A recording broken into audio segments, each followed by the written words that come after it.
Title: The Man in the Iron Mask, Part 1. Author: Alexandre Dumas. Produced by The Classic Narrator 2023. Please subscribe to channel The Classic Narrator for future release. Chapter 1: The Prisoner. Since Aramis's singular transformation into a confessor of the order, Baizimo was no longer the same man. Up to that period, the place which Aramis had held in the worthy governor's estimation was that of a prelate whom he respected and a friend to whom he owed a debt of gratitude, but now he felt himself an inferior. And that Aramis was his master. He himself lighted a lantern, summoned a turnkey, and said, returning to Aramis, "I am at your orders, Monseigneur." Aramis merely nodded his head, as much as to say, "Very good," and signed to him with his hand to lead the way. Baizimo advanced, and Aramis followed him. It was a calm and lovely starlit night. The steps of 3 men resounded on the flags of the terraces, and the clinking of the keys hanging from the jailer's girdle made itself heard up to the stories of the towers, as if to remind the prisoners that the liberty of earth was a luxury beyond their reach. It might have been said that the alteration effected in Baizimo extended even to the prisoners. The turnkey, the same who, on Aramis's first arrival, had shown himself so inquisitive and curious, was now not only silent, but impassible. He held his head down, and seemed afraid to keep his ears open. In this wise they reached the basement of the Bertaudiere, the 2 first stories of which were mounted silently and somewhat slowly, for Baizimo, though far from disobeying, was far from exhibiting any eagerness to obey. On arriving at the door, Baizimo showed a disposition to enter the prisoner's chamber, but Aramis, stopping him on the threshold, said, "The rules do not allow the governor to hear the prisoner's confession." Baizimo bowed, and made way for Aramis, who took the lantern and entered, and then signed to them to close the door behind him.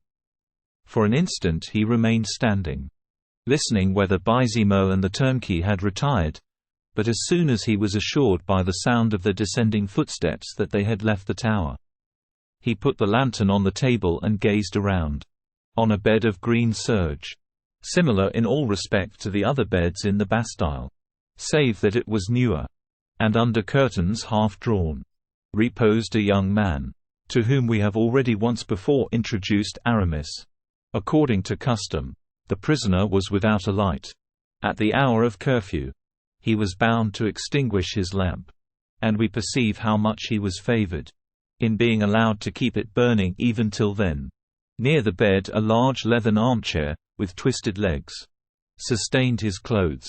A little table, without pens, books, paper, or ink, stood neglected in sadness near the window, while several plates, still unemptied, showed that the prisoner had scarcely touched his evening meal. Aramis saw that the young man was stretched upon his bed, his face half concealed by his arms. The arrival of a visitor did not cause any change of position. Either he was waiting in expectation, or was asleep. Aramis lighted the candle from the lantern, pushed back the armchair, and approached the bed with an evident mixture of interest and respect. The young man raised his head. "What is it?" said he. "You desired a confessor?" replied Aramis. "Yes." "Because you were ill?" "Yes. Very ill." The young man gave Aramis a piercing glance, and answered, "I thank you." After a moment's silence, "I have seen you before," he continued. Aramis bowed. Doubtless the scrutiny the prisoner had just made of the cold, crafty, and imperious character stamped upon the features of the Bishop of Vannes was little reassuring to one in his situation.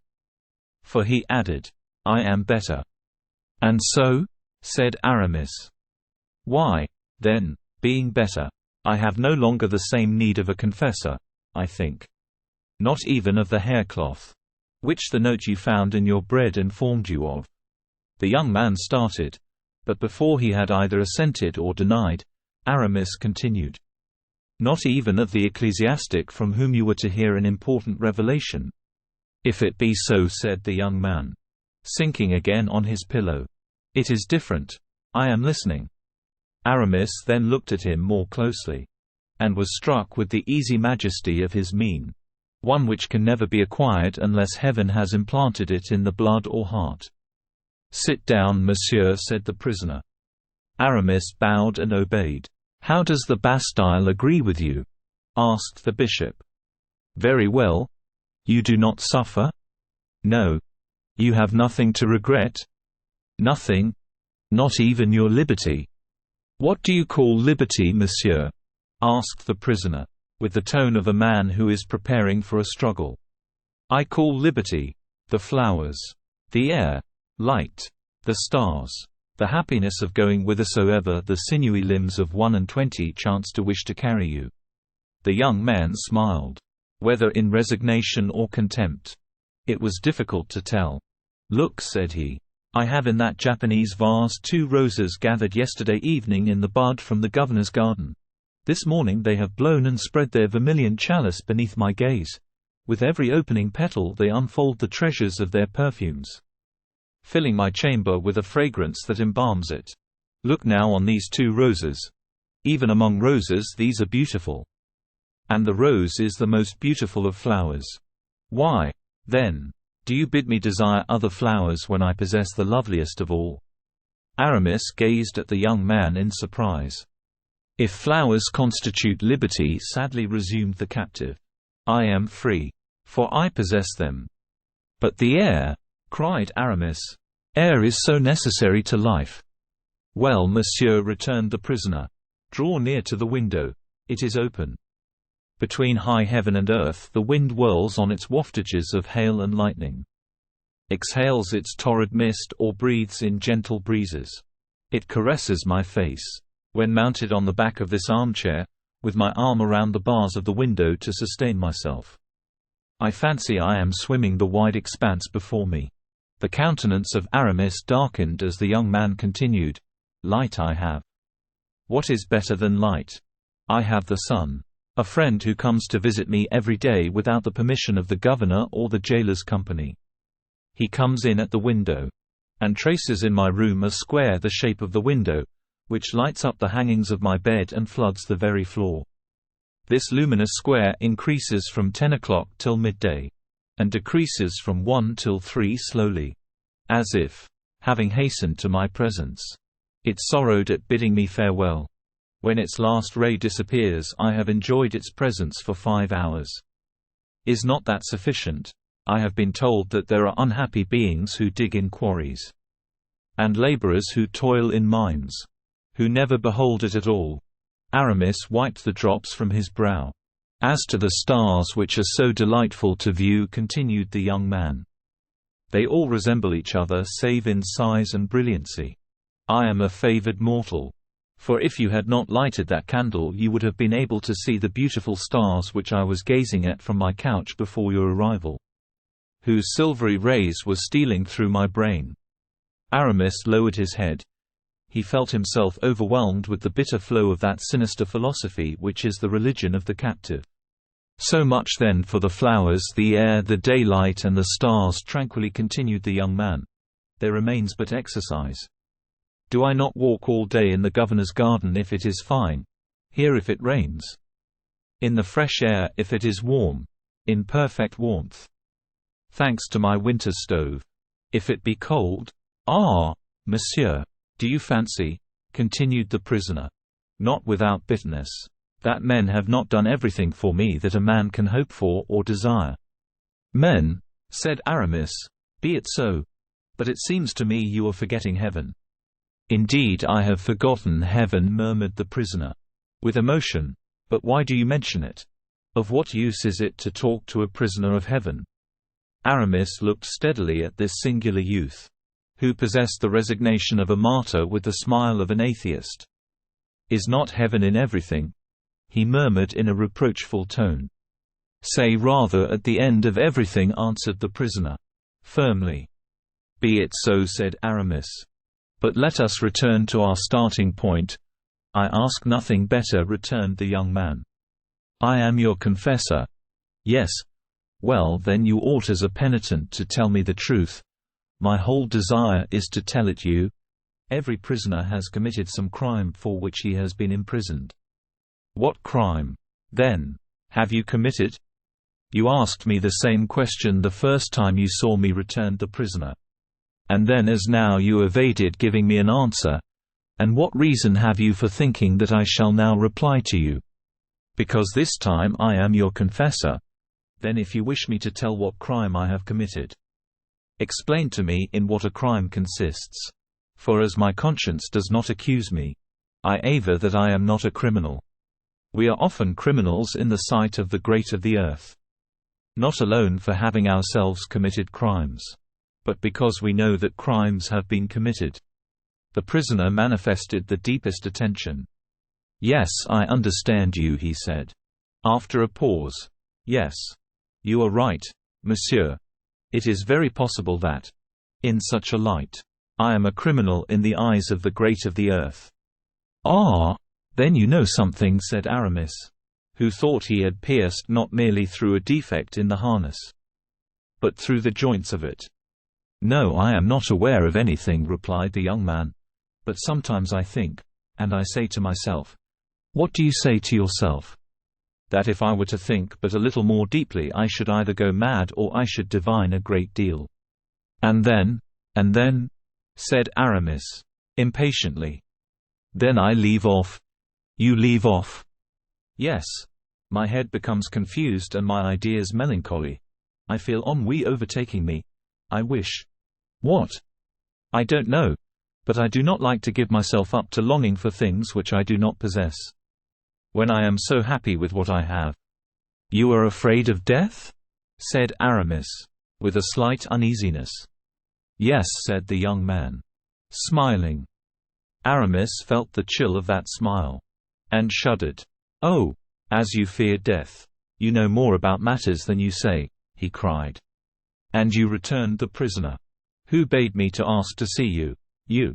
Who, when I did ask to see you, came here promising a world of confidence. How is it that? Nevertheless, it is you who are silent, leaving it for me to speak.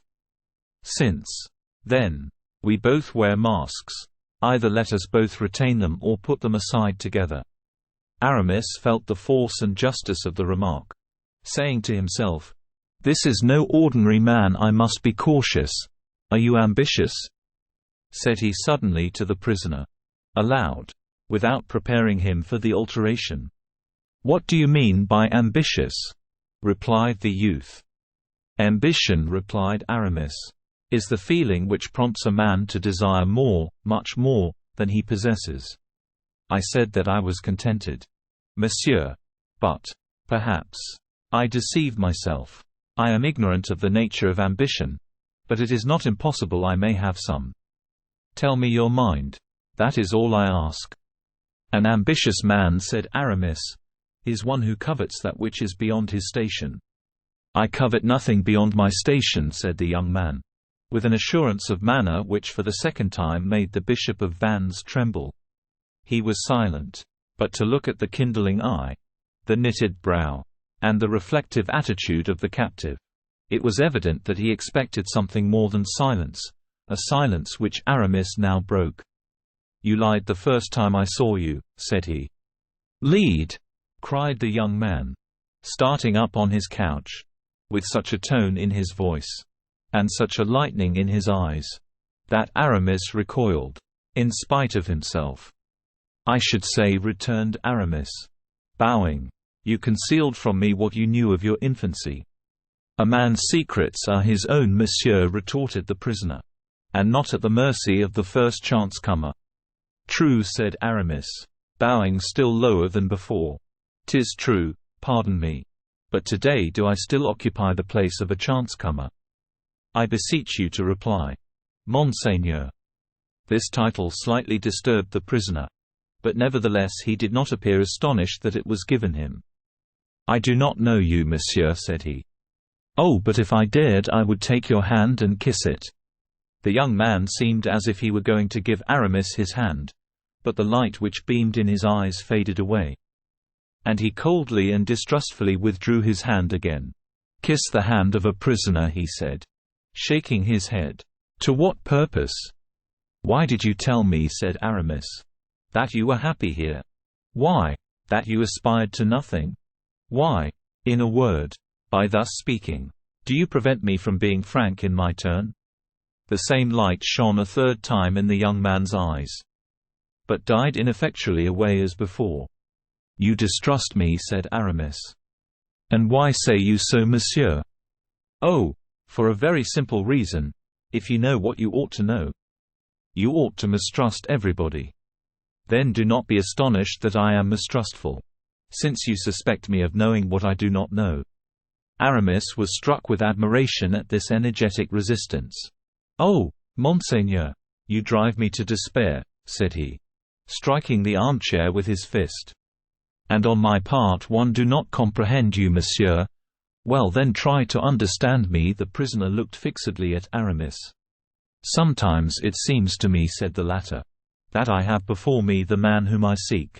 And then your man disappears. Is it not so?" said the prisoner, smiling. "So much the better."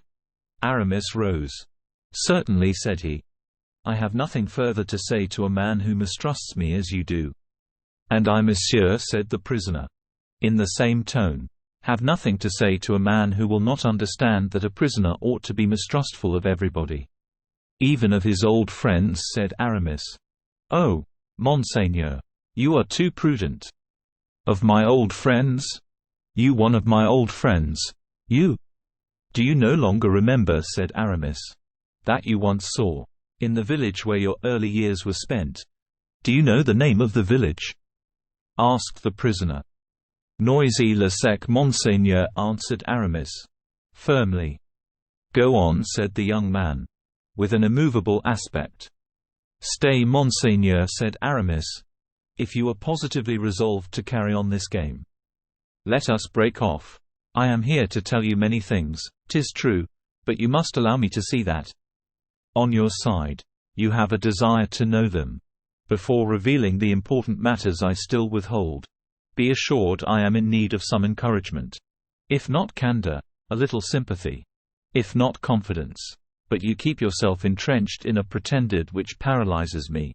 Oh, not for the reason you think, for, ignorant as you may be, or indifferent as you feign to be, you are none the less what you are, monseigneur.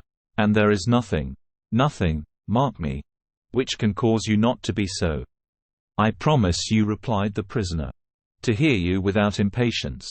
Only it appears to me that I have a right to repeat the question I have already asked.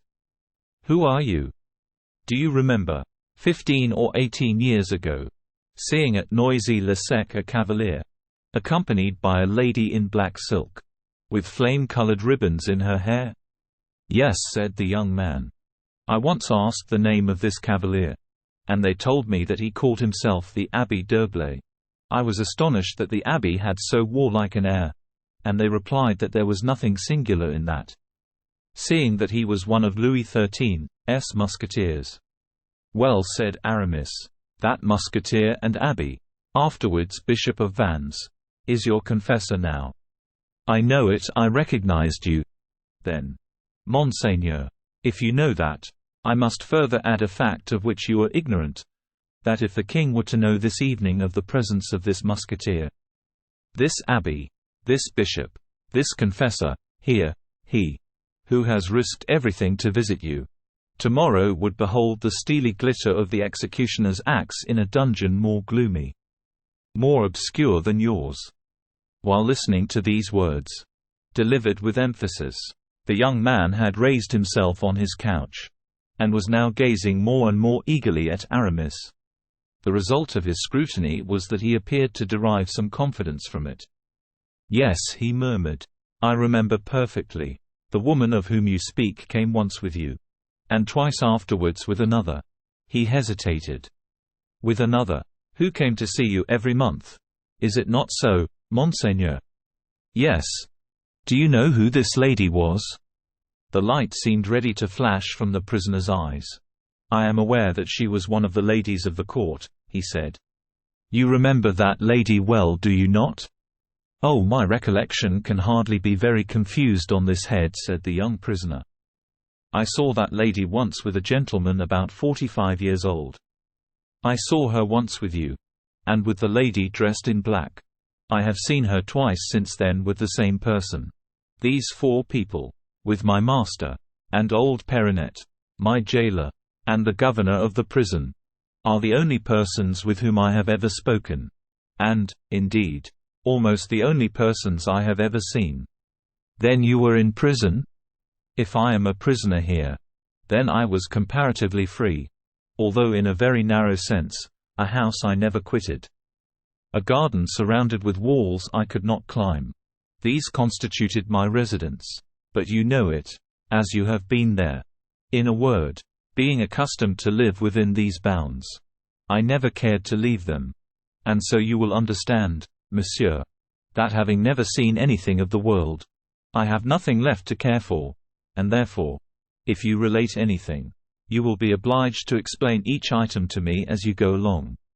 And I will do so, said Aramis, bowing, for it is my duty, monseigneur. Well then begin by telling me who was my tutor, a worthy and, above all, an honorable gentleman, monseigneur, fit guide for both body and soul. Had you ever any reason to complain of him? Oh, no. Quite the contrary. But this gentleman of yours often used to tell me that my father and mother were dead. Did he deceive me? Or did he speak the truth? He was compelled to comply with the orders given him. Then he lied. In one respect your father is dead. And my mother? She is dead for you. But then she lives for others, does she not? Yes. And I then? The young man looked sharply at Aramis. Am compelled to live in the obscurity of a prison. Alas! I fear so. And that because my presence in the world would lead to the revelation of a great secret. Certainly a very great secret.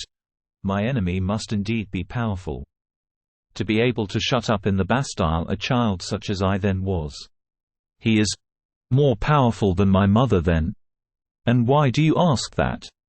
Because my mother would have taken my part. Aramis hesitated. Yes, monseigneur, more powerful than your mother.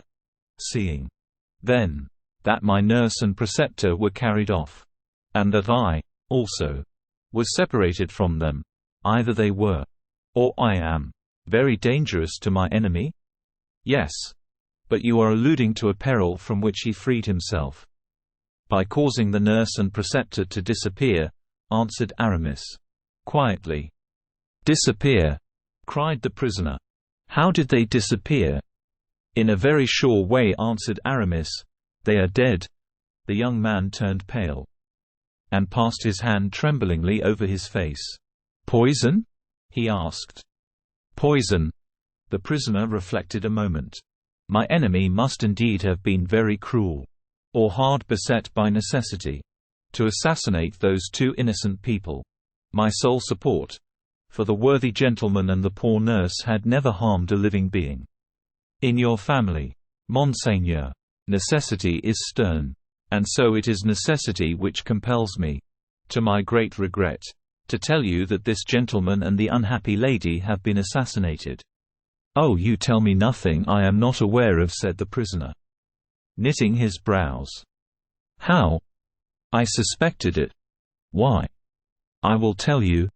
At this moment the young man, supporting himself on his 2 elbows, drew close to Aramis's face, with such an expression of dignity, of self-command and of defiance even, that the bishop felt the electricity of enthusiasm strike in devouring flashes from that great heart of his, into his brain of adamant.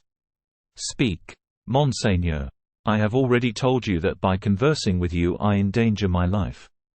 Little value as it has, I implore you to accept it as the ransom of your own. Well, resumed the young man, this is why I suspected they had killed my nurse and my preceptor. Whom you used to call your father. Yes, whom I called my father, but whose son I well knew I was not. Who caused you to suppose so? Just as you, monsieur, are too respectful for a friend. He was also too respectful for a father. I, however, said Aramis, have no intention to disguise myself. The young man nodded assent and continued, "Undoubtedly. I was not destined to perpetual seclusion," said the prisoner, "and that which makes me believe so. Above all, now, is the care that was taken to render me as accomplished a cavalier as possible. The gentleman attached to my person taught me everything he knew himself: mathematics, a little geometry, astronomy, fencing and riding. Every morning I went through military exercises, and practiced on horseback. Well, one morning during the summer, it being very hot, I went to sleep in the hall. Nothing, up to that period, except the respect paid me, had enlightened me, or even roused my suspicions. I lived as children, as birds, as plants, as the air and the sun do.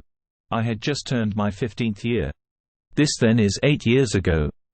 Yes, nearly, but I have ceased to reckon time. Excuse me, but what did your tutor tell you to encourage you to work?"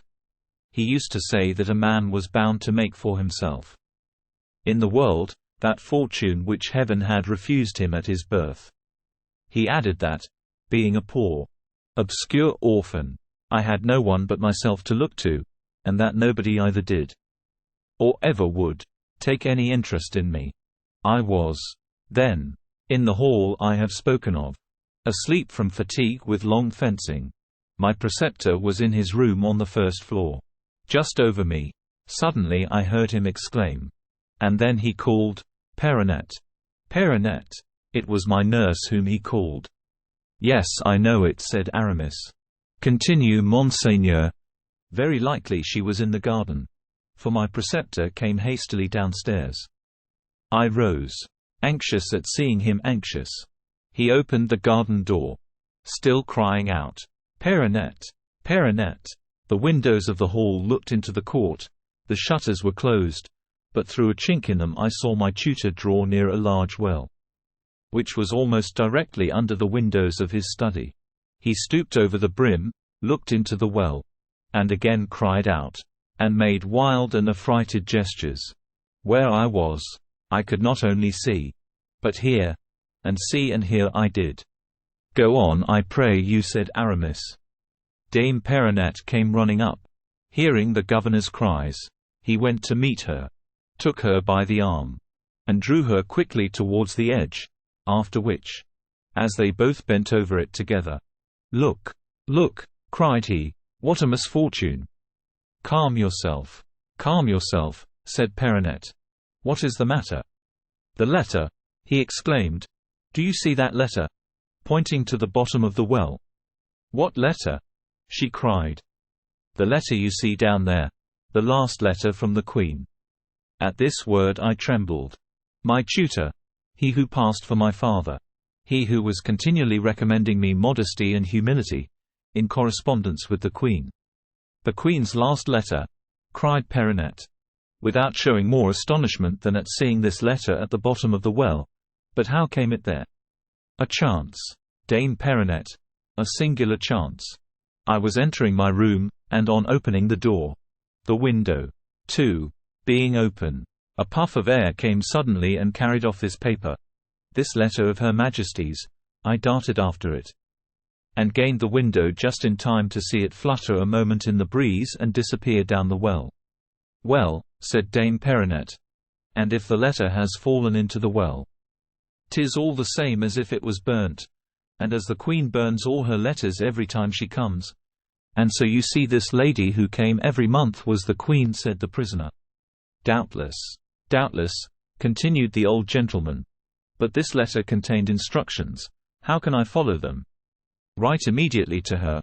Give her a plain account of the accident, and the Queen will no doubt write you another letter in place of this." "Oh, the Queen would never believe the story," said the good gentleman, shaking his head. "She will imagine that I want to keep this letter instead of giving it up like the rest, so as to have a hold over her. She is so distrustful. And 1,000 Azar, and so yon devil of an Italian is capable of having us poisoned at the first breath of suspicion." Aramis almost imperceptibly smiled. "You know, Dame Perinet, they are both so suspicious in all that concerns Philippe. "Philippe was the name they gave me," said the prisoner. "Well, 'tis no use hesitating," said Dame Perronnette. "Somebody must go down the well. Of course, so that the person who goes down may read the paper as he is coming up. But let us choose some villager who cannot read. And then you will be at ease." "Granted. But will not anyone who descends guess that a paper must be important for which we risk a man's life? However, you have given me an idea, Dame Perronnette. Somebody shall go down the well. But that somebody shall be myself." But at this notion Dame Perronnette lamented and cried in such a manner, and so implored the old nobleman, with tears in her eyes, that he promised her to obtain a ladder long enough to reach down, while she went in search of some stout-hearted youth, whom she was to persuade that a jewel had fallen into the well, and that this jewel was wrapped in a paper, and as paper, remarked my preceptor, naturally unfolds in water, the young man would not be surprised at finding nothing, after all, but the letter wide open. "But perhaps the writing will be already effaced by that time," said Dame Perronnette. "No consequence, provided we secure the letter. On returning it to the Queen, she will see at once that we have not betrayed her, and consequently, as we shall not rouse the distrust of Mazarin, we shall have nothing to fear from him." Having come to this resolution, they parted. I pushed back the shutter, and, seeing that my tutor was about to re-enter, I threw myself on my couch, in a confusion of brain caused by all I had just heard. My governor opened the door a few moments after, and thinking I was asleep gently closed it again. As soon as ever it was shut, I rose, and, listening, heard the sound of retiring footsteps. Then I returned to the shutters, and saw my tutor and Dame Perronnette go out together. I was alone in the house. They had hardly closed the gate before I sprang from the window and ran to the well. Then, just as my governor had leaned over, so leaned one. Something white and luminous glistened in the green and quivering silence of the water. The brilliant disk fascinated and allured me. My eyes became fixed, and I could hardly breathe. The well seemed to draw me downwards with its slimy mouth and icy breath, and I thought I read. At the bottom of the water, characters of fire traced upon the letter the Queen had touched. Then, scarcely knowing what I was about, and urged on by one of those instinctive impulses which drive men to destruction, I lowered the cord from the windlass of the well to within about 3 feet of the water, leaving the bucket dangling, at the same time taking infinite pains not to disturb that coveted letter, which was beginning to change its white tint for the hue of chrysoprase, proof enough that it was sinking, and then, with the rope weltering in my hands, slid down into the abyss. When I saw myself hanging over the dark pool, when I saw the sky lessening above my head, a cold shudder came over me. A chill fear got the better of me. I was seized with giddiness, and the hair rose on my head, but my strong will still reigned supreme over all the terror and disquietude.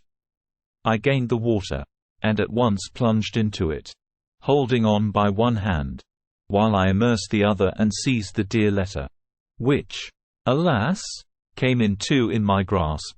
I concealed the 2 fragments in my bodycoat, and, helping myself with my feet against the sides of the pit, and clinging on with my hands, agile and vigorous as I was, and, above all, pressed for time, I regained the brink, drenching it as I touched it with the water that streamed off me. I was no sooner out of the well with my prize, than I rushed into the sunlight, and took refuge in a kind of shrubbery at the bottom of the garden. As I entered my hiding place, the bell which resounded when the great gate was opened, rang. It was my preceptor come back again. I had but just time. I calculated that it would take 10 minutes before he would gain my place of concealment. Even if, guessing where I was, he came straight to it, and 20 if he were obliged to look for me. But this was time enough to allow me to read the cherished letter, whose fragments I hastened to unite again. The writing was already fading, but I managed to decipher it all. "And will you tell me what you read therein, monseigneur?" asked Aramis, deeply interested. "Quite enough.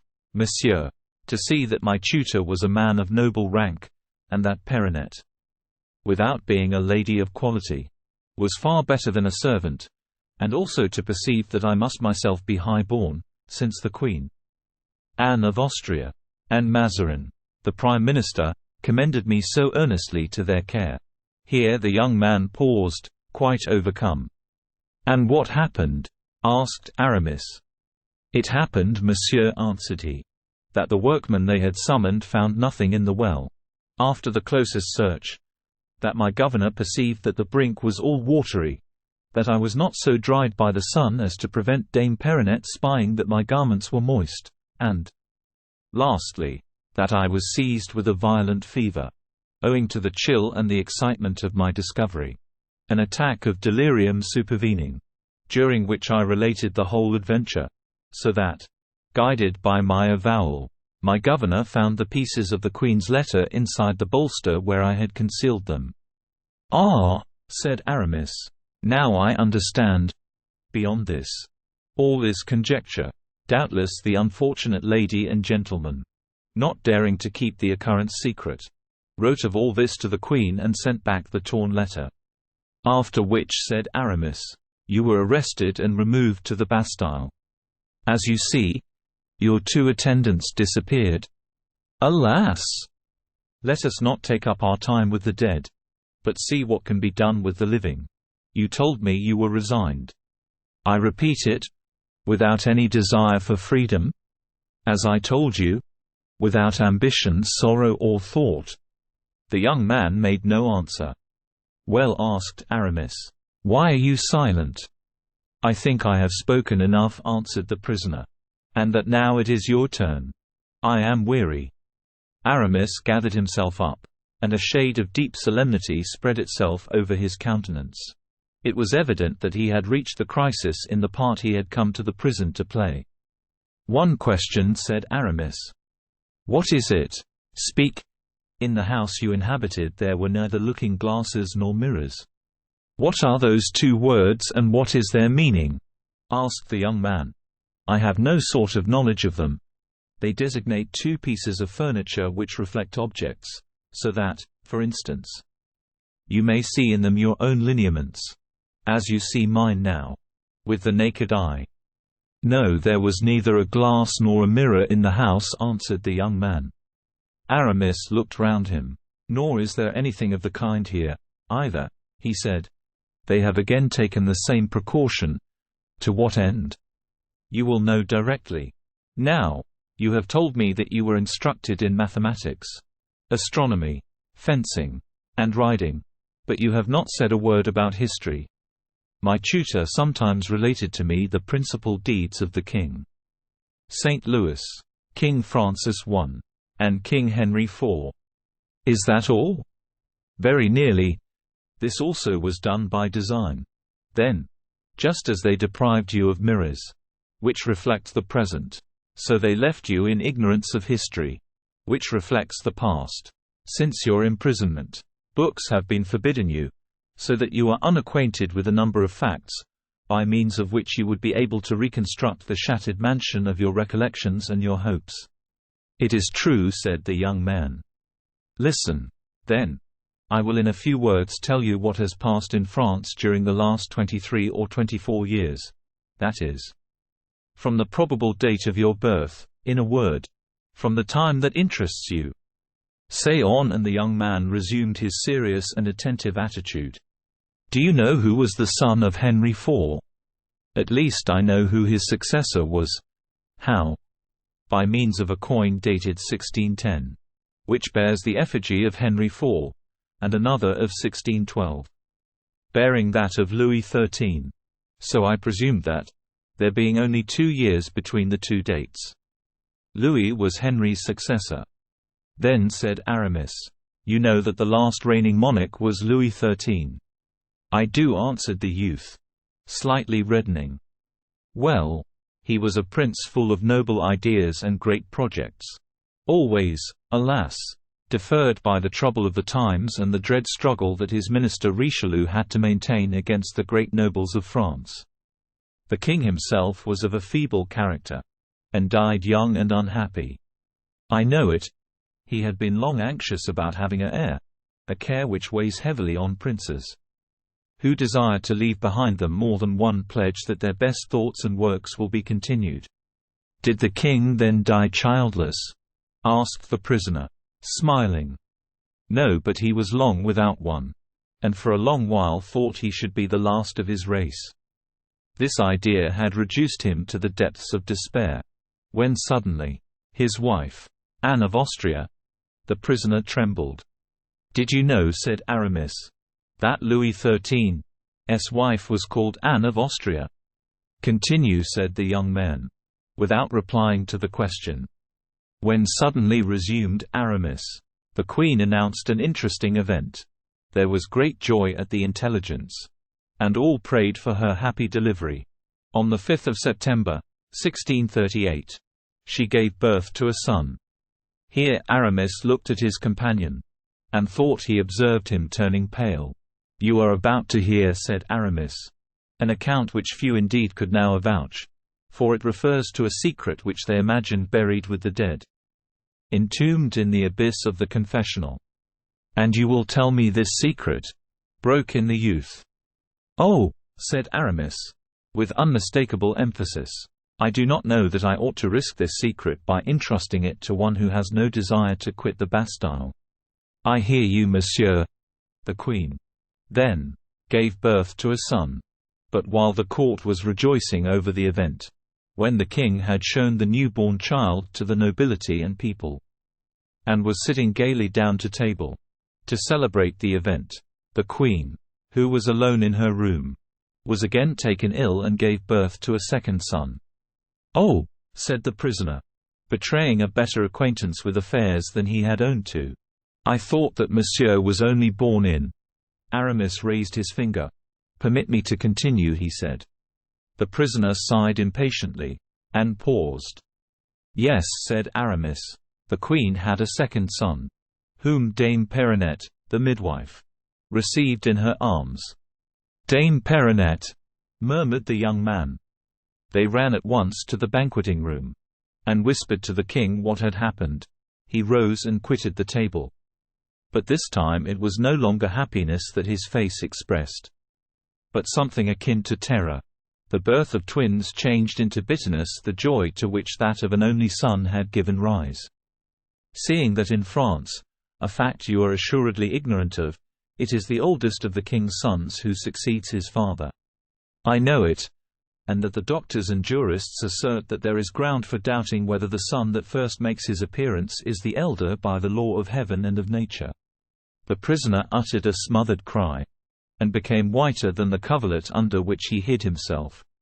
Now you understand, pursued Aramis, that the king, who with so much pleasure saw himself repeated in one, was in despair about two, fearing that the second might dispute the first's claim to seniority, which had been recognized only 2 hours before, and so this second son, relying on party interests and caprices, might one day sow discord and engender civil war throughout the kingdom, by these means destroying the very dynasty he should have strengthened. Oh, I understand, murmured the young man.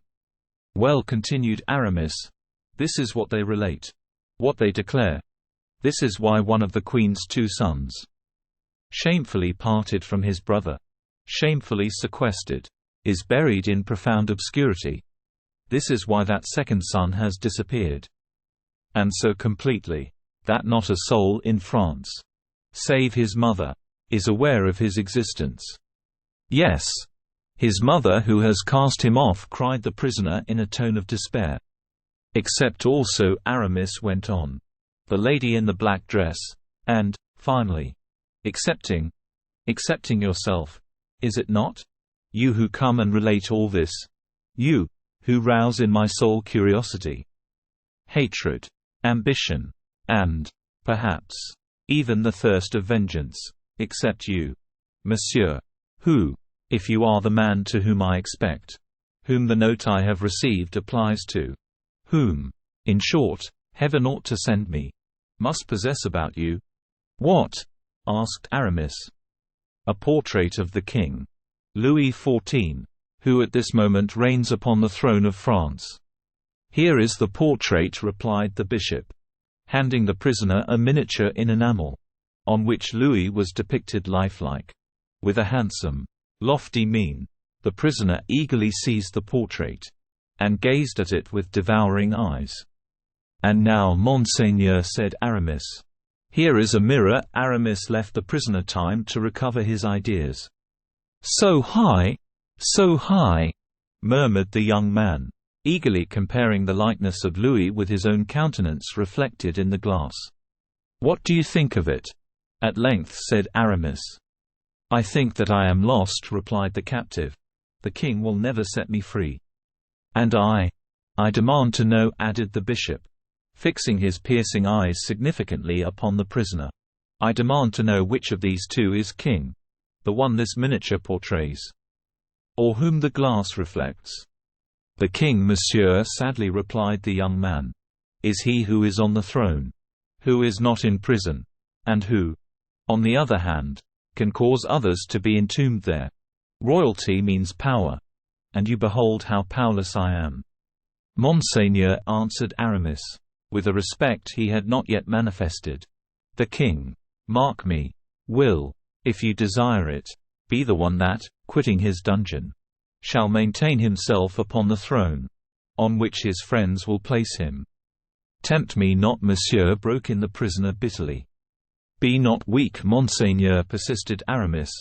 "I have brought you all the proofs of your birth. Consult them. Satisfy yourself that you are a king's son. It is for us to act." "No, no, it is impossible, unless indeed," resumed the bishop ironically, "it be the destiny of your race, that the brothers excluded from the throne should be always princes void of courage and honesty. As was your uncle, 1000, Gaston d'Orléans, who 10 times conspired against his brother Louis XIII."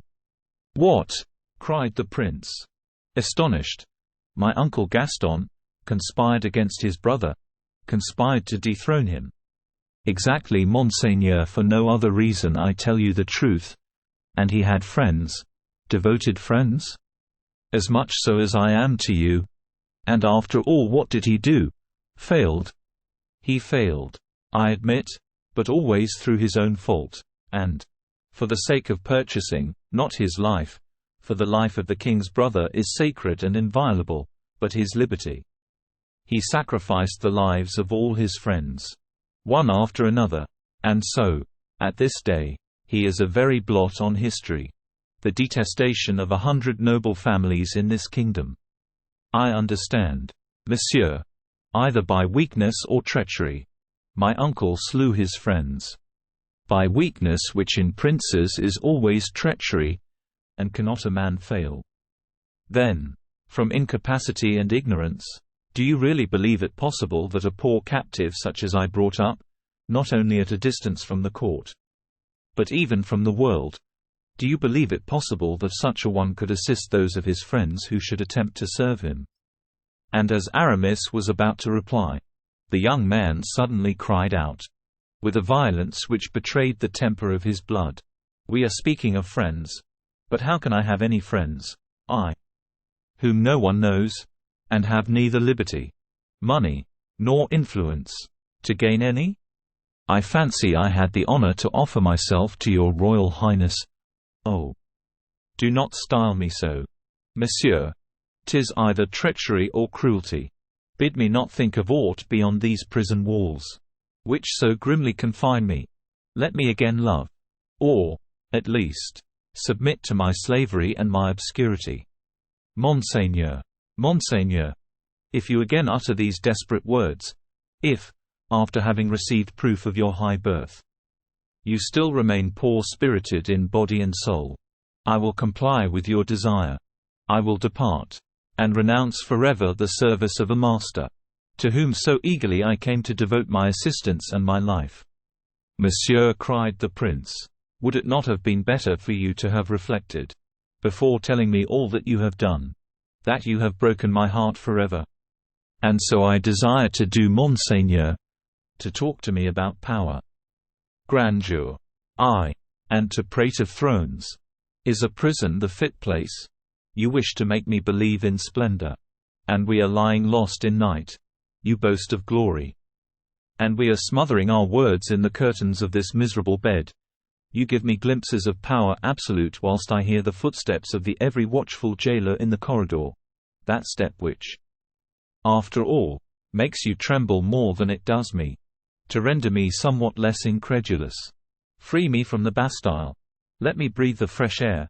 Give me my spurs and trusty sword. Then we shall begin to understand each other. It is precisely my intention to give you all this, Monseigneur. And more. Only. Do you desire it? A word more, said the prince. I know there are guards in every gallery. Bolts to every door. Cannon and soldiery at every barrier. How will you overcome the sentries? Spike the guns? How will you break through the bolts and bars?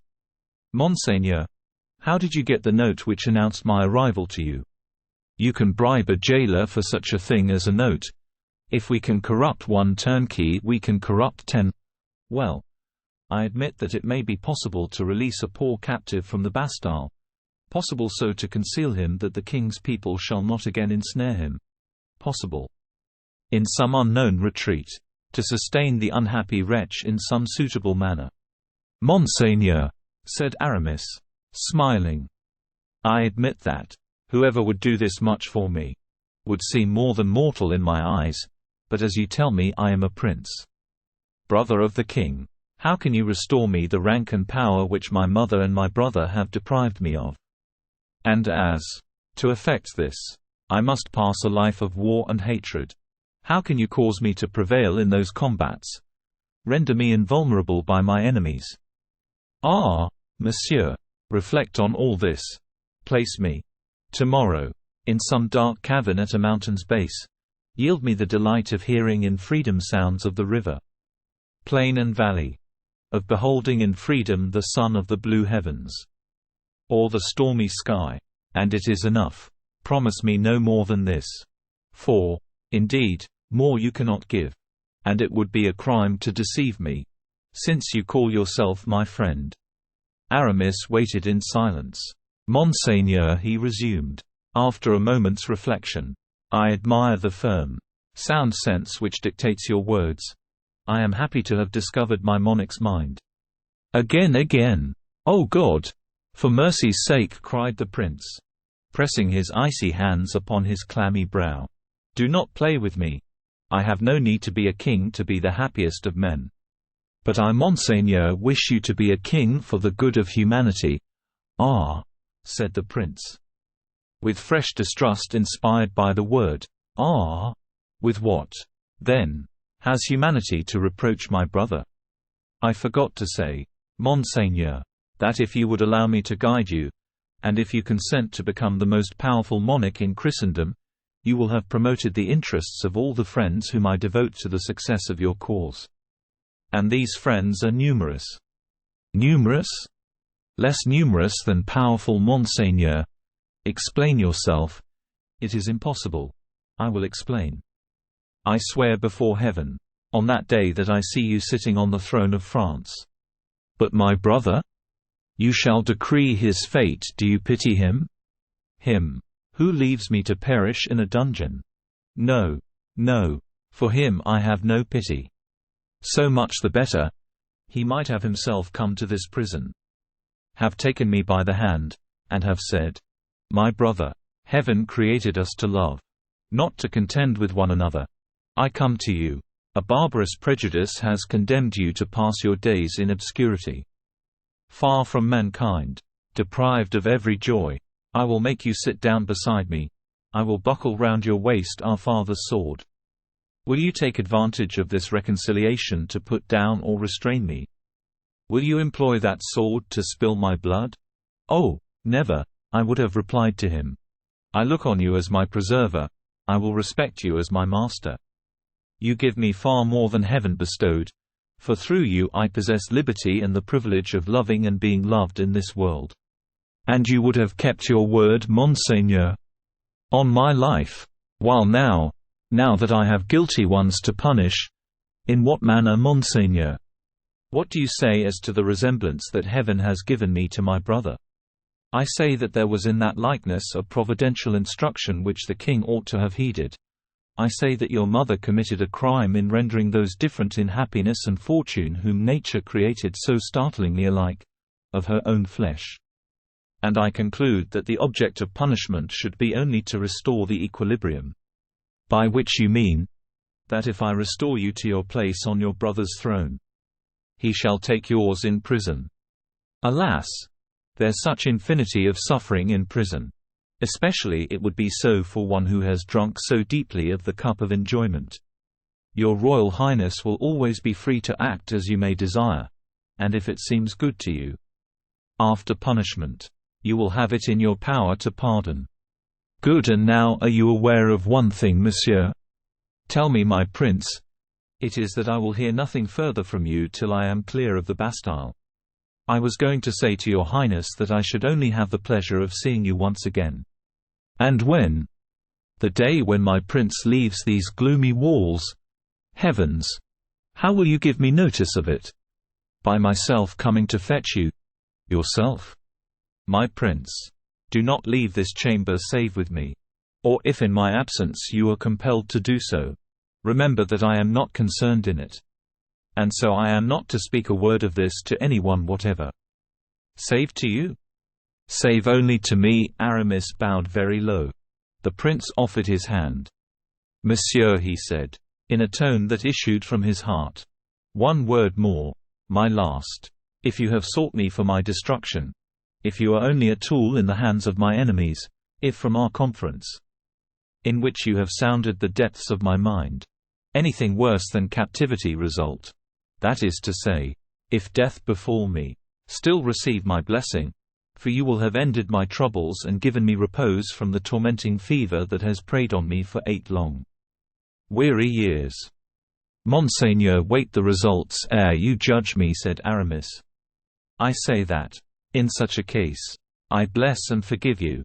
If, on the other hand, you are come to restore me to that position in the sunshine of fortune and glory to which I was destined by heaven, if by your means I am enabled to live in the memory of man, and confer luster on my race by deeds of valor, or by solid benefits bestowed upon my people, if, from my present depths of sorrow, aided by your generous hand, I raise myself to the very height of honor, then to you, whom I thank with blessings, to you will I offer half my power and my glory, though you would still be but partly recompensed.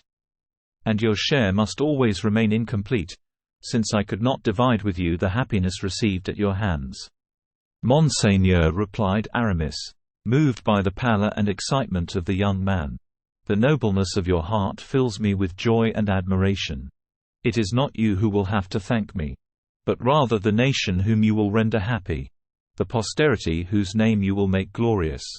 Yes, I shall indeed have bestowed upon you more than life. I shall have given you immortality. The prince offered his hand to Aramis, who sank upon his knee and kissed it. It is the first act of homage paid to our future king, said he. When I see you again, I shall say, good day, sire. Till then, said the young man, pressing his wan and wasted fingers over his heart, till then. No more dreams. No more strain on my life. My heart would break. Oh, monsieur, how small is my prison, how low the window, how narrow are the doors. To think that so much pride, splendor, and happiness should be able to enter in and to remain here. Your Royal Highness makes me proud, said Aramis, since you infer it is I who brought all this. And he rapped immediately on the door. The jailer came to open it with Baisimo, who, devoured by fear and uneasiness, was beginning, in spite of himself, to listen at the door. Happily, neither of the speakers had forgotten to smother his voice, even in the most passionate outbreaks. What a confessor, said the governor, forcing a laugh. Who would believe that a compulsory recluse, a man as though in the very jaws of death, could have committed crimes so numerous, and so long to tell of? Aramis made no reply. He was eager to leave the Bastille. where the secret which overwhelmed him seemed to double the weight of the walls. As soon as they reached Baizimo's quarters, "Let us proceed to business, my dear governor," said Aramis. "Alas," replied Baizimo, "you have to ask me for my receipt for 150,000 livres," said the bishop. "And to pay over the first third of the sum," added the poor governor, with a sigh, taking 3 steps towards his iron-strong box. "Here is the receipt," said Aramis. "And here is the money," returned Baizimo, with a threefold sigh. "The order instructed me only to give a receipt. It said nothing about receiving the money," rejoined Aramis. "Adieu, monsieur le governor." And he departed, leaving Baizimo almost more than stifled with joy and surprise at this regal present so liberally bestowed by the confessor extraordinary to the Bastille. Chapter 2. How Mouston had become fatter without giving Porthos notice thereof, and of the troubles which consequently befell that worthy gentleman. Since the departure of Athos for Blois, Porthos and D'Artagnan were seldom together. One was occupied with harassing duties for the king. The other had been making many purchases of furniture which he intended to forward to his estate, and by aid of which he hoped to establish in his various residences something of the courtly luxury he had witnessed in all its dazzling brightness in His Majesty's society. D'Artagnan, ever faithful, one morning during an interval of service thought about Porthos, and being uneasy at not having heard anything of him for a fortnight, directed his steps towards his hotel, and pounced upon him just as he was getting up. The worthy baron had a pensive, nay, more than pensive, melancholy air. He was sitting on his bed, only half dressed, and with legs dangling over the edge, contemplating a host of garments, which with their fringes, lace, embroidery, and slashes of ill-assorted hues, were strewed all over the floor. Porthos, sad and reflective as La Fontaine's hair, did not observe D'Artagnan's entrance, which was, moreover, screened at this moment by 1,000 Austin, whose personal corpulency, quite enough at any time to hide one man from another, was effectually doubled by a scarlet coat which the intendant was holding up for his master's inspection. By the sleeves, that he might the better see it all over, D'Artagnan stopped at the threshold and looked in at the pensive Porthos, and then, as the sight of the innumerable garments strewing the floor caused mighty sighs to heave the bosom of that excellent gentleman, D'Artagnan thought it time to put an end to these dismal reflections, and coughed by way of announcing himself. "Ah!" exclaimed Porthos, whose countenance brightened with joy. "Ah! Ah! Here is D'Artagnan. I shall then get hold of an idea." At these words Mouston, doubting what was going on behind him, got out of the way, smiling kindly at the friend of his master, who thus found himself freed from the material obstacle which had prevented his reaching D'Artagnan. Porthos made his sturdy knees crack again in rising, and crossing the room in 2 strides, found himself face to face with his friend, whom he folded to his breast with a force of affection that seemed to increase with every day. "Ah!" he repeated. "You are always welcome, dear friend, but just now you are more welcome than ever." "But you seem to have the megrims here," exclaimed D'Artagnan. Porthos replied by a look expressive of dejection. "Well, then, tell me all about it, Porthos, my friend, unless it is a secret." "In the first place," returned Porthos, "you know I have no secrets from you. This, then, is what saddens me." "Wait a minute, Porthos. Let me first get rid of all this litter of satin and velvet." "Oh, never mind," said Porthos, contemptuously. "It is all trash." "Trash, Porthos. Cloth at 25 livres an ell. Gorgeous satin. Regal velvet. Then you think these clothes are splendid." "Porthos. Splendid. I'll wager that you alone in France have so many. And suppose you never had any more made, and were to live to be 100 years of age, which wouldn't astonish me in the very least, you could still wear a new dress the day of your death." without being obliged to see the nose of a single tailor from now till then. Porthos shook his head. "Come, my friend," said D'Artagnan. "This unnatural melancholy in you frightens me. My dear Porthos, pray get it out. Then. And the sooner the better." "Yes, my friend, so I will if indeed it is possible. Perhaps you have received bad news from Bracieux?" "No. They have felled the wood. And it has yielded 1/3 more than the estimate." "Then there has been a falling off in the pools of Pierrefonds?" "No, my friend. They have been fished. And there is enough left to stock all the pools in the neighborhood." "Perhaps your estate at Valin has been destroyed by an earthquake?" "No, my friend. On the contrary. The ground was struck with lightning 100 paces from the chateau. And a fountain sprung up in a place entirely destitute of water." "What in the world is the matter then?" "The fact is I have received an invitation for the fete at Vaux," said Porthos, with a lugubrious expression. "Well, do you complain of that? The king has caused 100 mortal heartburnings among the courtiers by refusing invitations. And so, my dear friend, you are really going to Vaux?" "Indeed I am." "You will see a magnificent sight." "Alas! I doubt it though. Everything that is grand in France will be brought together there." "Ah!" cried Porthos, tearing out a lock of hair in his despair. "Eh! Good heavens, are you ill?" cried D'Artagnan. "I am as firm as the Pont Neuf." "It isn't that." "But what is it then?"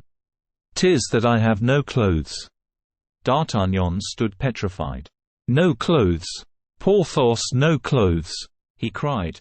"When I see at least 50 suits on the floor. 50 truly, but not one which fits me." "What? Not one that fits you? But are you not measured? Then, when you give an order—" "To be sure he is," answered Mouston, "but unfortunately I have gotten stouter." "What? You stouter?" "So much so that I am now bigger than the Baron. Would you believe it, monsieur?" "Parbleu! It seems to me that is quite evident." "Do you see stupid?" said Porthos. "That is quite evident." "Be still, my dear Porthos," resumed D'Artagnan, becoming slightly impatient. "I don't understand why your clothes should not fit you, because Mouston has grown stouter." "I am going to explain it," said Porthos.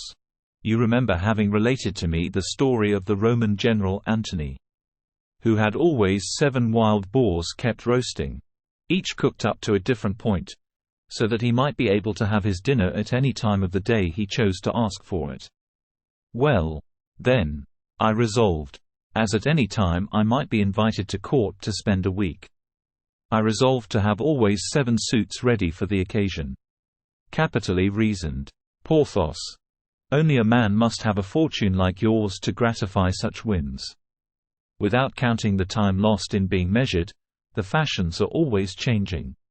"That is exactly the point," said Porthos, "in regard to which I flattered myself I had hit on a very ingenious device." "Tell me what it is, for I don't doubt your genius. You remember what Mouston once was then?" "Yes, when he used to call himself Mousqueton."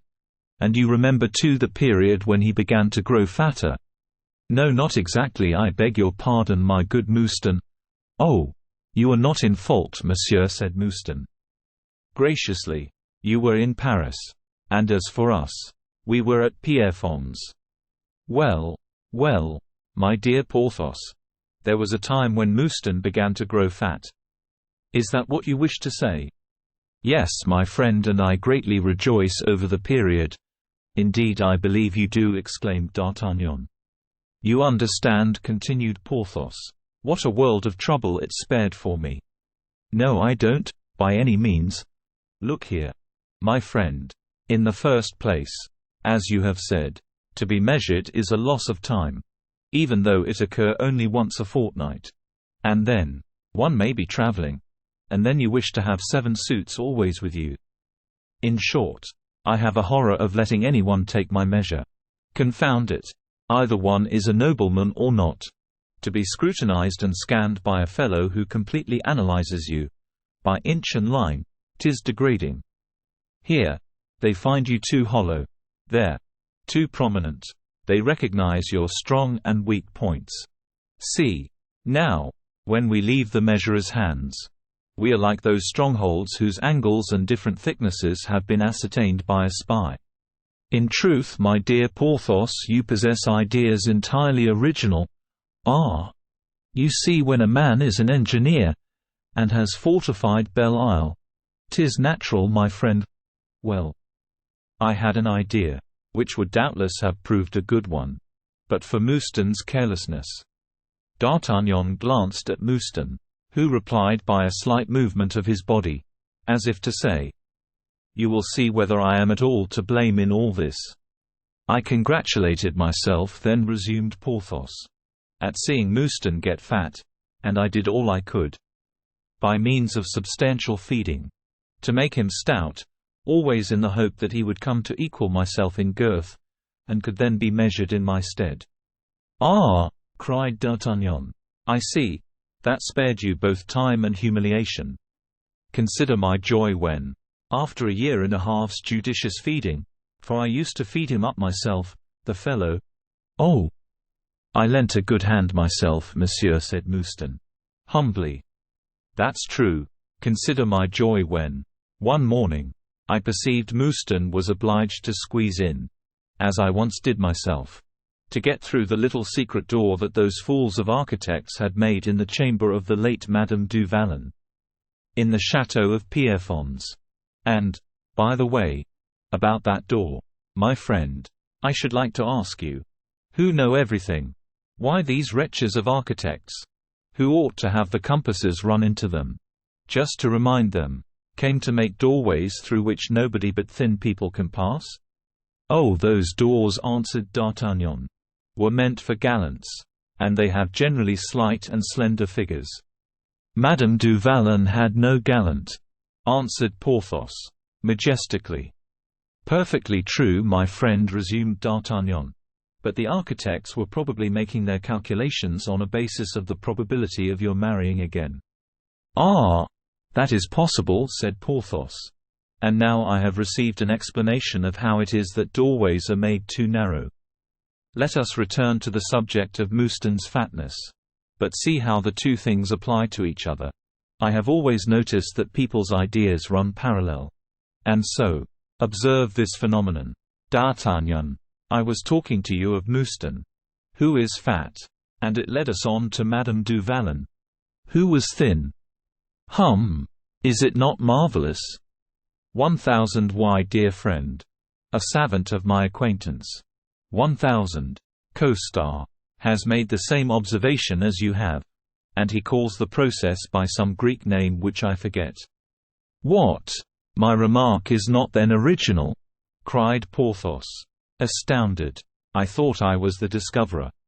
"My friend, the fact was known before Aristotle's days, that is to say, nearly 2000 years ago." Well, 'tis no less true," said Porthos, delighted at the idea of having jumped to a conclusion so closely in agreement with the greatest sages of antiquity. "Wonderfully. But suppose we return to Mouston.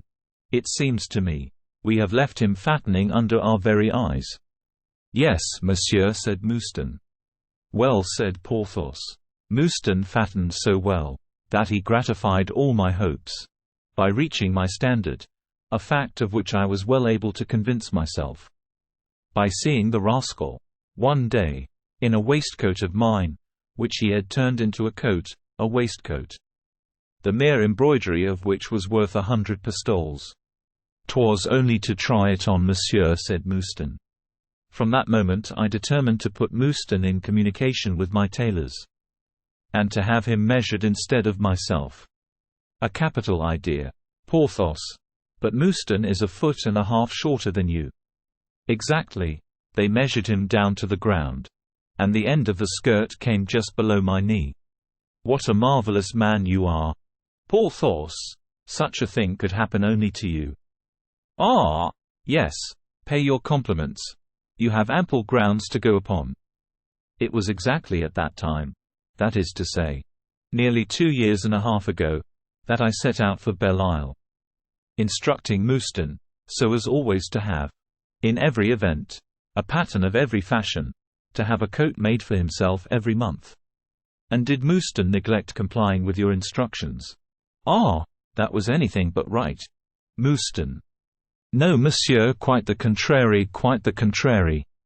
No, he never forgot to have his coats made. But he forgot to inform me that he had got stouter. But it was not my fault, monsieur. Your tailor never told me. And this to such an extent, monsieur, continued Porthos, that the fellow in 2 years has gained 18 inches in girth. And so my last dozen coats are all too large. From a foot to a foot and a half. But the rest, those which were made when you were of the same size, they are no longer the fashion. My dear friend, were I to put them on, I should look like a fresh arrival from Siam, and as though I had been 2 years away from court. I understand your difficulty. You have how many new suits? 9? 36? And yet not one to wear. Well, you must have a 37th made. And give the 36 to Mouston. Ah, monsieur, said Mouston, with a gratified air. The truth is, that monsieur has always been very generous to me. Do you mean to insinuate that I hadn't that idea? Or that I was deterred by the expense? But it wants only 2 days to the fête. I received the invitation yesterday. Made Mouston post hither with my wardrobe. And only this morning discovered my misfortune. And from now till the day after tomorrow, there isn't a single fashionable tailor who will undertake to make me a suit. That is to say, one covered all over with gold, isn't it? I wish it so. Undoubtedly all over. Oh. We shall manage it. You won't leave for 3 days. The invitations are for Wednesday. And this is only Sunday morning. 'Tis true. But Aramis has strongly advised me to be at Vaux 24 hours beforehand. How, Aramis? Yes, it was Aramis who brought me the invitation. Ah? To be sure, I see you are invited on the part of 1000 Fouquet. By no means. By the king. Dear friend. The letter bears the following as large as life. 1000. Le Baron du Vallon is informed that the king has condescended to place him on the invitation list. Very good, but you leave with 1000 Fouquet. And when I think, cried Porthos, stamping on the floor, when I think I shall have no clothes. I am ready to burst with rage. I should like to strangle somebody or smash something. Neither strangle anybody nor smash anything. Porthos. I will manage it all. Put on one of your 36 suits. And come with me to a tailor. Pooh! My agent has seen them all this morning. Even 1000 Percerin? Who is 1000 Percerin? Oh, only the king's tailor. Oh, ah yes, said Porthos, who wished to appear to know the king's tailor, but now heard his name mentioned for the first time, to 1000 Percerins. By Jove! I was afraid he would be too busy. Doubtless he will be. But be at ease. Porthos. He will do for me what he wouldn't do for another. Only you must allow yourself to be measured. Ah, said Porthos, with a sigh. 'Tis vexatious. But what would you have me do? Do? As others do, as the king does. What? Do they measure the king too? Does he put up with it? The king is a beau, my good friend. And so are you, too, whatever you may say about it. Porthos smiled triumphantly. Let us go to the king's tailor, he said. And since he measures the king, I think, by my faith, I may do worse than allow him to measure me. Chapter 3. Who Messire Jean Percerin was. The king's tailor, Messire Jean Percerin, occupied a rather large house in the Rue Saint-Honoré, near the Rue de l'Arbre Sec. He was a man of great taste in elegant stuffs, embroideries, and velvets. Being hereditary tailor to the king, the preferment of his house reached as far back as the time of Charles IX, from whose reign dated, as we know, fancy and bravery difficult enough to gratify. The Percerin of that period was a Huguenot, like Ambrose Père, and had been spared by the Queen of Navarre, the beautiful Margot, as they used to write and say, too, in those days, because, in sooth, He was the only one who could make for her those wonderful riding habits which she so loved to wear, seeing that they were marvelously well suited to hide certain anatomical defects, which the Queen of Navarre used very studiously to conceal. Percerin being saved, made, out of gratitude, some beautiful black bodices, very inexpensively indeed, for Queen Catherine, who ended by being pleased at the preservation of a Huguenot people, on whom she had long looked with detestation. But Percerin was a very prudent man, and having heard it said that there was no more dangerous sign for a Protestant than to be smiled upon by Catherine, and having observed that her smiles were more frequent than usual, he speedily turned Catholic with all his family, and having thus become irreproachable, attained the lofty position of Master Tailor to the Crown of France. Under Henry III, gay king as he was, this position was as grand as the height of one of the loftiest peaks of the Cordilleras. Now Percerin had been a clever man all his life, and by way of keeping up his reputation beyond the grave, took very good care not to make a bad death of it, and so contrived to die very skilfully, and that at the very moment he felt his powers of invention declining. He left a son and a daughter, both worthy of the name they were called upon to bear. The son, a cutter as unerring and exact as the square rule; the daughter, apt at embroidery, and at designing ornaments. The marriage of Henry IV and Marie de Medici, and the exquisite court mourning for the aforementioned queen, together with a few words let fall by 1000. De Bassompierre, king of the beaux of the period, made the fortune of the second generation of Percerins, 1000. Concino Concini, and his wife Galagai, who subsequently shone at the French court, sought to Italianize the fashion, and introduced some Florentine tailors, but Percerin, touched to the quick in his patriotism and his self-esteem, entirely defeated these foreigners, and that so well that Concino was the first to give up his compatriots, and held the French tailor in such esteem that he would never employ any other, and thus wore a doublet of his on the very day that Vitry blew out his brains with a pistol at the Pont du Louvre. And so it was a doublet issuing from 1000. Percerin's workshop, which the Parisians rejoiced in hacking into so many pieces with the living human body it contained. Notwithstanding the favor Concino Concini had shown Percerin, the king, Louis XIII, had the generosity to bear no malice to his tailor, and to retain him in his service, at the time that Louis the Just afforded this great example of equity. Percerin had brought up 2 sons, one of whom made his debut at the marriage of Anne of Austria, invented that admirable Spanish costume, in which Richelieu danced a saraband, made the costumes for the tragedy of Miriam, and stitched on to Buckingham's mantle those famous pearls which were destined to be scattered about the pavements of the Louvre. A man becomes easily notable who has made the dresses of a Duke of Buckingham, a 1000 de Cinq Mars, a Mademoiselle Ninon, a M. de Beaufort, and a Marion de Lormy, and thus Percerin III had attained the summit of his glory when his father died. This same Percerin III, old, famous and wealthy, yet further dressed Louis XIV, and having no son, which was a great cause of sorrow to him, seeing that with himself his dynasty would end.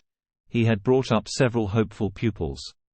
He possessed a carriage, a country house, men servants the tallest in Paris, and by special authority from Louis XIV, a pack of hounds. He worked for 2000.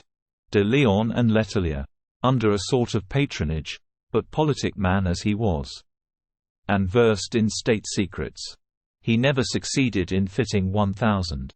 Colbert. This is beyond explanation. It is a matter for guessing or for intuition. Great geniuses of every kind live on unseen, intangible ideas. They act without themselves knowing why.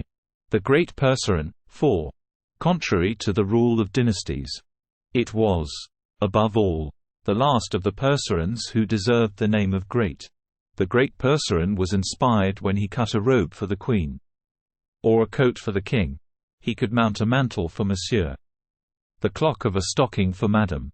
But, in spite of his supreme talent, He could never hit off anything approaching a creditable fit for 1,000. Colbert, that man he used often to say, is beyond my art. My needle can never dot him down. We need scarcely say that Percerin was 1,000. Fouquet's tailor. And that the superintendent highly esteemed him. 1,000. Percerin was nearly 80 years old. Nevertheless still fresh, and at the same time so dry. The courtiers used to say that he was positively brittle. His renown and his fortune were great enough for 1,000. Le Prince, that king of fops, to take his arm when talking over the fashions, and for those least eager to pay never to dare to leave their accounts in arrear with him. For Master Percerin would for the first time make clothes upon credit. But the second never, unless paid for the former order. It is easy to see at once that a tailor of such renown, instead of running after customers, made difficulties about obliging any fresh ones. And so Percerin declined to fit bourgeois, or those who had but recently obtained patents of nobility. A story used to circulate that even 1,000 Azarin, in exchange for Percerin supplying him with a full suit of ceremonial vestments as cardinal, one fine day slipped letters of nobility into his pocket. It was to the house of this grand lama of tailors that D'Artagnan took the despairing Porthos, who, as they were going along, said to his friend, "Take care, my good D'Artagnan, not to compromise the dignity of a man such as I am with the arrogance of this Percerin, who will, I expect, be very impertinent, for I give you notice, my friend, that if he is wanting in respect I will infallibly chastise him." "Presented by me," replied D'Artagnan. "You have nothing to fear, even though you were what you are not." "Ah, 'tis because—" "What? Have you anything against Percerin, Porthos?" "I think that I once sent Mouston to a fellow of that name, and then the fellow refused to supply me." "Oh. A misunderstanding, no doubt, which it will be now exceedingly easy to set right. Mouston must have made a mistake. Perhaps he has confused the names. Possibly that rascal Mouston never can remember names. I will take it all upon myself." "Very good. Stop the carriage, Porthos. Here we are." "Here? How here?" "We are at the Halles. And you told me the house was at the corner of the Rue de l'Arbre Sec."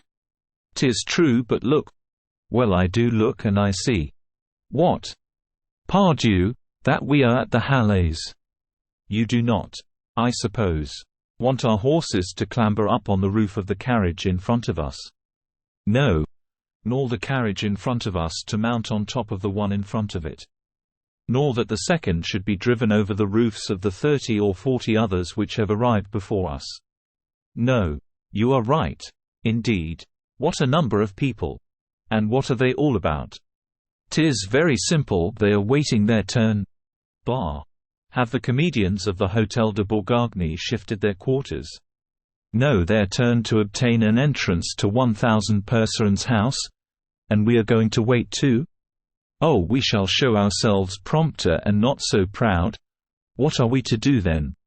"Get down, pass through the footmen and lackeys, and enter the tailor's house, which I will answer for our doing, if you go first." "Come along then," said Porthos.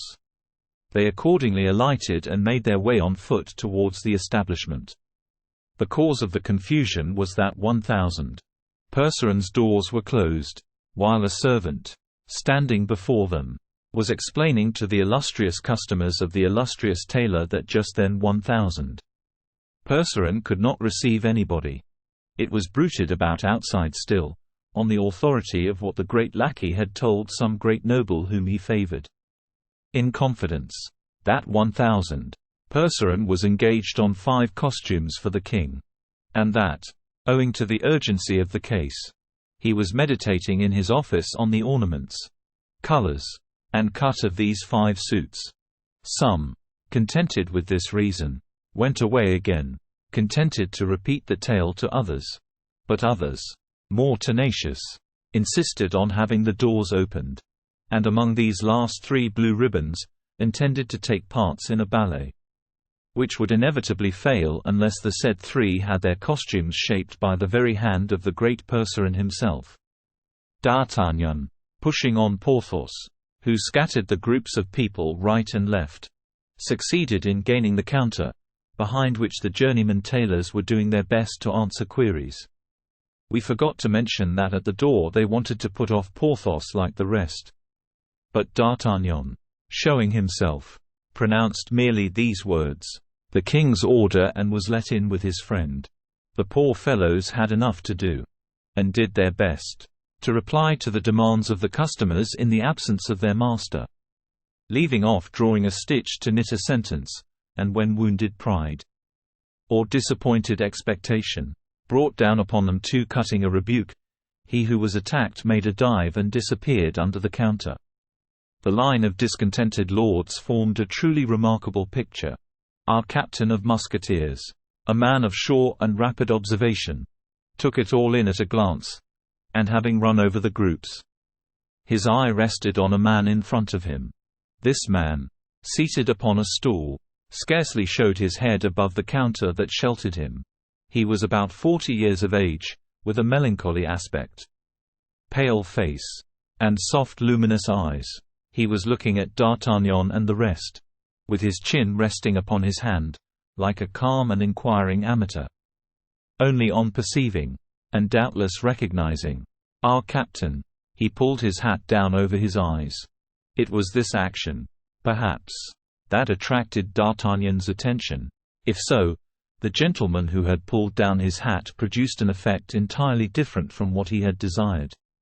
In other respects his costume was plain, and his hair evenly cut enough for customers, who were not close observers, to take him for a mere tailor's apprentice, perched behind the board, and carefully stitching cloth or velvet. Nevertheless, this man held up his head too often to be very productively employed with his fingers. D'Artagnan was not deceived, not he, and he saw at once that if this man was working at anything, it certainly was not at velvet. "Eh?" said he, addressing this man. "And so you have become a tailor's boy, Monsieur Molière?" "Hush 1000 D'Artagnan," replied the man, softly. "You will make them recognize me." "Well, and what harm?" "The fact is there is no harm, but—" "You were going to say there is no good in doing it either. Is it not so?" "Alas! No, for I was occupied in examining some excellent figures—" "Go on, go on." "Monsieur Molière, I quite understand the interest you take in the plates. I will not disturb your studies." "Thank you. But on one condition, that you tell me where 1000 Percerin really is." "Oh, willingly, in his own room only that one can't enter it." "Unapproachable? For everybody?" "Everybody. He brought me here so that I might be at my ease to make my observations. And then he went away." "Well, my dear Monsieur Molière, but you will go and tell him I am here." "I!" exclaimed Molière, in the tone of a courageous dog, from which you snatch the bone it has legitimately gained. "I disturb myself." "Ah, Monsieur d'Artagnan, how hard you are upon me! If you don't go directly and tell 1000 Percerin that I am here." "My dear Molière," said D'Artagnan, in a low tone, "I warn you of one thing, that I won't exhibit to you the friend I have brought with me." Molière indicated Porthos by an imperceptible gesture. "This gentleman, is it not?" "Yes." Molière fixed upon Porthos one of those looks which penetrate the minds and hearts of men. The subject doubtless appeared a very promising one, for he immediately rose and led the way into the adjoining chamber. Chapter 4: The Patterns. During all this time the noble mob was slowly heaving away, leaving at every angle of the counter either a murmur or a menace, as the waves leave foam or scattered seaweed on the sands, when they retire with the ebbing tide. In about 10 minutes Molière reappeared, making another sign to D'Artagnan from under the hangings. The latter hurried after him, with Porthos in the rear, and after threading a labyrinth of corridors, introduced him to 1000 Percerin's room. The old man, with his sleeves turned up, was gathering up in folds a piece of gold-flowered brocade, so as the better to exhibit its luster. Perceiving D'Artagnan, he put the silk aside, and came to meet him, by no means radiant with joy, and by no means courteous, but, take it altogether, in a tolerably civil manner. The captain of the King's Musketeers will excuse me, I am sure, for I am engaged. Yes, on the King's costumes, I know that. My dear Monsieur Percerin, you are making 3, they tell me. 5, my dear sir, 5. 3 or 5. 'Tis all the same to me, my dear monsieur, and I know that you will make them most exquisitely. Yes, I know. Once made they will be the most beautiful in the world, I do not deny it, but that they may be the most beautiful in the world, they must first be made, and to do this. Captain, I am pressed for time. Oh, bah! There are 2 days yet. 'Tis much more than you require, Monsieur Percerin, said D'Artagnan, in the coolest possible manner. Percerin raised his head with the air of a man little accustomed to be contradicted, even in his whims. But D'Artagnan did not pay the least attention to the airs which the illustrious tailor began to assume. 1,000, why dear 1,000 Percerin, he continued. I bring you a customer? Ah, exclaimed Percerin, crossly. 1,000 Le Baron du Vallon de Bracieux de Pierrefonds, continued D'Artagnan.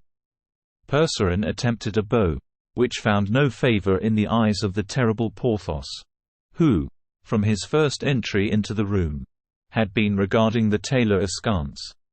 A very good friend of mine, concluded D'Artagnan. I will attend to monsieur, said Percerin. But later. But when? When I have time. You have already told my valet as much, broke in Porthos, discontentedly. Very likely, said Percerin. I am nearly always pushed for time, my friend, returned Porthos sententiously. There is always time to be found when one chooses to seek it. Percerin turned crimson, an ominous sign indeed in old men blanched by age. Monsieur is quite at liberty to confer his custom elsewhere. Come, Percerin, interposed D'Artagnan. You are not in a good temper today. Well, I will say one more word to you, which will bring you on your knees. Monsieur is not only a friend of mine, but more, a friend of 1,000 Fouquet's. Ah!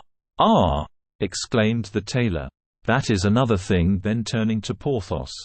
Monsieur le Baron is attached to the superintendent? He inquired.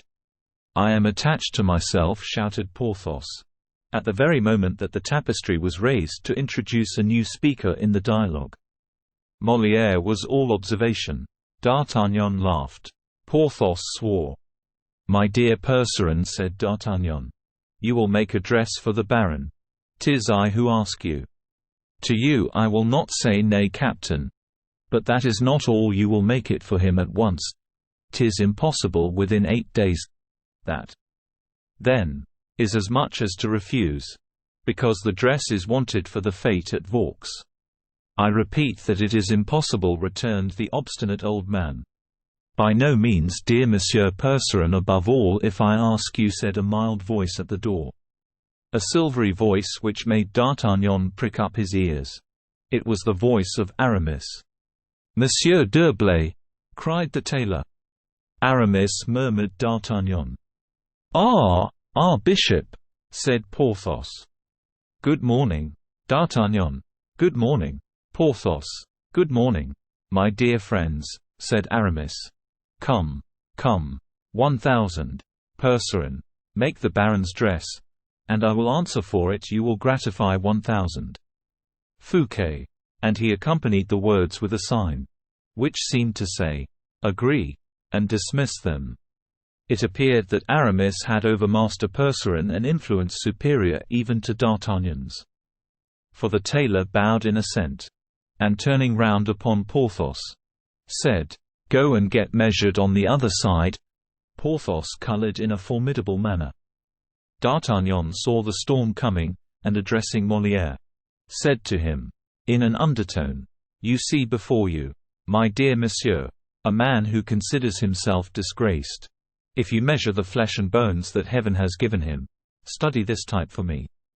Master Aristophanes. And profit by it." Molière had no need of encouragement. And his gaze dwelt long and keenly on the Baron Porthos. "Monsieur," he said, "if you will come with me, I will make them take your measure without touching you." "Oh," said Porthos. "How do you make that out, my friend?" "I say that they shall apply neither line nor rule to the seams of your dress. It is a new method we have invented for measuring people of quality, who are too sensitive to allow low-born fellows to touch them. We know some susceptible persons who will not put up with being measured.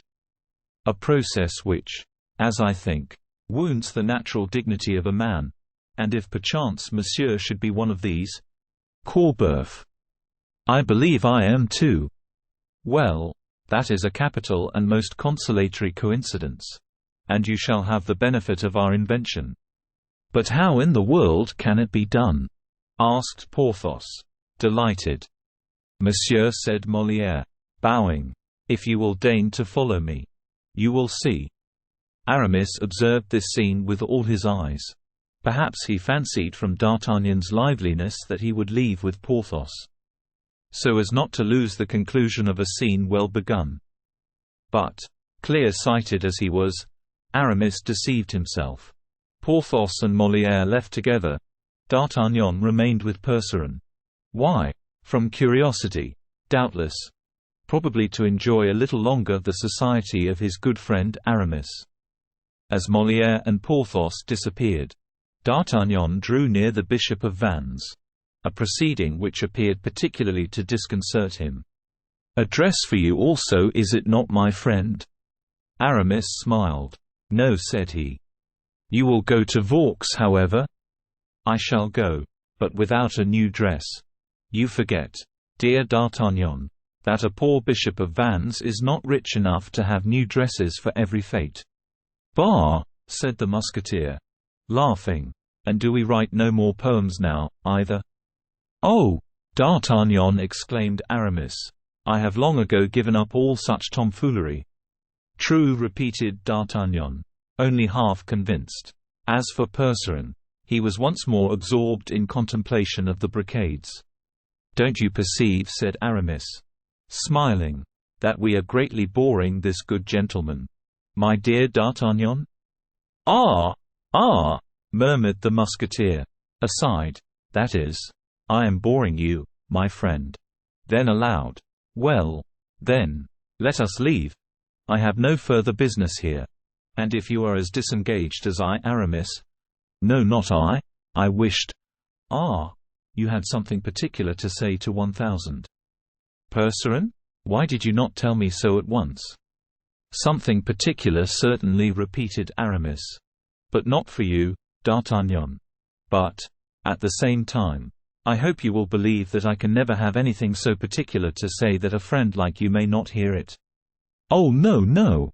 I am going," said D'Artagnan, imparting to his voice an evident tone of curiosity, for Aramis's annoyance, well dissembled as it was, had not a whit escaped him, and he knew that, in that impenetrable mind, everything, even the most apparently trivial, was designed to some end, an unknown one, but an end that, from the knowledge he had of his friend's character, the Musketeer felt must be important.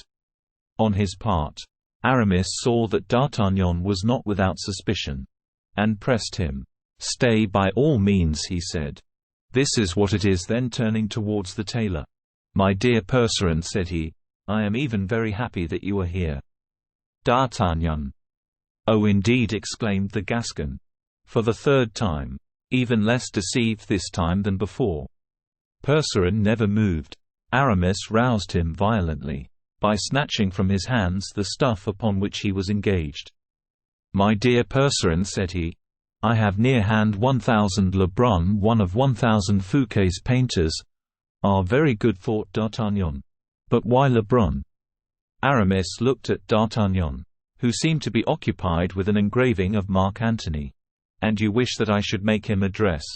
"Similar to those of the Epicureans," answered Percerin.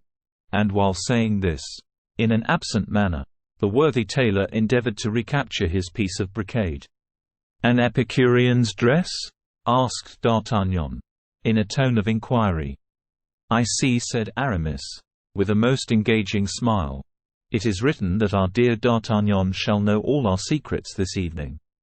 Yes, friend, you have surely heard speak of 1,000 Fouquet's Epicureans, have you not?" "Undoubtedly. Is it not a kind of poetical society, of which La Fontaine, Lauret, Pelisson, and Molière are members, and which holds its sittings at Saint-Mandé?" "Exactly so. Well, we are going to put our poets in uniform, and enroll them in a regiment for the king." "Oh, very well. I understand. A surprise 1,000. Fouquet is getting up for the king.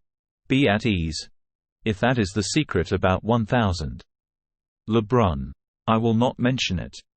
Always agreeable, my friend.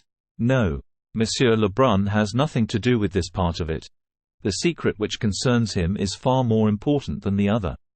"Then if it is so important as all that, I prefer not to know it," said D'Artagnan, making a show of departure. "Come in 1,000 Lebrun, come in," said Aramis, opening a side door with his right hand, and holding back D'Artagnan with his left. "I' faith, I too am quite in the dark," quoth Percerin.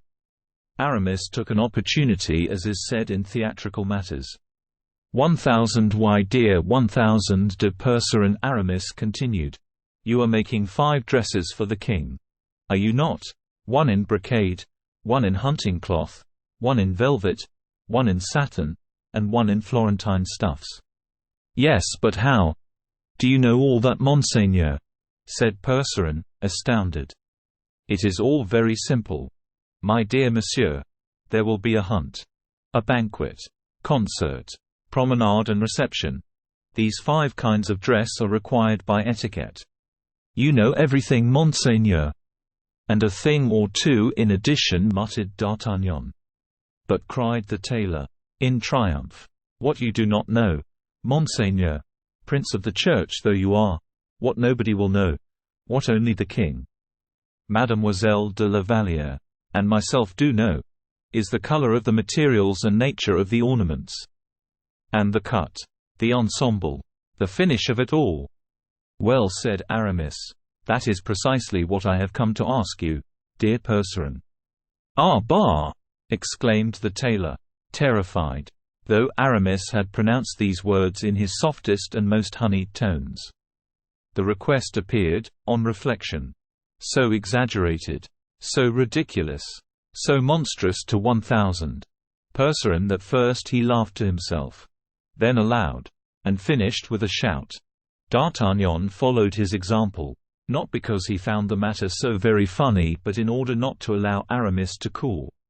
"At the outset I appear to be hazarding an absurd question, do I not?" said Aramis. "But D'Artagnan, who is incarnate wisdom itself, will tell you that I could not do otherwise than ask you this." "Let us see," said the attentive musketeer, perceiving with his wonderful instinct that they had only been skirmishing till now, and that the hour of battle was approaching. "Let us see," said Percerin, incredulously. "Why now," continued Aramis, "does 1,000 Fouquet give the king a fête? Is it not to please him?" "Assuredly," said Percerin. D'Artagnan nodded assent. "By delicate attentions? By some happy device? By a succession of surprises, like that of which we were talking, the enrollment of our Epicureans?" "Admirable. Well, then, this is the surprise we intend. 1,000. Lebrun here is a man who draws most excellently." "Yes," said Percerin. "I have seen his pictures, and observed that his dresses were highly elaborated. That is why I at once agreed to make him a costume, whether to agree with those of the Epicureans, or an original one. My dear monsieur, we accept your offer, and shall presently avail ourselves of it. But just now, 1,000. Lebrun is not in want of the dresses you will make for himself, but of those you are making for the king." Percerin made a bound backwards. Which D'Artagnan, calmest and most appreciative of men, did not consider overdone. So many strange and startling aspects wore the proposal which Aramis had just hazarded. The king's dresses. Give the king's dresses to any mortal whatever. Oh, for once, Monseigneur, your grace is mad, cried the poor tailor in extremity. Help me now, D'Artagnan, said Aramis, more and more calm and smiling. Help me now to persuade monsieur, for you understand, do you not? Not exactly, I declare. What? You do not understand that 1,000. Fouquet wishes to afford the king the surprise of finding his portrait on his arrival at Vaux, and that the portrait, which be a striking resemblance, ought to be dressed exactly as the king will be on the day it is shown. Oh, yes, said the musketeer, nearly convinced. So plausible was this reasoning. Yes, my dear Aramis, you are right. It is a happy idea. I will wager it is one of your own. Aramis. Well, I don't know, replied the bishop. Either mine or 1,000. Fouquet's then scanning Percerin. After noticing D'Artagnan's hesitation, well, Monsieur Percerin, he asked, what do you say to this? I say that you are, doubtless, free to refuse. I know well, and I by no means count upon compelling you. My dear monsieur, I will say more. I even understand all the delicacy you feel in taking up with 1,000.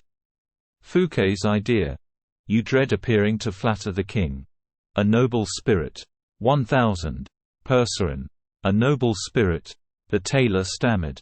It would, indeed, be a very pretty compliment to pay the young prince, continued Aramis, but as the surintendant told me, if Percerin refuse, tell him that it will not at all lower him in my opinion. And I shall always esteem him, only, repeated Percerin, rather troubled. Only, continued Aramis, I shall be compelled to say to the king, you understand, my dear 1,000 Monsieur Percerin, that these are 1,000. Fouquet's words, I shall be constrained to say to the king, Sire, I had intended to present your majesty with your portrait, but owing to a feeling of delicacy, slightly exaggerated perhaps, although creditable, 1,000. Percerin opposed the project. Opposed? Cried the tailor, terrified at the responsibility which would weigh upon him. I to oppose the desire, the will of 1,000. Fouquet when he is seeking to please the king. Oh, what a hateful word you have uttered, Monseigneur. Oppose. Oh, 'tis not I who said it. Heaven have mercy on me. I call the captain of the musketeers to witness it. Is it not true, Monsieur d'Artagnan, that I have opposed nothing? D'Artagnan made a sign indicating that he wished to remain neutral. He felt that there was an intrigue at the bottom of it. Whether comedy or tragedy, he was at his wits' end at not being able to fathom it. But in the meanwhile wished to keep clear. But already Percerin, goaded by the idea that the king was to be told he stood in the way of a pleasant surprise, had offered Lebrun a chair, and proceeded to bring from a wardrobe 4 magnificent dresses, the 5th being still in the workman's hands, and these masterpieces he successively fitted upon 4 lay figures, which, imported into France in the time of Concini, had been given to Percerin too, by Marshal d'Hanau. After the discomfiture of the Italian tailors ruined in their competition, the painter set to work to draw and then to paint the dresses. But Aramis, who was closely watching all the phases of his toil, suddenly stopped him. I think you have not quite got it, my dear Lebrun, he said. Your colors will deceive you. And on canvas we shall lack that exact resemblance which is absolutely requisite. Time is necessary for attentively observing the finer shades. Quite true, said Percerin, but time is wanting. And on that head, you will agree with me, Monseigneur, I can do nothing. Then the affair will fail, said Aramis, quietly, and that because of a want of precision in the colors. Nevertheless Lebrun went on copying the materials and ornaments with the closest fidelity, a process which Aramis watched with ill-concealed impatience. "What in the world now is the meaning of this imbroglio?" the musketeer kept saying to himself. "That will never do," said Aramis. 1000. Lebrun. "Close your box. And roll up your canvas." "But monsieur," cried the vexed painter, "the light is abominable here." "An idea." 1000. Lebrun. "An idea? If we had a pattern of the materials. For example. And with time. And a better light." "Oh then," cried Lebrun, "I would answer for the effect." "Good," said D'Artagnan. "This ought to be the knotty point of the whole thing. They want a pattern of each of the materials." "Mordieu! Will this Percerin give in now?" Percerin. Beaten from his last retreat. And duped. Moreover. By the feigned good nature of Aramis. Cut out 5 patterns and handed them to the Bishop of Vannes. "I like this better, that is your opinion, is it not?" said Aramis to D'Artagnan. "My dear Aramis," said D'Artagnan, "my opinion is that you are always the same." "And consequently always your friend," said the bishop in a charming tone. "Yes, yes," said D'Artagnan. Aloud. Then. In a low voice. "If I am your dupe, double Jesuit that you are, I will not be your accomplice, and to prevent it, 'tis time I left this place. Adieu. Aramis," he added aloud. "Adieu, I am going to rejoin Porthos." "Then wait for me," said Aramis. "Pocketing the patterns. For I have done. And shall be glad to say a parting word to our dear old friend." Lebrun packed up his paints and brushes.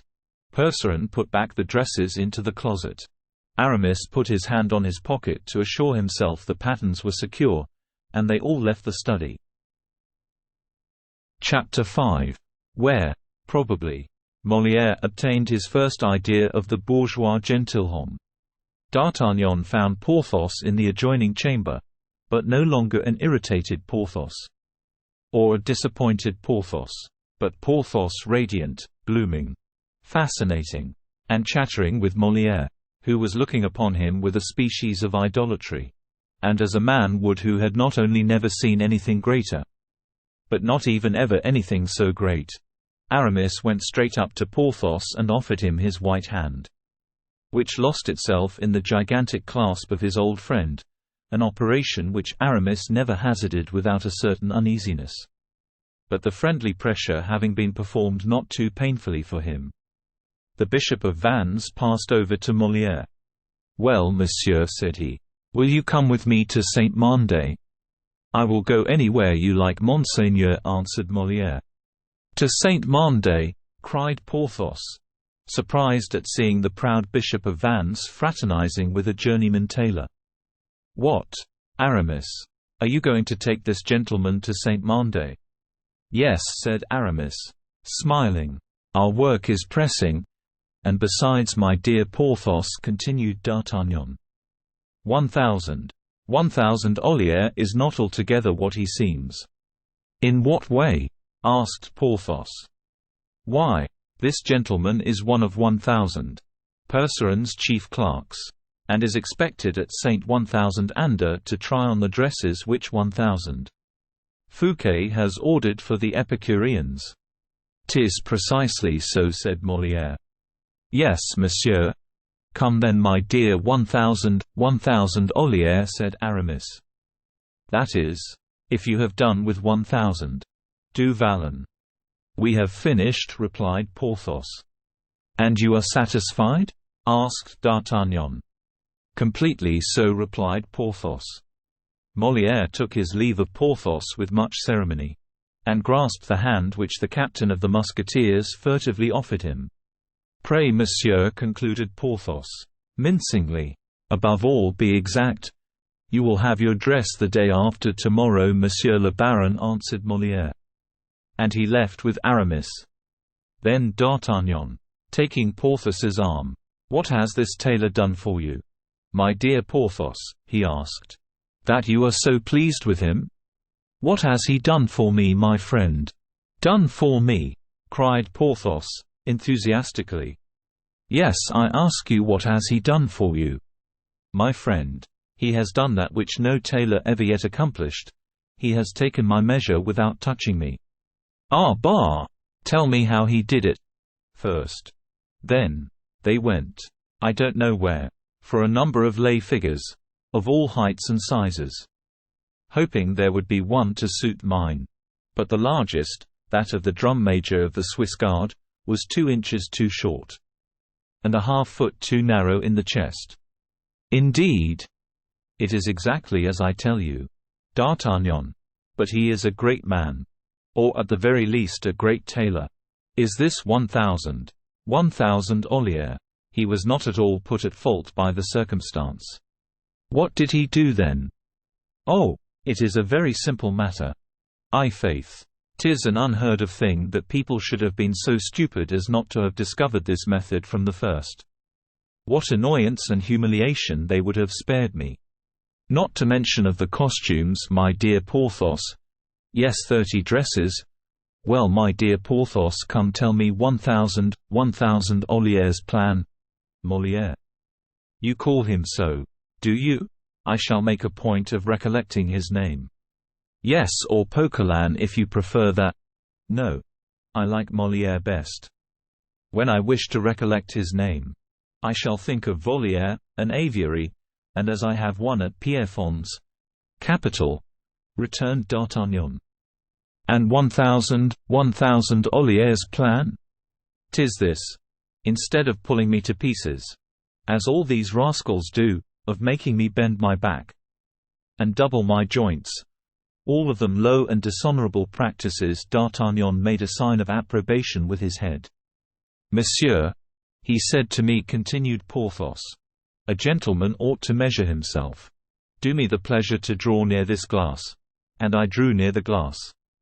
I must own I did not exactly understand what this good 1,000 Volière wanted with me. Molière? Ah! Yes. Molière. And as the fear of being measured still possessed me. Take care, said I to him, what you are going to do with me. I am very ticklish. I warn you. But he, with his soft voice, for he is a courteous fellow, we must admit, my friend, he with his soft voice. Monsieur, said he, that your dress may fit you well. It must be made according to your figure. Your figure is exactly reflected in this mirror. We shall take the measure of this reflection. In fact, said D'Artagnan, you saw yourself in the glass. But where did they find one in which you could see your whole figure? My good friend, it is the very glass in which the king is used to look to see himself. Yes, but the king is a foot and a half shorter than you are. Ah. Well, I know not how that may be. It is, no doubt, a cunning way of flattering the king. But the looking-glass was too large for me. 'Tis true that its height was made up of 3 Venetian plates of glass, placed one above another, and its breadth of 3 similar parallelograms in juxtaposition. Oh, Porthos! What excellent words you have command of! Where in the world did you acquire such a voluminous vocabulary? At Belle Isle. Aramis and I had to use such words in our strategic studies and castramentative experiments. D'Artagnan recoiled, as though the sesquipedalian syllables had knocked the breath out of his body. Ah! Very good, let us return to the looking-glass, my friend. Then this good 1,000 Volière? Molière.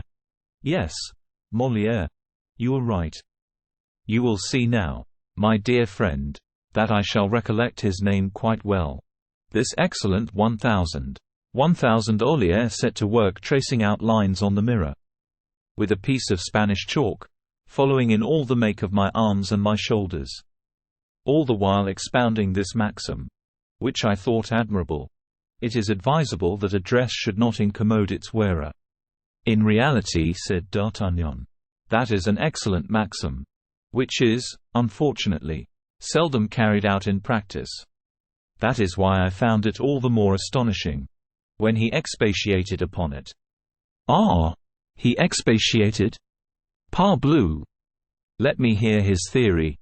Seeing that, he continued, one may, in awkward circumstances, or in a troublesome position, have one's doublet on one's shoulder, and not desired to take one's doublet off. True, said D'Artagnan. And so, continued 1000 Volière, Molière, 1000 Olière. Yes. And so, went on 1000. 1000 Olière. You want to draw your sword, monsieur, and you have your doublet on your back. What do you do? I take it off, I answered. Well, no, he replied. How no? I say that the dress should be so well made that it will in no way encumber you, even in drawing your sword. Ah! Ah! Throw yourself on guard, pursued he. I did it with such wondrous firmness that 2 panes of glass burst out of the window. 'Tis nothing. Nothing, said he. Keep your position. I raised my left arm in the air. The forearm gracefully bent, the ruffle drooping, and my wrist curved, while my right arm, half extended, securely covered my wrist with the elbow, and my breast with the wrist. Yes, said D'Artagnan. 'Tis the true guard. The academic guard? You have said the very word, dear friend. In the meanwhile, Volière, Molière, hold. I should certainly, after all, prefer to call him. What did you say his other name was? Poquelin. I prefer to call him Poquelin. And how will you remember this name better than the other? You understand he calls himself Poquelin, does he not? Yes. If I were to call to mind Madame Coquenard, good, and change coq into pock, nard into lin, and instead of Coquenard I shall have Poquelin. 'Tis wonderful, cried D'Artagnan, astounded. Go on, my friend. I am listening to you with admiration. This Coquelin sketched my arm on the glass. I beg your pardon. Poquelin. What did I say then? You said Coquelin. Ah, true. This Poquelin, then, sketched my arm on the glass, but he took his time over it. He kept looking at me a good deal. The fact is, that I must have been looking particularly handsome. Does it weary you? He asked. A little, I replied, bending a little in my hands. But I could hold out for an hour or so longer. No, no, I will not allow it.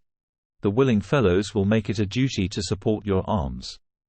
As of old, men supported those of the Prophet.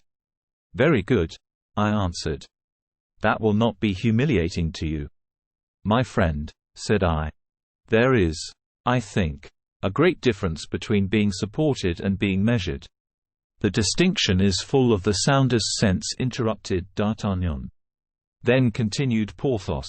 He made a sign. 2 lads approached. One supported my left arm, while the other, with infinite address, supported my right. Another. My man, cried he. A third approached. Support monsieur by the waist, said he. The garçon complied. So that you were at rest? Asked D'Artagnan.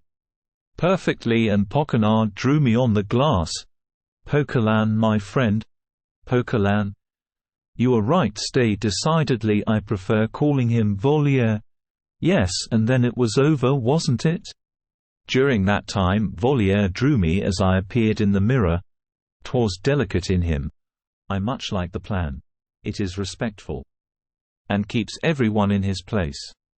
And there it ended? Without a soul having touched me, my friend, except the 3 garçons who supported you. Doubtless. But I have, I think, already explained to you the difference there is between supporting and measuring. 'Tis true, answered D'Artagnan, who said afterwards to himself, I' I greatly deceive myself, or I have been the means of a good windfall to that rascal Molière. And we shall assuredly see the scene hit off to the life in some comedy or other. Porthos smiled. What are you laughing at? Asked D'Artagnan. Must I confess? Well, I was laughing over my good fortune. Oh, that is true. I don't know a happier man than you. But what is this last piece of luck that has befallen you? Well, my dear fellow, congratulate me. I desire nothing better. It seems that I am the first who has had his measure taken in that manner. Are you so sure of it? Nearly so, Certain signs of intelligence which passed between Volière and the other garçon showed me the fact. "Well, my friend, that does not surprise me from Molière," said D'Artagnan. "Volière, my friend? Oh. No. No. Indeed. I am very willing to leave you to go on saying Volière. But as for me, I shall continue to say Molière. Well, this, I was saying, does not surprise me, coming from Molière, who is a very ingenious fellow, and inspired you with this grand idea. It will be of great use to him by and by, I am sure. Won't it be of use to him?" "Indeed? I believe you. It will, and that in the highest degree. For you see, my friend, Molière is of all known tailors the man who best clothes our barons, comtes, and marquises, according to their measure. On this observation, neither the application nor depth of which we shall discuss, D'Artagnan and Porthos quitted 1000 de Percerin's house and rejoined their carriages, wherein we will leave them, in order to look after Molière and Aramis at Saint-Mandé. Chapter 6: The Beehive, the Bees, and the Honey.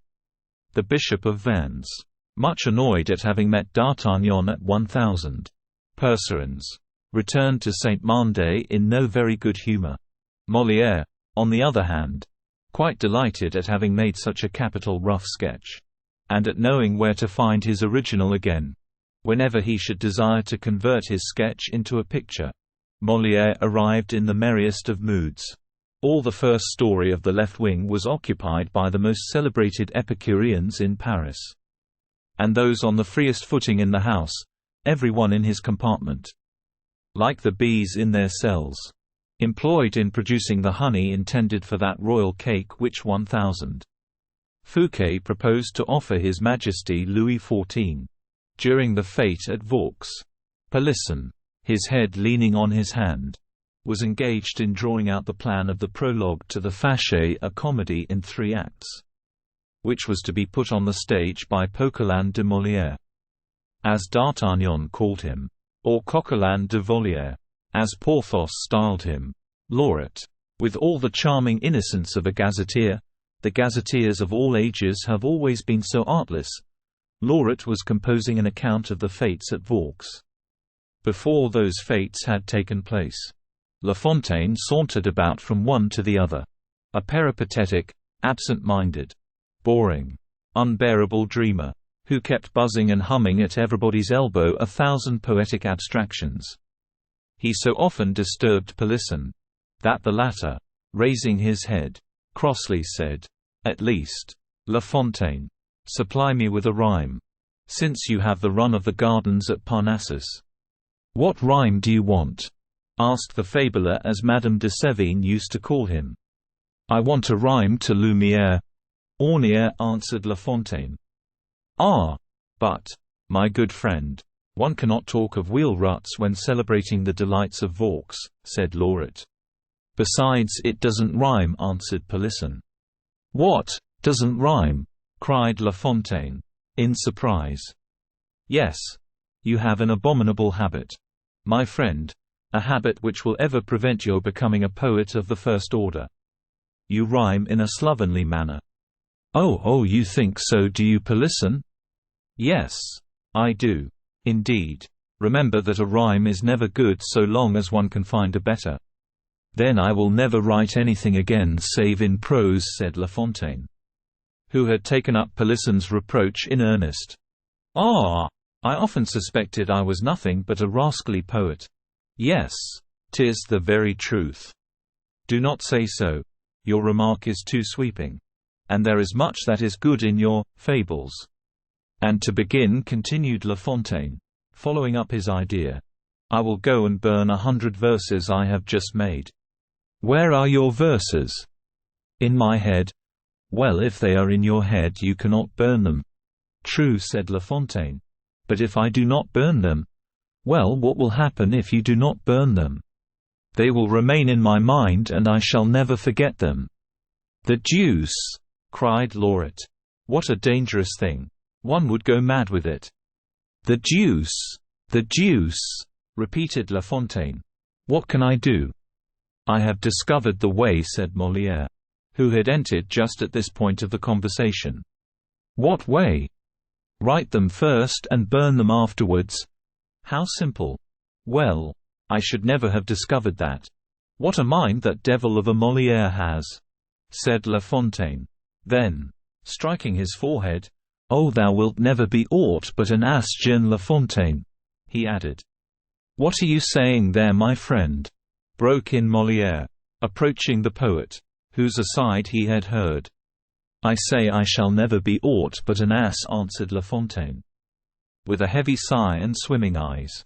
"Yes, my friend," he added, with increasing grief, "it seems that I rhyme in a slovenly manner. Oh, 'tis wrong to say so. Nay, I am a poor creature." "Who said so?" "Parbleu, 'twas Polisson. Did you not Polisson?" Polisson, again absorbed in his work, took good care not to answer. "But if Polisson said you were so," cried Molière, "Polisson has seriously offended you." "Do you think so?" "Ah!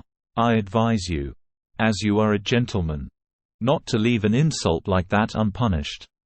"What?" exclaimed La Fontaine. "Did you ever fight?" "Once only, with a lieutenant in the light horse." "What wrong had he done you?" "It seems he ran away with my wife." "Ah!"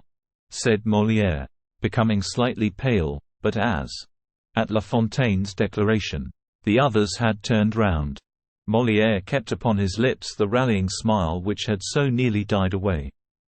And continuing to make La Fontaine speak, "And what was the result of the duel?" "The result was that on the ground my opponent disarmed me, and then made an apology, promising never again to set foot in my house." "And you considered yourself satisfied?" said Molière. "Not at all. On the contrary, I picked up my sword. 'I beg your pardon, monsieur,' I said. 'I have not fought you because you were my wife's friend, but because I was told I ought to fight.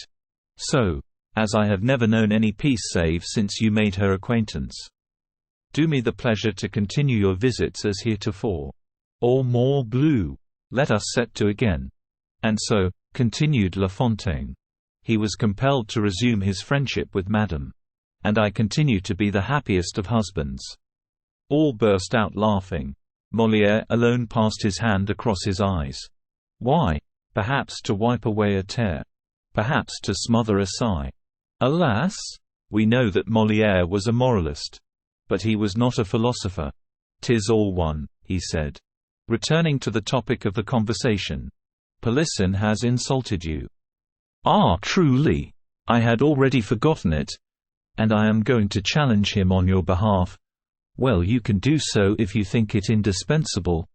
"I do think it indispensable, and I am going to—" "Stay," exclaimed La Fontaine. "I want your advice." "Upon what? This insult?" "No. Tell me really now whether Lumière does not rhyme with ornière." "I should make them rhyme." "Ah! I knew you would. And I have made 100,000 such rhymes in my time." 100,000? cried La Fontaine. 4 times as many as La Pucelle, which 1,000. Chaplin is meditating. Is it also on this subject, too, that you have composed 100,000 verses? "Listen to me, you eternally absent-minded creature," said Molière. "It is certain," continued La Fontaine, "that legume, for instance, rhymes with posthume. In the plural above all." "Yes.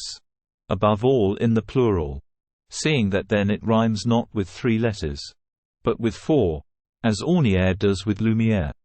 "But give me ornière and Lumières in the plural, my dear Polisson," said La Fontaine, clapping his hand on the shoulder of his friend, whose insult he had quite forgotten. "And they will rhyme." "Hem!" coughed Polisson. "Molière says so. And Molière is a judge of such things. He declares he has himself made 100,000 verses." "Come," said Molière, laughing, "he is off now. It is like rivage, which rhymes admirably with herbage. I would take my oath of it." "But," said Molière.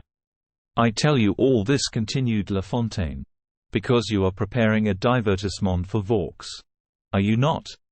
Yes, the Faché. Ah. Yes, the Faché. Yes. I recollect. Well, I was thinking a prologue would admirably suit your divertissement. Doubtless it would suit capitally. Ah. You are of my opinion? So much so that I have asked you to write this very prologue. You asked me to write it? Yes. You. And on your refusal begged you to ask Pelisson, who is engaged upon it at this moment. Ah. That is what Pelisson is doing. Then? I-faith. My dear Molière, you are indeed often right. When? When you call me absent-minded. It is a monstrous defect. I will cure myself of it. And do your prologue for you. But inasmuch as Pelisson is about it. Ah, true. Miserable rascal that I am. Lauret was indeed right in saying I was a poor creature. It was not Lauret who said so, my friend. Well. Then. Whoever said so. 'Tis the same to me. And so your divertissement is called the Faché? Well. Can you make Huru rhyme with Faché? If obliged, yes. And even with Capriso? Oh no. It would be hazardous, and yet why so?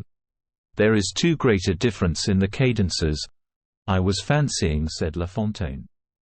Leaving Molière for Lauret, I was fancying. What were you fancying?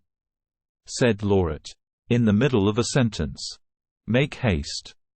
You are writing the prologue to the Faché, are you not? No. Mordieu. It is Pelisson. Ah, Pelisson, cried La Fontaine. Going over to him. I was fancying, he continued, that the nymph of Vaux. Ah, beautiful, cried Lauret. The nymph of Vaux. Thank you, La Fontaine. You have just given me the 2 concluding verses of my paper. Well, if you can rhyme so well, La Fontaine, said Pelisson. Tell me now in what way you would begin my prologue. I should say, for instance, oh, nymph, who, after, who, I should place a verb in the second person singular of the present indicative, and should go on thus, this grot profound. But the verb? Asked Pelisson. To admire the greatest king of all kings round, continued La Fontaine. But the verb, obstinately insisted Pelisson. This second person singular of the present indicative. Well, then, quittest. Oh, nymph, who quittest now this grot profound? To admire the greatest king of all kings round. You would not put, who quittest, would you? Why not? Quittest, after, you who.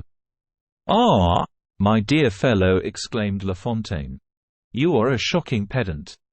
Without counting, said Molière, that the second verse, king of all kings round, is very weak. My dear La Fontaine. Then you see clearly I am nothing but a poor creature, a shuffler. As you said. I never said so. Then as Lauret said. And it was not Lauret either, it was Pelisson. Well. Pelisson was right 100 times over. But what annoys me more than anything, my dear Molière, is that I fear we shall not have our Epicurean dresses. You expected yours then for the fête? Yes, for the fête. And then for after the fête. My housekeeper told me that my own is rather faded. Diable! Your housekeeper is right rather more than faded. Ah, you see, resumed La Fontaine. The fact is, I left it on the floor in my room. And my cat. Well, your cat. She made her nest upon it, which has rather changed its color. Molière burst out laughing. Pelisson and Lauret followed his example. At this juncture, the Bishop of Vannes appeared, with a roll of plans and parchments under his arm.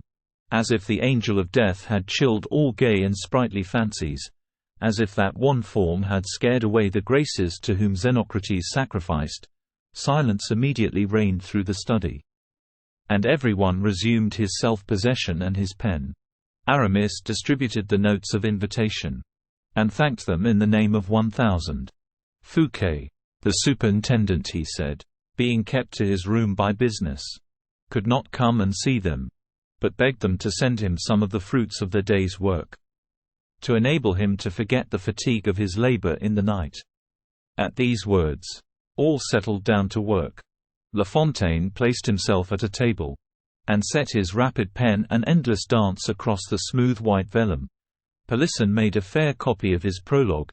Molière contributed 50 fresh verses, with which his visit to Percerin had inspired him. Laureate, an article on the marvelous fates he predicted, and Aramis, laden with his booty like the king of the bees. That great black drone, decked with purple and gold, re-entered his apartment, silent and busy. But before departing, "Remember, gentlemen," said he, "we leave tomorrow evening." "In that case I must give notice at home," said Molière. "Yes, poor Molière," said Laureate, smiling. "He loves his home. He loves—" "Yes," replied Molière, with his sad, sweet smile. "He loves. That does not mean they love him." "As for me," said La Fontaine, "they love me at Château Thierry. I am very sure." Aramis here re-entered after a brief disappearance. "Will anyone go with me?" he asked. "I am going by Paris, after having passed a quarter of an hour with 1000. Fouquet. I offer my carriage." "Good," said Molière. "I accept it. I am in a hurry." "I shall dine here," said Laureate. 1000. De Gourville has promised me some crawfish. He has promised me some whitings. Find a rhyme for that, La Fontaine. Aramis went out laughing, as only he could laugh, and Molière followed him. They were at the bottom of the stairs, when La Fontaine opened the door, and shouted out, "He has promised us some whitings in return for these our writings." The shouts of laughter reached the ears of Fouquet at the moment Aramis opened the door of the study. As to Molière, he had undertaken to order the horses, while Aramis went to exchange a parting word with the superintendent. "Oh, how they are laughing there," said Fouquet, with a sigh. "Do you not laugh, monseigneur?" "I laugh no longer now." 1000. D'Herblay. The fate is approaching. Money is departing. "Have I not told you that was my business?" "Yes, you promised me millions." "You shall have them the day after the king's entrée into Vaux." Fouquet looked closely at Aramis, and passed the back of his icy hand across his moistened brow. Aramis perceived that the superintendent either doubted him, or felt he was powerless to obtain the money. How could Fouquet suppose that a poor bishop, ex-abbé, ex-musketeer, could find any? "Why doubt me?" said Aramis. Fouquet smiled and shook his head. "Man of little faith," added the bishop. 1000. Why, dear 1000, D'Herblay answered Fouquet. "If I fall—" "Well, if you fall, I shall, at least, fall from such a height that I shall shatter myself in falling." Then giving himself a shake, as though to escape from himself. "Whence came you?" said he. "My friend?" "From Paris, from Percerin." "And what have you been doing at Percerin's? For I suppose you attach no great importance to our poet's dresses." "No, I went to prepare a surprise." "Surprise?" "Yes, which you are going to give to the king." "And will it cost much?" "Oh, 100 pistoles you will give Lebrun." "A painting." "Ah, all the better. And what is this painting to represent?" "I will tell you. Then at the same time, whatever you may say or think of it, I went to see the dresses for our poets." "Bah! And they will be rich and elegant." "Splendid. There will be few great monseigneurs with so good. People will see the difference there is between the courtiers of wealth and those of friendship." "Ever generous and grateful, dear prelate. In your school." Fouquet grasped his hand. "And where are you going?" he said. "I am off to Paris when you shall have given a certain letter." "For whom?" 1000 de Leon. "And what do you want with Leon?" "I wish to make him sign a lettre de cachet." "Lettre de cachet?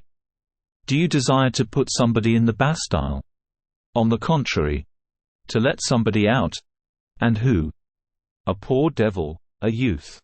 A lad who has been bastilled these 10 years." for 2 Latin verses he made against the Jesuits. 2 Latin verses, and for 2 Latin verses, the miserable being has been in prison for 10 years. Yes, and has committed no other crime. Beyond this he is as innocent as you or one. On your word? On my honor. And his name is Selden. Yes, but it is too bad you knew this and you never told me.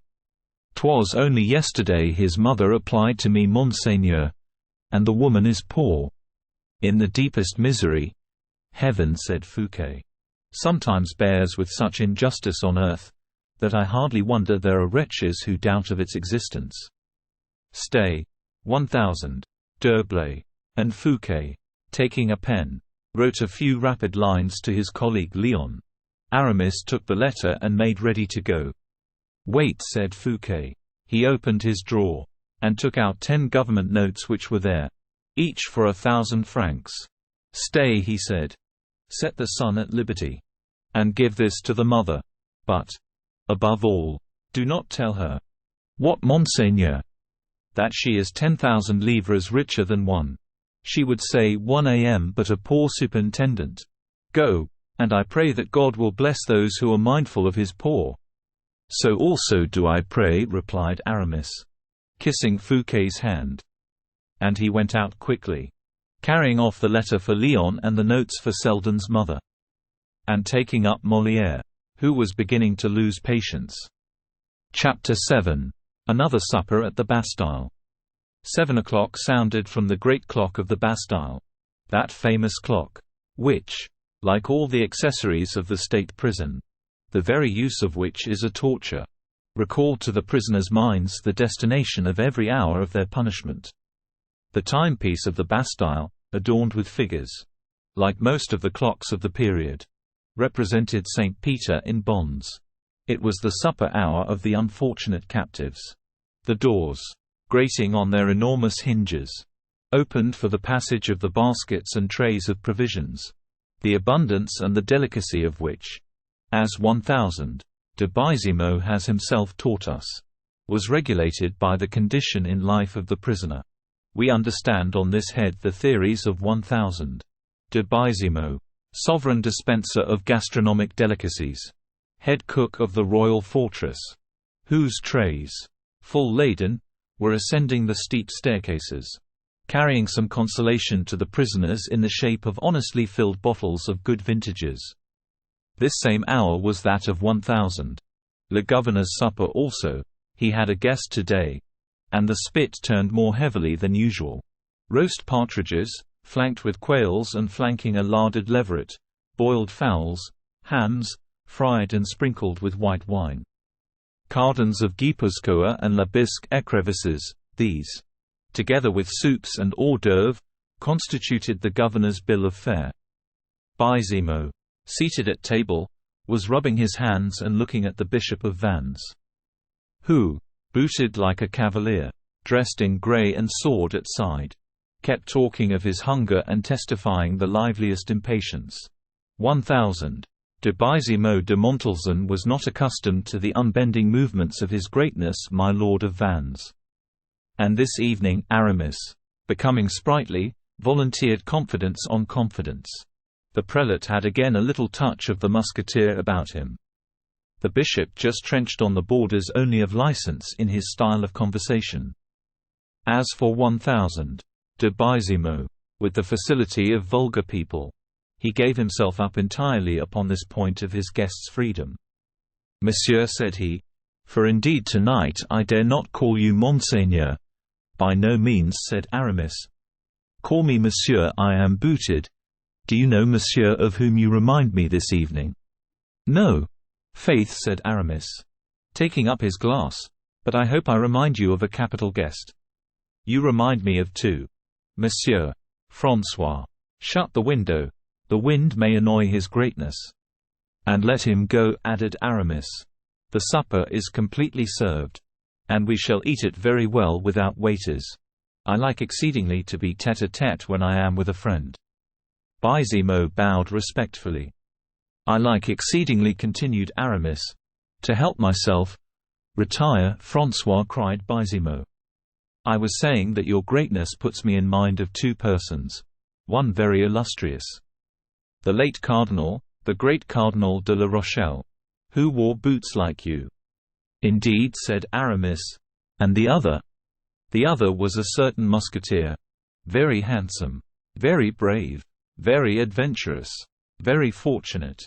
Who, from being abbé, turned musketeer. And from musketeer turned abbé." Aramis condescended to smile. "From abbé," continued Baizimo. Encouraged by Aramis's smile, "from abbé, bishop, and from bishop." "Ah! Stay there, I beg," exclaimed Aramis. "I have just said, monsieur, that you gave me the idea of a cardinal." "Enough." "Dear 1000. Baizimo. As you said, I have on the boots of a cavalier. But I do not intend, for all that, to embroil myself with the Church this evening." "But you have wicked intentions nevertheless, monseigneur." "Oh yes, wicked I own, as everything mundane is.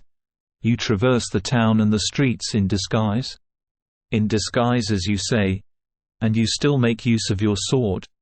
"Yes, I should think so. But only when I am compelled.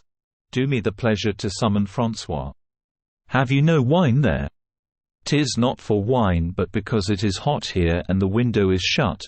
I shut the windows at supper time so as not to hear the sounds or the arrival of couriers." "Ah yes, you hear them when the window is open." "But too well, and that disturbs me, you understand." "Nevertheless I am suffocated." François entered. "Open the windows, I pray you." "Master François," said Aramis. "You will allow him, dear 1000. Baizimo?" "You are at home here," answered the governor. The window was opened. "Do you not think," said 1000, "de Baizimo, that you will find yourself very lonely? Now 1000, de la Fère has returned to his household gods at Blois. He is a very old friend. Is he not?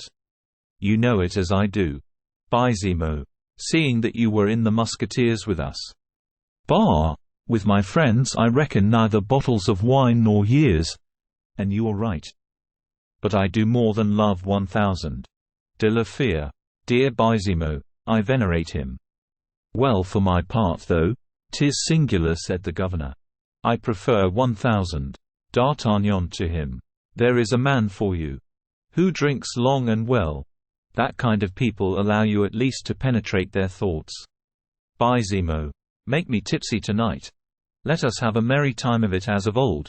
And if I have a trouble at the bottom of my heart, I promise you, you shall see it as you would a diamond at the bottom of your glass." "Bravo!" said Baizimo. And he poured out a great glass of wine and drank it off at a draught, trembling with joy at the idea of being, by hook or by crook, in the secret of some high archiepiscopal misdemeanor. While he was drinking, he did not see with what attention Aramis was noting the sounds in the great court. A courier came in about 8 o'clock as François brought in the 5th bottle. And, although the courier made a great noise, Baizimo heard nothing. "The devil take him," said Aramis. "What? Who?" asked Baizimo. "I hope 'tis neither the wine you drank nor he who is the cause of your drinking it." "No. It is a horse. Who is making noise enough in the court for a whole squadron." "Pooh! Some courier or other," replied the governor, redoubling his attention to the passing bottle. "Yes. And may the devil take him. And so quickly that we shall never hear him speak more. Hurrah! Hurrah!" "You forget me, Baizimo. My glass is empty," said Aramis, lifting his dazzling Venetian goblet. "Upon my honor you delight me, François. Wine." François entered. "Wine, fellow? And better?" "Yes, monsieur, yes, but a courier has just arrived." "Let him go to the devil, I say." "Yes, monsieur, but—" "Let him leave his news at the office." "We will see to it tomorrow." "Tomorrow. There will be time tomorrow. There will be daylight," said Baizimo, chanting the words. "Ah, monsieur," grumbled the soldier François, in spite of himself. "Monsieur—" "Take care," said Aramis. "Take care? Of what, dear 1000 d'Herblay?" said Baizimo. half intoxicated. The letter which the courier brings to the governor of a fortress is sometimes an order. Nearly always. Do not orders issue from the ministers? Yes, undoubtedly, but— and what do these ministers do but countersign the signature of the king? Perhaps you are right. Nevertheless, 'tis very tiresome when you are sitting before a good table, tête-à-tête with a friend. Ah! I beg your pardon, monsieur. I forgot it is I who engage you at supper, and that I speak to a future cardinal. Let us pass over that, dear Baisimo, and return to our soldier, to François. Well, and what has François done? He has demurred. He was wrong then. However, he has demurred. You see, 'tis because there is something extraordinary in this matter. It is very possible that it was not François who was wrong in demurring, but you, who are in the wrong in not listening to him. Wrong? I to be wrong before François? That seems rather hard. Pardon me. Merely an irregularity, but I thought it my duty to make an observation which I deem important. Oh, perhaps you are right, stammered Baisimo. The king's order is sacred. But as to orders that arrive when one is at supper, I repeat that the devil— if you had said as much to the great cardinal— my dear Baisimo, and if his order had any importance. I do it that I may not disturb a bishop. Mordieu, am I not, then, excusable? Do not forget, Baisimo, that I have worn the soldier's coat, and I am accustomed to obedience everywhere. You wish then— I wish that you would do your duty. My friend. Yes, at least before this soldier. 'Tis mathematically true, exclaimed Baisimo. François still waited. Let them send this order of the king's up to me, he repeated, recovering himself. And he added in a low tone, do you know what it is? I will tell you something about as interesting as this. Beware of fire near the powder magazine, or look close after such and such a one, who is clever at escaping. Ah! If you only knew, Monseigneur, how many times I have been suddenly awakened from the very sweetest, deepest slumber, by messengers arriving at full gallop to tell me, or rather, bring me a slip of paper containing these words, Monsieur de Baisimo. What news? 'Tis clear enough that those who waste their time writing such orders have never slept in the Bastille. They would know better. They have never considered the thickness of my walls, the vigilance of my officers, the number of rounds we go. But, indeed, what can you expect, Monseigneur? It is their business to write and torment me when I am at rest, and to trouble me when I am happy, added Baisimo, bowing to Aramis. Then let them do their business, and do you do yours, added the bishop, smiling. François re-entered. Baisimo took from his hands the minister's order. He slowly undid it, and as slowly read it. Aramis pretended to be drinking, so as to be able to watch his host through the glass. Then, Baisimo, having read it, "What was I just saying?" he exclaimed. "What is it?" asked the bishop. "An order of release. They're now excellent news indeed to disturb us." Excellent news for him whom it concerns. You will at least agree, my dear governor. And at 8 o'clock in the evening. It is charitable. Oh, charity is all very well. But it is for that fellow who says he is so weary and tired. But not for me who am amusing myself, said Baisimo, exasperated. Will you lose by him, then? And is the prisoner who is to be set at liberty a good payer? Oh yes indeed, a miserable 5-franc rat. Let me see it, asked 1,000. D'Herblay. It is no indiscretion. By no means rid it. There is urgent on the paper you have seen that, I suppose? Oh, admirable. Urgent. A man who has been there 10 years. It is urgent to set him free today. This very evening. At 8 o'clock. Urgent. And Baisimo, shrugging his shoulders with an air of supreme disdain, flung the order on the table and began eating again. They are fond of these tricks, he said. With his mouth full, they seize a man. Some fine day. Keep him under lock and key for 10 years, and write to you. Watch this fellow well, or keep him very strictly. And then, as soon as you are accustomed to look upon the prisoner as a dangerous man, all of a sudden, without rhyme or reason they write, set him at liberty, and actually add to their missive, urgent. You will own, my lord, 'tis enough to make a man at dinner shrug his shoulders. What do you expect? It is for them to write, said Aramis. For you to execute the order. Good, good. Execute it. Oh, patience. You must not imagine that I am a slave. Gracious heaven, my very good 1000. Baisimo. Whoever said so? Your independence is well known. Thank heaven. But your goodness of heart is also known. Ah, don't speak of it. And your obedience to your superiors. Once a soldier. You see, Baisimo. Always a soldier.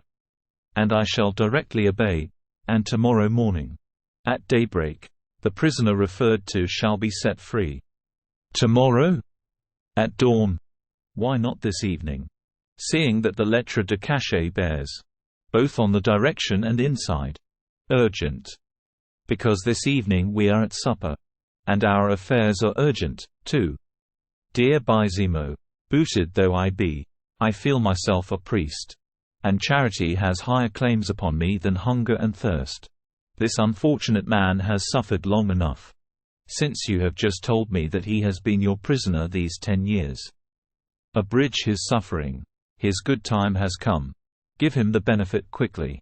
God will repay you in paradise with years of felicity. You wish it? I entreat you. What? In the very middle of our repast? I implore you, such an action is worth 10 benedicits. It shall be as you desire, only our supper will get cold.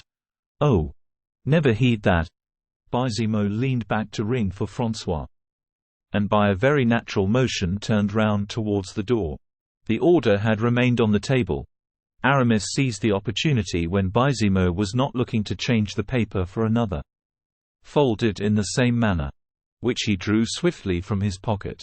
François, said the governor, let the major come up here with the turnkeys of the Bertaudiere. François bowed and quitted the room, leaving the two companions alone. Chapter 8. The General of the Order. There was now a brief silence, during which Aramis never removed his eyes from Baisimo for a moment. The latter seemed only half decided to disturb himself thus in the middle of supper. And it was clear he was trying to invent some pretext, whether good or bad, for delay, at any rate till after dessert.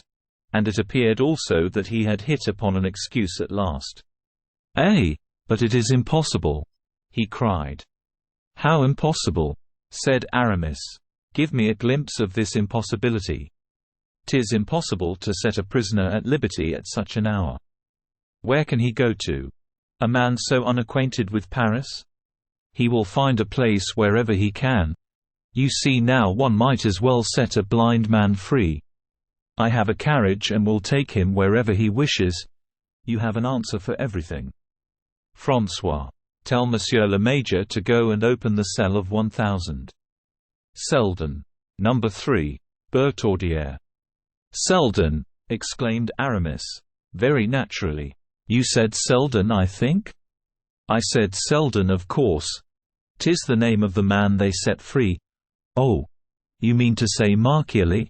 Said Aramis. Marchiali? Oh, yes indeed. No, Selden. I think you are making a mistake, Monsieur Baisimo. I have read the order. And I saw Selden in letters as large as that, and Baisimo held up his finger. And I read Marchiali in characters as large as this, said Aramis, also holding up 2 fingers. To the proof let us throw a light on the matter, said Baisimo, confident he was right. There is the paper, you have only to read it. I read Marchiali, returned Aramis, spreading out the paper. Look. Baisimo looked, and his arms dropped suddenly. Yes, he said, quite overwhelmed. Yes. Marchiali. 'Tis plainly written Marchially. Quite true. Ah! How? The man of whom we have talked so much. The man whom they are every day telling me to take such care of. There is, Marchially, repeated the inflexible Aramis. I must own it, Monseigneur, but I understand nothing about it. You believe your eyes at any rate. To tell me very plainly there is, Marchially, and in a good handwriting too. 'Tis a wonder. I still see this order and the name of Selden. Irishman. I see it. Ah! I even recollect that under this name there was a blot of ink. No, there is no ink. No, there is no blot. Oh, but there was. Though, I know it. Because I rubbed my finger, this very one, in the powder that was over the blot. In a word, be it how it may, dear 1000 Baisimo, said Aramis. And whatever you may have seen. The order is signed to release Marchially, blot or no blot. The order is signed to release Marchially, replied Baisimo, mechanically, endeavoring to regain his courage. And you are going to release this prisoner? If your heart dictates you to deliver Selden also. I declare to you I will not oppose it the least in the world. Aramis accompanied this remark with a smile, the irony of which effectually dispelled Baisimo's confusion of mind, and restored his courage. Monseigneur, he said, this Marchially is the very same prisoner whom the other day a priest confessor of our order came to visit in so imperious and so secret a manner. I don't know that, monsieur, replied the bishop. 'Tis no such long time ago, dear Monsieur d'Herblay. It is true. But with us, monsieur, it is good that the man of today should no longer know what the man of yesterday did. In any case, said Baisimo, the visit of the Jesuit confessor must have given happiness to this man. Aramis made no reply, but recommenced eating and drinking. As for Baisimo, no longer touching anything that was on the table, he again took up the order and examined it every way. This investigation, under ordinary circumstances, would have made the ears of the impatient Aramis burn with anger. But the Bishop of Vannes did not become incensed for so little. Above all, when he had murmured to himself that to do so was dangerous. "Are you going to release Marchially?" he said. "What mellow, fragrant and delicious sherry this is, my dear governor." "Monseigneur," replied Baisimo, "I shall release the prisoner Marchially when I have summoned the courier who brought the order. And above all, when, by interrogating him, I have satisfied myself. The order is sealed, and the courier is ignorant of the contents. What do you want to satisfy yourself about?" "Be it so, Monseigneur, but I shall send to the ministry, and 1000 de Leon will either confirm or withdraw the order." "What is the good of all that?" asked Aramis, coldly. "What good?" "Yes, what is your object, I ask?" "The object of never deceiving oneself, Monseigneur, nor being wanting in the respect which a subaltern owes to his superior officers, nor infringing the duties of a service one has accepted of one's own free will." "Very good. You have just spoken so eloquently that I cannot but admire you. It is true that a subaltern owes respect to his superiors. He is guilty when he deceives himself, and he should be punished if he infringed either the duties or laws of his office." Baisimo looked at the bishop with astonishment. "It follows," pursued Aramis, "that you are going to ask advice, to put your conscience at ease in the matter." "Yes, Monseigneur. And if a superior officer gives you orders you will obey." "Never doubt it, Monseigneur. You know the king's signature well, 1000 de Baisimo." "Yes, Monseigneur. Is it not on this order of release?" "It is true, but it may be forged, you mean?" "That is evident, Monseigneur. You are right, and that of 1000 de Leon. I see it plain enough on the order. But for the same reason that the king's signature may have been forged, so also, and with even greater probability, may 1000 de Leon's." "Your logic has the stride of a giant, 1000 de Baisimo," said Aramis, "and your reasoning is irresistible." But on what special grounds do you base your idea that these signatures are false? On this, the absence of counter-signatures. Nothing checks His Majesty's signature, and 1000. De Leon is not there to tell me he has signed. Well, Monsieur de Bizimo, said Aramis, bending an eagle glance on the governor, I adopt so frankly your doubts, and your mode of clearing them up, that I will take a pen. If you will give me one. Bizimo gave him a pen. And a sheet of white paper, added Aramis. Bizimo handed him some paper. Now, I, also, here present, incontestably, am going to write an order to which I am certain you will give credence. Incredulous as you are. Bizimo turned pale at this icy assurance of manner.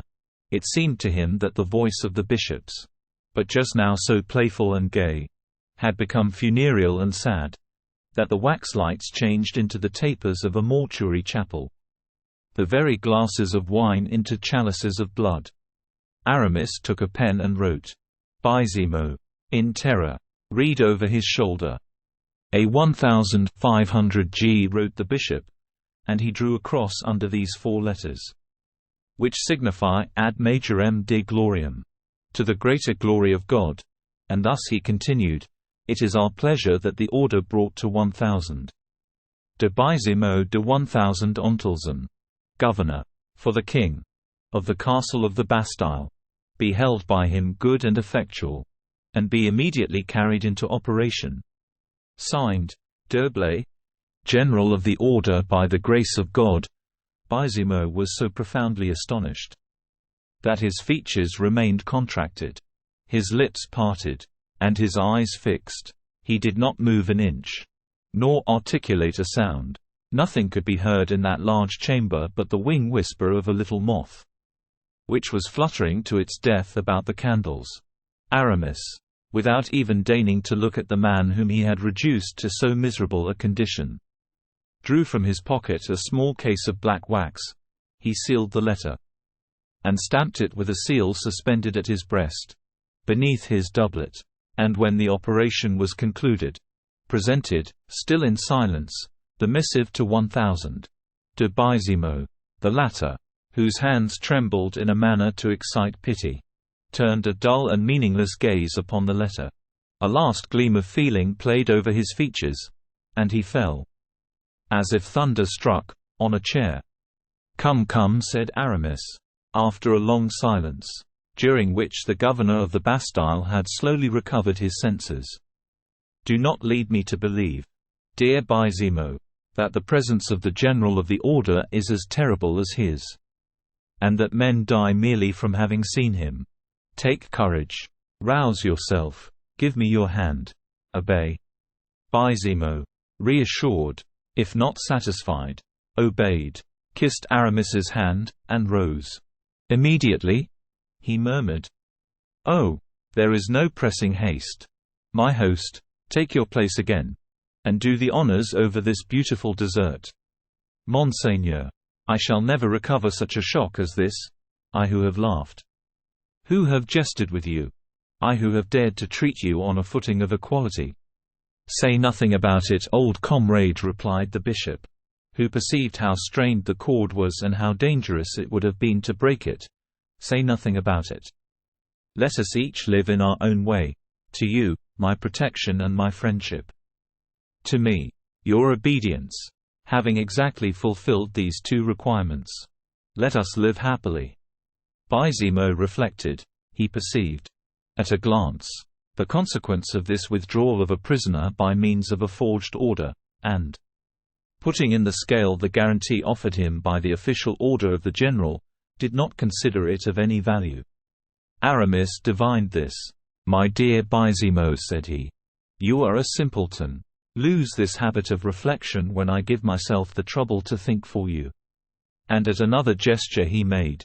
Bizimo bowed again. How shall I set about it? He said. What is the process for releasing a prisoner? I have the regulations. Well then, follow the regulations, my friend.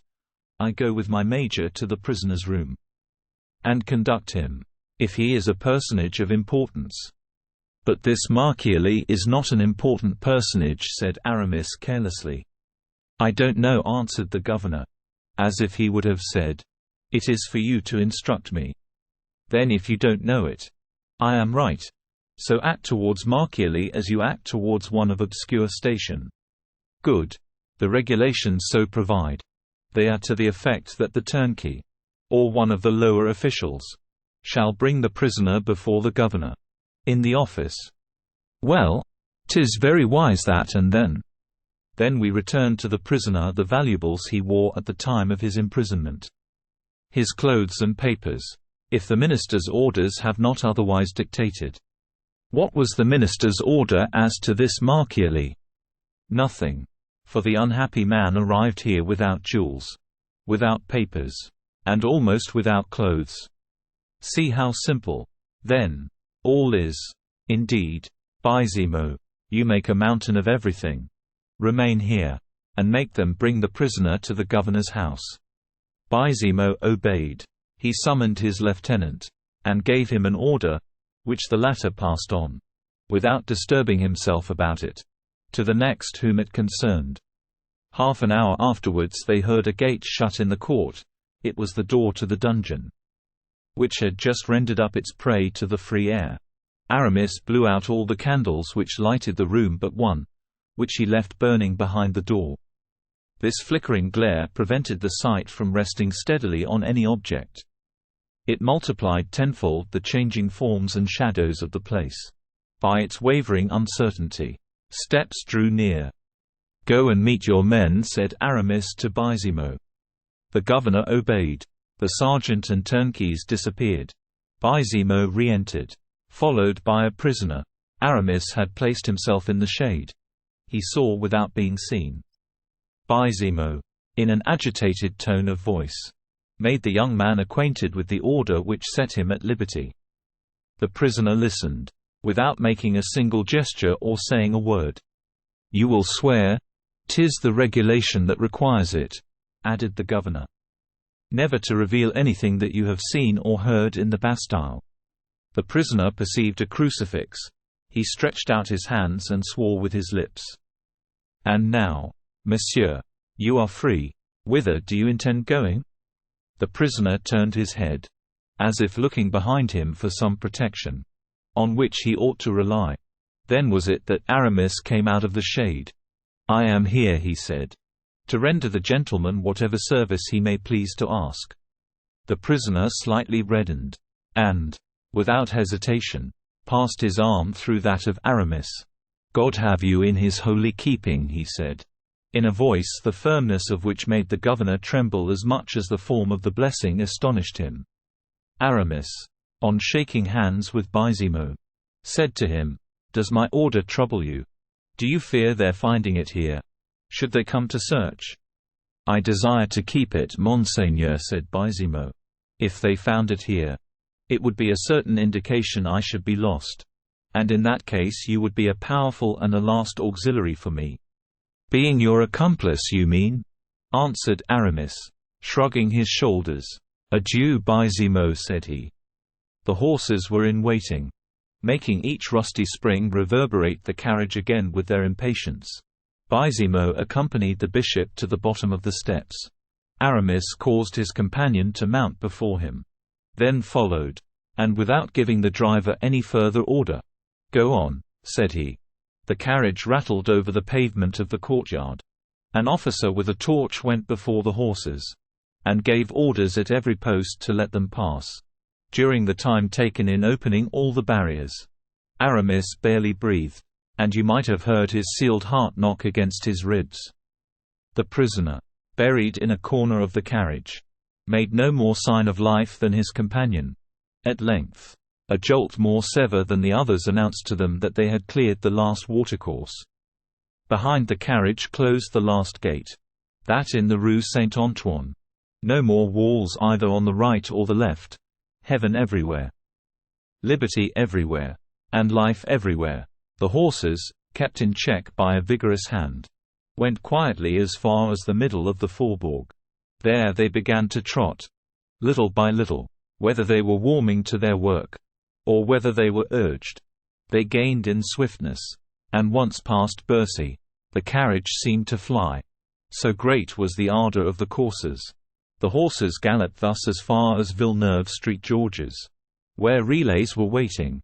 Then 4 instead of 2 whirled the carriage away in the direction of Melun, and pulled up for a moment in the middle of the forest of Senart. No doubt the order had been given the postilion beforehand, for Aramis had no occasion even to make a sign. "What is the matter?" asked the prisoner, as if waking from a long dream. "The matter is, Monseigneur," said Aramis, "that before going further, it is necessary your Royal Highness and I should converse." "I will await an opportunity, monsieur," answered the young prince. "We could not have a better. Monseigneur, we are in the middle of a forest, and no one can hear us." "The postilion?" "The postilion of this relay is deaf and dumb, Monseigneur. I am at your service. 1000 d'Herblay. Is it your pleasure to remain in the carriage?" "Yes. We are comfortably seated. And I like this carriage, for it has restored me to liberty." "Wait, Monseigneur, there is yet a precaution to be taken." "What?" "We are here on the highway. Cavaliers or carriages traveling like ourselves might pass, and seeing us stopping, deem us in some difficulty. Let us avoid offers of assistance, which would embarrass us. Give the postilion orders to conceal the carriage in one of the side avenues." "'Tis exactly what I wish to do, Monseigneur." Aramis made a sign to the deaf and dumb driver of the carriage, whom he touched on the arm. The latter dismounted, took the leaders by the bridle, and led them over the velvet sward and the mossy grass of a winding alley, at the bottom of which, on this moonless night, the deep shades formed a curtain blacker than ink. This done, the man lay down on a slope near his horses, who, on either side, kept nibbling the young oak shoots. "I am listening," said the young prince to Aramis. "But what are you doing there?" "I am disarming myself of my pistols, of which we have no further need, Monseigneur." Chapter 9. The Tempter. "My prince," said Aramis, turning in the carriage towards his companion, "weak creature as I am, so unpretending in genius, so low in the scale of intelligent beings, it has never yet happened to me to converse with a man without penetrating his thoughts through that living mask which has been thrown over our mind, in order to retain its expression. But tonight, in this darkness, in the reserve which you maintain, I can read nothing on your features, and something tells me that I shall have great difficulty in wresting from you a sincere declaration. I beseech you, then, not for love of me, for subjects should never weigh as anything in the balance which princes hold, but for love of yourself, to retain every syllable, every inflection which, under the present most grave circumstances, will all have a sense and value as important as any ever uttered in the world." "I listen," replied the young prince, decidedly, "without either eagerly seeking or fearing anything you are about to say to me." And he buried himself still deeper in the thick cushions of the carriage, trying to deprive his companion not only of the sight of him, but even of the very idea of his presence. Black was the darkness which fell wide and dense from the summits of the intertwining trees. The carriage, covered in by this prodigious roof, would not have received a particle of light, not even if a ray could have struggled through the wreaths of mist that were already rising in the avenue. "Monseigneur," resumed Aramis, "you know the history of the government which today controls France. The king issued from an infancy imprisoned like yours, obscure as yours, and confined as yours, only, instead of ending, like yourself, this slavery in a prison, this obscurity in solitude, these straitened circumstances in concealment, he was fain to bear all these miseries, humiliations, and distresses, in full daylight, under the pitiless sun of royalty, on an elevation flooded with light, where every stain appears a blemish, every glory a stain. The king has suffered, it rankles in his mind, and he will avenge himself. He will be a bad king. I say not that he will pour out his people's blood, like Louis XI, or Charles IX. for he has no mortal injuries to avenge. But he will devour the means and substance of his people, for he has himself undergone wrongs in his own interest and money. In the first place, then, I acquit my conscience, when I consider openly the merits and the faults of this great prince, and if I condemn him, my conscience absolves me." Aramis paused. It was not to listen if the silence of the forest remained undisturbed. But it was to gather up his thoughts from the very bottom of his soul, to leave the thoughts he had uttered sufficient time to eat deeply into the mind of his companion. "All that heaven does well," continued the Bishop of Vannes, "and I am so persuaded of it that I have long been thankful to have been chosen depository of the secret which I have aided you to discover. To a just providence was necessary an instrument, at once penetrating, persevering, and convinced, to accomplish a great work. I am this instrument.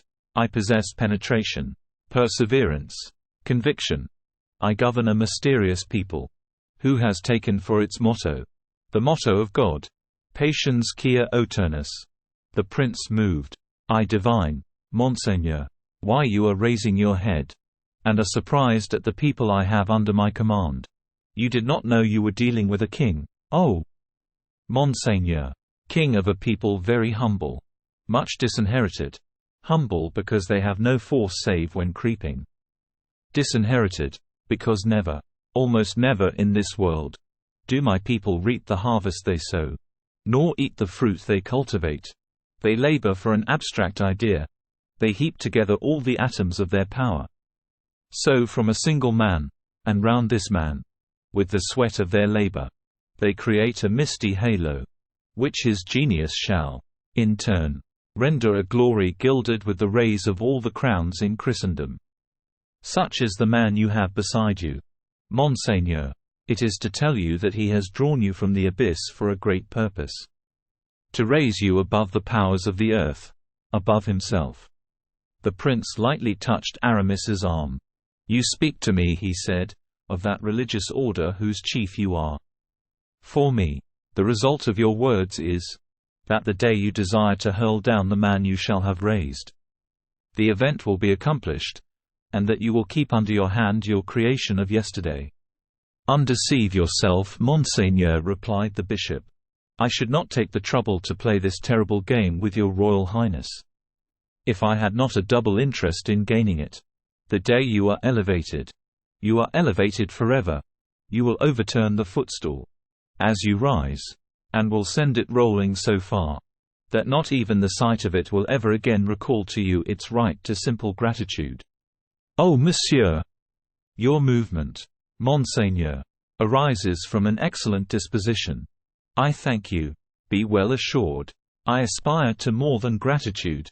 I am convinced that, when arrived at the summit, you will judge me still more worthy to be your friend, and then, Monseigneur, we too will do such great deeds, that ages hereafter shall long speak of them. Tell me plainly, monsieur, tell me without disguise, what I am today, and what you aim at my being tomorrow. You are the son of King Louis XIII, brother of Louis XIV, natural and legitimate heir to the throne of France. In keeping you near him, as monsieur has been kept, monsieur. Your younger brother, the king reserved to himself the right of being legitimate sovereign. The doctors only could dispute his legitimacy. But the doctors always prefer the king who is to the king who is not. Providence has willed that you should be persecuted. This persecution today consecrates you king of France. You had, then, a right to reign, seeing that it is disputed. You had a right to be proclaimed, seeing that you have been concealed, and you possess royal blood. Since no one has dared to shed yours, as that of your servants has been shed.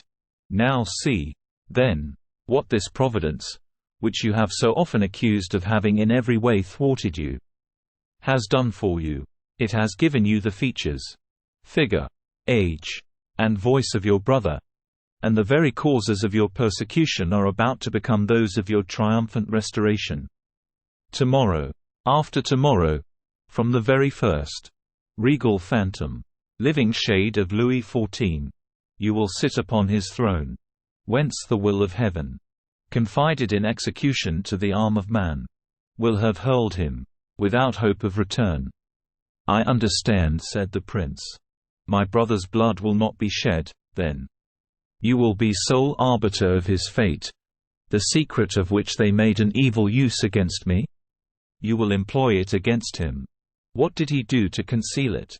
He concealed you, living image of himself. You will defeat the conspiracy of Mazarin and Anne of Austria. You, my prince, will have the same interest in concealing him. Who will, as a prisoner, resemble you, as you will resemble him as a king? I fall back on what I was saying to you. Who will guard him? Who guarded you? You know this secret. You have made use of it with regard to myself. Who else knows it? The Queen Mother and Madame de Chevreuse. What will they do? Nothing if you choose. How is that? How can they recognize you? If you act in such a manner that no one can recognize you. 'Tis true, but there are grave difficulties. State them, prince. My brother is married. I cannot take my brother's wife. I will cause Spain to consent to a divorce. It is in the interest of your new policy. It is human morality. All that is really noble and really useful in this world will find its account therein. The imprisoned king will speak. To whom do you think he will speak? To the walls. You mean by walls the men in whom you put confidence? If need be, yes, and besides, your Royal Highness. Besides? I was going to say that the designs of Providence do not stop on such a fair road. Every scheme of this caliber is completed by its results, like a geometrical calculation. The king, in prison, will not be for you the cause of embarrassment that you have been for the king enthroned. His soul is naturally proud and impatient. It is, moreover, disarmed and enfeebled, by being accustomed to honors, and by the license of supreme power. The same Providence which has willed that the concluding step in the geometrical calculation I have had the honor of describing to your Royal Highness should be your ascension to the throne, and the destruction of him who is hurtful to you, has also determined that the conquered one shall soon end both his own and your sufferings. Therefore, his soul and body have been adapted for but a brief agony. Put into prison as a private individual, left alone with your doubts, deprived of everything, you have exhibited the most sublime, enduring principle of life in withstanding all this. But your brother, a captive, forgotten, and in bonds, will not long endure the calamity, and heaven will resume his soul at the appointed time, that is to say, soon.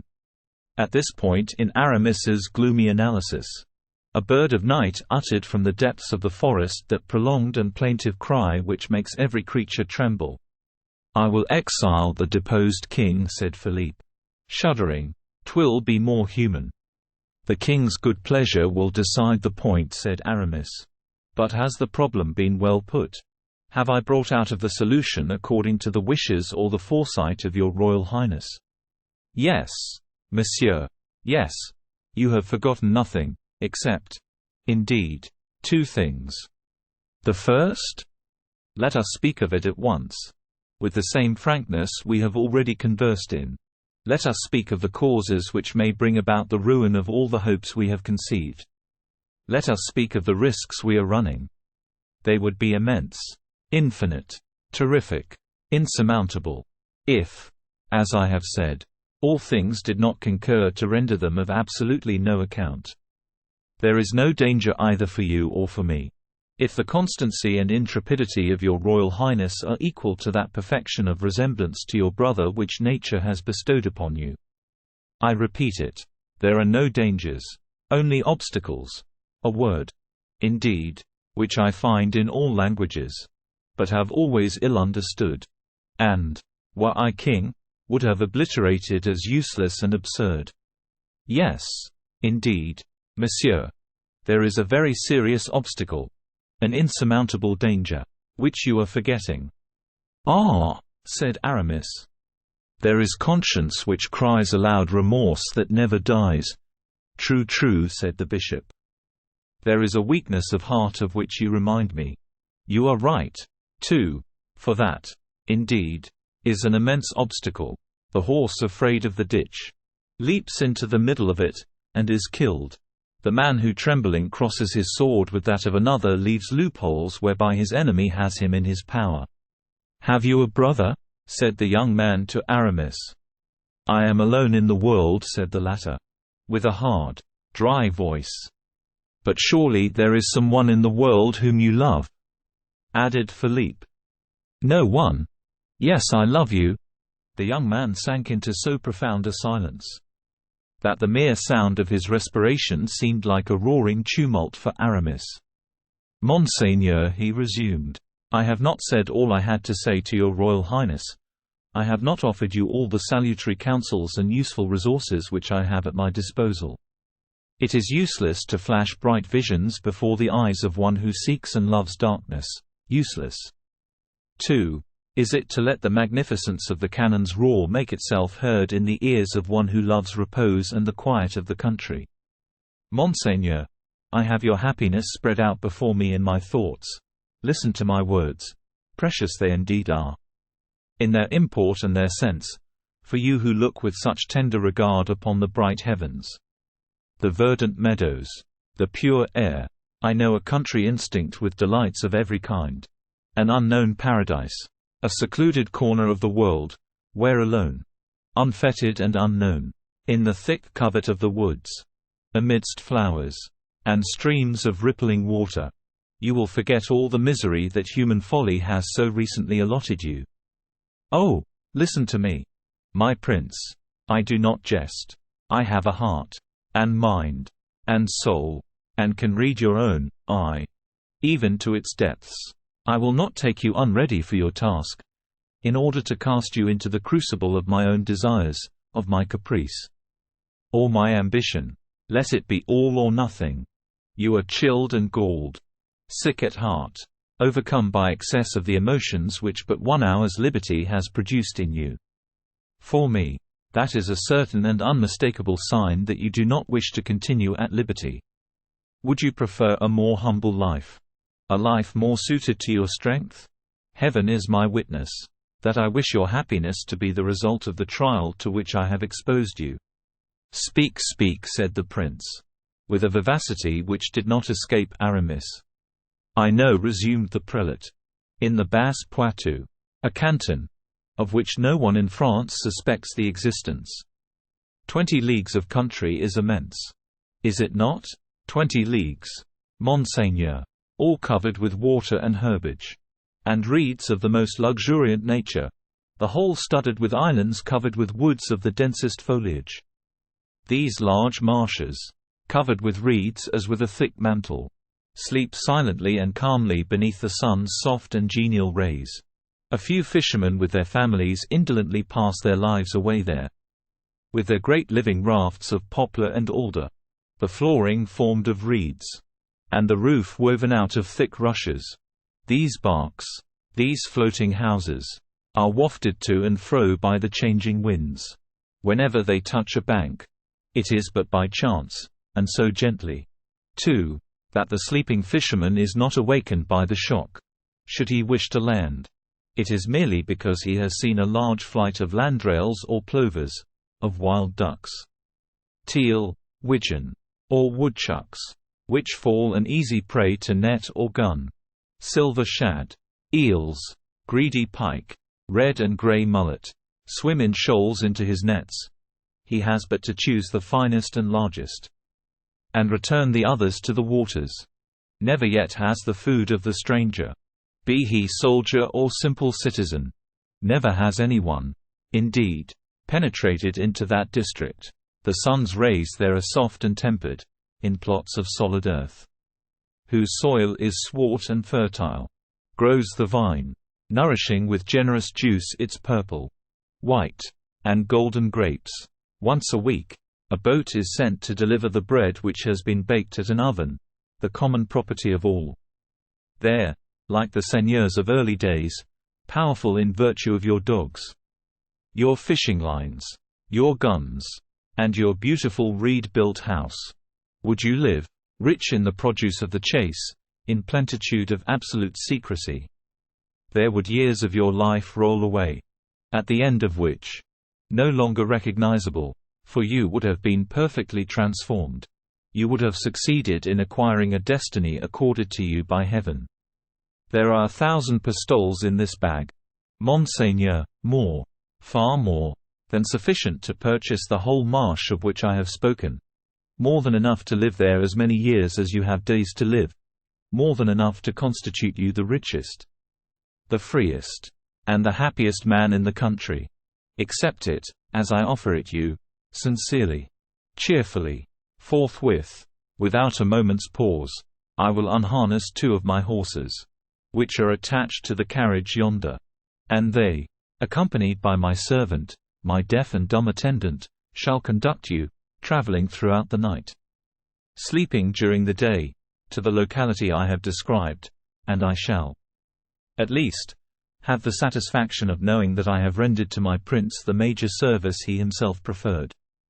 I shall have made one human being happy, and heaven for that will hold me in better account than if I had made one man powerful. The former task is far more difficult. And now, Monseigneur, your answer to this proposition? Here is the money. Nay, do not hesitate. At Poitou, you can risk nothing, except the chance of catching the fevers prevalent there. And even of them, the so-called wizards of the country will cure you, for the sake of your pistoles. If you play the other game, you run the chance of being assassinated on a throne, strangled in a prison cell. Upon my soul, I assure you, now I begin to compare them together, I myself should hesitate which lot I should accept. Monsieur, replied the young prince, before I determine, let me alight from this carriage, walk on the ground, and consult that still voice within me, which heaven bids us all to hearken to. 10 minutes is all I ask, and then you shall have your answer. As you please, Monseigneur, said Aramis, bending before him with respect. So solemn and august in tone and address had sounded these strange words. Chapter 10. Crown and Tiara. Aramis was the first to descend from the carriage. He held the door open for the young man. He saw him place his foot on the mossy ground with a trembling of the whole body, and walk round the carriage with an unsteady and almost tottering step. It seemed as if the poor prisoner was unaccustomed to walk on God's earth. It was the 15th of August, about 11 o'clock at night. Thick clouds, portending a tempest, overspread the heavens, and shrouded every light and prospect underneath their heavy folds.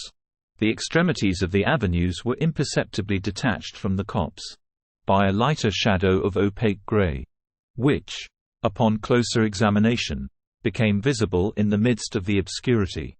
But the fragrance which ascended from the grass, fresher and more penetrating than that which exhaled from the trees around him, the warm and balmy air which enveloped him for the first time for many years past, the ineffable enjoyment of liberty in an open country, spoke to the prince in so seductive a language, that notwithstanding the preternatural caution, we would almost say dissimulation of his character, of which we have tried to give an idea, he could not restrain his emotion, and breathed a sigh of ecstasy.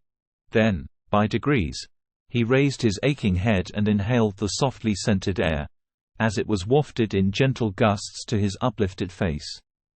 Crossing his arms on his chest, as if to control this new sensation of delight, he drank in delicious draughts of that mysterious air which interpenetrates at night the loftiest forests. The sky he was contemplating, the murmuring waters, the universal freshness, was not all this reality? Was not Aramis a madman to suppose that he had aught else to dream of in this world?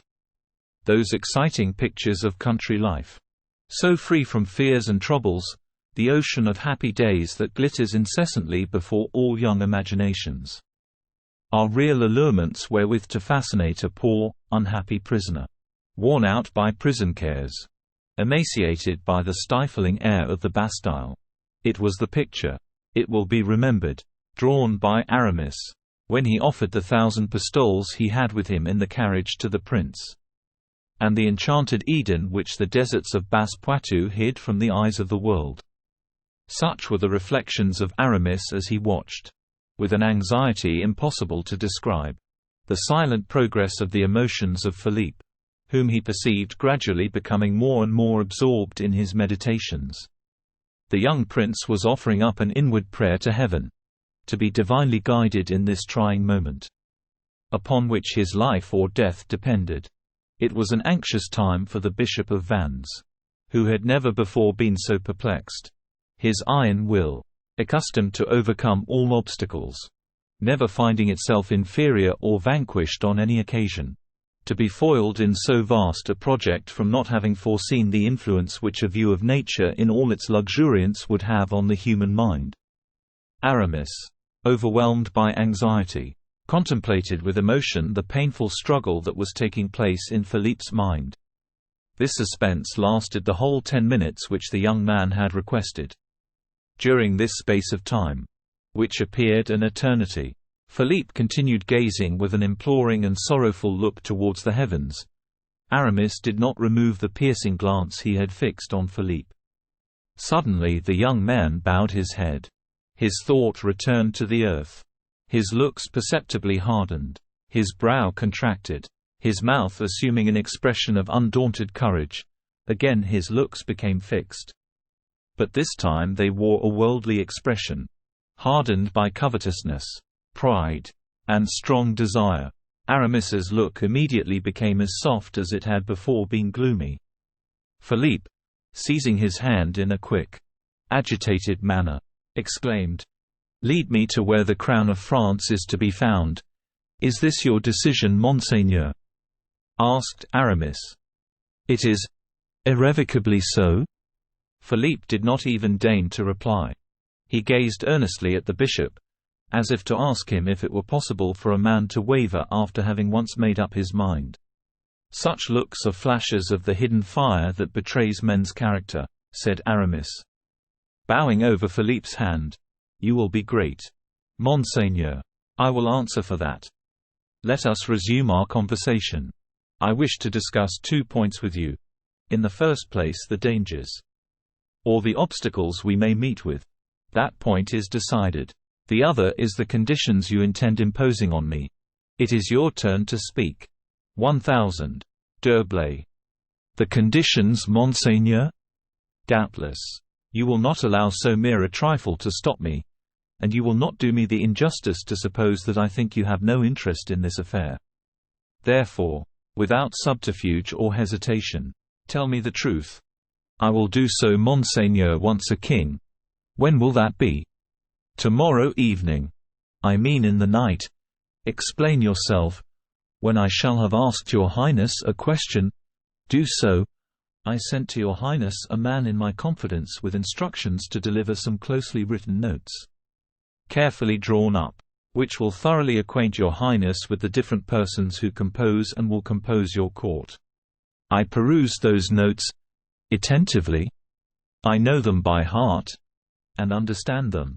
Pardon me, but I may venture to ask that question of a poor, abandoned captive of the Bastille? In a week's time it will not be requisite to further question a mind like yours. You will then be in full possession of liberty and power. Interrogate me, then, and I will be a scholar representing his lesson to his master. We will begin with your family, Monseigneur."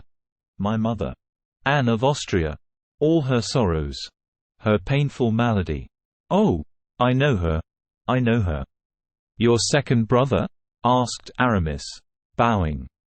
"To these notes," replied the prince, "you have added portraits so faithfully painted, that I am able to recognize the persons whose characters, manners, and history you have so carefully portrayed. Monsieur, my brother, is a fine, dark young man, with a pale face. He does not love his wife, Henrietta, whom I, Louis XIV, loved a little, and still flirt with, even although she made me weep on the day she wished to dismiss Mademoiselle de la Vallière from her service in disgrace. You will have to be careful with regard to the watchfulness of the latter," said Aramis. "She is sincerely attached to the actual king. The eyes of a woman who loves are not easily deceived. She is fair, has blue eyes, whose affectionate gaze reveals her identity. She halts slightly in her gait. She writes a letter every day, to which I have to send an answer by 1000. De Saint-Hénan. "Do you know the latter?" As if I saw him. And I know the last verses he composed for me, as well as those I composed in answer to his. "Very good. Do you know your ministers?" Colbert. An ugly, dark-browed man, but intelligent enough. His hair covering his forehead. A large, heavy, full head. The mortal enemy of 1000. Fouquet. As for the latter, we need not disturb ourselves about him. No. Because necessarily you will not require me to exile him. I suppose? Aramis, struck with admiration at the remark, said, "You will become very great, Monseigneur." "You see," added the prince, "that I know my lesson by heart. And with heaven's assistance, and yours afterwards, I shall seldom go wrong." "You have still an awkward pair of eyes to deal with, Monseigneur." "Yes, the captain of the Musketeers 1000, D'Artagnan, your friend." "Yes, I can well say, my friend." "He who escorted La Vallière to La Chalette. He who delivered up Monk, cooped in an iron box, to Charles II. He who so faithfully served my mother. He to whom the crown of France owes so much that it owes everything." "Do you intend to ask me to exile him also?" "Never, sire. D'Artagnan is a man to whom, at a certain given time, I will undertake to reveal everything, but be on your guard with him. For if he discovers our plot before it is revealed to him, you or I will certainly be killed or taken. He is a bold and enterprising man. I will think it over. Now tell me about 1000. Fouquet. What do you wish to be done with regard to him?" "One moment more, I entreat you, Monseigneur, and forgive me if I seem to fail in respect to questioning you further. It is your duty to do so, nay, more than that, your right, before we pass to 1000. Fouquet. I should very much regret forgetting another friend of mine. 1000. Du Vallon. The Hercules of France. You mean? Oh, as far as he is concerned, his interests are more than safe. No, it is not he whom I intended to refer to. The Comte de la Fère, then. And his son, the son of all four of us, that poor boy who is dying of love for La Vallière, whom my brother so disloyally bereft him of. Be easy on that score. I shall know how to rehabilitate his happiness. Tell me only one thing. Monsieur d'Herblay, do men, when they love, forget the treachery that has been shown them?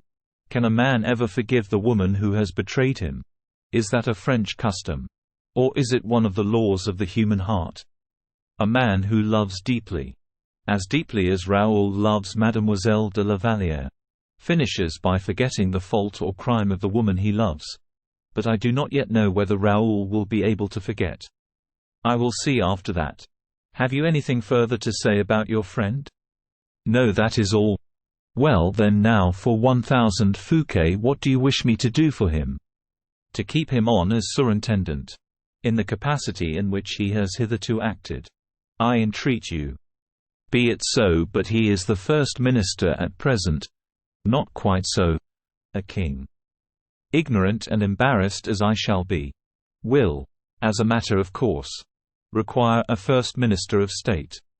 Your Majesty will require a friend. I have only one, and that is yourself. You will have many others by and by, but none so devoted, none so zealous for your glory. You shall be my first minister of state. Not immediately, Monseigneur, for that would give rise to too much suspicion and astonishment. 1000. De Richelieu, the first minister of my grandmother. 1000 Henri de 1000 Adichie, was simply Bishop of Lucan. As you are Bishop of Vannes, I perceive that your Royal Highness has studied my notes to great advantage. Your amazing perspicacity overpowers me with delight. I am perfectly aware that 1000 de Richelieu, by means of the Queen's protection, soon became cardinal. It would be better, said Aramis, bowing, that I should not be appointed First Minister until your Royal Highness has procured my nomination as cardinal. You shall be nominated before 2 months are past. Monsieur d'Herblay. But that is a matter of very trifling moment. You would not offend me if you were to ask more than that. and you would cause me serious regret if you were to limit yourself to that. In that case I have something still further to hope for, Monseigneur. Speak, speak. 1000. Fouquet will not keep long at the head of affairs. He will soon get old. He is fond of pleasure. Consistently. I mean. With all his labors, thanks to the youthfulness he still retains, but this protracted youth will disappear at the approach of the first serious annoyance. Or at the first illness he may experience.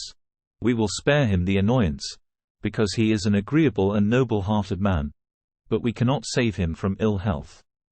So it is determined. When you shall have paid all 1000 Fouquet's debts, and restored the finances to a sound condition, 1000 Fouquet will be able to remain the sovereign ruler in his little court of poets and painters. We shall have made him rich. When that has been done, and I have become your Royal Highness's Prime Minister, I shall be able to think of my own interests and yours." The young man looked at his interrogator. 1000. De Richelieu, of whom we were speaking just now, was very much to blame in the fixed idea he had of governing France alone. Unaided, he allowed two kings, King Louis XIII, and himself, to be seated on the self-same throne, whilst he might have installed them more conveniently upon two separate and distinct thrones. "Upon two thrones?" said the young man, thoughtfully. "In fact," pursued Aramis, quietly, "a cardinal, Prime Minister of France, assisted by the favour and by the countenance of His Most Christian Majesty the King of France. A cardinal to whom the king his master lends the treasures of the state. His army, his council. Such a man would be acting with twofold injustice in applying these mighty resources to France alone. Besides," added Aramis, "you will not be a king such as your father was, delicate in health, slow in judgment, whom all things wearied. You will be a king governing by your brain and by your sword. You will have in the government of the state no more than you will be able to manage unaided. I should only interfere with you. Besides, our friendship ought never to be, I do not say impaired, but in any degree affected, by a secret thought. I shall have given you the throne of France. You will confer on me the throne of St. Peter. Whenever your loyal, firm, and mailed hand should join in ties of intimate association the hand of a pope such as I shall be. Neither Charles V, who owned 2/3 of the habitable globe, nor Charlemagne, who possessed it entirely, will be able to reach to half your stature. I have no alliances.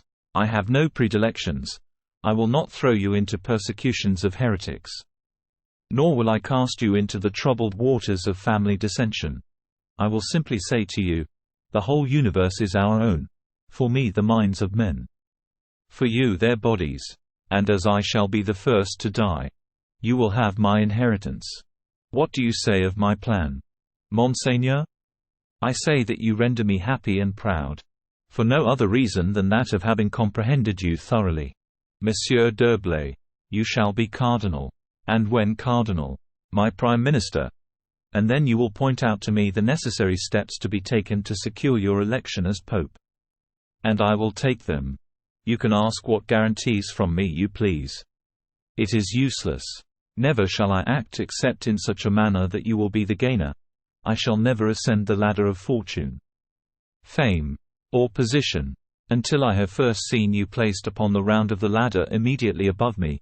I shall always hold myself sufficiently aloof from you to escape incurring your jealousy, sufficiently near to sustain your personal advantage and to watch over your friendship. All the contracts in the world are easily violated because the interests included in them incline more to one side than to another. With us, however, this will never be the case. I have no need of any guarantees. And so, my dear brother, will disappear. Simply, we will remove him from his bed by means of a plank which yields to the pressure of the finger. Having retired to rest a crowned sovereign, he will awake a captive. Alone you will rule from that moment. And you will have no interest dearer and better than that of keeping me near you. I believe it, there is my hand on it, Monsieur d'Herblay. Allow me to kneel before you. Sire, most respectfully, We will embrace each other on the day we shall have upon our temples. You the crown, I the tiara. Still embrace me this very day also. And be, for and towards me, more than great, more than skillful, more than sublime in genius. Be kind and indulgent, be my father." Aramis was almost overcome as he listened to his voice. He fancied he detected in his own heart an emotion hitherto unknown. But this impression was speedily removed. "His father," he thought. "Yes, his Holy Father." And they resumed their places in the carriage, which sped rapidly along the road leading to Vaux-le-Vicomte. Chapter 11. The Château de Vaux-le-Vicomte. The Château of Vaux-le-Vicomte, situated about a league from Melun, had been built by Fouquet in 1655. At a time when there was a scarcity of money in France, Mazarin had taken all that there was, and Fouquet expended the remainder. However, as certain men have fertile, false, and useful vices, Fouquet, in scattering broadcast millions of money in the construction of this palace, had found a means of gathering, as the result of his generous profusion, 3 illustrious men together: Laval, the architect of the building; Lenotre, the designer of the gardens; and Lebrun, the decorator of the apartments. If the Château de Vaux possessed a single fault with which it could be reproached, it was its grand, pretentious character. It is even at the present day proverbial to calculate the number of acres of roofing, the restoration of which would, in our age, be the ruin of fortunes cramped and narrowed as the epoch itself. Vaux-le-Vicomte, when its magnificent gates, supported by caryatides, have been passed through, has the principal front of the main building opening upon a vast, so-called, court of honor, enclosed by deep ditches, bordered by a magnificent stone balustrade. Nothing could be more noble in appearance than the central forecourt raised upon the flight of steps, like a king upon his throne, having around it 4 pavilions at the angles, the immense Ionic columns of which rose majestically to the whole height of the building, the friezes ornamented with arabesques, and the pediments which crowned the pilasters, conferred richness and grace on every part of the building, while the domes which surmounted the whole added proportion and majesty. This mansion, built by a subject, bore a far greater resemblance to those royal residences which Wolsey fancied he was called upon to construct, in order to present them to his master from the fear of rendering him jealous. But if magnificence and splendor were displayed in any one particular part of this palace more than another, if anything could be preferred to the wonderful arrangement of the interior, to the sumptuousness of the gilding, and to the profusion of the paintings and statues, it would be the park and gardens of Vaux, the jets d'eau, which were regarded as wonderful in 1653, are still so, even at the present time. The cascades awakened the admiration of kings and princes, and as for the famous grotto, the theme of so many poetical effusions, the residence of that illustrious nymph of Vaux, whom Polisson made converse with La Fontaine, we must be spared the description of all its beauties.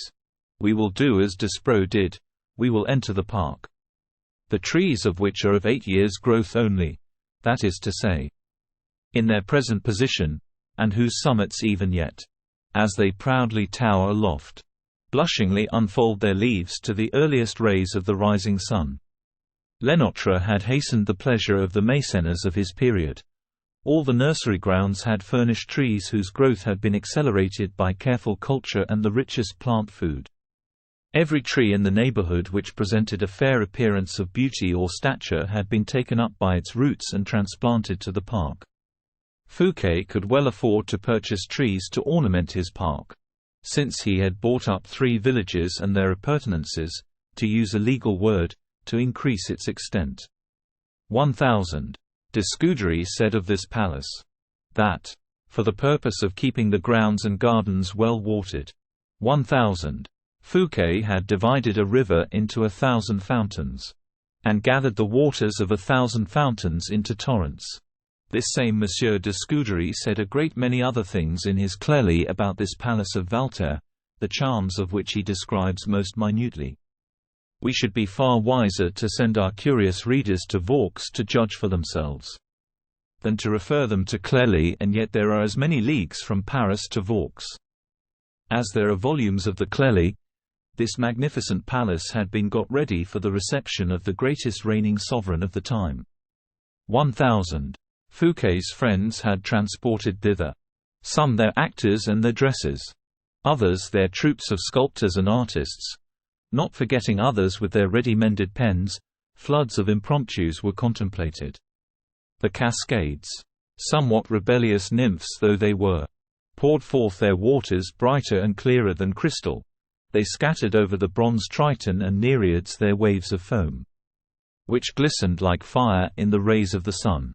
An army of servants were hurrying to and fro in squadrons in the courtyard and corridors, while Fouquet, who had only that morning arrived, walked all through the palace with a calm, observant glance, in order to give his last orders, after his intendants had inspected everything. It was, as we have said, the 15th of August.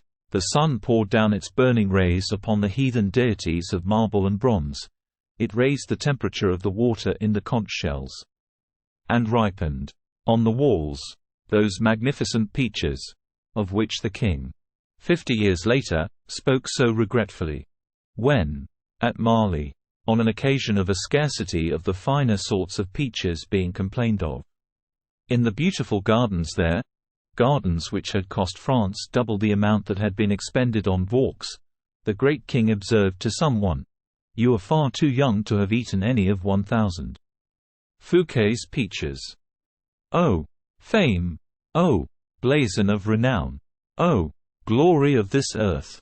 That very man whose judgment was so sound and accurate where merit was concerned, he who had swept into his coffers the inheritance of Nicolas Fouquet, who had robbed him of Lenotre and Lebrun, and had sent him to rot for the remainder of his life in one of the state prisons, merely remembered the peaches of that vanquished, crushed, forgotten enemy. It was to little purpose that Fouquet had squandered 30 millions of francs in the fountains of his gardens, in the crucibles of his sculptors, in the writing desks of his literary friends, in the portfolios of his painters. Vainly had he fancied that thereby he might be remembered. A peach, a blushing, rich flavored fruit, nestling in the trellis work on the garden wall, hidden beneath its long, green leaves, this little vegetable production, that a dormouse would nibble up without a thought, was sufficient to recall to the memory of this great monarch the mournful shade of the last surintendant of France.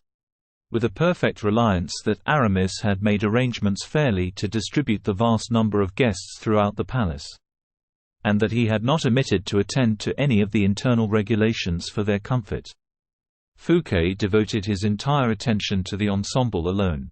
In one direction Gourville showed him the preparations which had been made for the fireworks. In another, Molière led him over the theatre. At last, after he had visited the chapel, the salons, and the galleries, and was again going downstairs, exhausted with fatigue, Fouquet saw Aramis on the staircase. The prelate beckoned to him. The surintendant joined his friend, and, with him, paused before a large picture scarcely finished. Applying himself, heart and soul, to his work, the painter Lebrun, covered with perspiration, stained with paint, pale from fatigue and the inspiration of genius, was putting the last finishing touches with his rapid brush. It was the portrait of the king, whom they were expecting, dressed in the court suit which Percerin had condescended to show beforehand to the Bishop of Vannes. Fouquet placed himself before this portrait, which seemed to live, as one might say, in the cool freshness of its flesh, and in its warmth of color. He gazed upon it long and fixedly, estimated the prodigious labor that had been bestowed upon it, and, not being able to find any recompense sufficiently great for this Herculean effort, he passed his arm round the painter's neck and embraced him. The surintendant, by this action, had utterly ruined a suit of clothes worth 1,000 pistoles. But he had satisfied, more than satisfied, Lebrun. It was a happy moment for the artist. It was an unhappy moment for 1000.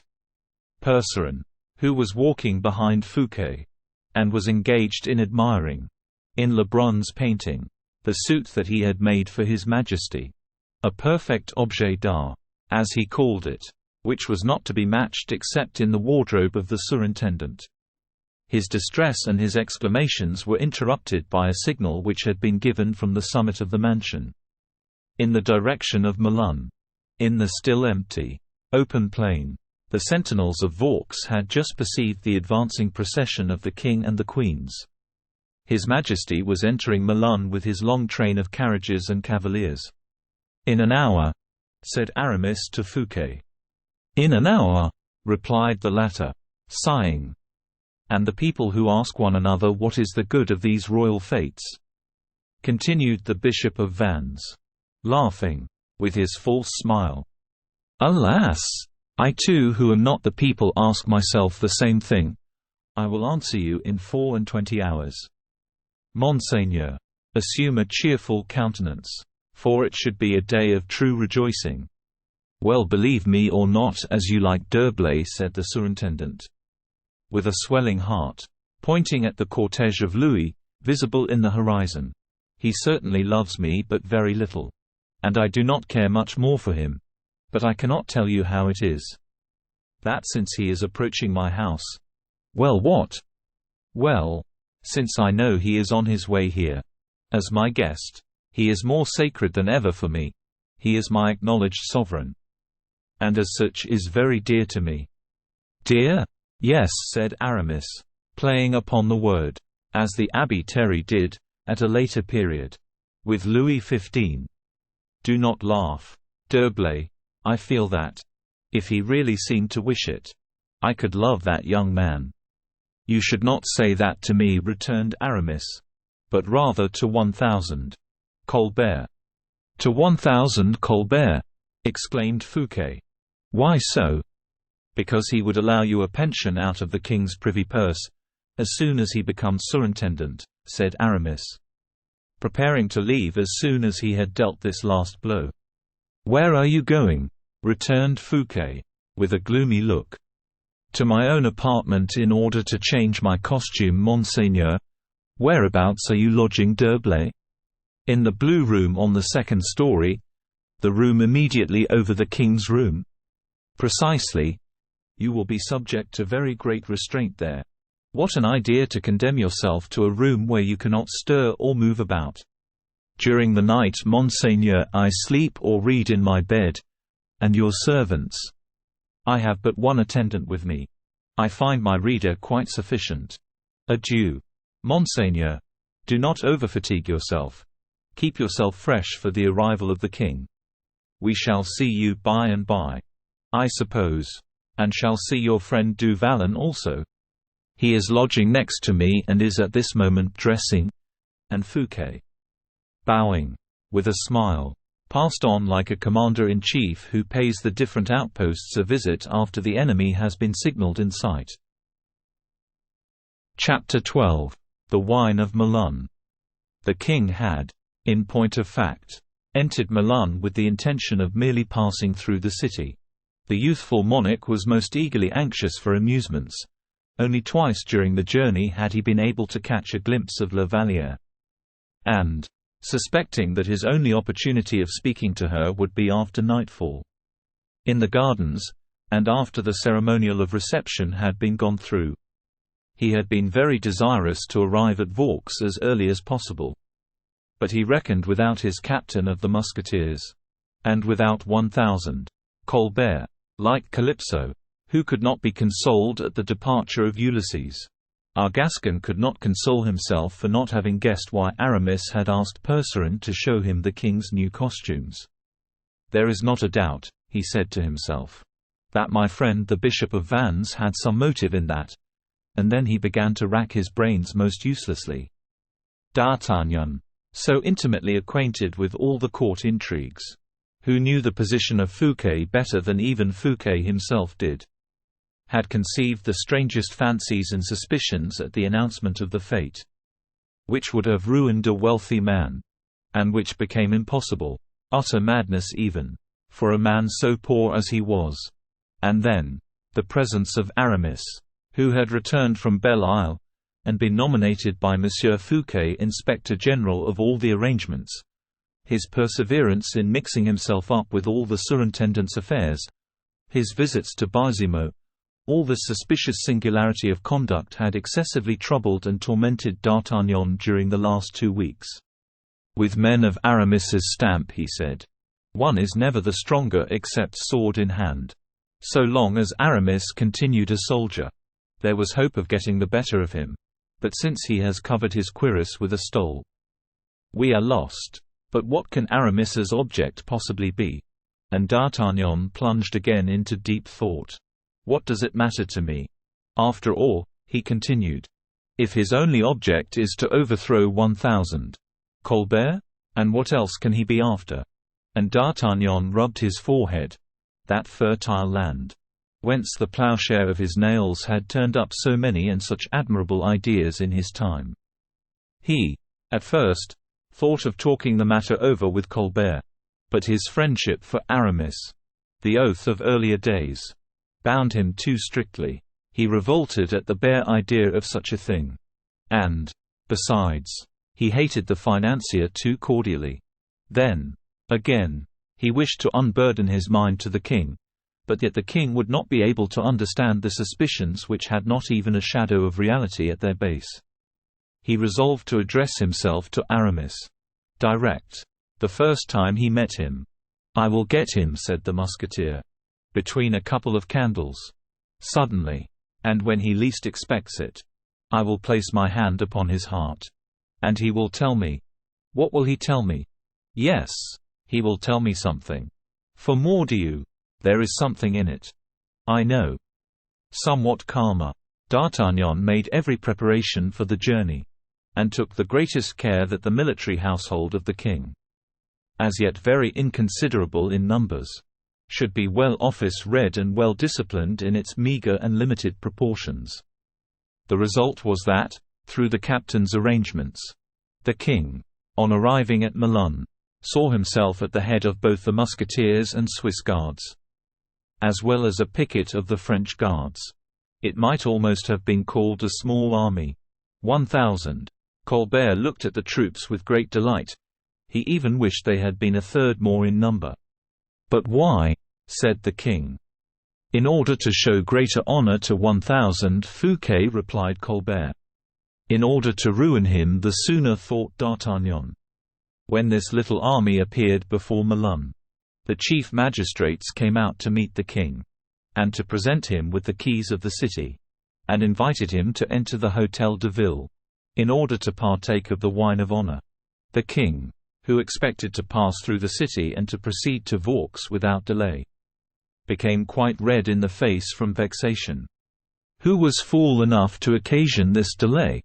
muttered the king, between his teeth, as the chief magistrate was in the middle of a long address. "Not I certainly," replied D'Artagnan. "But I believe it was 1000. Colbert." Colbert, having heard his name pronounced, said, "What was 1000? D'Artagnan good enough to say?" "I was good enough to remark that it was you who stopped the king's progress, so that he might taste the vin de Brie. Was I right?" "Quite so, monsieur." "In that case, then, it was you whom the king called some name or other." "What name?" "I hardly know, but wait a moment, idiot. I think it was, no, it was fool or dolt. Yes. His Majesty said that the man who had thought of the vin de Melun was something of the sort." D'Artagnan, after this broadside, quietly caressed his moustache. 1000. Colbert's large head seemed to become larger and larger than ever. D'Artagnan, seeing how ugly anger made him, did not stop halfway. The orator still went on with his speech, while the king's color was visibly increasing. "Mordieu," said the musketeer, coolly, "the king is going to have an attack of determination of blood to the head. Where the deuce did you get hold of that idea, Monsieur Colbert? You have no luck." "Monsieur," said the financier, drawing himself up, "my zeal for the king's service inspired me with the idea." Bah! Monsieur. Milan is a city. An excellent city. Which pays well. And which it would be imprudent to displease. There. Now. I, who do not pretend to be a financier, saw only one idea in your idea. What was that, monsieur? That of causing a little annoyance to 1000. Fouquet, who is making himself quite giddy on his donjons yonder, in waiting for us. This was a home stroke. Hard enough in all conscience. Colbert was completely thrown out of the saddle by it. And retired, thoroughly discomfited. Fortunately, the speech was now at an end. The king drank the wine which was presented to him. And then everyone resumed the progress through the city. The king bit his lips in anger. For the evening was closing in. And all hope of a walk with La Vallière was at an end. In order that the whole of the king's household should enter Vaux, 4 hours at least were necessary, owing to the different arrangements. The king, therefore, who was boiling with impatience, hurried forward as much as possible, in order to reach it before nightfall. But, at the moment he was setting off again, other and fresh difficulties arose. "Is not the king going to sleep at Milan?" said Colbert, in a low tone of voice, to D'Artagnan. 1000. Colbert must have been badly inspired that day, to address himself in that manner to the chief of the Musketeers, for the latter guessed that the king's intention was very far from that of remaining where he was. D'Artagnan would not allow him to enter Vaux except he were well and strongly accompanied, and desired that his Majesty would not enter except with all the escort. On the other hand, he felt that these delays would irritate that impatient monarch beyond measure. In what way could he possibly reconcile these difficulties? D'Artagnan took up Colbert's remark, and determined to repeat it to the king. "Sire," he said, 1000.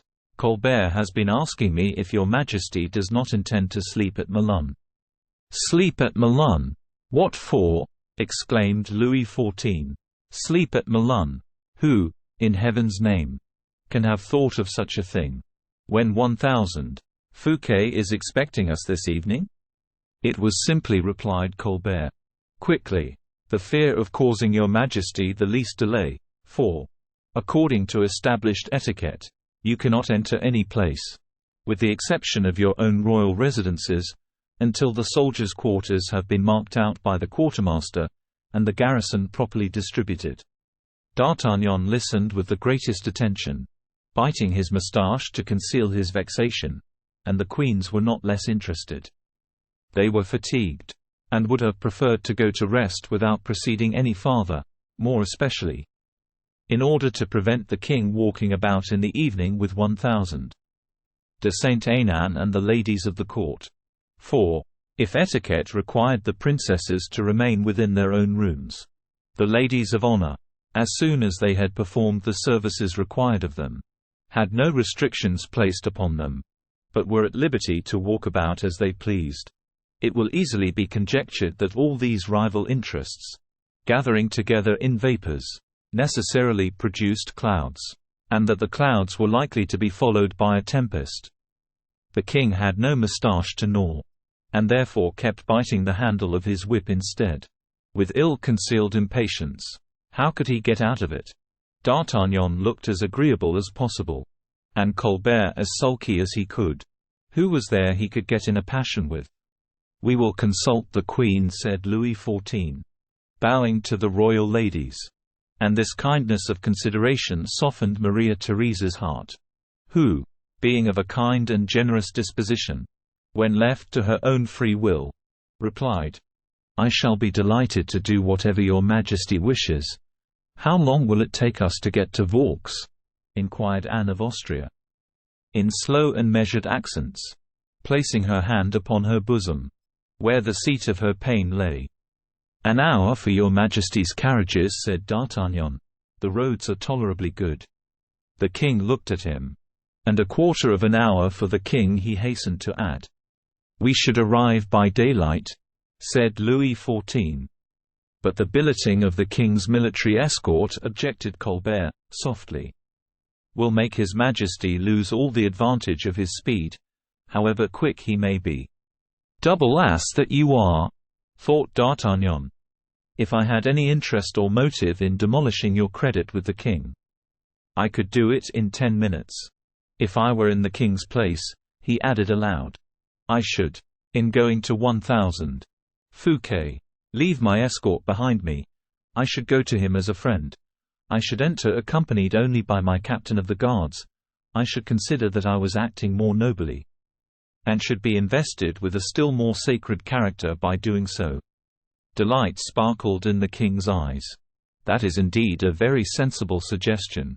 We will go to see a friend as friends.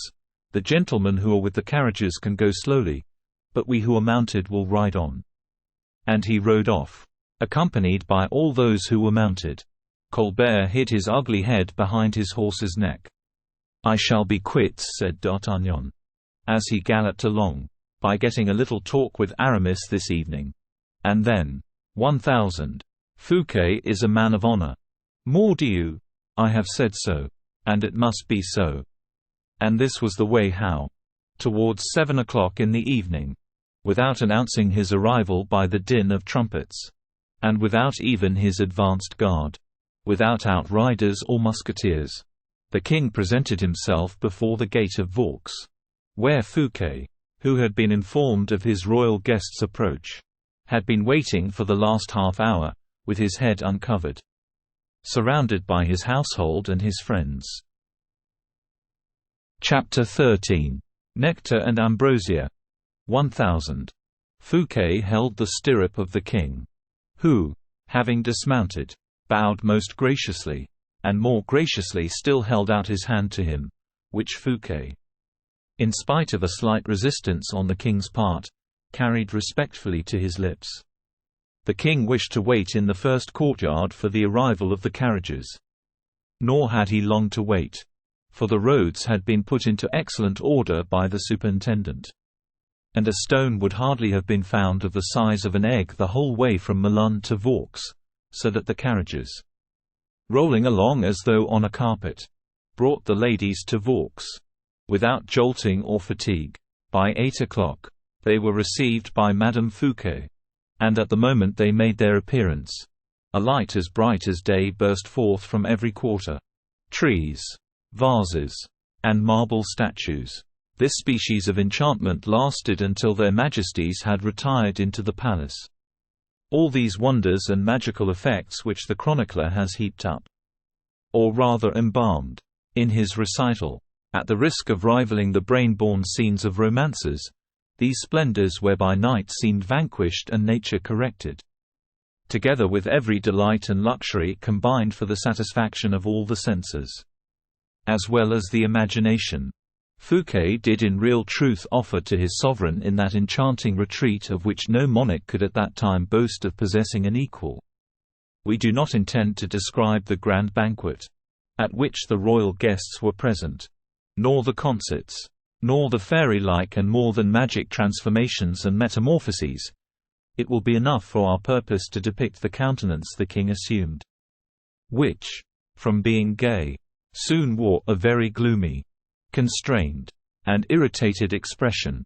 He remembered his own residence, royal though it was, and the mean and indifferent style of luxury that prevailed there, which comprised but little more than what was merely useful for the royal wants, without being his own personal property. The large vases of the Louvre, the older furniture and plate of Henry II, of Francis I, and of Louis XI, were but historic monuments of earlier days, nothing but specimens of art, the relics of his predecessors, while with Fouquet, the value of the article was as much in the workmanship as in the article itself. Fouquet ate from a gold service, which artists in his own employ had modelled and cast for him alone. Fouquet drank wines of which the King of France did not even know the name, and drank them out of goblets each more valuable than the entire royal cellar. What, too, was to be said of the apartments, the hangings, the pictures, the servants and officers, of every description, of his household? What of the mode of service in which etiquette was replaced by order, stiff formality by personal, unrestrained comfort? The happiness and contentment of the guest became the supreme law of all who obeyed the host. The perfect swarm of busily engaged persons moving about noiselessly, the multitude of guests, who were, however, even less numerous than the servants who waited on them, the myriad of exquisitely prepared dishes, of gold and silver vases, the floods of dazzling light, the masses of unknown flowers of which the hothouses had been despoiled, redundant with luxuriance of unequaled scent and beauty, the perfect harmony of the surroundings, which, indeed, was no more than the prelude of the promised fate, charmed all who were there, and they testified their admiration over and over again, not by voice or gesture, but by deep silence and rapt attention, those two languages of the courtier which acknowledge the hand of no master powerful enough to restrain them. As for the king, his eyes filled with tears, he dared not look at the queen. Anne of Austria, whose pride was superior to that of any creature breathing, overwhelmed her host by the contempt with which she treated everything handed to her. The young queen, kind-hearted by nature and curious by disposition, praised Fouquet, ate with an exceedingly good appetite, and asked the names of the strange fruits as they were placed upon the table. Fouquet replied that he was not aware of the names. The fruits came from his own stores. He had often cultivated them himself, having an intimate acquaintance with the cultivation of exotic fruits and plants. The king felt and appreciated the delicacy of the replies, but was only the more humiliated. He thought the queen a little too familiar in her manners, and that Anne of Austria resembled Juno a little too much, in being too proud and haughty. His chief anxiety, however, was himself, that he might remain cold and distant in his behavior, bordering lightly the limits of supreme disdain or simple admiration. But Fouquet had foreseen all this. He was, in fact, one of those men who foresee everything. The king had expressly declared that, so long as he remained under Fouquet's roof, he did not wish his own different repasts to be served in accordance with the usual etiquette, and that he would, consequently, dine with the rest of society, but by the thoughtful attention of the surintendant. The king's dinner was served up separately, if one may so express it, in the middle of the general table. The dinner, wonderful in every respect, from the dishes of which was composed, comprised everything the king liked and generally preferred to anything else. Louis had no excuse, he, indeed, who had the keenest appetite in his kingdom, for saying that he was not hungry. Nay, 1000. Fouquet did even better still. He certainly, in obedience to the king's expressed desire, seated himself at the table. But as soon as the soups were served, he arose and personally waited on the king, while Madame Fouquet stood behind the queen mother's armchair. The disdain of Juno and the sulky fits of temper of Jupiter could not resist this excess of kindly feeling and polite attention. The queen ate a biscuit dipped in a glass of San Luca wine, and the king ate of everything, saying to 1000. Fouquet, it is impossible, Monsieur le Surintendant, to dine better anywhere. Whereupon the whole court began, on all sides, to devour the dishes spread before them with such enthusiasm that it looked as though a cloud of Egyptian locusts were settling down on green and growing crops. As soon, however, as his hunger was appeased, the king became morose and overgloomed again, the more so in proportion to the satisfaction he fancied he had previously manifested, and particularly on account of the deferential manner which his courtiers had shown towards Fouquet. D'Artagnan, who ate a good deal and drank but little, without allowing it to be noticed, did not lose a single opportunity, but made a great number of observations which he turned to good profit. When the supper was finished, the king expressed a wish not to lose the promenade. The park was illuminated, the moon, too, as if she had placed herself at the orders of the Lord of Vaux, silvered the trees and lake with her own bright and quasi-phosphorescent light. The air was strangely soft and balmy. The daintily shell-gravelled walks through the thickly set avenues yielded luxuriously to the feet. The fete was complete in every respect. For the king, having met La Vallière in one of the winding paths of the wood, was able to press her hand and say, "I love you," without anyone overhearing him except 1000. D'Artagnan, who followed, and 1000. Fouquet, who preceded him. The dreamy night of magical enchantments stole smoothly on. The king having requested to be shown to his room, there was immediately a movement in every direction. The queens passed to their own apartments, accompanied by the music of the oboes and lutes. The king found his musketeers awaiting him on the grand flight of steps. For 1000. Fouquet had brought them on from Milan and had invited them to supper. D'Artagnan's suspicions at once disappeared. He was weary. He had supped well, and wished, for once in his life, thoroughly to enjoy a fete given by a man who was in every sense of the word a king. 1000 Fouquet, he said, is the man for me. The king was conducted with the greatest ceremony to the chamber of Morpheus, of which we owe some cursory description to our readers. It was the handsomest and largest in the palace. Lebrun had painted on the vaulted ceiling the happy as well as the unhappy dreams which Morpheus inflicts on kings as well as on other men.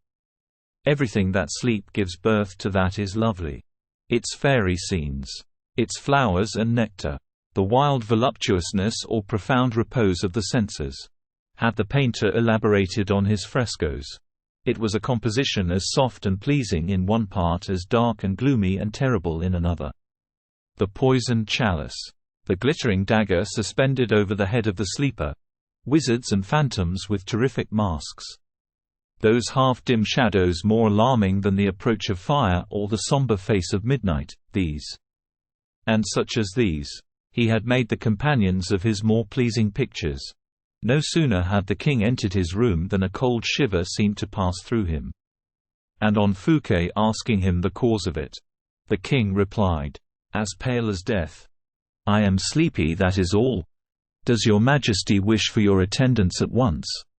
"No, I have to talk with a few persons first," said the king. "Will you have the goodness to tell 1000. Colbert I wish to see him." Fouquet bowed and left the room. Chapter 14. A Gascon. And a Gascon and a half.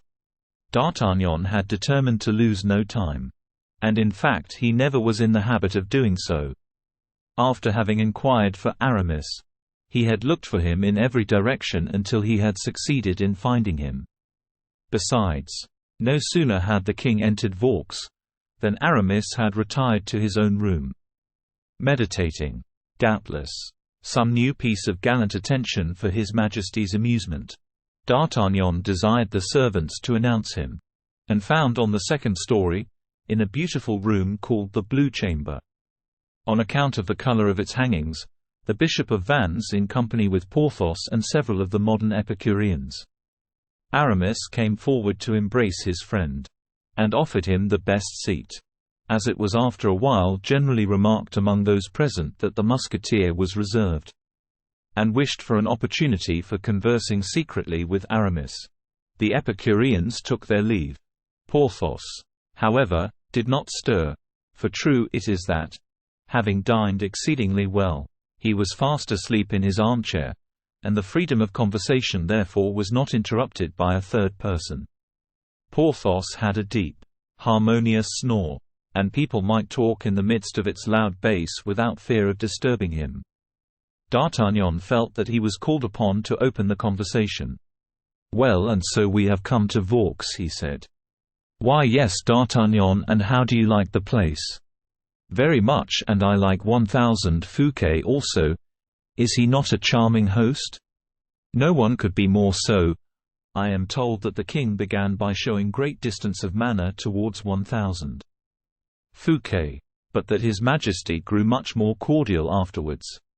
"You did not notice it then, since you say you have been told so?" "No. I was engaged with the gentlemen who have just left the room about the theatrical performances and the tournaments which are to take place tomorrow." "Ah, indeed. You are the Controller General of the Fates here then?" "You know I am a friend of all kinds of amusement where the exercise of the imagination is called into activity. I have always been a poet in one way or another." "Yes, I remember the verses you used to write, they were charming. I have forgotten them. But I am delighted to read the verses of others, when those others are known by the names of Molière, Polisson, La Fontaine, etc. Do you know what idea occurred to me this evening, Aramis?" "No. Tell me what it was. For I should never be able to guess it. You have so many." "Well, the idea occurred to me that the true King of France is not Louis XIV. "What?" said Aramis, involuntarily, looking the Musketeer full in the eyes. "No, it is Monsieur Fouquet." Aramis breathed again, and smiled. "Ah, you are like all the rest, jealous," he said. "I would wager that it was 1,000. Colbert who turned that pretty phrase." D'Artagnan, in order to throw Aramis off his guard, related Colbert's misadventures with regard to the vin de Melun. "He comes of a mean race, does Colbert," said Aramis. "Quite true. When I think too," added the bishop, that fellow will be your minister within 4 months, and that you will serve him as blindly as you did Richelieu or Mazarin, and as you serve 1,000 Fouquet," said D'Artagnan. "With this difference though, that 1,000 Fouquet is not 1,000 Colbert." "True, true," said D'Artagnan, as he pretended to become sad and full of reflection. And then, a moment after, he added, "Why do you tell me that 1,000 Colbert will be minister in 4 months?" "Because 1,000 Fouquet will have ceased to be so," replied Aramis. "He will be ruined, you mean?" said D'Artagnan. "Completely so." "Why does he give these fates then?" said the Musketeer, in a tone so full of thoughtful consideration, and so well assumed, that the bishop was for the moment deceived by it. "Why did you not dissuade him from it?"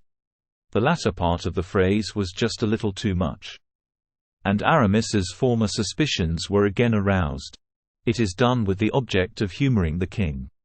"By ruining himself?" "Yes, by ruining himself for the king. A most eccentric, one might say sinister calculation that—" "Necessity, necessity, my friend. I don't see that, dear Aramis. Do you not? Have you not remarked 1,000 Colbert's daily increasing antagonism, and that he is doing his utmost to drive the king to get rid of the superintendent? One must be blind not to see it, and that a cabal is already armed against 1,000 Fouquet. That is well known. What likelihood is there that the king would join a party formed against a man who will have spent everything he had to please him?" "True, true," said D'Artagnan, slowly, hardly convinced, yet curious to broach another phase of the conversation. "There are follies and follies," he resumed, "and I do not like those you are committing." "What do you allude to?" "As for the banquet, the ball, the concert, the theatricals, the tournaments, the cascades, the fireworks, the illuminations, and the presents, these are well and good, I grant. But why were not these expenses sufficient? Why was it necessary to have new liveries and costumes for your whole household?" "You are quite right. I told 1,000 Fouquet that myself," he replied, "that if he were rich enough he would offer the king a newly erected chateau, from the vanes at the houses to the very subcellars, completely new inside and out, and that, as soon as the king had left, he would burn the whole building and its contents, in order that it might not be made use of by anyone else."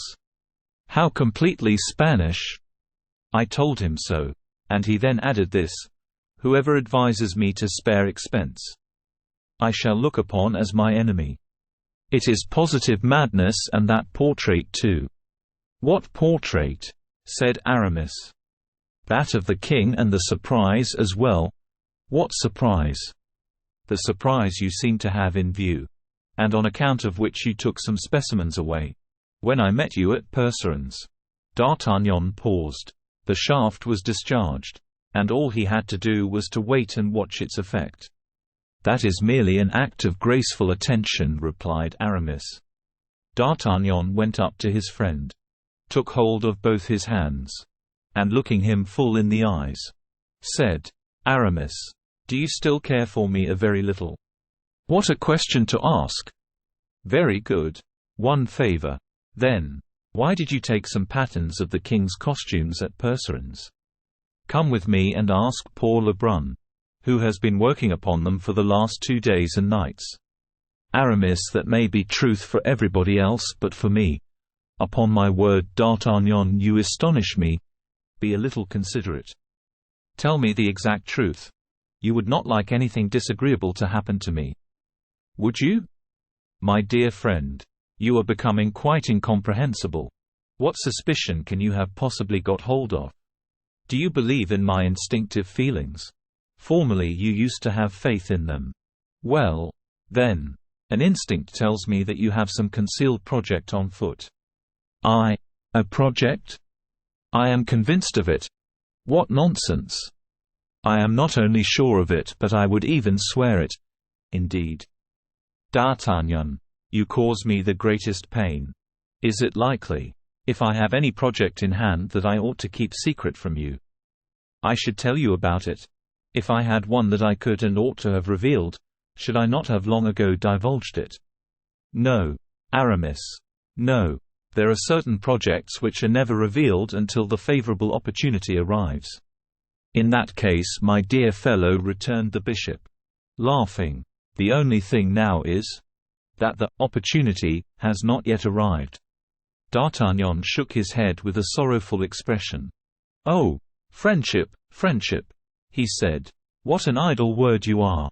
Here is a man who, if I were but to ask it, would suffer himself to be cut in pieces for my sake. You are right, said Aramis, nobly. And this man, who would shed every drop of blood in his veins for me, will not open up before me the least corner in his heart. Friendship, I repeat, is nothing but an unsubstantial shadow, a lure, like everything else in this bright, dazzling world. It is not thus you should speak of our friendship, replied the bishop, in a firm, assured voice, for ours is not of the same nature as those of which you have been speaking. Look at us, Aramis, 3 out of the old 4. You are deceiving me, I suspect you, and Porthos is fast asleep. An admirable trio of friends, don't you think so? What an affecting relic of the former dear old times.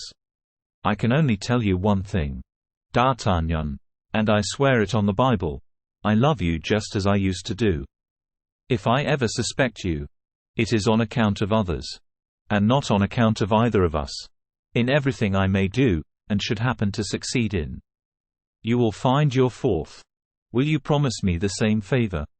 If I am not mistaken, Aramis, your words, at the moment you pronounce them, are full of generous feeling. Such a thing is very possible. You are conspiring against 1,000.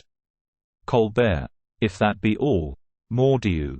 Tell me so at once. I have the instrument in my own hand, and will pull out the tooth easily enough. Aramis could not conceal a smile of disdain that flitted over his haughty features. And supposing that I were conspiring against Colbert, what harm would there be in that? No, no. That would be too trifling a matter for you to take in hand, and it was not on that account you asked Percerin for those patterns of the king's costumes.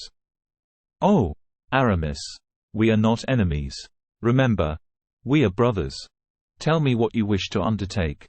And, upon the word of a D'Artagnan, if I cannot help you, I will swear to remain neuter. I am undertaking nothing, said Aramis. Aramis, a voice within me speaks and seems to trickle forth a rill of light within my darkness. It is a voice that has never yet deceived me. It is the king you are conspiring against. The king? Exclaimed the bishop, pretending to be annoyed. Your face will not convince me. The king, I repeat. Will you help me? Said Aramis, smiling ironically. Aramis, I will do more than help you. I will do more than remain neuter. I will save you. You are mad, D'Artagnan. I am the wiser of the two in this matter. You to suspect me of wishing to assassinate the king. Who spoke of such a thing? Smiled the musketeer. Well, let us understand one another. I do not see what anyone can do to a legitimate king as ours is. If he does not assassinate him, D'Artagnan did not say a word. "Besides, you have your guards and your musketeers here," said the bishop. "True. You are not in 1000 Fouquet's house but in your own." "True. But in spite of that, Aramis, grant me, for pity's sake, one single word of a true friend. A true friend's word is ever truth itself. If I think of touching, even with my finger, the son of Anne of Austria, the true king of this realm of France, if I have not the firm intention of prostrating myself before his throne, if in every idea I may entertain tomorrow, here at Vaux, will not be the most glorious day my king ever enjoyed, may heaven's lightning blast me where I stand."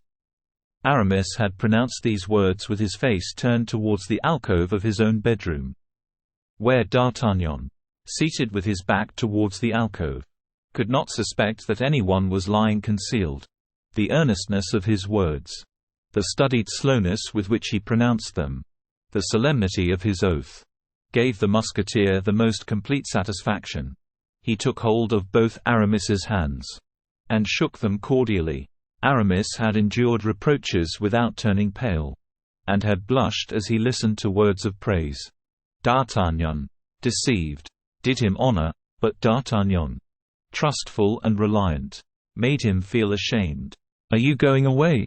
he said, as he embraced him, in order to conceal the flush on his face. "Yes. Duty summons me. I have to get the watchword. It seems I am to be lodged in the king's anteroom." "Where does Porthos sleep?" "Take him away with you, if you like, for he rumbles through his sleepy nose like a park of artillery." "Ah, he does not stay with you then?" said D'Artagnan. "Not the least in the world. He has a chamber to himself, but I don't know where." "Very good," said the musketeer, from whom this separation of the two associates removed his last suspicion.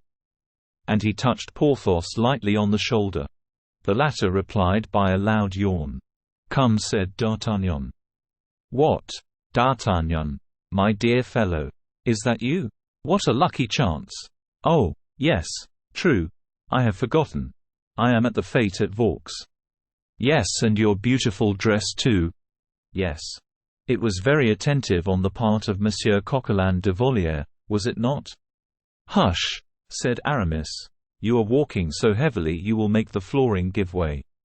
"True," said the musketeer.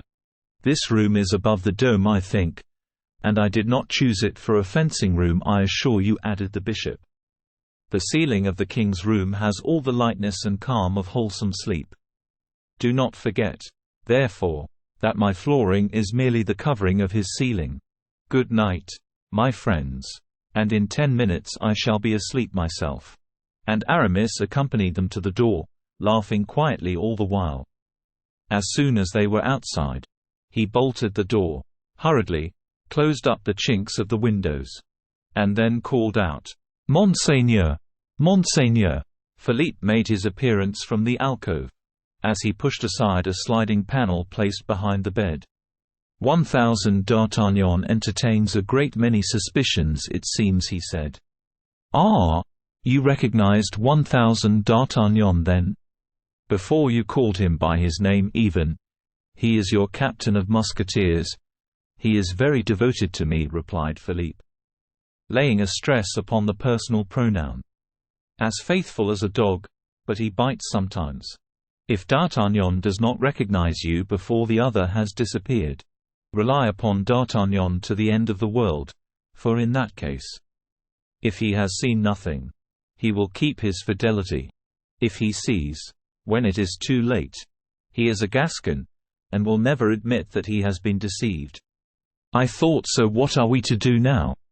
"Sit in this folding chair. I am going to push aside a portion of the flooring. You will look through the opening, which answers to one of the false windows made in the dome of the king's apartment. Can you see?" "Yes," said Philippe, starting as at the sight of an enemy. "I see the king." "What is he doing?" "He seems to wish some man to sit down close to him." 1000 Fouquet? No, wait a moment. Look at the notes and the portraits, my prince. The man whom the king wishes to sit down in his presence is 1000. Colbert. "Colbert, sit down in the king's presence," exclaimed Aramis. "It is impossible." "Look." Aramis looked through the opening in the flooring. "Yes," he said. Colbert himself. "Oh, Monseigneur, what can we be going to hear?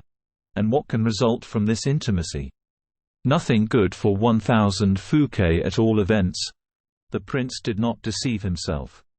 "We have seen that Louis XIV had sent for Colbert, and Colbert had arrived. The conversation began between them by the king, according to him one of the highest favors that he had ever done.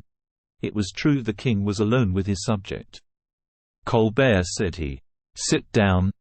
The intendant, overcome with delight, for he feared he was about to be dismissed, refused this unprecedented honor. "Does he accept?" said Aramis. "No, he remained standing." "Let us listen then," and the future king and the future pope listened eagerly to the simple mortals they held under their feet, ready to crush them when they liked. "Colbert," said the king, "you have annoyed me exceedingly today." "I know it, sire." "Very good. I like that answer." "Yes, you knew it. And there was courage in the doing of it." "I ran the risk of displeasing your majesty. But I risked, also, the concealment of your best interests." "What? You were afraid of something on my account?" "I was, sire, even if it were nothing more than an indigestion," said Colbert. "For people do not give their sovereigns such banquets as the one of today, unless it be to stifle them beneath the burden of good living." Colbert awaited the effect this coarse jest would produce upon the king and Louis XIV, who was the vainest and the most fastidiously delicate man in his kingdom. Forgave Colbert the joke. "The truth is," he said, "that 1000 Fouquet has given me too good a meal. Tell me, Colbert, where does he get all the money required for this enormous expenditure? Can you tell?" "Yes, I do know, sire." "Will you be able to prove it with tolerable certainty?" "Easily, and to the utmost farthing." "I know you are very exact." Exactitude is the principal qualification required in an intendant of finances. "But all are not so." "I thank you, Majesty, for so flattering a compliment from your own lips."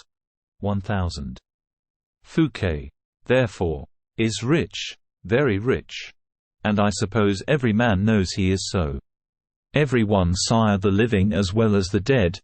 "What does that mean, Monsieur Colbert?" "The living are witnesses of 1000 Fouquet's wealth. They admire and applaud the result produced.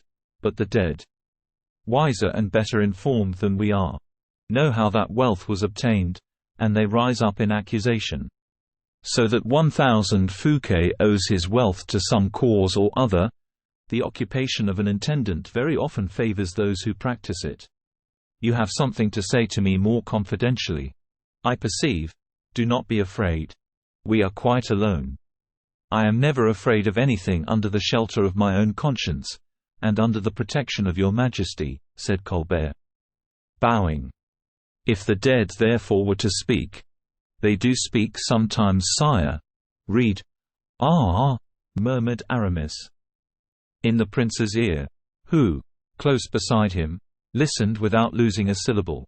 "Since you are placed here, Monseigneur, in order to learn your vocation of a king, listen to a piece of infamy, of a nature truly royal. You are about to be a witness of one of those scenes which the foul fiend alone conceives and executes. Listen attentively, you will find your advantage in it."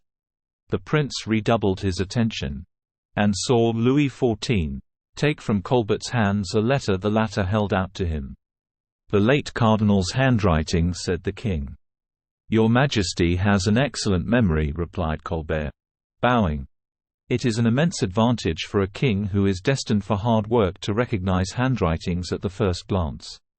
The king read Mazarin's letter, and, as its contents are already known to the reader, in consequence of the misunderstanding between Madame de Chevreuse and Aramis, nothing further would be learned if we stated them here again. "I do not quite understand," said the king, greatly interested. "Your Majesty has not acquired the utilitarian habit of checking the public accounts." I see that it refers to money that had been given to 1,000 Fouquet. 13 millions, a tolerably good sum. Yes. Well, these 13 millions are wanting to balance the total of the account. That is what I do not very well understand. How was this deficit possible? Possible I do not say. But there is no doubt about fact that it is really so. You say that these 13 millions are found to be wanting in the accounts? I do not say so, but the registry does. And this letter of 1,000. 1,000 Azarin indicates the employment of that sum and the name of the person with whom it was deposited. As your Majesty can judge for yourself? Yes. And the result is? Then, that 1,000. Fouquet has not yet restored the 13 millions. That results from the accounts, certainly, sire. Well, and consequently, well, sire, in that case, inasmuch as 1,000. Fouquet has not yet given back the 13 millions. He must have appropriated them to his own purpose. And with those 13 millions one could incur 4 times and a little more as much expense. And make 4 times as great a display, as your Majesty was able to do at Fontainebleau, where we only spent 3 millions altogether. If you remember. For a blunderer, the souvenir he had evoked was a rather skillfully contrived piece of baseness.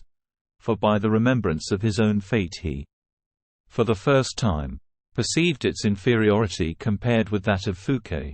Colbert received back again at Vaux what Fouquet had given him at Fontainebleau. And, as a good financier, returned it with the best possible interest. Having once disposed the king's mind in this artful way, Colbert had nothing of much importance to detain him. He felt that such was the case. For the king, too, had again sunk into a dull and gloomy state.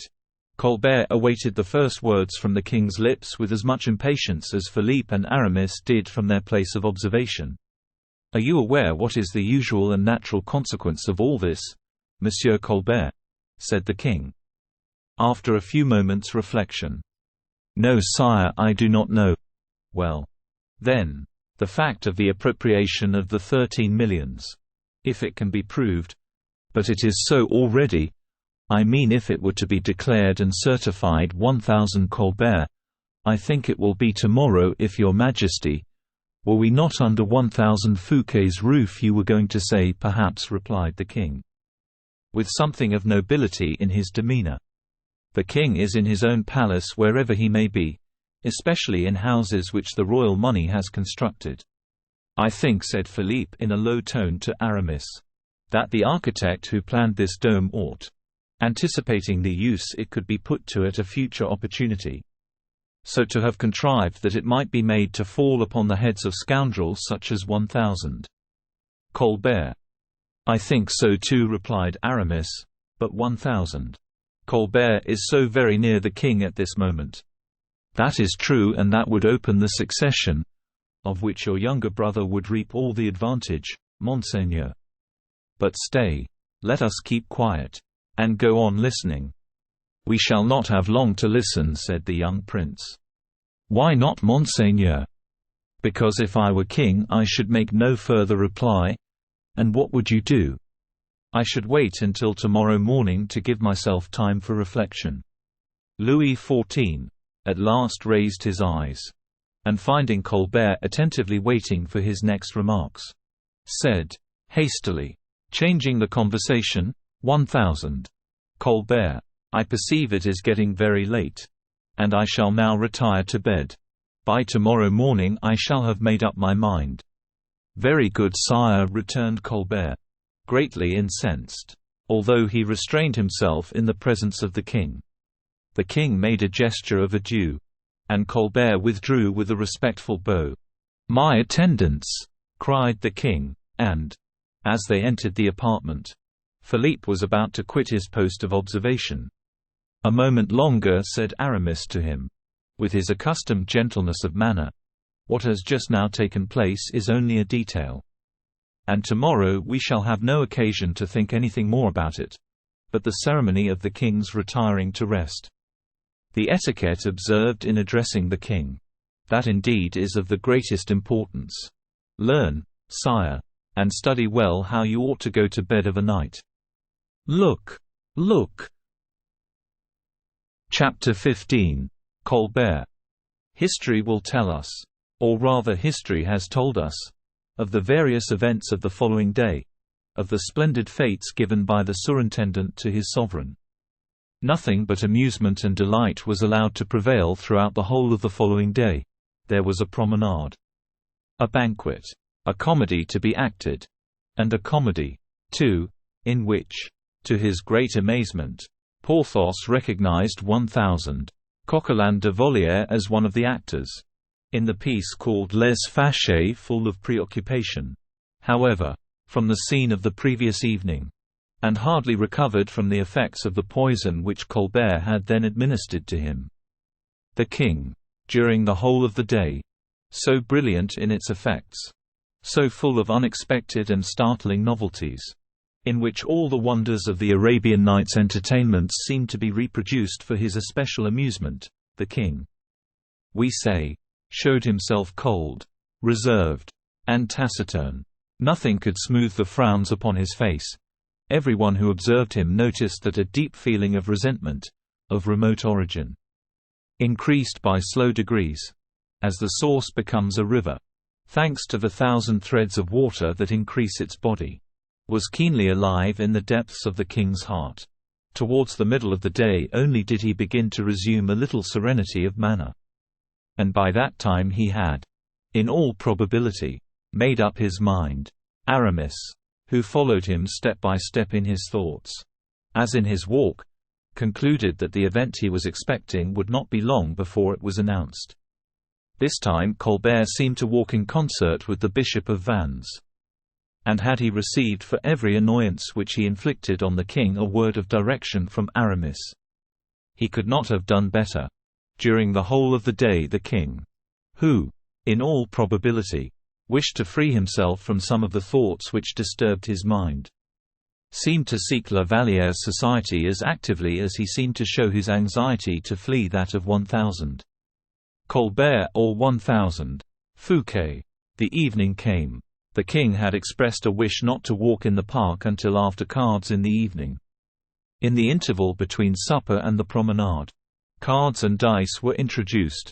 The king won 1,000 pistoles, and, having won them, put them in his pocket, and then rose, saying, "And now, gentlemen, to the park." He found the ladies of the court were already there. The king, we have before observed, had won 1,000 pistoles, and had put them in his pocket, but 1,000. Fouquet had somehow contrived to lose 10,000, so that among the courtiers there was still left 190,000 francs profit to divide. A circumstance which made the countenances of the courtiers and the officers of the king's household the most joyous countenances in the world. It was not the same, however, with the king's face, for, notwithstanding his success at play, to which he was by no means insensible, there still remained a slight shade of dissatisfaction. Colbert was waiting for or upon him at the corner of one of the avenues. He was most probably waiting there in consequence of a rendezvous which had been given him by the king. As Louis XIV, who had avoided him, or who had seemed to avoid him, suddenly made him a sign, and they then struck into the depths of the park together. But La Vallière, too, had observed the king's gloomy aspect and kindling glances. She had remarked this, and as nothing which lay hidden or smouldering in his heart was hidden from the gaze of her affection, she understood that this repressed wrath menaced someone. She prepared to withstand the current of his vengeance, and intercede like an angel of mercy.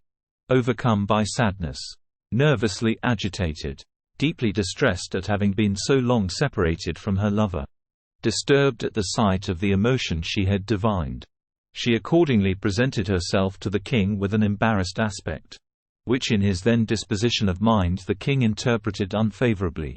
Then, as they were alone, nearly alone, inasmuch as Colbert, as soon as he perceived the young girl approaching, had stopped and drawn back a dozen paces, the king advanced towards La Vallière and took her by the hand. "Mademoiselle," he said to her, "should I be guilty of an indiscretion if I were to inquire if you were indisposed?"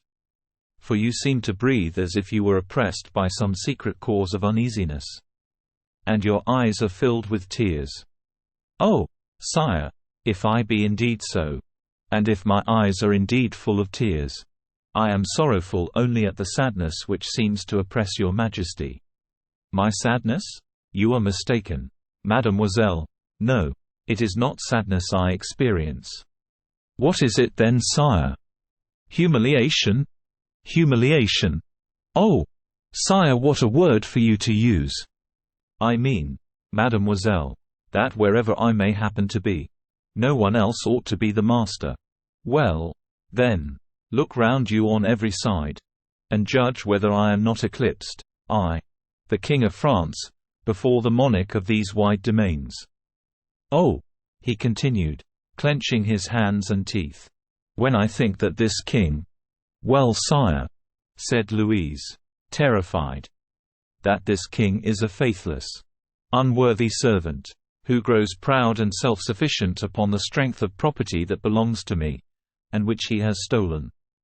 And therefore I am about to change this impudent minister's fate into sorrow and mourning, of which the nymph of Vaux, as the poets say, shall not soon lose the remembrance. Oh, your majesty! Well, mademoiselle, are you about to take 1000 Fouquet's part? Said Louis, impatiently. No, sire. I will only ask whether you are well informed. Your majesty has more than once learned the value of accusations made at court. Louis XIV made a sign for Colbert to approach. Speak, Monsieur Colbert, said the young prince, for I almost believe that Mademoiselle de la Vallière has need of your assistance before she can put any faith in the king's word. Tell mademoiselle what 1000 Fouquet has done, and you, mademoiselle, will perhaps have the kindness to listen. It will not be long. Why did Louis XIV insist upon it in such a manner? A very simple reason. His heart was not at rest. His mind was not thoroughly convinced. He imagined there lay some dark, hidden, tortuous intrigue behind these 13 millions of francs, and he wished that the pure heart of La Vallière, which had revolted at the idea of theft or robbery, should approve, even were it only by a single word, the resolution he had taken, and which, nevertheless, he hesitated before carrying into execution. Speak, monsieur, said La Vallière to Colbert, who had advanced. Speak, since the king wishes me to listen to you. Tell me, what is the crime with which 1000 Fouquet is charged? Oh, not very heinous, mademoiselle, he returned. A mere abuse of confidence. Speak, speak, Colbert, and when you have related it, leave us, and go and inform 1000 D'Artagnan that I have certain orders to give him. 1000 D'Artagnan, sire, exclaimed La Vallière. But why send for 1000 D'Artagnan? I entreat you to tell me. Pardieu, in order to arrest this haughty, arrogant Titan who, true to his menace, threatens to scale my heaven. Arrest 1000 Fouquet, do you say? Ah, does that surprise you?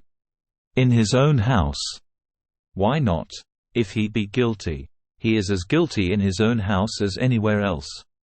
1000 Fouquet, who at this moment is ruining himself for his sovereign. In plain truth, mademoiselle, it seems as if you were defending this traitor. Colbert began to chuckle silently. The king turned round at the sound of this suppressed mirth. Sire, said La Vallière, it is not 1000 Fouquet I am defending. It is yourself. Me? You are defending me? Sire, you would dishonor yourself if you were to give such an order. Dishonor myself, murmured the king, turning pale with anger. In plain truth, mademoiselle, you show a strange persistence in what you say. If I do, sire, my only motive is that of serving your majesty, replied the noble-hearted girl, for that I would risk. I would sacrifice my very life, without the least reserve. Colbert seemed inclined to grumble and complain. La Vallière, that timid, gentle lamb, turned round upon him, and with a glance like lightning imposed silence upon him.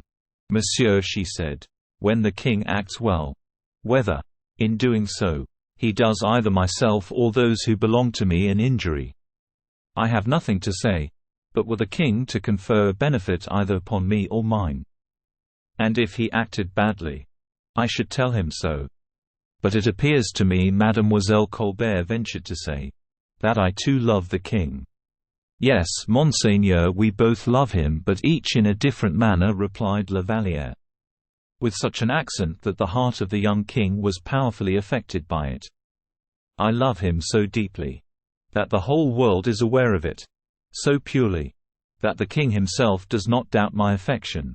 He is my king and my master. I am the least of all his servants. But whoso touches his honor assails my life. Therefore, I repeat, that they dishonor the king who advise him to arrest 1,000 Fouquet under his own roof." Colbert hung down his head, for he felt that the king had abandoned him. However, as he bent his head, he murmured, "Mademoiselle, I have only one word to say." "Do not say it, then, monsieur, for I would not listen to it. Besides, what could you have to tell me? That 1,000 Fouquet has been guilty of certain crimes? I believe he has, because the king has said so, and, from the moment the king said, 'I think so,' I have no occasion for other lips to say. I affirm it.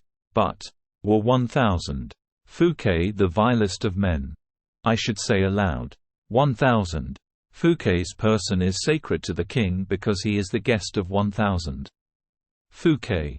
Were his house a den of thieves, were Vaux a cave of coiners or robbers. His home is sacred. His palace is inviolable, since his wife is living in it, and that is an asylum which even executioners would not dare to violate." La Vallière paused, and was silent. In spite of himself, the king could not but admire her. He was overpowered by the passionate energy of her voice, by the nobleness of the cause she advocated. Colbert yielded, overcome by the inequality of the struggle. At last the king breathed again more freely, shook his head, and held out his hand to La Vallière. "Mademoiselle," he said, gently, "why do you decide against me? Do you know what this wretched fellow will do, if I give him time to breathe again? Is he not a prey which will always be within your grasp? Should he escape and take to flight?" exclaimed Colbert. "Well, monsieur, it will always remain on record, to the king's eternal honor, that he allowed 1,000 Fouquet to flee, and the more guilty he may have been, the greater will the king's honor and glory appear, compared with such unnecessary misery and shame." Louis kissed La Vallière's hand, as he knelt before her. "I am lost," thought Colbert. Then suddenly his face brightened up again. "Oh, no, aha, old fox! Not yet," he said to himself. And while the king, protected from observation by the thick covert of an enormous lime, pressed La Vallière to his breast, with all the ardor of ineffable affection, Colbert tranquilly fumbled among the papers in his pocketbook and drew out of it a paper folded in the form of a letter, somewhat yellow, perhaps, but one that must have been most precious, since the intendant smiled as he looked at it. He then bent a look, full of hatred, upon the charming group which the young girl and the king formed together, a group revealed but for a moment. As the light of the approaching torches shone upon it, Louis noticed the light reflected upon La Vallière's white dress. "Leave me, Louise," he said, "for someone is coming." "Mademoiselle, mademoiselle, someone is coming," cried Colbert, to expedite the young girl's departure. Louise disappeared rapidly among the trees. And then, as the king, who had been on his knees before the young girl, was rising from his humble posture, Colbert exclaimed, "Ah! Mademoiselle de la Vallière has let something fall." "What is it?" inquired the king. "A paper, a letter. Something white, look there, sire." The king stooped down immediately and picked up the letter, crumpling it in his hand. As he did so, and at the same moment the torches arrived, inundating the blackness of the scene with a flood of light as bright as day. Chapter 16. Jealousy. the tortures we have just referred to, the eager attention everyone displayed, and the new ovation paid to the king by Fouquet, arrived in time to suspend the effect of a resolution which La Vallière had already considerably shaken in Louis XIV's heart. He looked at Fouquet with a feeling almost of gratitude for having given La Vallière an opportunity of showing herself so generously disposed, so powerful in the influence she exercised over his heart. The moment of the last and greatest display had arrived. Hardly had Fouquet conducted the king towards the château, when a mass of fire burst from the dome of Vaux, with a prodigious uproar, pouring a flood of dazzling cataracts of rays on every side, and illumining the remotest corners of the gardens. The fireworks began. Colbert, at 20 paces from the king, who was surrounded and feted by the owner of Vaux, seemed, by the obstinate persistence of his gloomy thoughts, to do his utmost to recall Louis's attention, which the magnificence of the spectacle was already, in his opinion, too easily diverting. Suddenly, just as Louis was on the point of holding it out to Fouquet, he perceived in his hand the paper which, as he believed, La Vallière had dropped at his feet as she hurried away. The still stronger magnet of love drew the young prince's attention towards the souvenir of his idol, and, by the brilliant light, which increased momentarily in beauty, and drew from the neighboring villages loud cheers of admiration, the king read the letter, which he supposed was a loving and tender epistle La Vallière had destined for him. But as he read it, a death-like pallor stole over his face, and an expression of deep-seated wrath, illumined by the many-colored fire which gleamed so brightly, soaringly around the scene, produced a terrible spectacle, which everyone would have shuddered at. Could they only have read into his heart, now torn by the most stormy and most bitter passions. There was no truce for him now, influenced as he was by jealousy and mad passion. From the very moment when the dark truth was revealed to him, every gentler feeling seemed to disappear, pity, kindness of consideration, the religion of hospitality, all were forgotten, in the bitter pang which wrung his heart. He, still too weak to hide his sufferings, was almost on the point of uttering a cry of alarm, and calling his guards to gather round him. This letter which Colbert had thrown down at the king's feet, the reader has doubtlessly guessed, was the same that had disappeared with the porter Toby at Fontainebleau, after the attempt which Fouquet had made upon La Vallière's heart. Fouquet saw the king's pallor, and was far from guessing the evil.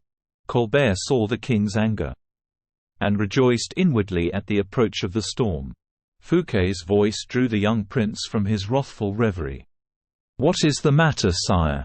inquired the superintendent, with an expression of graceful interest. Louis made a violent effort over himself, as he replied, "Nothing. I am afraid your Majesty is suffering." "I am suffering, and have already told you so, monsieur, but it is nothing." And the king, without waiting for the termination of the fireworks, turned towards the château. Fouquet accompanied him, and the whole court followed, leaving the remains of the fireworks consuming for their own amusement. The superintendent endeavored again to question Louis XIV, but did not succeed in obtaining a reply. He imagined there had been some misunderstanding between Louis and La Vallière in the park, which had resulted in a slight quarrel, and that the king, who was not ordinarily sulky by disposition, but completely absorbed by his passion for La Vallière, had taken a dislike to everyone because his mistress had shown herself offended with him. This idea was sufficient to console him. He had even a friendly and kindly smile for the young king, when the latter wished him good night. This, however, was not all the king had to submit to. He was obliged to undergo the usual ceremony, which on that evening was marked by close adherence to the strictest etiquette. The next day was the one fixed for the departure. It was but proper that the guests should thank their host, and show him a little attention in return for the expenditure of his 12 millions. The only remark, approaching to amiability, which the king could find to say to 1,000 Fouquet, as he took leave of him, were in these words: 1,000 Fouquet, You shall hear from me. Be good enough to desire 1,000 D'Artagnan to come here." But the blood of Louis XIV, who had so profoundly dissimulated his feelings, boiled in his veins, and he was perfectly willing to order 1,000 Fouquet to be put an end to with the same readiness. Indeed, as his predecessor had caused the assassination of Le Maréchal d'Ancre, and so he disguised the terrible resolution he had formed beneath one of those royal smiles which, like lightning flashes, indicated coups d'état. Fouquet took the king's hand and kissed it. Louis shuddered throughout his whole frame, but allowed 1,000 Fouquet to touch his hand with his lips. 5 minutes afterwards, D'Artagnan, to whom the royal order had been communicated, entered Louis XIV's apartment. Aramis and Philippe were in theirs, still eagerly attentive, and still listening with all their ears. The king did not even give the captain of the Musketeers time to approach his armchair, but ran forward to meet him. "Take care," he exclaimed, "that no one enters here." "Very good, sire," replied the captain, whose glance had for a long time past analyzed the stormy indications on the royal countenance. He gave the necessary order at the door, but, returning to the king, he said, "Is there something fresh the matter, your majesty?" "How many men have you here?" inquired the king, without making any other reply to the question addressed to him. "What for, sire?" "How many men have you, I say?" repeated the king, stamping upon the ground with his foot. "I have the Musketeers." "Well, and what others?" 20 guards and 13 Swiss." "How many men will be required to do what, sire?" replied the musketeer, opening his large, calm eyes. "To arrest 1,000 Fouquet." D'Artagnan fell back a step. "To arrest 1,000 Fouquet," he burst forth. "Are you going to tell me that it is impossible?" exclaimed the king, in tones of cold, vindictive passion. "I never say that anything is impossible," replied D'Artagnan, wounded to the quick. "Very well, do it then." D'Artagnan turned on his heel, and made his way towards the door. It was but a short distance, and he cleared it in half a dozen paces. When he reached it he suddenly paused, and said, "Your Majesty will forgive me, but, in order to effect this arrest, I should like written directions." "For what purpose? And since when has the king's word been insufficient for you?" "Because the word of a king, when it springs from a feeling of anger, may possibly change when the feeling changes. A truce to set phrases. Monsieur, you have another thought besides that?" "Oh, I, at least, have certain thoughts and ideas, which, unfortunately, others have not," D'Artagnan replied, impertinently. The king, in the tempest of his wrath, hesitated, and drew back in the face of D'Artagnan's frank courage, just as a horse crouches on his haunches under the strong hand of a bold and experienced rider. "What is your thought?" he exclaimed. "This, sire," replied D'Artagnan. "You cause a man to be arrested when you are still under his roof, and passion is alone the cause of that. When your anger shall have passed, you will regret what you have done, and then I wish to be in a position to show you your signature. If that, however, should fail to be a reparation, it will at least show us that the king was wrong to lose his temper." "Wrong to lose his temper!" cried the king, in a loud, passionate voice. "Did not my father, my grandfathers, too, before me, lose their temper at times? In heaven's name? The king your father and the king your grandfather never lost their temper except when under the protection of their own palace. The king is master wherever he may be." That is a flattering, complimentary phrase which cannot proceed from any one but 1,000 Colbert. But it happens not to be the truth. The king is at home in every man's house when he has driven its owner out of it. The king bit his lips, but said nothing. "Can it be possible?" said D'Artagnan. "Here is a man who is positively ruining himself in order to please you. And you wish to have him arrested. Mordieu! Sire, if my name was Fouquet, and people treated me in that manner. I would swallow at a single gulp all sorts of fireworks and other things. And I would set fire to them, and send myself and everybody else in blown-up atoms to the sky. But it is all the same. It is your wish. And it shall be done." "Go," said the king. "But have you men enough? Do you suppose I am going to take a whole host to help me?" "Arrest 1,000. Fouquet. Why? That is so easy that a very child might do it. It is like drinking a glass of wormwood. One makes an ugly face. And that is all. If he defends himself, it is not at all likely. Defend himself when such extreme harshness as you are going to practice makes the man a very martyr. Nay, I am sure that if he has 1,000,000 of francs left, which I very much doubt, he would be willing enough to give it in order to have such a termination as this. But what does that matter? It shall be done at once." "Stay," said the king. "Do not make his arrest a public affair. That will be more difficult." "Why so?" "Because nothing is easier than to go up to 1,000. Fouquet in the midst of 1,000 enthusiastic guests who surround him. And say, 'In the king's name, I arrest you.' But to go up to him. To turn him first one way and then another. To drive him up into one of the corners of the chessboard. In such a way that he cannot escape. To take him away from his guests. And keep him a prisoner for you. Without one of them. Alas! Having heard anything about it. That, indeed, is a genuine difficulty, the greatest of all. In truth. And I hardly see how it is to be done. You had better say it is impossible.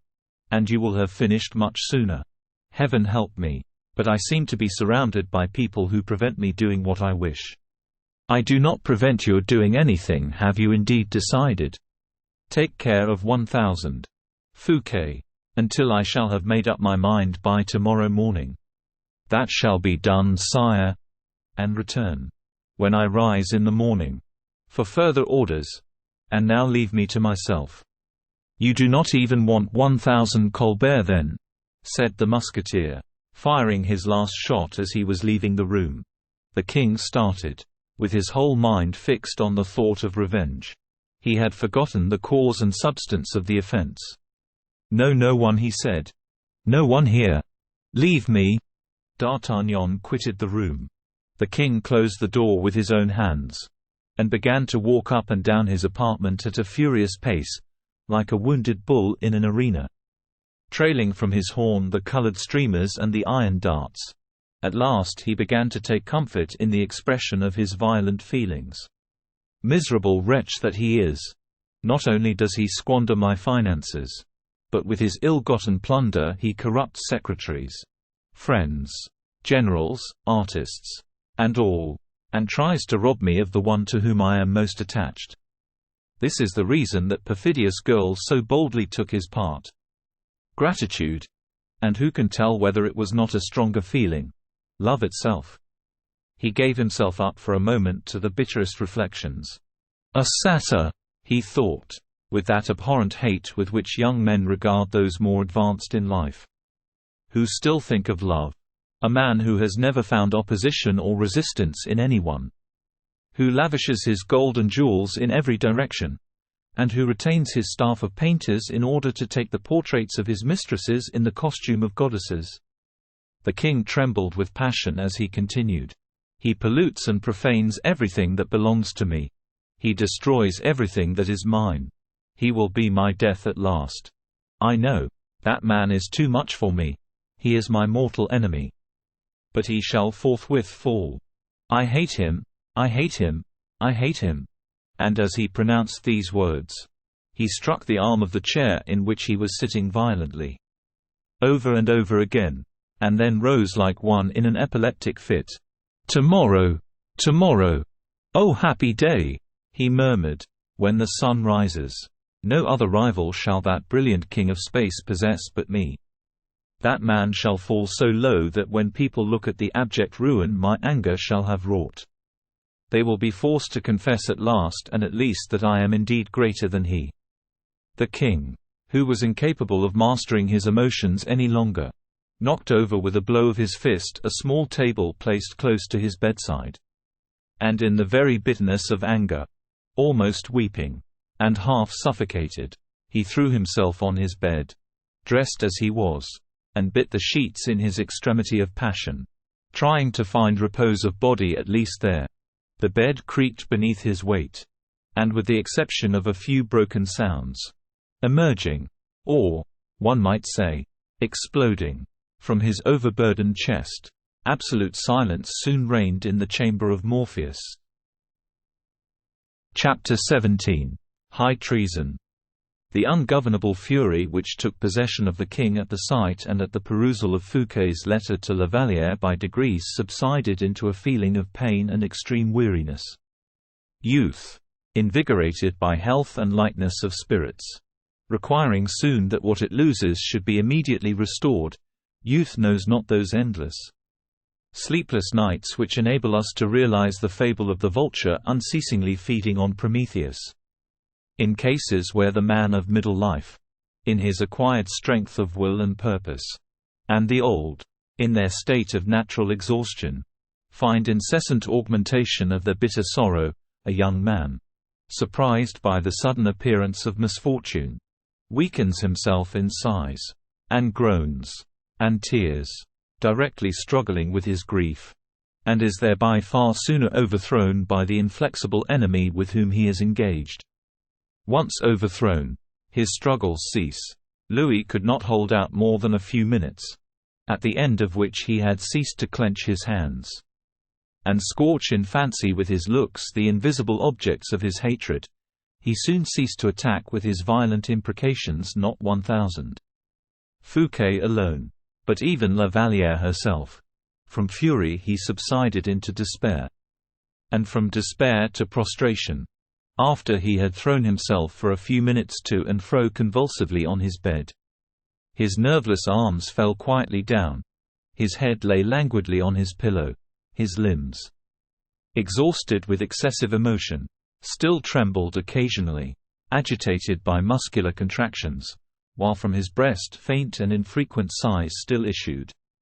Morpheus, the tutelary deity of the apartment, towards whom Louis raised his eyes, wearied by his anger and reconciled by his tears, showered down upon him the sleep-inducing poppies with which his hands are ever filled, so presently the monarch closed his eyes and fell asleep.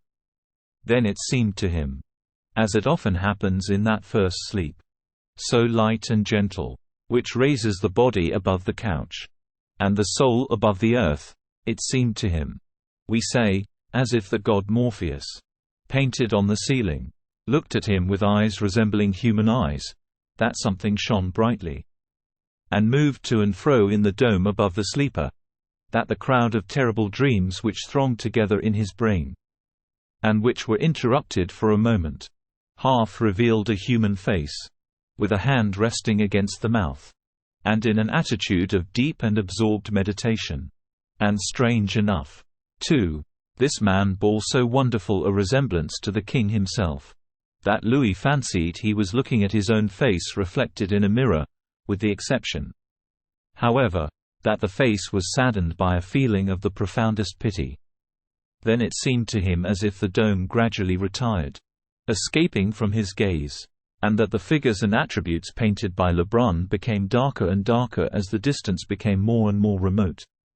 A gentle, easy movement, as regular as that by which a vessel plunges beneath the waves, had succeeded to the immovableness of the bed.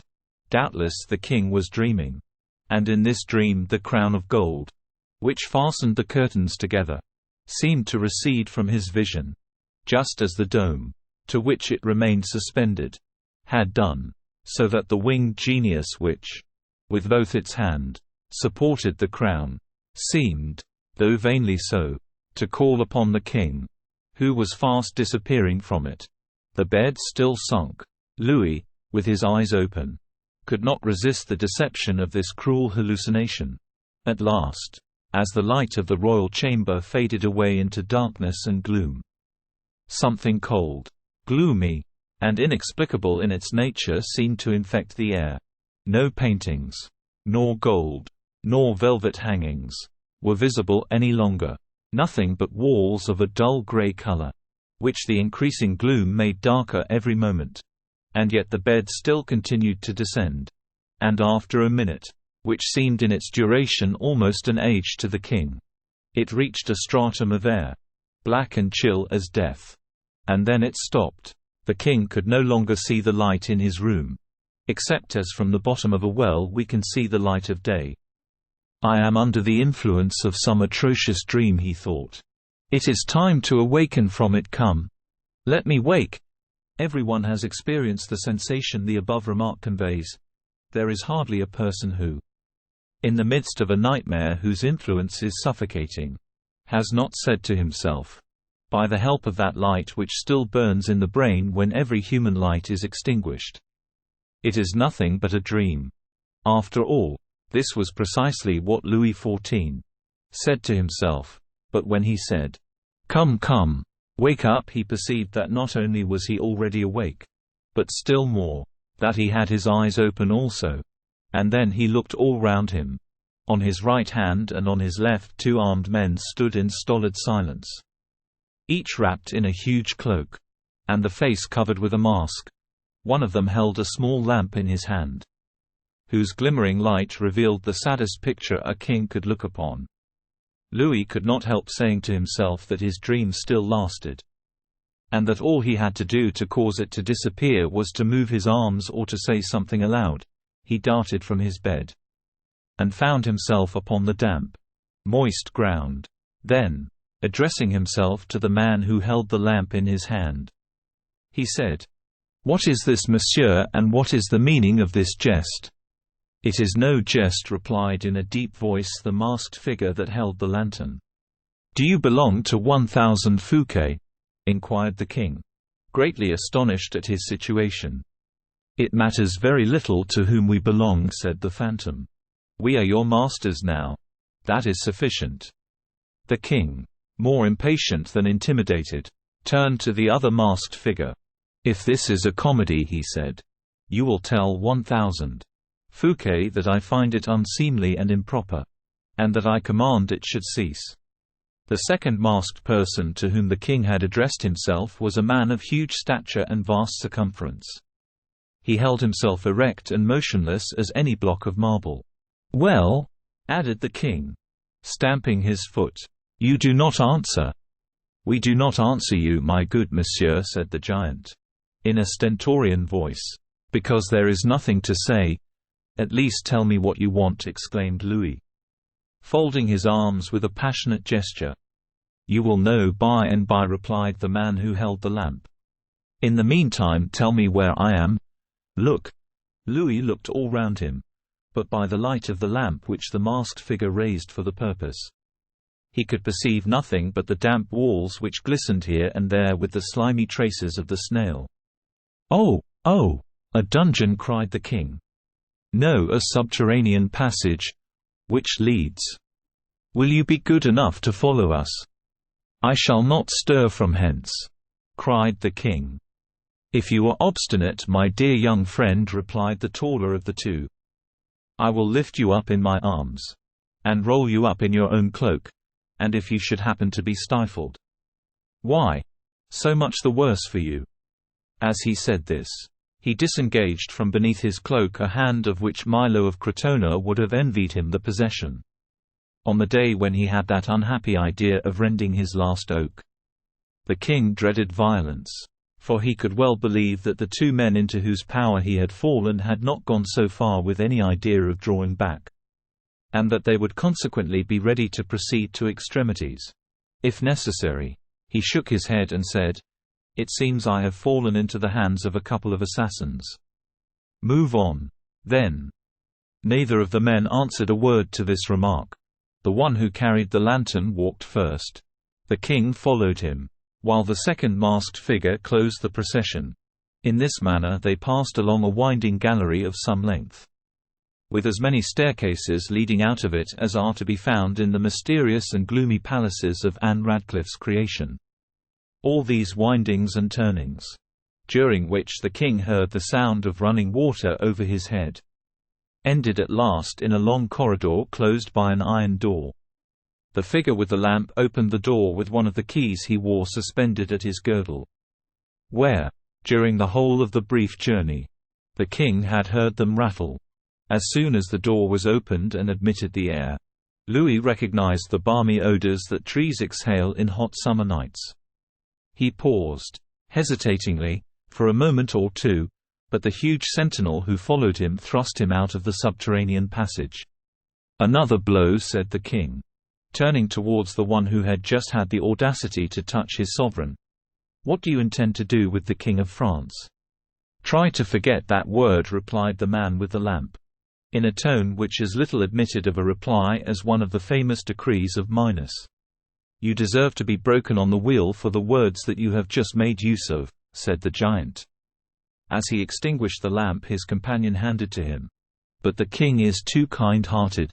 Louis, at that threat, made so sudden a movement that it seemed as if he meditated flight, but the giant's hand was in a moment placed on his shoulder, and fixed him motionless where he stood. "But tell me, at least, where we are going," said the king. "Come," replied the former of the two men, with a kind of respect in his manner, and leading his prisoner towards a carriage which seemed to be in waiting. The carriage was completely concealed amid the trees. 2 horses, with their feet fettered, were fastened by a halter to the lower branches of a large oak.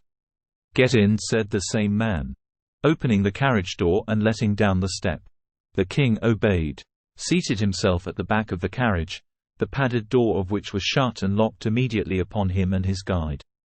As for the giant, he cut the fastenings by which the horses were bound, harnessed them himself, and mounted on the box of the carriage, which was unoccupied. The carriage set off immediately at a quick trot, turned into the road to Paris, and in the forest of Senart found a relay of horses fastened to the trees in the same manner the first horses had been. And without a postilion, the man on the box changed the horses, and continued to follow the road towards Paris with the same rapidity, so that they entered the city about 3 o'clock in the morning. Their carriage proceeded along the Faubourg Saint-Antoine, and, after having called out to the sentinel, "By the king's order," the driver conducted the horses into the circular enclosure of the Bastille, looking out upon the courtyard, called La Cour du Gouvernement. There the horses drew up, reeking with sweat, at the flight of steps, and a sergeant of the guard ran forward. "Go and wake the governor," said the coachman in a voice of thunder. With the exception of this voice, which might have been heard at the entrance of the Faubourg Saint-Antoine, everything remained as calm in the carriage as in the prison. 10 minutes afterwards, 1000, de Baisimo appeared in his dressing gown on the threshold of the door. "What is the matter now?" he asked. "And whom have you brought me there?" The man with the lantern opened the carriage door, and said 2 or 3 words to the one who acted as driver, who immediately got down from his seat, took up a short musket which he kept under his feet, and placed its muzzle on his prisoner's chest. "And fire at once if he speaks," added aloud the man who alighted from the carriage. "Very good," replied his companion, without another remark. With this recommendation, the person who had accompanied the king in the carriage ascended the flight of steps, at the top of which the governor was awaiting him. "Monsieur d'Herblay," said the latter. "Hush," said Aramis. "Let us go into your room." "Good heavens! What brings you here at this hour?" "A mistake, my dear Monsieur de Baisimo," Aramis replied, quietly. "It appears that you were quite right the other day." "What about?" inquired the governor. "About the order of release, my dear friend." "Tell me what you mean, monsieur." "No, monseigneur," said the governor, almost suffocated by surprise and terror. "It is a very simple affair. You remember, dear 1000, de Baisimo, that an order of release was sent to you." "Yes, for Marchiali." "Very good. We both thought that it was for Marchiali?" "Certainly, you will recollect. However, that I would not credit it, but that you compelled me to believe it." "Oh, Baisimo, my good fellow, what a word to make use of! Strongly recommended. That was all. Strongly recommended. Yes. Strongly recommended to give him up to you, and that you carried him off with you in your carriage. Well, my dear Monsieur de Bizimo, it was a mistake. It was discovered at the ministry. So that I now bring you an order from the king to set at liberty Selden, that poor Selden fellow. You know. Selden? Are you sure this time? Well, read it yourself, added Aramis, handing him the order. Why, said Bizimo, this order is the very same that has already passed through my hands. Indeed? It is the very one I assured you I saw the other evening. Parbleu! I recognize it by the blot of ink. I do not know whether it is that, but all I know is that I bring it for you. But then what about the other? What other? Marchiali. I have got him here with me, but that is not enough for me. I require a new order to take him back again.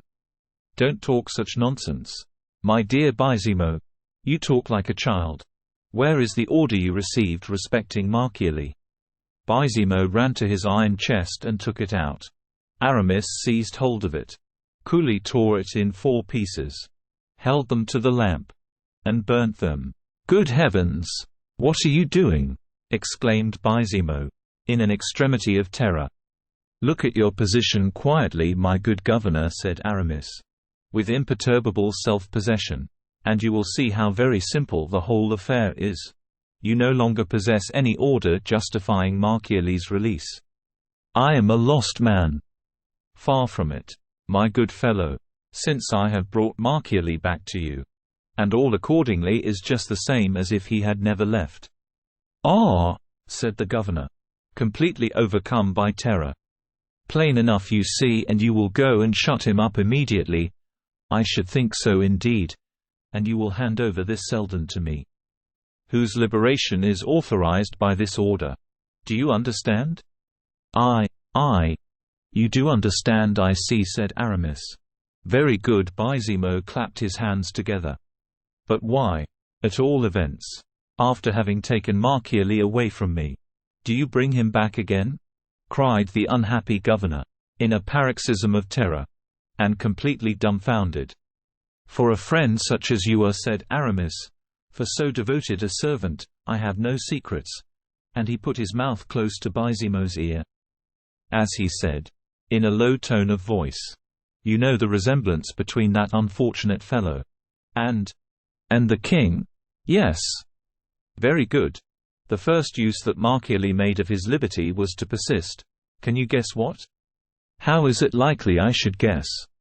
To persist in saying that he was king of France, to dress himself up in clothes like those of the king, and then pretend to assume that he was the king himself. Gracious heavens! That is the reason why I have brought him back again. My dear friend, he is mad, and lets everyone see how mad he is. What is to be done then? That is very simple. Let no one hold any communication with him. You understand that when his peculiar style of madness came to the king's ears, the king, who had pitied his terrible affliction, and saw that all his kindness had been repaid by black ingratitude, became perfectly furious, so that now, and remember this very distinctly, dear Monsieur de Bizimo, for it concerns you most closely, so that there is now, I repeat, sentence of death pronounced against all those who may allow him to communicate with anyone else but me or the king himself. You understand, Bizimo, sentence of death. You need not ask me whether I understand. And now, let us go down, and conduct this poor devil back to his dungeon again. Unless you prefer he should come up here. What would be the good of that?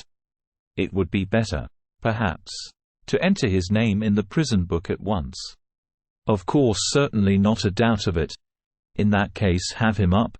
Bizimo ordered the drums to be beaten and the bell to be rung, as a warning to everyone to retire, in order to avoid meeting a prisoner, about whom it was desired to observe a certain mystery.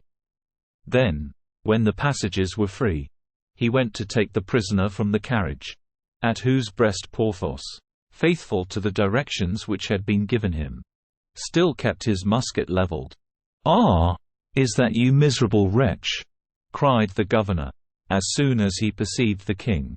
"Very good, very good," and immediately, making the king get out of the carriage, he led him, still accompanied by Porthos, who had not taken off his mask, and Aramis, who again resumed his, up the stairs, to the second bertaudiere, and opened the door of the room in which Philippe for 6 long years had bemoaned his existence. The king entered the cell without pronouncing a single word. He faltered in as limp and haggard as a rain-struck lily. Baisimo shut the door upon him, turned the key twice in the lock, and then returned to Aramis. "It is quite true," he said, in a low tone, "that he bears a striking resemblance to the king, but less so than you said." "So that," said Aramis, "you would not have been deceived by the substitution of the one for the other." "What a question! You are a most valuable fellow, Baisimo," said Aramis. "And now set Selden free." "Oh, yes, I was going to forget that. I will go and give orders at once." "Bah! Tomorrow will be time enough." "Tomorrow? Oh no, this very minute." "Well, go off to your affairs. I will go away to mine. But it is quite understood, is it not?" "What is quite understood?" "That no one is to enter the prisoner's cell, except with an order from the king, an order which I will myself bring." "Quite so, adieu, monseigneur." Aramis returned to his companion. "Now, Porthos, my good fellow, back again to Vaux, and as fast as possible. A man is light and easy enough when he has faithfully served his king, and, in serving him, saved his country," said Porthos. "The horses will be as light as if our tissues were constructed of the wind of heaven. So let us be off." And the carriage, lightened of a prisoner, who might well be, as he in fact was, very heavy in the sight of Aramis, passed across the drawbridge of the Bastille, which was raised again immediately behind it. Chapter 18. A Night at the Bastille. Pain, anguish, and suffering in human life are always in proportion to the strength with which a man is endowed. We will not pretend to say that heaven always apportions to a man's capability of endurance the anguish with which he afflicts him, for that, indeed, would not be true, since heaven permits the existence of death, which is, sometimes, the only refuge open to those who are too closely pressed, too bitterly afflicted. As far as the body is concerned, suffering is in proportion to the strength which has been accorded. In other words, the weak suffer more, where the trial is the same, than the strong. And what are the elementary principles, we may ask, that compose human strength? Is it not, more than anything else, exercise, habit, experience? We shall not even take the trouble to demonstrate this, for it is an axiom in morals, as in physics. When the young king, stupefied and crushed in every sense and feeling, found himself led to a cell in the Bastille, he fancied death itself is but a sleep, that it, too, has its dreams as well, that the bed had broken through the flooring of his room at Vaux, that death had resulted from the occurrence, and that, still carrying out his dream, the king, Louis XIV, now no longer living, was dreaming one of those horrors, impossible to realize in life, which is termed dethronement, imprisonment, and insult towards a sovereign who formerly wielded unlimited power, to be present at, an actual witness, to, of this bitterness of death, to float, indecisively, in an incomprehensible mystery, between resemblance and reality, to hear everything, to see everything, without interfering in a single detail of agonizing suffering, was, so the king thought within himself, a torture far more terrible, since it might last forever. Is this what is termed eternity, hell? He murmured. At the moment the door was closed upon him, which we remember Baisimo had shut with his own hands. He did not even look round him, and in the room, leaning with his back against the wall, he allowed himself to be carried away by the terrible supposition that he was already dead. As he closed his eyes, in order to avoid looking upon something even worse still, "How can I have died?" he said to himself. Sick with terror. The bed might have been let down by some artificial means? But no. I do not remember to have felt a bruise, nor any shock either. Would they not rather have poisoned me at my meals? Or with the fumes of wax? As they did my ancestress, Jean d'Albret? Suddenly, the chill of the dungeons seemed to fall like a wet cloak upon Louis's shoulders. I have seen, he said, my father lying dead upon his funeral couch. In his regal robes. That pale face. So calm and worn. Those hands. Once so skillful. Lying nerveless by his side. Those limbs stiffened by the icy grasp of death. Nothing there betokened a sleep that was disturbed by dreams. And yet, how numerous were the dreams which heaven might have sent that royal corpse, him whom so many others had preceded. Hurried away by him into eternal death. No, that king was still the king. He was enthroned still upon that funeral couch. As upon a velvet armchair. He had not abdicated one title of his majesty. God, who had not punished him, cannot, will not punish me, who have done nothing. A strange sound attracted the young man's attention. He looked round him, and saw on the mantel shelf, just below an enormous crucifix, coarsely painted in fresco on the wall, a rat of enormous size engaged in nibbling a piece of dry bread. But fixing all the time an intelligent and inquiring look upon the new occupant of the cell. The king could not resist a sudden impulse of fear and disgust. He moved back towards the door, uttering a loud cry, and as if he but needed this cry, which escaped from his breast almost unconsciously. To recognize himself, Louis knew that he was alive and in full possession of his natural senses. "A prisoner!" he cried. I a prisoner!" He looked round him for a bell to summon someone to him. "There are no bells in the Bastille," he said. "And it is in the Bastille I am imprisoned. In what way can I have been made a prisoner? It must have been owing to a conspiracy of 1,000. Fouquet. I have been drawn to Vaux. As to a snare. 1,000. Fouquet cannot be acting alone in this affair. His agent. That voice that I but just now heard was 1,000. D'Herblay, I recognized it. Colbert was right. Then. But what is Fouquet's object? To reign in my place and stead? Impossible. Yet who knows? Thought the king, relapsing into gloom again. Perhaps my brother, the Duke d'Orléans, is doing that which my uncle wished to do during the whole of his life against my father. But the queen? My mother? Too? And La Vallière? Oh, La Vallière. She will have been abandoned to Madame. Dear, dear girl. Yes. It must be so. They have shut her up as they have me. We are separated forever." And at this idea of separation the poor lover burst into a flood of tears and sobs and groans. "There is a governor in this place," the king continued, in a fury of passion. "I will speak to him, I will summon him to me," he called. No voice replied to his. He seized hold of his chair, and hurled it against the massive oaken door. The wood resounded against the door, and awakened many a mournful echo in the profound depths of the staircase, but from a human creature. None. This was a fresh proof for the king of the slight regard in which he was held at the Bastille. Therefore, when his first fit of anger had passed away, having remarked a barred window through which there passed a stream of light, lozenge-shaped, which must be, he knew, the bright orb of approaching day, Louis began to call out, at first gently enough, then louder and louder still, but no one replied.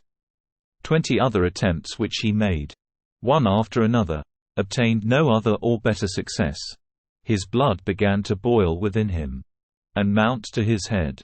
His nature was such, that, accustomed to command, he trembled at the idea of disobedience. The prisoner broke the chair, which was too heavy for him to lift, and made use of it as a battering ram to strike against the door. He struck so loudly, and so repeatedly, that the perspiration soon began to pour down his face. The sound became tremendous and continuous, certain stifled, smothered cries replied in different directions. This sound produced a strange effect upon the king. He paused to listen. It was the voice of the prisoners. Formerly his victims. Now his companions. The voices ascended like vapors through the thick ceilings and the massive walls, and rose in accusations against the author of this noise, as doubtless their sighs and tears accused, in whispered tones, the author of their captivity. After having deprived so many people of their liberty, the king came among them to rob them of their rest. This idea almost drove him mad. It redoubled his strength, or rather his will, bent upon obtaining some information, or a conclusion to the affair. With a portion of the broken chair he recommenced the noise. At the end of an hour, Louis heard something in the corridor, behind the door of his cell. And a violent blow, which was returned upon the door itself, made him cease his own. "Are you mad?" said a rude, brutal voice. "What is the matter with you this morning?" "This morning," thought the king, but he said aloud, politely, "Monsieur, are you the governor of the Bastille?" "My good fellow, your head is out of sorts," replied the voice. "But that is no reason why you should make such a terrible disturbance. Be quiet. Mordieu." "Are you the governor?" the king inquired again. He heard a door on the corridor close. The jailer had just left, not condescending to reply a single word. When the king had assured himself of his departure, his fury knew no longer any bounds. As agile as a tiger, he leaped from the table to the window, and struck the iron bars with all his might. He broke a pane of glass, the pieces of which fell clanking into the courtyard below. He shouted with increasing hoarseness, "The governor! The governor!" This excess lasted fully an hour, during which time he was in a burning fever, with his hair in disorder and matted on his forehead, his dress torn and covered with dust and plaster, his linen in shreds. The king never rested until his strength was utterly exhausted, and it was not until then that he clearly understood the pitiless thickness of the walls, the impenetrable nature of the cement, invincible to every influence but that of time, and that he possessed no other weapon but despair. He leaned his forehead against the door, and let the feverish throbbings of his heart calm by degrees. It had seemed as if one single additional pulsation would have made it burst. "A moment will come when the food which is given to the prisoners will be brought to me. I shall then see someone. I shall speak to him, and get an answer." And the king tried to remember at what hour the first repast of the prisoners was served at the Bastille. He was ignorant even of this detail. The feeling of remorse at this remembrance smote him like the thrust of a dagger.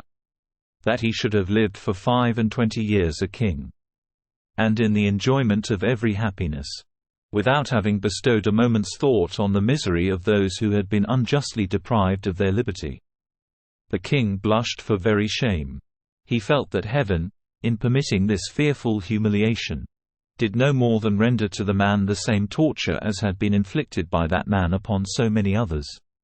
Nothing could be more efficacious for reawakening his mind to religious influences than the prostration of his heart and mind and soul beneath the feeling of such acute wretchedness. But Louis dared not even kneel in prayer to God to entreat him to terminate his bitter trial. "Heaven is right," he said. "Heaven acts wisely. It would be cowardly to pray to heaven for that which I have so often refused my own fellow creatures." He had reached this stage of his reflections, that is, of his agony of mind, when a similar noise was again heard behind his door, followed this time by the sound of the key in the lock, and of the bolts being withdrawn from their staples. The king bounded forward to be nearer to the person who was about to enter.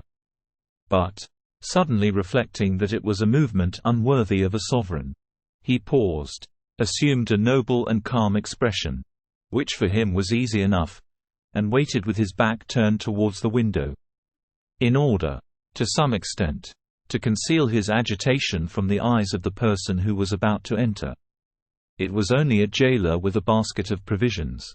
The king looked at the man with restless anxiety, and waited until he spoke. "Ah," said the latter, "you have broken your chair. I said you had done so. Why, you have gone quite mad." "Monsieur," said the king, Be careful what you say. It will be a very serious affair for you." The jailer placed the basket on the table and looked at his prisoner steadily. "What do you say?" he said. "Desire the governor to come to me," added the king, in accents full of calm and dignity. "Come, my boy," said the turnkey. "You have always been very quiet and reasonable. But you are getting vicious, it seems. And I wish you to know it in time. You have broken your chair and made a great disturbance. That is an offense punishable by imprisonment in one of the lower dungeons. Promise me not to begin over again, and I will not say a word about it to the governor." "I wish to see the governor," replied the king, still governing his passions. "He will send you off to one of the dungeons, I tell you, so take care. I insist upon it, do you hear?" "Ah! Ah! Your eyes are becoming wild again.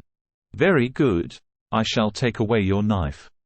And the jailer did what he said, quitted the prisoner, and closed the door, leaving the king more astounded, more wretched, more isolated than ever.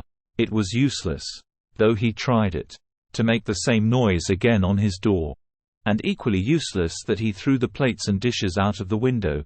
Not a single sound was heard in recognition.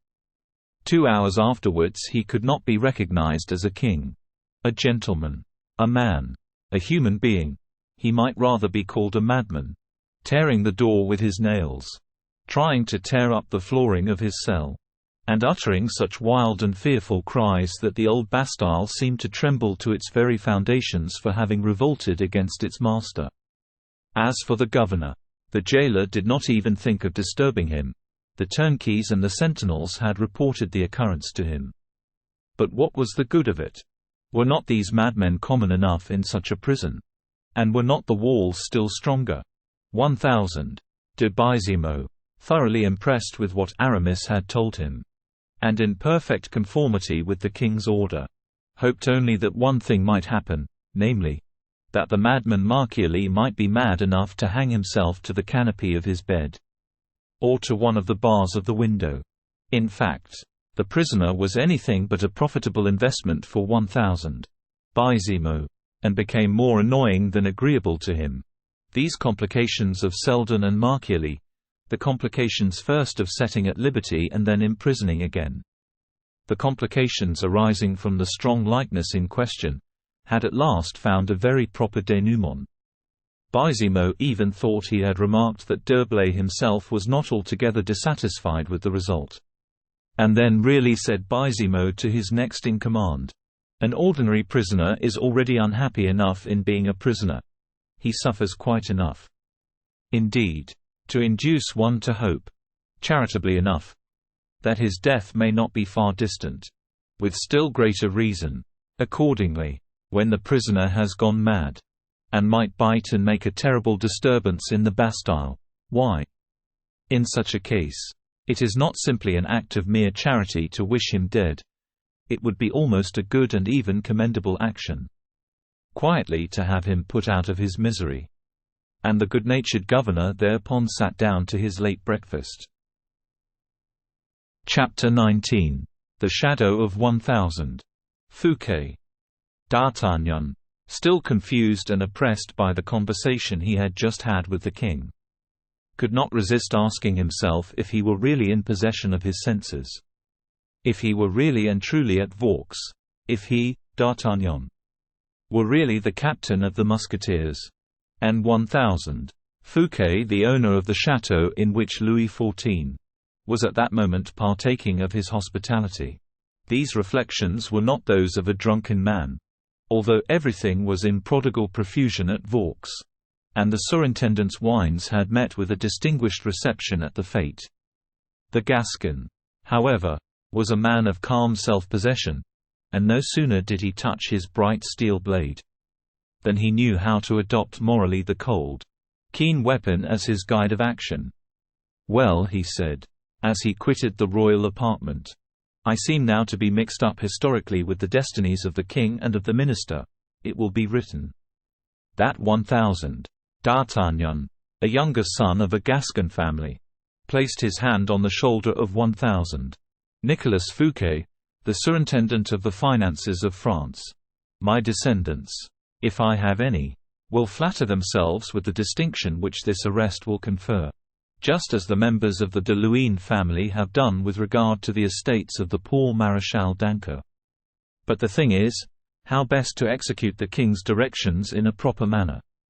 Any man would know how to say to 1000, Fouquet, your sword, monsieur, but it is not every one who would be able to take care of 1000. Fouquet without others knowing anything about it. How am I to manage? Then, so that 1000, le surintendant pass from the height of favor to the direst disgrace, that Vaux be turned into a dungeon for him, that after having been steeped to his lips, as it were, in all the perfumes and incense of Ahasuerus, he is transferred to the gallows of Haman, in other words, of Enguerrand de Marigny. And at this reflection, D'Artagnan's brow became clouded with perplexity. The musketeer had certain scruples on the matter. It must be admitted. To deliver up to death, for not a doubt existed that Louis hated Fouquet mortally, the man who had just shown himself so delightful and charming a host in every way, was a real insult to one's conscience. It almost seemed, said D'Artagnan to himself, that if I am not a poor, mean, miserable fellow, I should let 1000 Fouquet know the opinion the king has about him. Yet, if I betray my master's secret, I shall be a false-hearted, treacherous knave, a traitor. 2. A crime provided for and punishable by military laws, so much so, indeed, that 20 times, in former days when wars were rife, I have seen many a miserable fellow strung up to a tree for doing, in but a small degree, what my scruples counsel me to undertake upon a great scale now. No, I think that a man of true readiness of wit ought to get out of this difficulty with more skill than that. And now, let us admit that I do possess a little readiness of invention. It is not at all certain, though, for, after having for 40 years absorbed so large a quantity, I shall be lucky if there were to be a pistole's worth left. D'Artagnan buried his head in his hands, tore at his moustache in sheer vexation, and added, what can be the reason of 1000? Fouquet's disgrace? There seem to be 3 good ones. The first, because 1000, Colbert doesn't like him. The second, because he wished to fall in love with 1000 Mademoiselle de la Vallière. And lastly, because the king likes 1000 Colbert and loves Mademoiselle de la Vallière. Oh, he is lost. But shall I put my foot on his neck? I, of all men, when he is falling a prey to the intrigues of a pack of women and clerks? For shame! If he be dangerous, I will lay him low enough. If, however, he be only persecuted, I will look on. I have come to such a decisive determination, that neither king nor living man shall change my mind. If Athos were here, he would do as I have done. Therefore, instead of going, in cold blood, up to 1000 Fouquet, and arresting him off-hand and shutting him up altogether, I will try and conduct myself like a man who understands what good manners are. People will talk about it, of course, but they shall talk well of it. I am determined. And D'Artagnan, drawing by a gesture peculiar to himself his shoulder-belt over his shoulder, went straight off to 1000 Fouquet, who, after he had taken leave of his guests, was preparing to retire for the night and to sleep tranquilly after the triumphs of the day. The air was still perfumed, or infected, whichever way it may be considered, with the odors of the torches and the fireworks. The wax lights were dying away in their sockets. The flowers fell unfastened from the garlands. The groups of dancers and courtiers were separating in the salons, surrounded by his friends, who complimented him and received his flattering remarks in return. The surintendant half closed his wearied eyes. He longed for rest and quiet. He sank upon the bed of laurels which had been heaped up for him for so many days past. It might almost have been said that he seemed bowed beneath the weight of the new debts which he had incurred for the purpose of giving the greatest possible honor to this fate. Fouquet had just retired to his room, still smiling, but more than half asleep. He could listen to nothing more. He could hardly keep his eyes open. His bed seemed to possess a fascinating and irresistible attraction for him. The god Morpheus, the presiding deity of the dome painted by Lebrun, had extended his influence over the adjoining rooms, and showered down his most sleep-inducing poppies upon the master of the house. Fouquet, almost entirely alone, was being assisted by his valet de chambre to undress, when 1000 D'Artagnan appeared at the entrance of the room. D'Artagnan had never been able to succeed in making himself common at the court, and notwithstanding he was seen everywhere and on all occasions, he never failed to produce an effect wherever and whenever he made his appearance. Such is the happy privilege of certain natures, which in that respect resemble either thunder or lightning. Everyone recognizes them, but their appearance never fails to arouse surprise and astonishment. And whenever they occur, the impression is always left that the last was the most conspicuous or most important. "What? 1000 D'Artagnan?" said Fouquet, who had already taken his right arm out of the sleeve of his doublet. "At your service," replied the musketeer. "Come in, my dear 1000 D'Artagnan." "Thank you. Have you come to criticize the fate?" "You are ingenious enough in your criticisms." "I know." "By no means. Are not your men looked after properly?" "In every way." "You are not comfortably lodged, perhaps?" "Nothing could be better." "In that case, I have to thank you for being so amiably disposed, and I must not fail to express my obligations to you for all your flattering kindness." These words were as much as to say, "My dear D'Artagnan, pray go to bed, since you have a bed to lie down on. And let me do the same." D'Artagnan did not seem to understand it. "Are you going to bed already?" he said to the superintendent. "Yes, have you anything to say to me?" "Nothing, monsieur, nothing at all. You sleep in this room then?" "Yes, as you see. You have given a most charming fate to the king. Do you think so?" "Oh, beautiful! Is the king pleased?" "Enchanted. Did he desire you to say as much to me?" "He would not choose so unworthy a messenger, monseigneur. You do not do yourself justice, Monsieur d'Artagnan. Is that your bed there?" "Yes, but why do you ask? Are you not satisfied with your own?" "May I speak frankly to you?" "Most assuredly." "Well, then I am not—" Fouquet started, and then replied, "Will you take my room, Monsieur d'Artagnan?" "What? Deprive you of it, monseigneur? Never." "What am I to do then?" "Allow me to share yours with you." Fouquet looked at the musketeer fixedly. Ah, he said. "You have just left the king." "I have, monseigneur. And the king wishes you to pass the night in my room?" "Monseigneur." "Very well, Monsieur d'Artagnan, very well. You are the master here. I assure you, monseigneur, that I do not wish to abuse." Fouquet turned to his valet, and said, "Leave us." When the man had left, he said to D'Artagnan, "You have something to say to me?" "I? A man of your superior intelligence cannot have come to talk with a man like myself, at such an hour as the present, without grave motives. Do not interrogate me. On the contrary, what do you want with me?" "Nothing more than the pleasure of your society." "Come into the garden then," said the superintendent suddenly. "Or into the park?"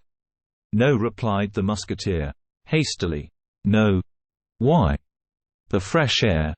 "Come, admit at once that you arrest me," said the superintendent to the captain. "Never," said the latter. "You intend to look after me then?" "Yes, monseigneur, I do, upon my honor." "Upon your honor? Ah, that is quite another thing. So I am to be arrested in my own house?" "Do not say such a thing. On the contrary, I will proclaim it aloud. If you do so, I shall be compelled to request you to be silent." "Very good." "Violence towards me and in my own house too? We do not seem to understand one another at all." "Stay a moment. There is a chessboard there. We will have a game." "If you have no objections." "Monsieur d'Artagnan, I am in disgrace then." "Not at all, but—" I am prohibited, I suppose, from withdrawing from your sight. I do not understand a word you are saying." "Monseigneur. And if you wish me to withdraw, tell me so." "My dear Monsieur d'Artagnan, your mode of action is enough to drive me mad. I was almost sinking for want of sleep. But you have completely awakened me. I shall never forgive myself, I am sure. And if you wish to reconcile me with myself, why, go to sleep in your bed in my presence, and I shall be delighted. I am under surveillance, I see. I will leave the room if you say any such thing. You are beyond my comprehension. Good night, Monseigneur," said D'Artagnan, as he pretended to withdraw. Fouquet ran after him. "I will not lie down," he said. "Seriously. And since you refuse to treat me as a man, and since you finesse with me, I will try and set you at bay, as a hunter does a wild boar." "Bah!" cried D'Artagnan, pretending to smile. "I shall order my horses and set off for Paris," said Fouquet, sounding the captain of the Musketeers. "If that be the case, Monseigneur, it is very difficult. You will arrest me then?" "No, but I shall go along with you." "That is quite sufficient, Monsieur d'Artagnan," returned Fouquet, coldly. "It was not for nothing you acquired your reputation as a man of intelligence and resource. But with me all this is quite superfluous. Let us come to the point. Do me a service. Why do you arrest me? What have I done?" "Oh, I know nothing about what you may have done. But I do not arrest you, this evening. At least." "This evening," said Fouquet, turning pale. "But tomorrow?" "It is not tomorrow just yet. Monseigneur. Who can ever answer for the morrow?" "Quick, quick, Captain. Let me speak to 1000 D'Herblay." "Alas! That is quite impossible." "Monseigneur. I have strict orders to see that you hold no communication with anyone." "With 1000 D'Herblay, Captain? With your friend?" 1000 Enseigneur. Is 1000 D'Herblay the only person with whom you ought to be prevented holding any communication?" Fouquet colored. And then, assuming an air of resignation, he said, "You are right, monsieur. You have taught me a lesson I ought not to have evoked. A fallen man cannot assert his right to anything, even from those whose fortunes he may have made. For a still stronger reason, he cannot claim anything from those to whom he may never have had the happiness of doing a service." "Monseigneur." "It is perfectly true, Monsieur d'Artagnan. You have always acted in the most admirable manner towards me, in such a manner, indeed, as most becomes the man who is destined to arrest me. You, at least, have never asked me anything." "Monsieur," replied the Gascon, touched by his eloquent and noble tone of grief. "Will you, I ask it as a favor, pledge me your word as a man of honor that you will not leave this room?" "What is the use of it, dear Monsieur d'Artagnan, since you keep watch and ward over me? Do you suppose I should contend against the most valiant sword in the kingdom? It is not that, at all, Monseigneur, but that I am going to look for 1000 D'Herblay, and, consequently, to leave you alone." Fouquet uttered a cry of delight and surprise. "To look for 1000 D'Herblay, to leave me alone!" he exclaimed, clasping his hands together. "Which is 1000 D'Herblay's room? The blue room, is it not?" "Yes, my friend, yes." "Your friend. Thank you for that word, Monseigneur. You confer it upon me today, at least, if you have never done so before." "Ah! You have saved me." "It will take a good 10 minutes to go from hence to the Blue Room." "And to return?" said D'Artagnan. "Nearly so. And then to wake Aramis, who sleeps very soundly. When he is asleep, I put that down at another 5 minutes, making a total of 15 minutes absence. And now, Monseigneur, give me your word that you will not in any way attempt to make your escape, and that when I return I shall find you here again." "I give it, monsieur," replied Fouquet, with an expression of the warmest and deepest gratitude. D'Artagnan disappeared. Fouquet looked at him as he quitted the room, waited with a feverish impatience until the door was closed behind him, and as soon as it was shut, flew to his keys, opened 2 or 3 secret doors concealed in various articles of furniture in the room, looked vainly for certain papers, which doubtless he had left at St. Mande, and which he seemed to regret not having found in them. Then hurriedly seizing hold of letters, contracts, papers, writings, he heaped them up into a pile, which he burnt in the extremest haste upon the marble hearth of the fireplace, not even taking time to draw from the interior of it the vases and pots of flowers with which it was filled. As soon as he had finished, like a man who has just escaped an imminent danger, and whose strength abandons him as soon as the danger is past, he sank down, completely overcome, on a couch. When D'Artagnan returned, he found Fouquet in the same position. The worthy musketeer had not the slightest doubt that Fouquet, having given his word, would not even think of failing to keep it. But he had thought it most likely that Fouquet would turn his, D'Artagnan's, absence to the best advantage in getting rid of all the papers, memorandums, and contracts, which might possibly render his position, which was even now serious enough, more dangerous than ever.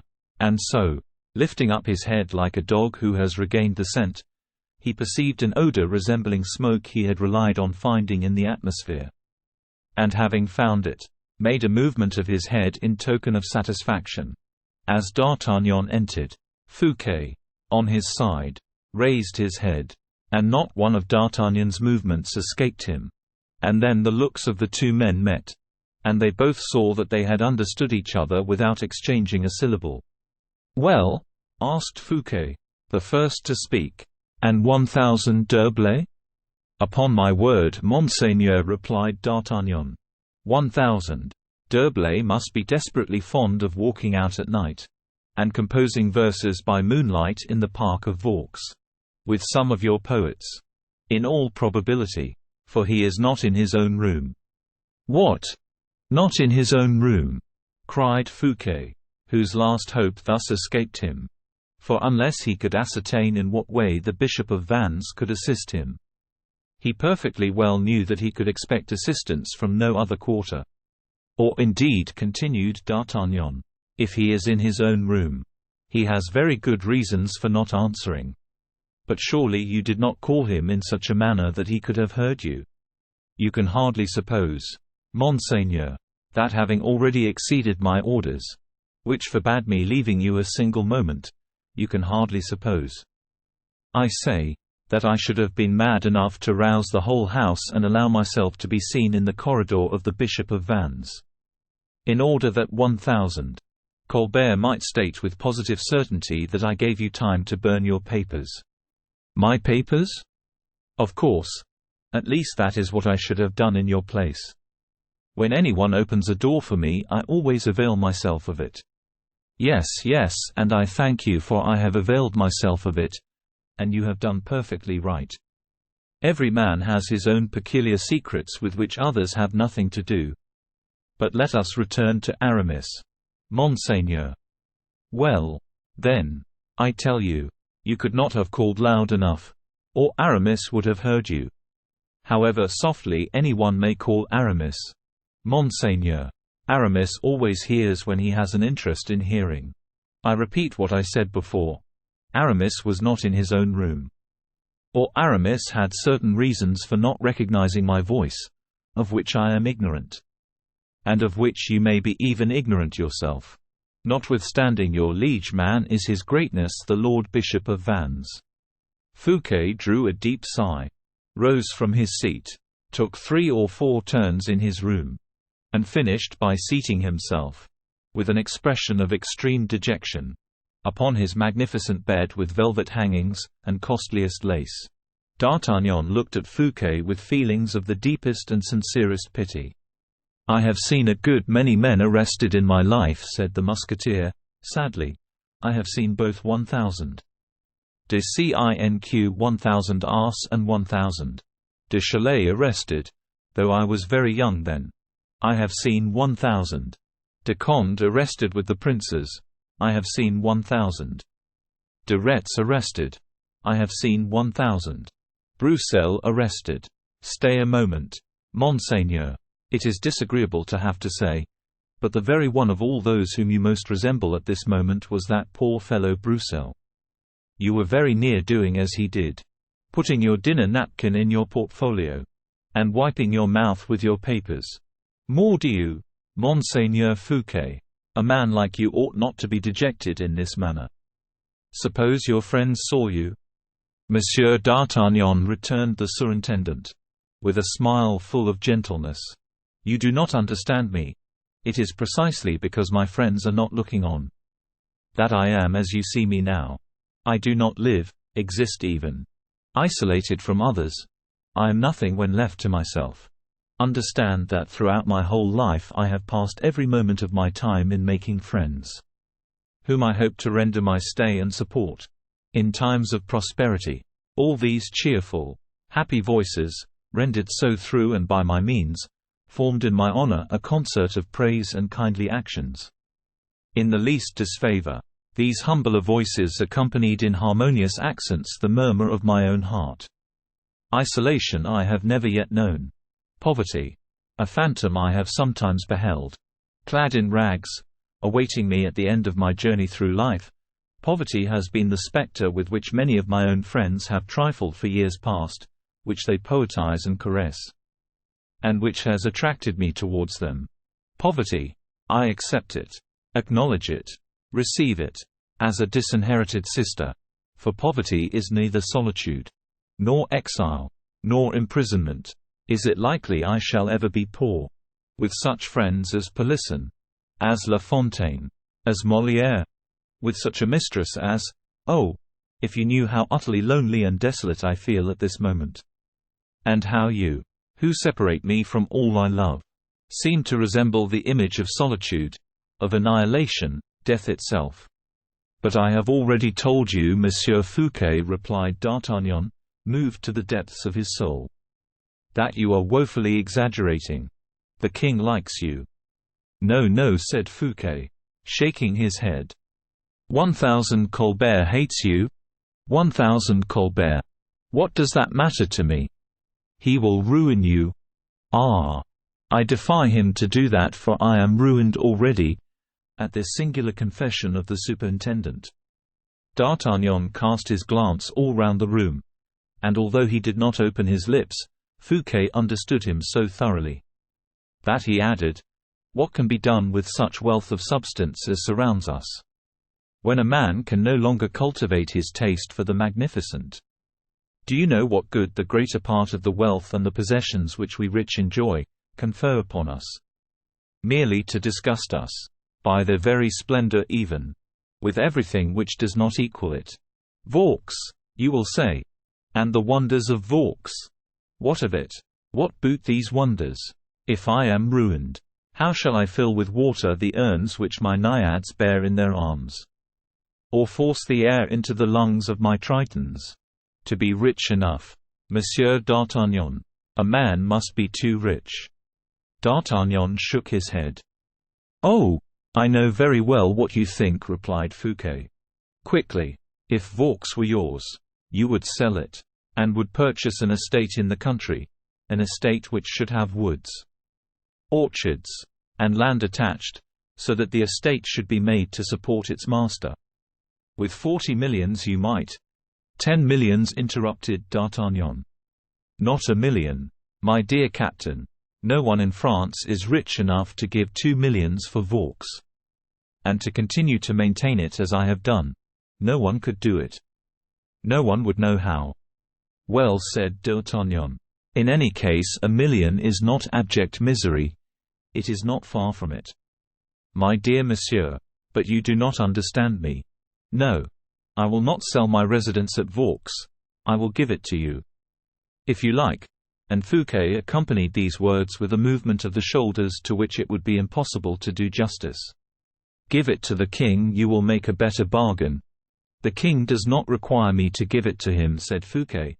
"He will take it away from me with the most absolute ease and grace, if it pleases him to do so, and that is the very reason I should prefer to see it perish. Do you know, Monsieur d'Artagnan, that if the king did not happen to be under my roof, I would take this candle, go straight to the dome, and set fire to a couple of huge chests of fuses and fireworks which are in reserve there, and would reduce my palace to ashes." "Bah!" said the musketeer, negligently. "At all events, you would not be able to burn the gardens. And that is the finest feature of the place." "And yet," resumed Fouquet, thoughtfully, "what was I saying? Great heavens! Burn Vaux, destroy my palace. But Vaux is not mine. These wonderful creations are, it is true, the property, as far as sense of enjoyment goes, of the man who has paid for them, but as far as duration is concerned, they belong to those who created them. Vaux belongs to Lebrun, to Lenotre, to Polisson, to Laval, to La Fontaine, to Molière. Vaux belongs to posterity. In fact, you see, Monsieur d'Artagnan, that my very house has ceased to be my own." "That is all well and good," said D'Artagnan. "The idea is agreeable enough, and I recognize 1,000. Fouquet himself in it. That idea, indeed, makes me forget that poor fellow Broussel altogether, and I now fail to recognize in you the whining complaints of that old Frondeur. If you are ruined, monsieur, look at the affair manfully. For you too, mordieu, belong to posterity, and have no right to lessen yourself in any way. Stay a moment. Look at me. I who seem to exercise in some degree a kind of superiority over you. Because I am arresting you, fate, which distributes their different parts to the comedians of this world, accorded me a less agreeable and less advantageous part to fill than yours has been. I am one of those who think that the parts which kings and powerful nobles are called upon to act are infinitely of more worth than the parts of beggars or lackeys. It is far better on the stage, I mean, of another theatre than the theatre of this world. It is far better to wear a fine coat and to talk a fine language, than to walk the board shod with a pair of old shoes, or to get one's backbone gently polished by a hearty dressing with a stick. In one word, you have been a prodigal with money.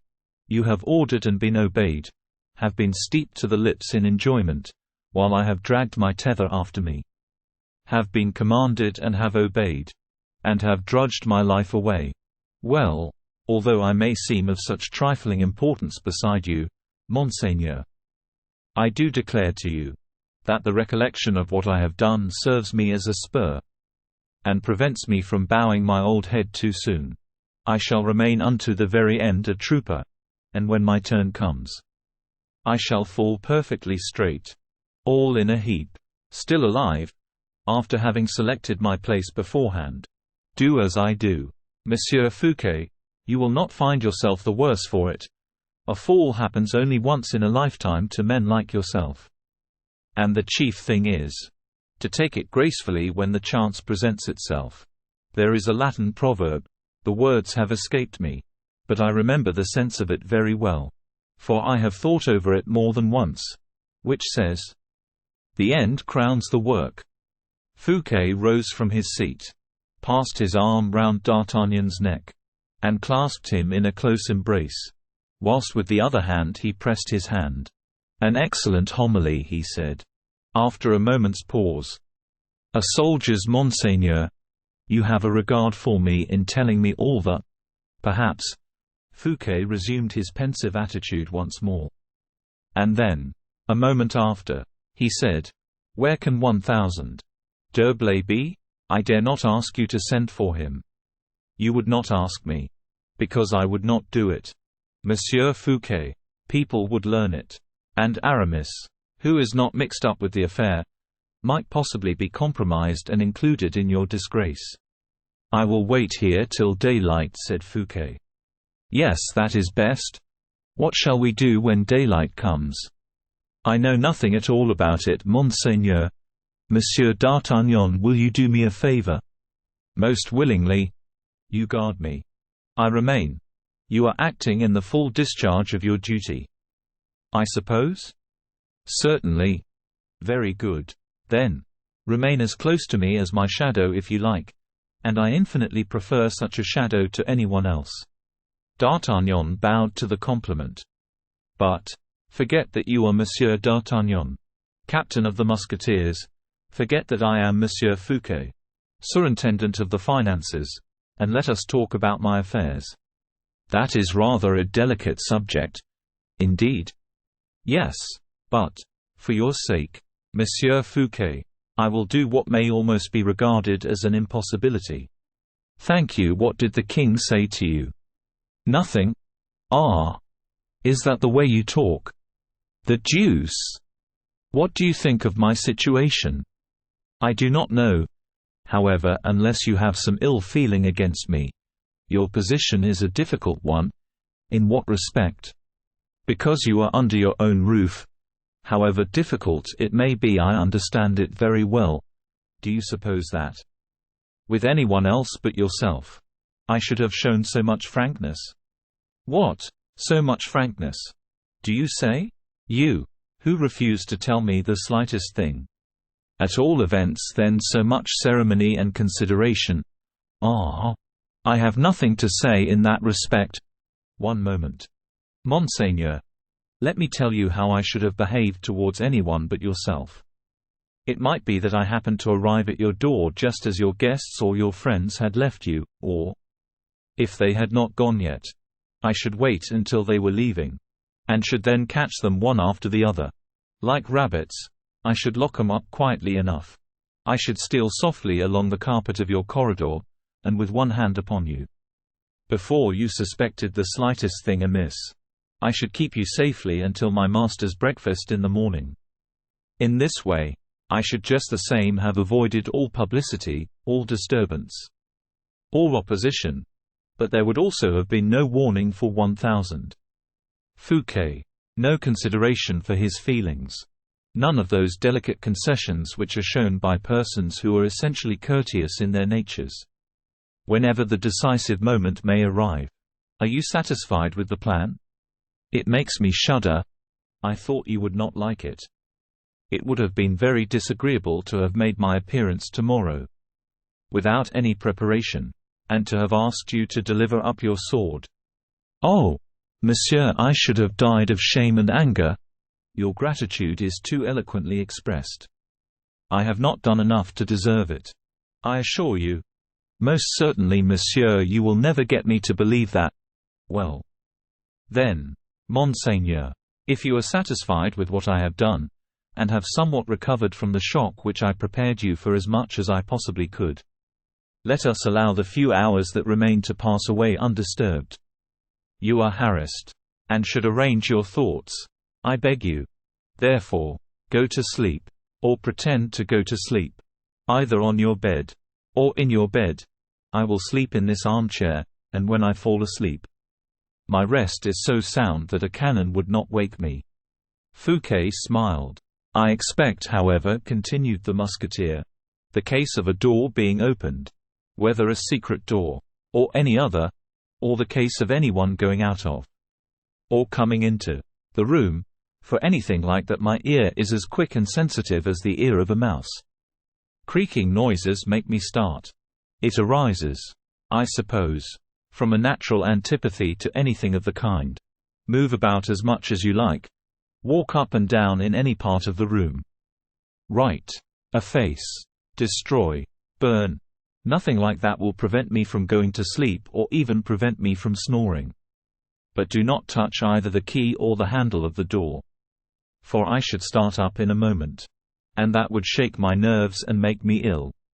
"Monsieur d'Artagnan," said Fouquet, "you are certainly the most witty and the most courteous man I ever met with, and you will leave me only one regret, that of having made your acquaintance so late." D'Artagnan drew a deep sigh, which seemed to say, "Alas, you have perhaps made it too soon." He then settled himself in his armchair, while Fouquet, half lying on his bed and leaning on his arm, was meditating on his misadventures.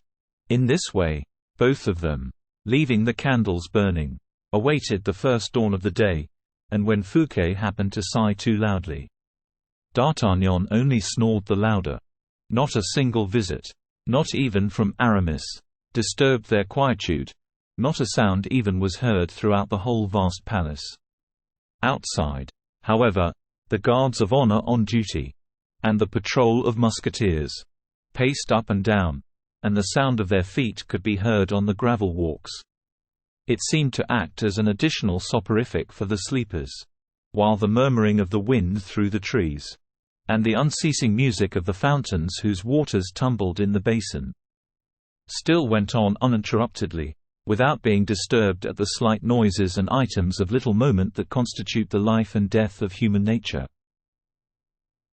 Chapter 20. The Morning.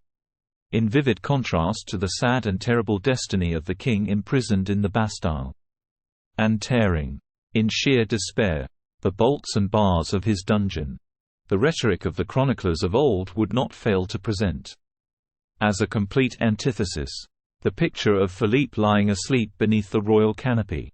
We do not pretend to say that such rhetoric is always bad, and always scatters, in places where they have no right to grow, the flowers with which it embellishes and enlivens history. But we shall, on the present occasion, carefully avoid polishing the antithesis in question, but shall proceed to draw another picture as minutely as possible, to serve as foil and counterfoil to the one in the preceding chapter. The young prince alighted from Aramis's room.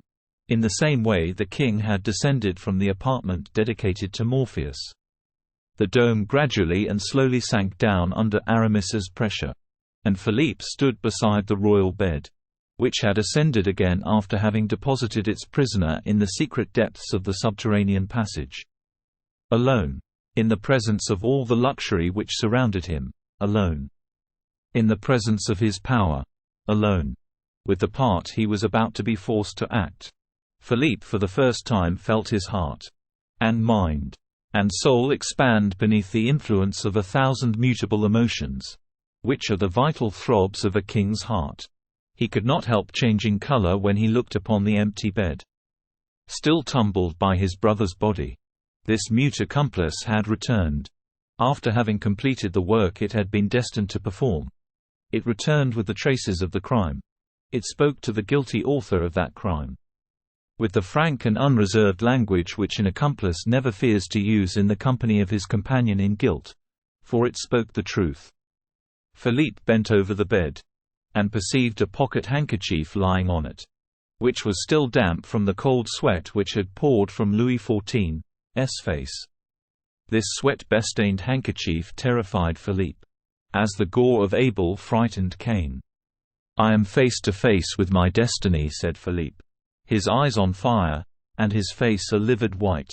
"Is it likely to be more terrifying than my captivity has been sad and gloomy? Though I am compelled to follow out, at every moment, the sovereign power and authority I have usurped, shall I cease to listen to the scruples of my heart? Yes, the king has lain on this bed. It is indeed his head that has left its impression on this pillow, his bitter tears that have stained this handkerchief, and yet I hesitate to throw myself on the bed, or to press in my hand the handkerchief which is embroidered with my brother's arms. Away with such weakness. Let me imitate 1000. D'Herblay, who asserts that a man's action should be always 1 degree above his thoughts. Let me imitate 1000. D'Herblay, whose thoughts are of and for himself alone, who regards himself as a man of honor, so long as he injures or betrays his enemies only. I alone, should have occupied this bed, if Louis XIV had not, owing to my mother's criminal abandonment, stood in my way, and this handkerchief, embroidered with the arms of France, would in right and justice belong to me alone. If, as 1000, D'Herblay observes, I had been left my royal cradle. Philippe, son of France, take your place on that bed. Philippe, sole king of France, resume the blazonry that is yours. Philippe, sole heir presumptive to Louis XIII, your father, show yourself without pity or mercy for the usurper who, at this moment, has not even to suffer the agony of the remorse of all that you have had to submit to. With these words, Philippe, notwithstanding an instinctive repugnance of feeling, and in spite of the shudder of terror which mastered his will, threw himself on the royal bed, and forced his muscles to press the still warm place where Louis XIV had lain. while he buried his burning face in the handkerchief still moistened by his brother's tears. With his head thrown back and buried in the soft down of his pillow, Philippe perceived above him the crown of France, suspended, as we have stated, by angels with outspread golden wings. A man may be ambitious of lying in a lion's den, but can hardly hope to sleep there quietly. Philippe listened attentively to every sound. His heart panted and throbbed at the very suspicion of approaching terror and misfortune, but confident in his own strength, which was confirmed by the force of an overpoweringly resolute determination. He waited until some decisive circumstance should permit him to judge for himself. He hoped that imminent danger might be revealed to him, like those phosphoric lights of the tempest which show the sailors the altitude of the waves against which they have to struggle. But nothing approached. Silence, that mortal enemy of restless hearts and of ambitious minds, shrouded in the thickness of its gloom during the remainder of the night the future King of France, who lay there sheltered beneath his stolen crown. Towards the morning a shadow, rather than a body, glided into the royal chamber. Philippe expected his approach and neither expressed nor exhibited any surprise. "Well, 1000 D'Herblay?" "Well, sire, all is accomplished." "How?" "Exactly as we expected." "Did he resist?" "Terribly. Tears and entreaties. And then?" "A perfect stupor. But at last?" "Oh, at last a complete victory and absolute silence." "Did the governor of the Bastille suspect anything?" "Nothing. The resemblance, however, was the cause of the success, but the prisoner cannot fail to explain himself." "Think well of that. I have myself been able to do as much as that on former occasion. I have already provided for every chance.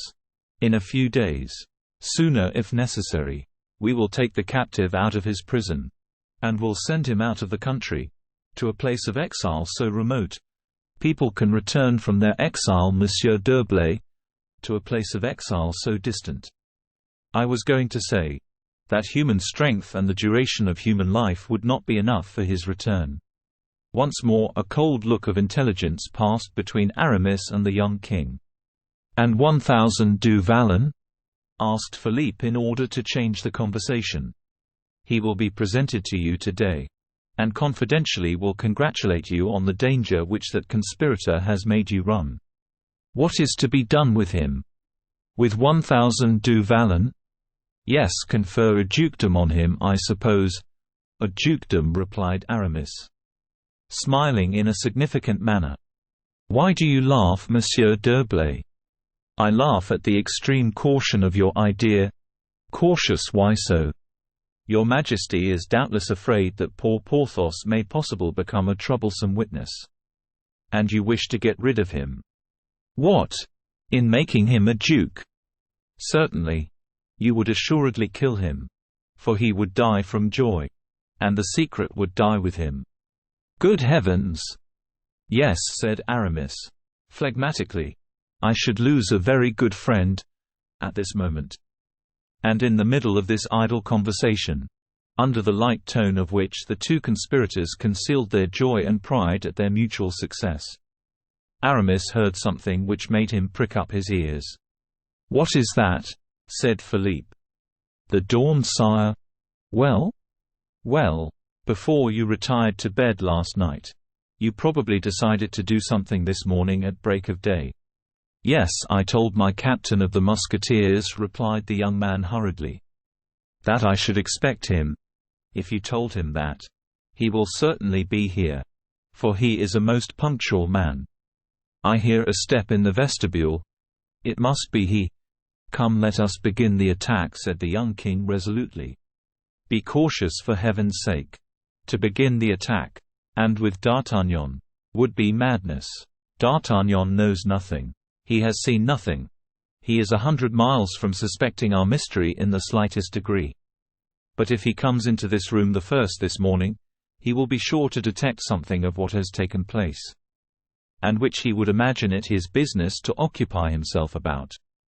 Before we allow D'Artagnan to penetrate into this room, we must air the room thoroughly. or introduce so many people into it, that the keenest scent in the whole kingdom may be deceived by the traces of 20 different persons. But how can I send him away since I have given him a rendezvous?" observed the prince, impatient to measure swords with so redoubtable an antagonist. "I will take care of that," replied the bishop.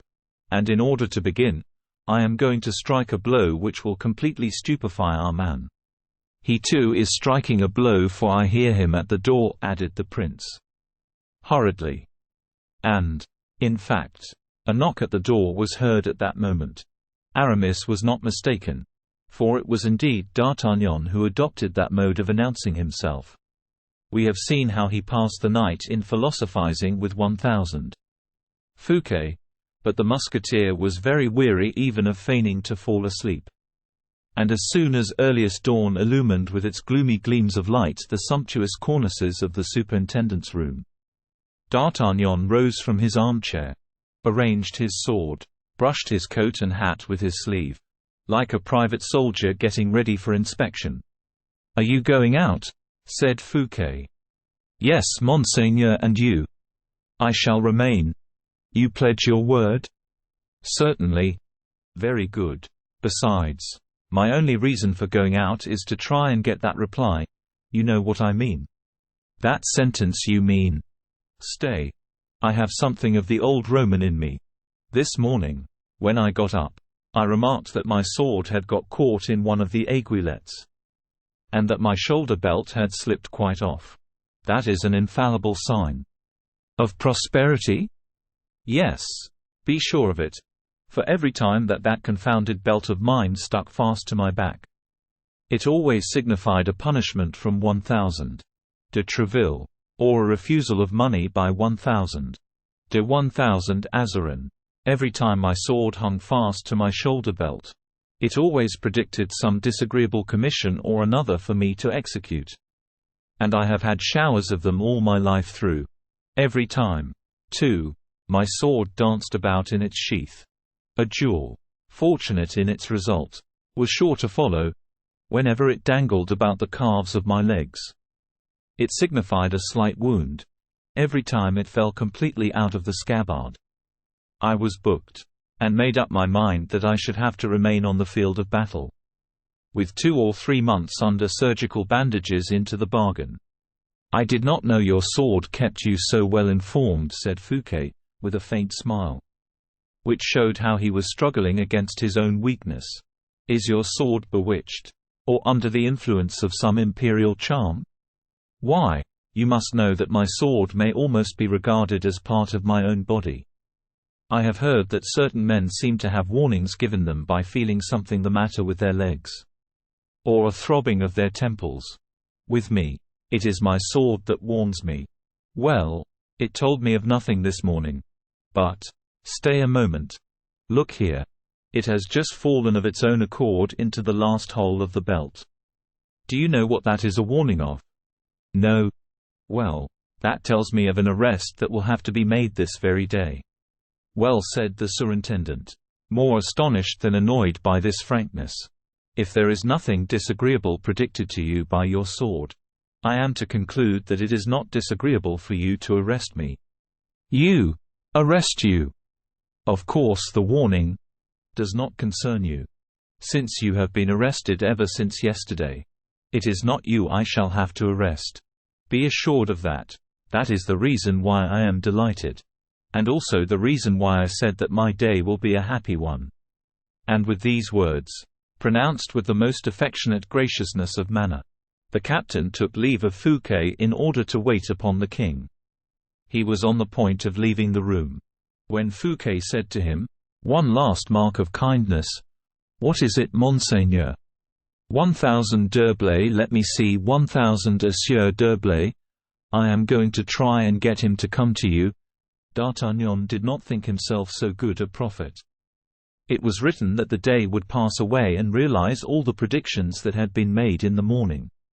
He had accordingly knocked, as we have seen, at the king's door. The door opened. The captain thought that it was the king who had just opened it himself, and this supposition was not altogether inadmissible. considering the state of agitation in which he had left Louis XIV the previous evening, but instead of his royal master, whom he was on the point of saluting with the greatest respect. He perceived the long, calm features of Aramis. So extreme was his surprise that he could hardly refrain from uttering a loud exclamation. "Aramis!" he said. "Good morning, dear D'Artagnan," replied the prelate, coldly. "You here?" stammered out the musketeer. "His Majesty desires you to report that he is still sleeping, after having been greatly fatigued during the whole night." "Ah!" said D'Artagnan, who could not understand how the Bishop of Vannes, who had been so indifferent of favourite the previous evening, had become in half a dozen hours the most magnificent mushroom of fortune that had ever sprung up in a sovereign's bedroom. In fact, to transmit the orders of the king even to the mere threshold of that monarch's room. To serve as an intermediary of Louis XIV, so as to be able to give a single order in his name at a couple paces from him. He must have become more than Richelieu had ever been to Louis XIII. D'Artagnan's expressive eye, half-opened lips, his curling moustache, said as much indeed in the plainest language to the chief favourite, who remained calm and perfectly unmoved. "Moreover," continued the bishop, "you will be good enough, Monsieur le Capitaine des Mousquetaires, to allow those only to pass into the king's room this morning who have special permission. His Majesty does not wish to be disturbed just yet." "But," objected D'Artagnan, almost on the point of refusing to obey this order, and particularly of giving unrestrained passage to the suspicions which the king's silence had aroused, "but, Monsieur l'évêque, His Majesty gave me a rendezvous for this morning." "Later, later," said the king's voice, from the bottom of the alcove, a voice which made a cold shudder pass through the musketeer's veins. He bowed, amazed, confused, and stupefied by the smile with which Aramis seemed to overwhelm him. As soon as these words had been pronounced, "And then," continued the bishop, "as an answer to what you were coming to ask the king, my dear D'Artagnan, here is an order of His Majesty, which you will be good enough to attend to forthwith. For it concerns 1,000 Fouquet." D'Artagnan took the order which was held out to him. "To be set at liberty." He murmured, "Ah!" and he uttered a second "ah," still more full of intelligence than the former, for this order explained Aramis's presence with the king, and that Aramis, in order to have obtained Fouquet's pardon, must have made considerable progress in the royal favour, and that this favour explained, in its tenor, the hardly conceivable assurance with which 1,000 D'Herblay issued the order in the king's name. For D'Artagnan it was quite sufficient to have understood something of the matter in hand to order to understand the rest. He bowed and withdrew a couple of paces, as though he were about to leave. "I am going with you," said the bishop. "Where to?" "To 1,000 Fouquet. I wish to be a witness of his delight." "Ah! Aramis, how you puzzled me just now," said D'Artagnan again. "But you understand now, I suppose?" "Of course I understand," he said aloud, but added in a low tone to himself, almost hissing the words between his teeth, "No, no, I do not understand yet. But it is all the same. For here is the order for it." And then he added, "I will lead the way, monseigneur," and he conducted Aramis to Fouquet's apartments. Chapter 21. The King's Friend. Fouquet was waiting with anxiety. He had already sent away many of his servants and friends, who, anticipating the usual hour of his ordinary receptions, had called at his door to inquire after him, preserving the utmost silence respecting the danger which hung suspended by a hair above his head. He only asked them, as he did everyone, indeed, who came to the door, where Aramis was, when he saw D'Artagnan return, and when he perceived the Bishop of Vannes behind him. He could hardly restrain his delight. It was fully equal to his previous uneasiness. The mere sight of Aramis was a complete compensation to the surintendant for the unhappiness he had undergone in his arrest. The prelate was silent and grave. D'Artagnan completely bewildered by such an accumulation of events. "Well, Captain, so you have brought 1,000 d'Herblay to me, and something better still, Monseigneur. What is that?" "Liberty. I am free." "Yes, by the king's order." Fouquet resumed his usual serenity, that he might interrogate Aramis with a look. "Oh, yes, you can thank 1,000 l'évêque de Vannes," pursued D'Artagnan, "for it is indeed to him that you owe the change that has taken place in the king." "Oh," said Fouquet, more humiliated at the service than grateful at its success. "But you," continued D'Artagnan, addressing Aramis, "you, who have become 1,000. Fouquet's protector and patron. Can you not do something for me?"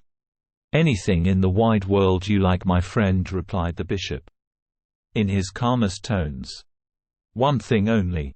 Then, and I shall be perfectly satisfied. How on earth did you manage to become the favorite of the king?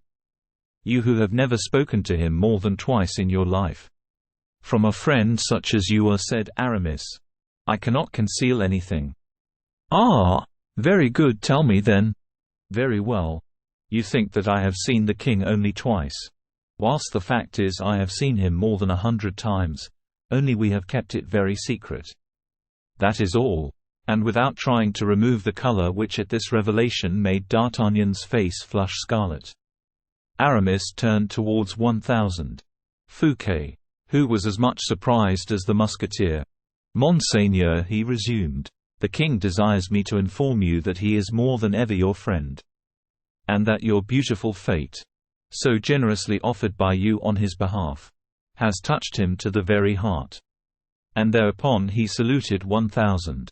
Fouquet with so much reverence of manner, that the latter, incapable of understanding a man whose diplomacy was of so prodigious a character, remained incapable of uttering a single syllable, and equally incapable of thought or movement.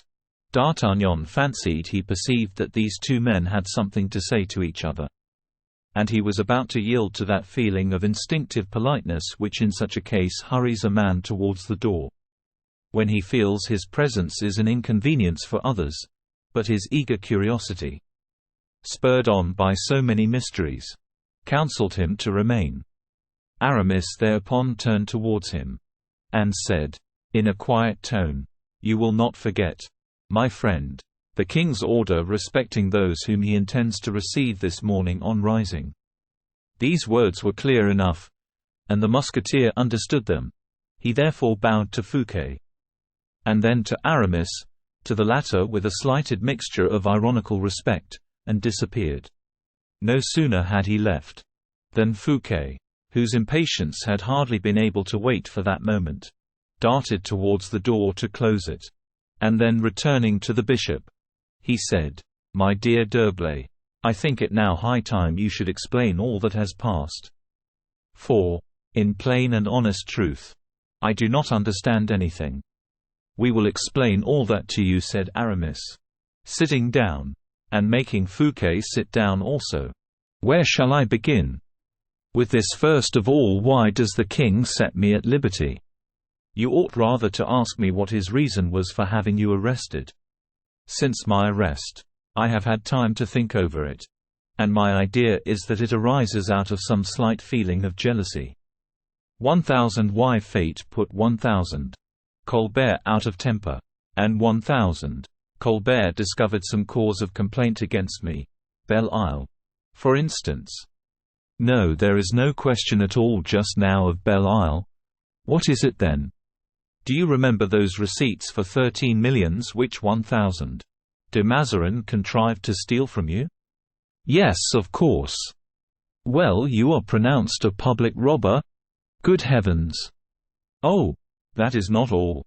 Do you also remember that letter you wrote to La Vallière?" "Alas! Yes. And that proclaims you a traitor and a suborner. Why should he have pardoned me then?" "We have not yet arrived at that part of our argument. I wish you to be quite convinced of the fact itself. Observe this well. The king knows you to be guilty of an appropriation of public funds." "Oh, of course I know that you have done nothing of the kind. But at all events, the king has seen the receipts." and he can do no other than believe you are incriminated. I beg your pardon, I do not see. You will see presently. Though, the king, moreover, having read your love letter to La Valliere, and the offers you there made her, cannot retain any doubt of your intentions with regard to that young lady. You will admit that, I suppose? Certainly. Pray conclude. In the fewest words. The king, we may henceforth assume, is your powerful, implacable, and eternal enemy. Agreed. But am I then so powerful that he has not dared to sacrifice me, notwithstanding his hatred, with all the means which my weakness, or my misfortunes, may have given him as a hold upon me? It is clear beyond all doubt, pursued Aramis, coldly, that the king has quarreled with you, irreconcilably. But since he has absolved me, do you believe it likely? Asked the bishop, with a searching look. Without believing in his sincerity. I believe it in the accomplished fact. Aramis slightly shrugged his shoulders. But why, then, should Louis XIV have commissioned you to tell me what you have just stated? The king charged me with no message for you, with nothing, said the superintendent, stupefied. But that order? Oh, yes, you are quite right, there is an order certainly, and these words were pronounced by Aramis in so strange a tone that Fouquet could not resist starting. You are concealing something from me, I see. What is it? Aramis softly rubbed his white fingers over his chin, but said nothing. Does the king exile me? Do not act as if you were playing at the game children play at when they have to try and guess where a thing has been hidden, and are informed by a bell being rung when they are approaching near to it, or going away from it. Speak then. Guess. You alarm me. Bah. That is because you have not guessed then. What did the king say to you? In the name of our friendship, do not deceive me. The king has not said one word to me. You are killing me with impatience. D'Herblay. Am I still superintendent? As long as you like. But what extraordinary empire have you so suddenly acquired over His Majesty's mind? Ah, that's the point. He does your bidding. I believe so. It is hardly credible. So anyone would say. D'Herblay. By our alliance, by our friendship, by everything you hold dearest in the world. Speak openly. I implore you. By what means have you succeeded in overcoming Louis XIV's prejudices?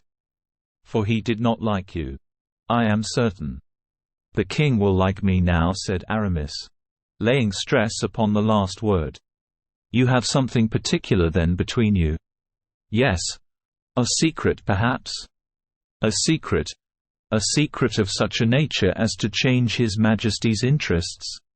You are, indeed, a man of superior intelligence, Monseigneur, and have made a particularly accurate guess. I have, in fact, discovered a secret of a nature to change the interests of the King of France.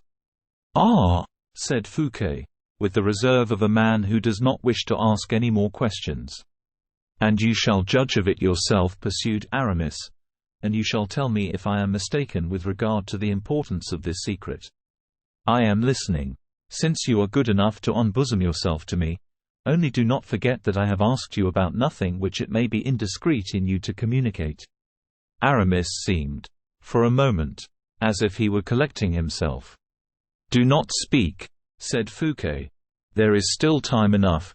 Do you remember, said the bishop, casting down his eyes, the birth of Louis XIV? As if it were yesterday. Have you ever heard anything particular respecting his birth? Nothing except that the king was not really the son of Louis XIII. That does not matter to us. Or the kingdom either. He is the son of his father. Says the French law, whose father is recognized by law. True, but it is a grave matter, when the quality of races is called into question. A merely secondary question, after all, so that, in fact, you have never learned or heard anything in particular. Nothing. That is where my secret begins. The Queen, you must know, instead of being delivered of a son, was delivered of twins. Fouquet looked up suddenly as he replied, "And the second is dead." "You will see." These twins seemed likely to be regarded as the pride of their mother and the hope of France, but the weak nature of the king, his superstitious feelings, made him apprehend a series of conflicts between two children whose rights were equal, so he put out of the way, he suppressed, one of the twins. "Suppressed, do you say? Have patience. Both the children grew up, the one on the throne, whose minister you are, the other, who is my friend, in gloom and isolation." "Good heavens! What are you saying, Monsieur d'Herblay? And what is this poor prince doing?" "Ask me rather what has he done." "Yes, yes. He was brought up in the country, and then thrown into a fortress which goes by the name of the Bastille."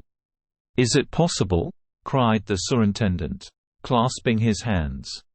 "The one was the most fortunate of men, the other the most unhappy and miserable of all living beings." "Does his mother not know this?" "Anne of Austria knows it all." "And the king?" "Knows absolutely nothing." "So much the better," said Fouquet. This remark seemed to make a great impression on Aramis. He looked at Fouquet with the most anxious expression of countenance. "I beg your pardon, I interrupted you," said Fouquet. "I was saying," resumed Aramis, "that this poor prince was the unhappiest of human beings. When heaven, whose thoughts are over all his creatures, undertook to come to his assistance." "Oh! In what way? Tell me." "You will see. The reigning king, I say the reigning king, you can guess very well why." "No, why?" "Because both of them, being legitimate princes, ought to have been kings. Is not that your opinion?" "It is certainly." "Unreservedly?" "Most unreservedly. Twins are one person in two bodies." "I am pleased that a legist of your learning and authority should have pronounced such an opinion." "It is agreed, then, that each of them possessed equal rights. Is it not?" "Incontestably. But, gracious heavens! What an extraordinary circumstance! We are not at the end of it yet. Patience. Oh! I shall find patience enough. Heaven wished to raise up for that oppressed child an avenger, or a supporter, or vindicator, if you prefer it. It happened that the reigning king, the usurper, you are quite of my opinion, I believe, that it is an act of usurpation quietly to enjoy, and selfishly to assume the right over an inheritance to which a man has only half a right. Yes, usurpation is the word. In that case, I continue, it was heaven's will that the usurper should possess, in the person of his first minister, a man of great talent, of large and generous nature." "Well, well," said Fouquet, "I understand you. You have relied upon me to repair the wrong which has been done to this unhappy brother of Louis XIV. You have thought well. I will help you. I thank you, d'Herblay. I thank you." "Oh no, it is not that at all. You have not allowed me to finish," said Aramis, perfectly unmoved. "I will not say another word then." 1000. Fouquet, I was observing, the minister of the reigning sovereign, was suddenly taken into the greatest aversion, and menaced with the ruin of his fortune, loss of liberty, loss of life even, by intrigue and personal hatred, to which the king gave too readily an attentive ear. But heaven permits, still. However, out of consideration for the unhappy prince who had been sacrificed, that 1000. Fouquet should in his turn have a devoted friend who knew this state secret, and felt that he possessed strength and courage enough to divulge this secret, after having had the strength to carry it locked up in his own heart for 20 years. "Go no farther," said Fouquet, full of generous feelings. "I understand you, and can guess everything now. You went to see the king when the intelligence of my arrest reached you. You implored him. He refused to listen to you. Then you threatened him with that secret. Threatened to reveal it. And Louis XIV, alarmed at the risk of its betrayal, granted to the terror of your indiscretion what he refused to your generous intercession. I understand. I understand. You have the king in your power, I understand." "You understand nothing," as yet replied Aramis. "And again you interrupt me. Then, too, allow me to observe that you pay no attention to logical reasoning, and seem to forget what you ought most to remember." "What do you mean?" "You know upon what I laid the greatest stress at the beginning of our conversation." "Yes. His Majesty's hate. Invincible hate for me." "Yes. But what feeling of hate could resist the threat of such a revelation?" "Such a revelation, do you say? That is the very point where your logic fails you." "What? Do you suppose that if I had made such a revelation to the king, I should have been alive now? It is not 10 minutes ago that you were with the king." "That may be. He might not have had the time to get me killed outright, but he would have had the time to get me gagged and thrown in a dungeon." "Come, come, show a little consistency in your reasoning." "Mordieu!" And by the mere use of this word, which was so thoroughly his old musketeer's expression, forgotten by one who never seemed to forget anything, Fouquet could not but understand to what a pitch of exaltation the calm, impenetrable Bishop of Vannes had wrought himself. He shuddered, and then replied the latter, after having mastered his feelings, "Should I be the man I really am? Should I be the true friend you believe me, if I were to expose you, whom the king already hates so bitterly, to a feeling more than ever to be dreaded in that young man? To have robbed him is nothing. To have addressed the woman he loves is not much. But to hold in your keeping both his crown and his honor, why, he would pluck out your heart with his own hands." "You have not allowed him to penetrate your secret, then?" "I would sooner, far sooner, have swallowed at one draught all the poisons that Mithridates drank in 20 years, in order to try and avoid death, than have betrayed my secret to the king." "What have you done then?" "Ah, now we are coming to the point. Monseigneur, I think I shall not fail to excite in you a little interest. You are listening, I hope." "How can you ask me if I am listening? Go on." Aramis walked softly all round the room, satisfied himself that they were alone, and that all was silent, and then returned and placed himself close to the armchair in which Fouquet was seated, awaiting with the deepest anxiety the revelation he had to make. "I forgot to tell you," resumed Aramis, addressing himself to Fouquet, who listened to him with the most absorbed attention, "I forgot to mention a most remarkable circumstance respecting these twins. Namely, that God had formed them so startlingly, so miraculously, like each other, that it would be utterly impossible to distinguish the one from the other. Their own mother would not be able to distinguish them." "Is it possible?" exclaimed Fouquet. "The same noble character in their features, the same carriage, the same stature, the same voice. But their thoughts, degree of intelligence, their knowledge of human life? There is inequality there, I admit, Monseigneur. Yes, for the prisoner of the Bastille is, most incontestably, superior in every way to his brother, and if, from his prison, this unhappy victim were to pass to the throne, France would not, from the earliest period of its history, perhaps, have had a master more powerful in genius and nobility of character." Fouquet buried his face in his hands, as if he were overwhelmed by the weight of this immense secret.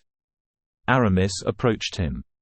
"There is a further inequality," he said, continuing his work of temptation, "an inequality which concerns yourself, Monseigneur, between the twins, both sons of Louis XIII.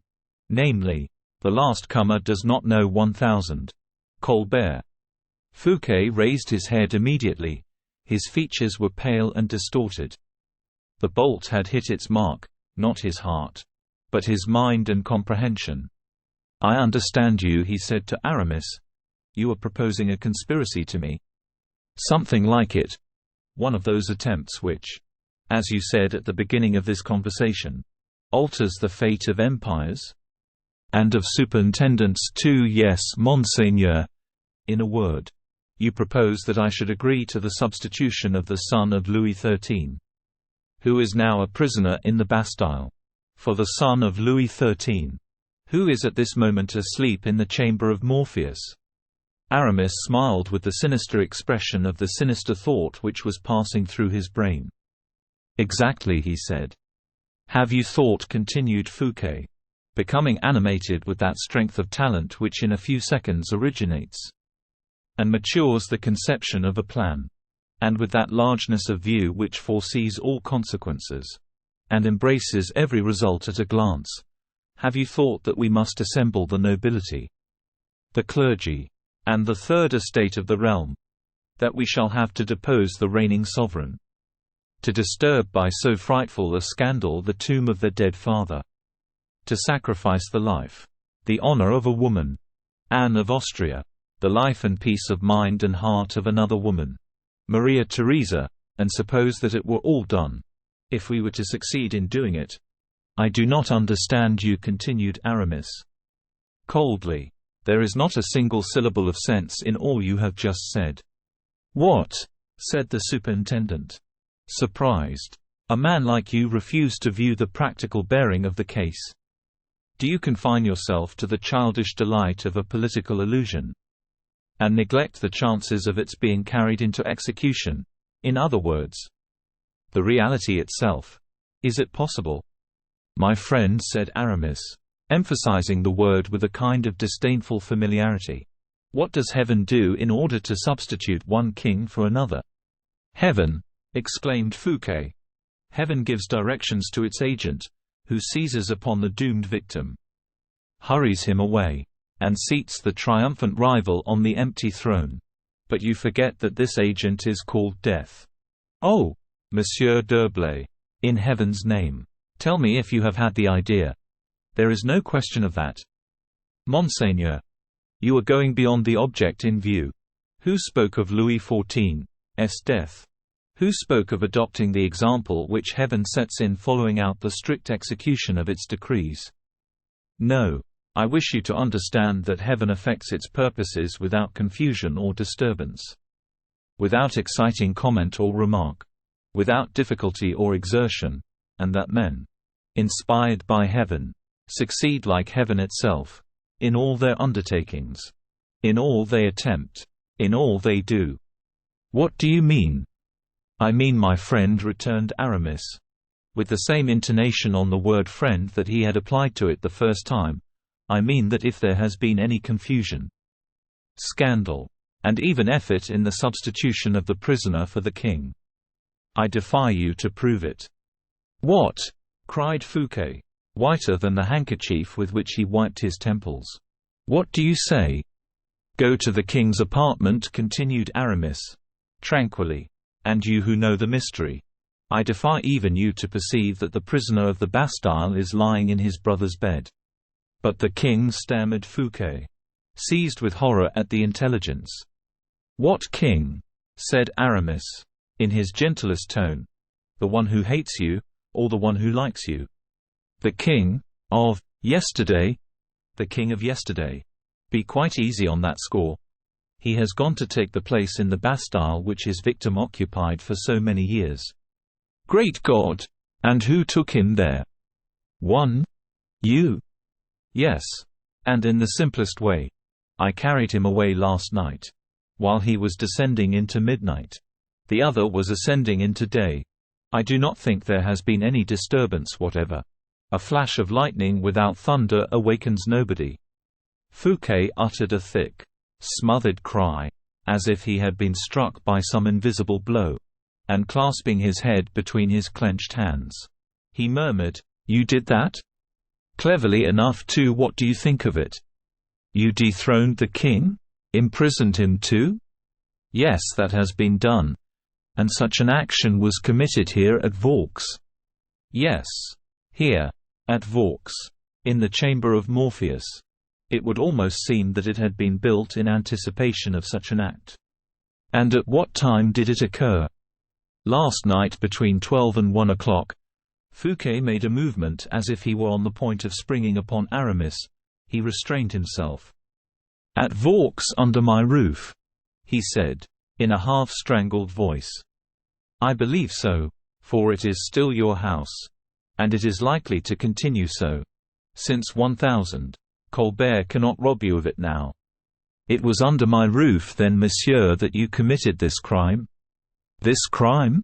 said Aramis, stupefied. "This abominable crime," pursued Fouquet, becoming more and more excited. "This crime more execrable than an assassination. This crime which dishonors my name forever, and entails upon me the horror of posterity." "You are not in your senses, monsieur," replied Aramis, in an irresolute tone of voice. "You are speaking too loudly. Take care. I will call out so loudly that the whole world shall hear me. Monsieur Fouquet, take care." Fouquet turned round towards the prelate, whom he looked at full in the face. "You have dishonored me," he said, "in committing so foul an act of treason, so heinous a crime upon my guest, upon one who was peacefully reposing beneath my roof. Oh, woe! Woe is me! Woe to the man, rather, who beneath your roof meditated the ruin of your fortune, your life. Do you forget that? He was my guest, my sovereign." Aramis rose, his eyes literally bloodshot, his mouth trembling convulsively. "Have I a man out of his senses to deal with?" he said. "You have an honorable man to deal with. You are mad. A man who will prevent you consummating your crime. You are mad, I say. A man who would sooner, oh, far sooner, die, who would kill you even, rather than allow you to complete his dishonor." And Fouquet snatched up his sword, which D'Artagnan had placed at the head of his bed, and clenched it resolutely in his hand. Aramis frowned, and thrust his hand into his breast as if in search of a weapon. This movement did not escape Fouquet, who, full of nobleness and pride in his magnanimity, threw his sword to a distance from him, and approached Aramis so close as to touch his shoulder with his disarmed hand. "Monsieur," he said, "I would sooner die here on the spot than survive this terrible disgrace, and if you have any pity left for me, I entreat you to take my life." Aramis remained silent and motionless. "You do not reply?" said Fouquet. Aramis raised his head gently, and a glimmer of hope might be seen once more to animate his eyes. "Reflect, monseigneur," he said, "upon everything we have to expect. As the matter now stands, the king is still alive, and his imprisonment saves your life." "Yes," replied Fouquet, "you may have been acting on my behalf, but I will not, do not, accept your services. But, first of all, I do not wish your ruin. You will leave this house." Aramis stifled the exclamation which almost escaped his broken heart. "I am hospitable towards all who are dwellers beneath my roof," continued Fouquet, with an air of inexpressible majesty. "You will not be more fatally lost than he whose ruin you have consummated."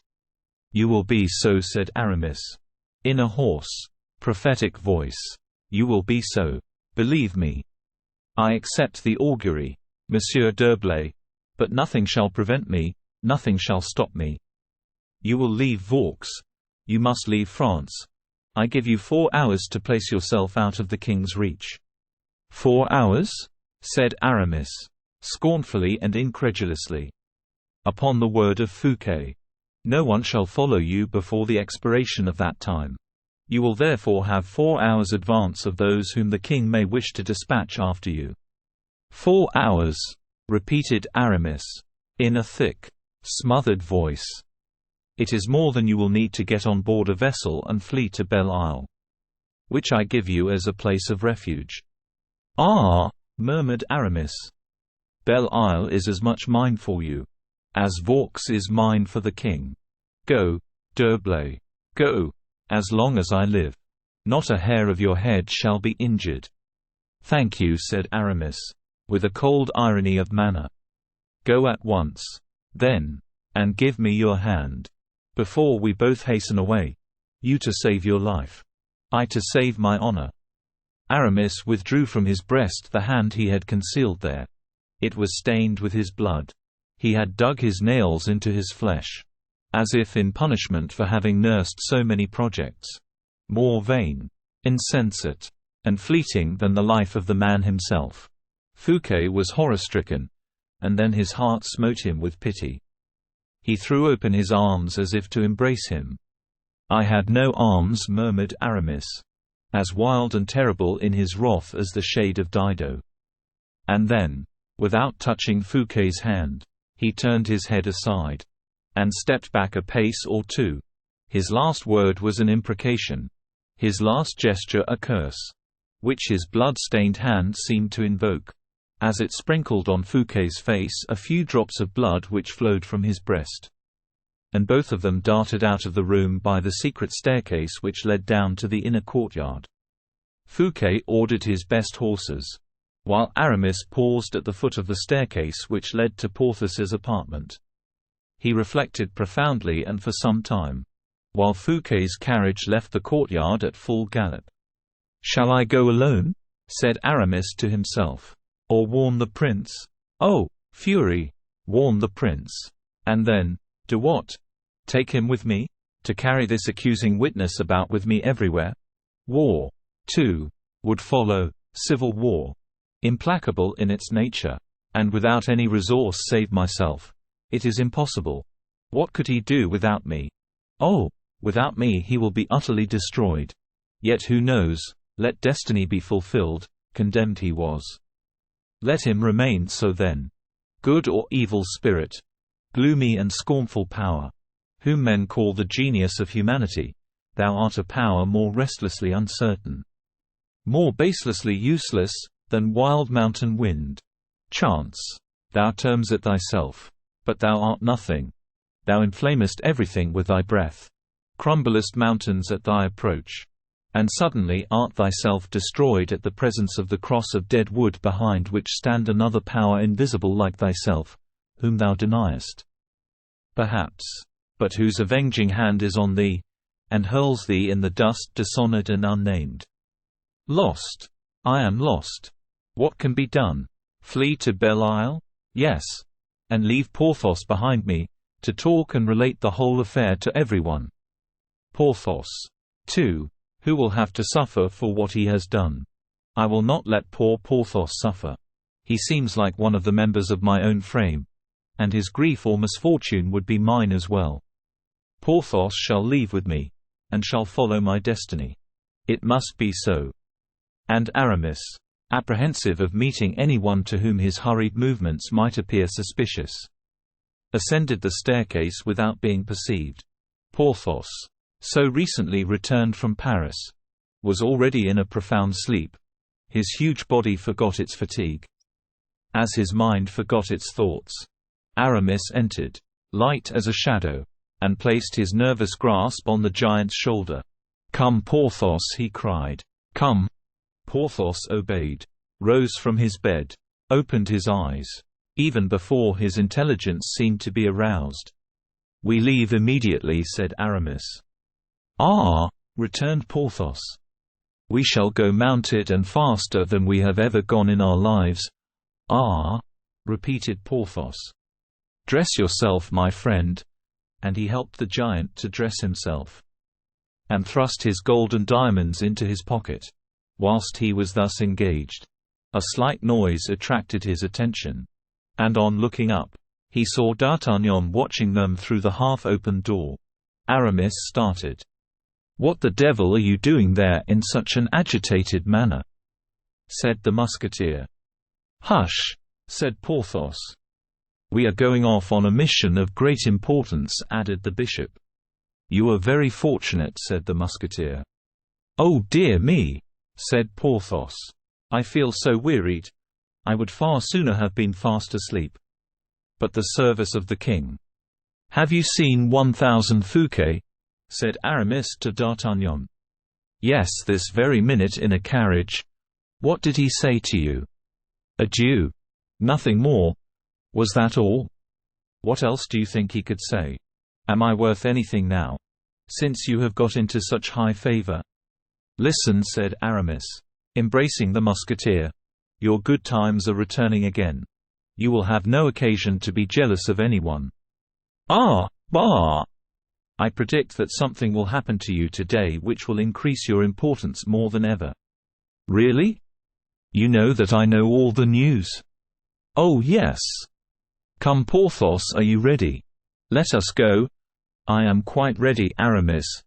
Let us embrace D'Artagnan first." "Most certainly. But the horses?" "Oh, there is no want of them here. Will you have mine?" "No, Porthos has his own stud, so adieu." "Adieu." The fugitives mounted their horses beneath the very eyes of the captain of the musketeers, who held Porthos's stirrup for him, and gazed after them until they were out of sight.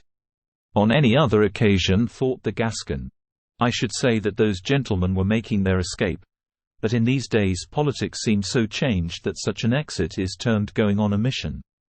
I have no objection. Let me attend to my own affairs. That is more than enough for me, and he philosophically entered his apartments. Chapter 22, showing how the countersign was respected at the Bastille. Fouquet tore along as fast as his horses could drag him. On his way he trembled with horror at the idea of what had just been revealed to him. What must have been, he thought, the youth of those extraordinary men, who, even as age is stealing fast upon them, are still able to conceive such gigantic plans, and carry them through without a tremor?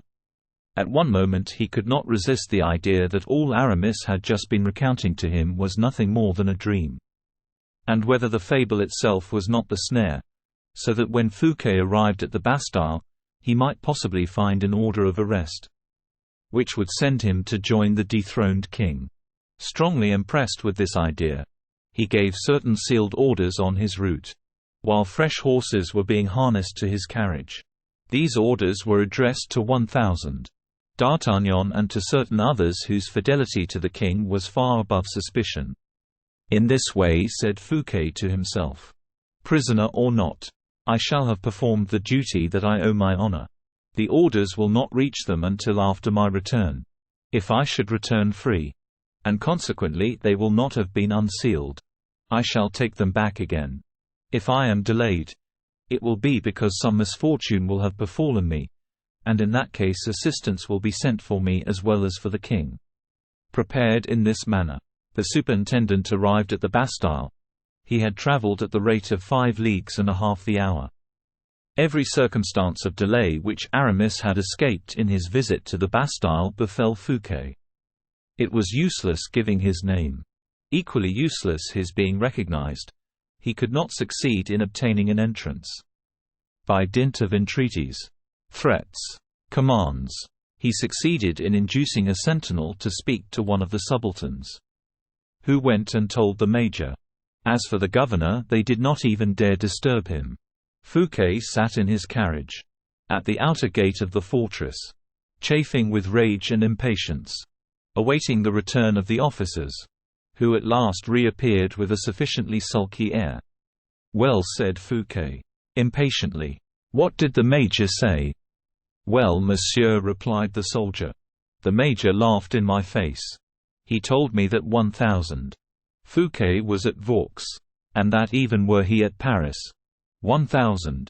Fouquet would not get up at so early an hour as the present." "Mordieu! You are an absolute set of fools," cried the minister, darting out of the carriage, and before the subaltern had time to shut the gate, Fouquet sprang through it, and ran forward in spite of the soldier, who cried out for assistance. Fouquet gained ground, regardless of the cries of the man, who, however, having at last come up with Fouquet, called out to the sentinel of the second gate, "Look out! Look out, sentinel!" The man crossed his pike before the minister, but the latter, robust and active, and hurried away, too, by his passion, wrested the pike from the soldier and struck him a violent blow on the shoulder with it. The subaltern, who approached too closely, received a share of the blows as well. Both of them uttered loud and furious cries, at the sound of which the whole of the first body of the advanced guard poured out of the guardhouse. Among them there was one, however, who recognized the superintendent, and who called, "Monseigneur! Ah, Monseigneur! Stop! Stop! You fellows!" And he effectually checked the soldiers, who were on the point of revenging their companions. Fouquet desired them to open the gate. But they refused to do so without the countersign. He desired them to inform the governor of his presence, but the latter had already heard the disturbance at the gate. He ran forward, followed by his major, and accompanied by a picket of 20 men, persuaded that an attack was being made on the Bastille. Baizimo also recognized Fouquet immediately, and dropped the sword he bravely had been brandishing. "Ah, Monseigneur," he stammered. "How can I excuse?" "Monsieur," said the superintendent, flushed with anger, and heated by his exertions. "I congratulate you. Your watch and ward are admirably kept." Baizimo turned pale, thinking that this remark was made ironically, and portended a furious burst of anger.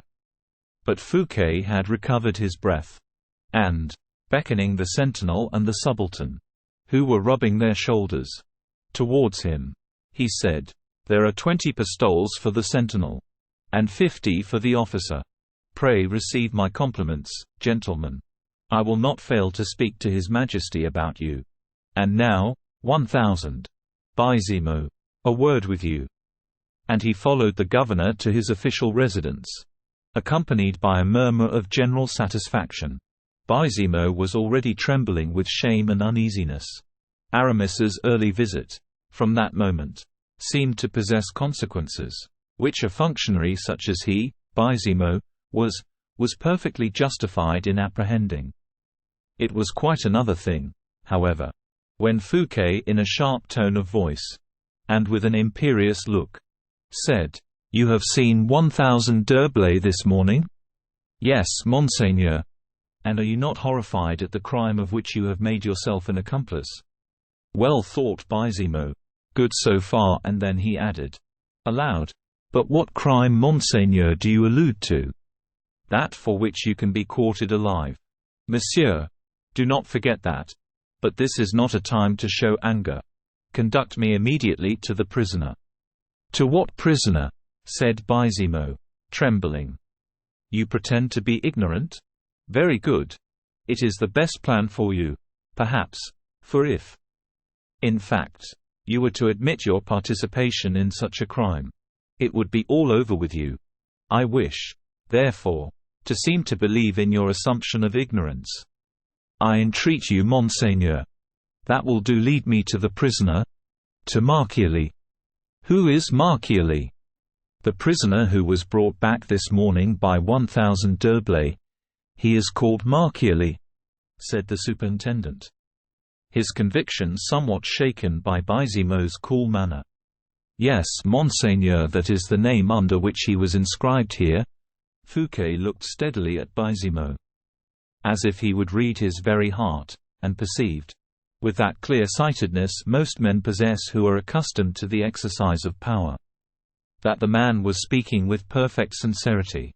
Besides, in observing his face for a few moments, he could not believe that Aramis would have chosen such a confidant. "It is the prisoner," said the superintendent to him, "whom 1,000 d'Herblay carried away the day before yesterday?" "Yes, Monseigneur." "And whom he brought back this morning," added Fouquet, quickly, for he understood immediately the mechanism of Aramis's plan. "Precisely, Monseigneur. And his name is Marchiali, you say?" "Yes, Marchiali. If Monseigneur has come here to remove him, so much the better, for I was going to write about him." "What has he done then?" "Ever since this morning he has annoyed me extremely. He has had such terrible fits of passion, as almost to make me believe that he would bring the Bastille itself down about our ears." "I will soon relieve you of his possession," said Fouquet. "Ah, so much the better. Conduct me to his prison. Will Monseigneur give me the order?" "What order?" "An order from the king." "Wait until I sign you one." "That will not be sufficient." "Monseigneur, I must have an order from the king." Fouquet assumed an irritated expression. "As you are so scrupulous," he said, "with regard to allowing prisoners to leave, show me the order by which this one was set at liberty." Baizimo showed him the order to release Selden. "Very good," said Fouquet. "But Selden is not Marchiali." But Marchiali is not at liberty, Monseigneur. He is here. But you said that 1,000. D'Herblay carried him away and brought him back again. I did not say so. So surely did you say it that I almost seem to hear it now. It was a slip of my tongue then, Monseigneur. Take care, 1,000 Baisimo, take care. I have nothing to fear. Monseigneur. I am acting according to the very strictest regulation. Do you dare to say so? I would say so in the presence of one of the apostles. 1,000. D'Herblay brought me an order to set Selden at liberty. Selden is free. I tell you that Marchiali has left the Bastille. You must prove that, Monseigneur. Let me see him. You, Monseigneur, who govern this kingdom, know very well that no one can see any of the prisoners without an express order from the king. 1,000 D'Herblay has entered, however. That remains to be proved, Monseigneur. 1,000. De Baisimo. Once more I warn you to pay particular attention to what you are saying. All the documents are there, Monseigneur. 1,000 D'Herblay is overthrown. Overthrown? 1,000 D'Herblay. Impossible. You see that he has undoubtedly influenced you. No. Monseigneur. What does, in fact, influence me, is the king's service. I am doing my duty.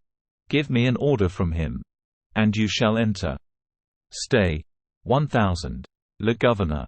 I give you my word that if you allow me to see the prisoner, I will give you an order from the king at once. Give it to me now, Monseigneur.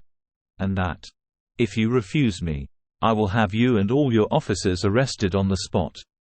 Before you commit such an act of violence, Monseigneur, you will reflect, said Baisimo, who had turned very pale, that we will only obey an order signed by the king, and that it will be just as easy for you to obtain one to see Marchiali as to obtain one to do me so much injury.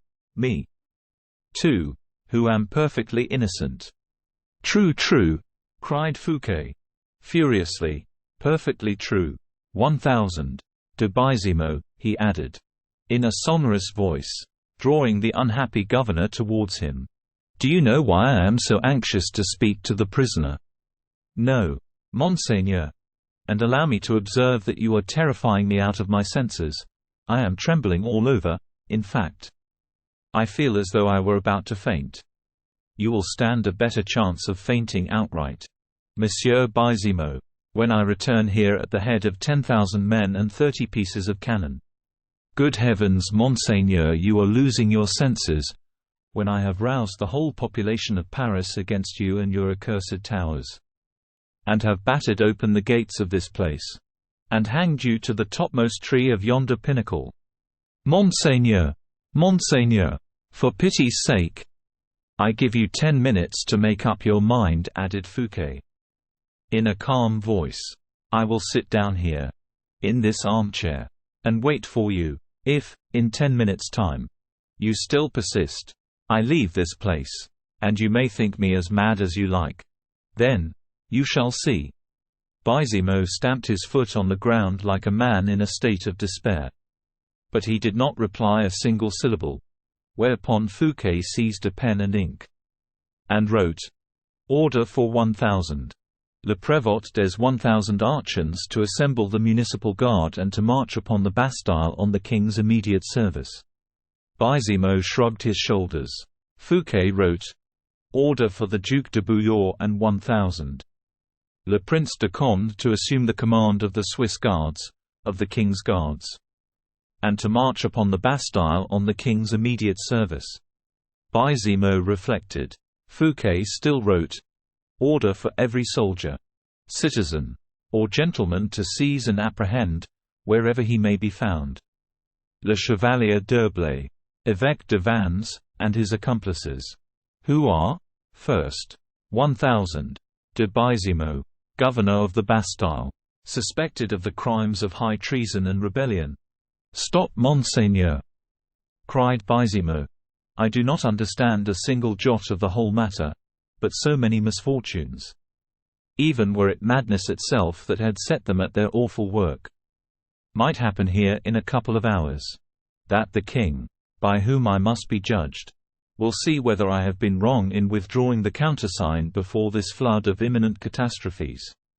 Come with me to the keep. Monseigneur, you shall see Marchiali." Fouquet darted out of the room, followed by Baisimo as he wiped the perspiration from his face. "What a terrible morning," he said. "What a disgrace for me." "Walk faster," replied Fouquet. Baisimo made a sign to the jailer to precede them. He was afraid of his companion, which the latter could not fail to perceive. "A truce to this child's play," he said, roughly. "Let the man remain here. Take the keys yourself. And show me the way. Not a single person, do you understand? Must hear what is going to take place here." "Ah," said Baisimo, undecided. "Again," cried 1000. Fouquet. "Ah, say, no, at once. And I will leave the Bastille and will myself carry my own dispatches." Baisimo bowed his head, took the keys, and unaccompanied, except by the minister, ascended the staircase. The higher they advanced up the spiral staircase, the more clearly did certain muffled murmurs become distinct appeals and fearful imprecations. "What is that?" asked Fouquet. "That is your Marchiali," said the governor. "This is the way these madmen scream." And he accompanied that reply with a glance more pregnant with injurious allusion, as far as Fouquet was concerned, than politeness. The latter trembled. He had just recognized in one cry more terrible than any that had preceded it. The king's voice. He paused on the staircase, snatching the bunch of keys from Baisimo, who thought this new madman was going to dash out his brains with one of them. "Ah!" he cried. 1000. D'Herblay did not say a word about that. "Give me the keys at once," cried Fouquet, tearing them from his hand. "Which is the key of the door I am to open?" "That one." A fearful cry, followed by a violent blow against the door, made the whole staircase resound with the echo. "Leave this place," said Fouquet to Baisimo, in a threatening tone. "I ask nothing better," murmured the latter. To himself, "There will be a couple of madmen face to face, and the one will kill the other, I am sure." "Go," repeated Fouquet, "if you place your foot on this staircase before I call you. Remember that you shall take the place of the meanest prisoner in the Bastille." "This job will kill me, I am sure it will," muttered Baisimo, as he withdrew with tottering steps. The prisoner's cries became more and more terrible. When Fouquet had satisfied himself that Baisimo had reached the bottom of the staircase, he inserted the key in the first lock. It was then that he heard the hoarse, choking voice of the king, crying out, in a frenzy of rage, "Help, help! I am the king!" The key of the second door was not the same as the first, and Fouquet was obliged to look for it on the bunch. The king, however, furious and almost mad with rage and passion, shouted at the top of his voice. "It was 1000. Fouquet who brought me here. Help me against 1000. Fouquet! I am the king. Help the king against 1000. Fouquet!" These cries filled the minister's heart with terrible emotions. They were followed by a shower of blows leveled against the door with a part of the broken chair with which the king had armed himself. Fouquet at last succeeded in finding the key. The king was almost exhausted. He could hardly articulate distinctly as he shouted, "Death to Fouquet! Death to the traitor Fouquet!" The door flew open. Chapter 23. The King's Gratitude. The two men were on the point of darting towards each other when they suddenly and abruptly stopped, as a mutual recognition took place, and each uttered a cry of horror. "Have you come to assassinate me, monsieur?" said the king, when he recognized Fouquet. "The king in this state," murmured the minister. Nothing could be more terrible indeed than the appearance of the young prince at the moment Fouquet had surprised him. His clothes were in tatters. His shirt, open and torn to rags, was stained with sweat and with the blood which streamed from his lacerated breast and arms. Haggard, ghastly pale, his hair in disheveled masses. Louis XIV, presented the most perfect picture of despair, distress, anger and fear combined that could possibly be united in one figure. Fouquet was so touched, so affected and disturbed by it, that he ran towards him with his arms stretched out and his eyes filled with tears. Louis held up the massive piece of wood of which he had made such a furious use. "Sire," said Fouquet, in a voice trembling with emotion, "do you not recognize the most faithful of your friends?" "A friend? You?" repeated Louis, gnashing his teeth in a manner which betrayed his hate and desire for speedy vengeance. "The most respectful of your servants," added Fouquet, throwing himself on his knees. The king let the rude weapon fall from his grasp. Fouquet approached him, kissed his knees, and took him in his arms with inconceivable tenderness. "My king, my child," he said. "How you must have suffered!" Louis, recalled to himself by the change of situation, looked at himself, and ashamed of the disordered state of his apparel, ashamed of his conduct, and ashamed of the air of pity and protection that was shown towards him, drew back. Fouquet did not understand this movement. He did not perceive that the king's feeling of pride would never forgive him for having been a witness of such an exhibition of weakness. "Come, sire," he said. "You are free." "Free?" repeated the king. "Oh, you set me at liberty. Then, after having dared to lift up your hand against me." "You do not believe that?" exclaimed Fouquet, indignantly. "You cannot believe me to be guilty of such an act." And rapidly, warmly even, he related the whole particulars of the intrigue, the details of which are already known to the reader. While the recital continued, Louis suffered the most horrible anguish of mind, and when it was finished, the magnitude of the danger he had run struck him far more than the importance of the secret relative to his twin brother. "Monsieur," he said suddenly to Fouquet, "this double birth is a falsehood. It is impossible. You cannot have been the dupe of it." "Sire!" "It is impossible, I tell you, that the honor, the virtue of my mother can be suspected. And my first minister has not yet done justice on the criminals." "Reflect, sire, before you are hurried away by anger," replied Fouquet. "The birth of your brother—" "I have only one brother, and that is Monsieur. You know it as well as myself. There is a plot, I tell you, beginning with the governor of the Bastille. Be careful, sire, for this man has been deceived as everyone else has by the prince's likeness to yourself." "Likeness? Absurd! This Marchiali must be singularly like your Majesty, to be able to deceive everyone's eye," Fouquet persisted. "Ridiculous!" "Do not say so, sire. Those who had prepared everything in order to face and deceive your ministers, your mother, your officers of state, the members of your family, must be quite confident of the resemblance between you." "But where are these persons, then?" murmured the king. "At Vaux." "At Vaux? And you suffer them to remain there?"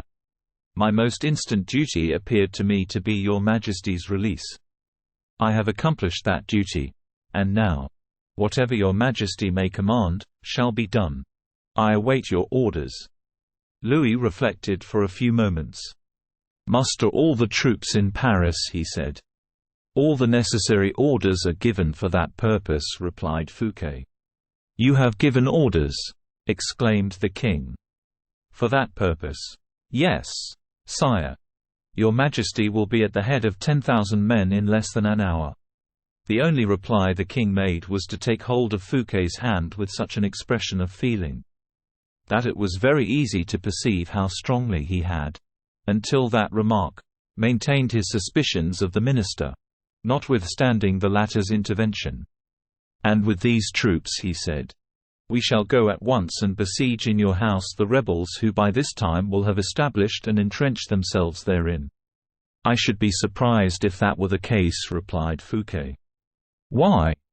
"Because their chief, the very soul of the enterprise, having been unmasked by me. The whole plan seems to me to have miscarried." "You have unmasked this false prince also?" "No, I have not seen him." "Whom have you seen then?" "The leader of the enterprise." Not that unhappy young man. The latter is merely an instrument, destined through his whole life to wretchedness. I plainly perceive." "Most certainly. It is 1000 l'Abbé d'Herblay, évêque de Vannes, your friend?" "He was my friend, sire," replied Fouquet. "Nobly." "An unfortunate circumstance for you," said the king, in a less generous tone of voice. "Such friendships, sire, had nothing dishonorable in them so long as I was ignorant of the crime.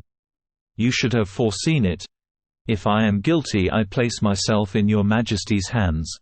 "Ah, Monsieur Fouquet, it was not that I meant," returned the king, sorry to have shown the bitterness of his thought in such a manner. "Well, I assure you that, notwithstanding the mask with which the villain covered his face, I had something like a vague suspicion that he was the very man. But with this chief of the enterprise there was a man of prodigious strength. The one who menaced me with a force almost Herculean. What is he?" "It must be his friend, the Baron du Vallon, formerly one of the Musketeers." "The friend of D'Artagnan? The friend of the Comte de la Fère?" "Ah!" exclaimed the king, as he paused at the name of the latter. "We must not forget the connection that existed between the conspirators and 1000. De Bragelonne." "Sire, sire, do not go too far. 1000. De la Fère is the most honorable man in France. Be satisfied with those whom I deliver up to you." "With those whom you deliver up to me, you say? Very good, for you will deliver up those who are guilty to me." "What does your Majesty understand by that?" inquired Fouquet. "I understand," replied the king, "that we shall soon arrive at Vaux with a large body of troops. That we will lay violent hands upon that nest of vipers. And that not a soul shall escape." "Your Majesty will put these men to death," cried Fouquet. "To the very meanest of them? Oh, sire, let us understand one another, Monsieur Fouquet," said the king, haughtily. "We no longer live in times when assassination was the only and the last resource. Kings held in reservation at extremity. No, heaven be praised. I have parliaments who sit and judge in my name. And I have scaffolds on which supreme authority is carried out." Fouquet turned pale. "I will take the liberty of observing to your Majesty that any proceedings instituted respecting these matters would bring down the greatest scandal upon the dignity of the throne. The august name of Anne of Austria must never be allowed to pass the lips of the people accompanied by a smile. Justice must be done, however, monsieur. Good sire, but royal blood must not be shed upon a scaffold. The royal blood." "You believe that?" cried the king with fury in his voice, stamping his foot on the ground. "This double birth is an invention, and in that invention, particularly, do I see 1000. D'Herblay's crime. It is the crime I wish to punish rather than the violence. Or the insult." "And punish it with death, sire?"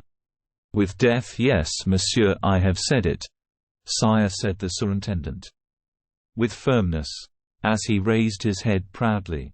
"Your Majesty will take the life, if you please, of your brother Philippe of France. That concerns you alone, and you will doubtless consult the Queen Mother upon the subject. Whatever she may command will be perfectly correct. I do not wish to mix myself up in it, not even for the honor of your crown. But I have a favor to ask of you, and I beg to submit it to you." "Speak," said the king, in no little degree agitated by his minister's last words. "What do you require?" "The pardon of 1000 d'Herblay and of 1000 du Vallon, my assassins." "2 rebels, sire, that is all." "Oh, I understand, then you ask me to forgive your friends." "My friends," said Fouquet, deeply wounded. "Your friends. Certainly.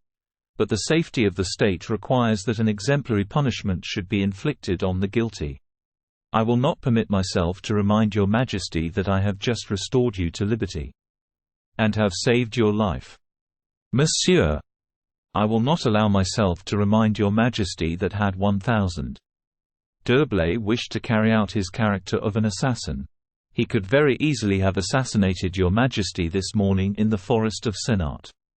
And all would have been over." The king started. "A pistol bullet through the head," pursued Fouquet. "And the disfigured features of Louis XIV, which no one could have recognized, would be 1,000 D'Herblay's complete and entire justification." The king turned pale and giddy at the bare idea of the danger he had escaped. "If 1,000 D'Herblay," continued Fouquet, "had been an assassin, he had no occasion to inform me of his plan in order to succeed. Freed from the real king, it would have been impossible in all futurity to guess the false. And if the usurper had been recognized by Anne of Austria, he would still have been her son. The usurper, as far as Monsieur d'Herblay's conscience was concerned, was still a king of the blood of Louis XIII. Moreover, the conspirator, in that course, would have had security, secrecy, impunity. A pistol bullet would have procured him all that. For the sake of heaven, sire, grant me his forgiveness." The king, instead of being touched by the picture, so faithfully drawn in all details, of Aramis's generosity, felt himself most painfully and cruelly humiliated. His unconquerable pride revolted at the idea that a man had held suspended at the end of his finger the thread of his royal life. Every word that fell from Fouquet's lips, and which he thought most efficacious in procuring his friend's pardon, seemed to pour another drop of poison into the already ulcerated heart of Louis XIV. Nothing could bend or soften him. Addressing himself to Fouquet, he said, "I really don't know, monsieur, why you should solicit the pardon of these men. What good is there in asking that which can be obtained without solicitation? I do not understand you, sire. It is not difficult either. Where am I now? In the Bastille, sire? Yes, in a dungeon. I am looked upon as a madman, am I not? Yes, sire. And no one is known here but Marchiali? Certainly. Well, change nothing in the position of affairs. Let the poor madman rot between the slimy walls of the Bastille. And 1,000 D'Herblay and 1,000 Du Vallon will stand in no need of my forgiveness. Their new king will absolve them." "Your Majesty does me a great injustice, sire, and you are wrong," replied Fouquet. Dryly, "I am not child enough. Nor is 1,000 D'Herblay silly enough to have omitted to make all these reflections, and if I had wished to make a new king. As you say, I had no occasion to have come here to force open the gates and doors of the Bastille, to free you from this place. That would show a want of even common sense. Your Majesty's mind is disturbed by anger. Otherwise you would be far from offending. Groundlessly. The very one of your servants who has rendered you the most important service of all." Louis perceived that he had gone too far. That the gates of the Bastille were still closed upon him. Whilst, by degrees, the floodgates were gradually being opened, behind which the generous-hearted Fouquet had restrained his anger. "I did not say that to humiliate you. Heaven knows, monsieur," he replied, "only you are addressing yourself to me in order to obtain a pardon. And I answer according to my conscience. And so, judging by my conscience, the criminals we speak of are not worthy of consideration or forgiveness." Fouquet was silent. "What I do is as generous," added the king, "as what you have done. For I am in your power. I will even say it is more generous, inasmuch as you place before me certain conditions upon which my liberty, my life, may depend, and to reject which is to make a sacrifice of both." "I was wrong, certainly," replied Fouquet. "Yes, I had the appearance of extorting a favor. I regret it, and entreat your Majesty's forgiveness." "And you are forgiven, my dear Monsieur Fouquet," said the king, with a smile, which restored the serene expression of his features, which so many circumstances had altered since the preceding evening. "I have my own forgiveness," replied the minister, with some degree of persistence. "But 1,000 D'Herblay and 1,000 Du Vallon, they will never obtain theirs as long as I live," replied the inflexible king. "Do me the kindness not to speak of it again. Your Majesty shall be obeyed. and you will bear me no ill will for it." "Oh, no, sire, for I anticipated the event." "You had anticipated that I should refuse to forgive those gentlemen?" "Certainly, and all my measures were taken in consequence." "What do you mean to say?" cried the king, surprised. 1000. D'Herblay came, as may be said, to deliver himself into my hands. 1000. D'Herblay left to me the happiness of saving my king and my country. I could not condemn 1000.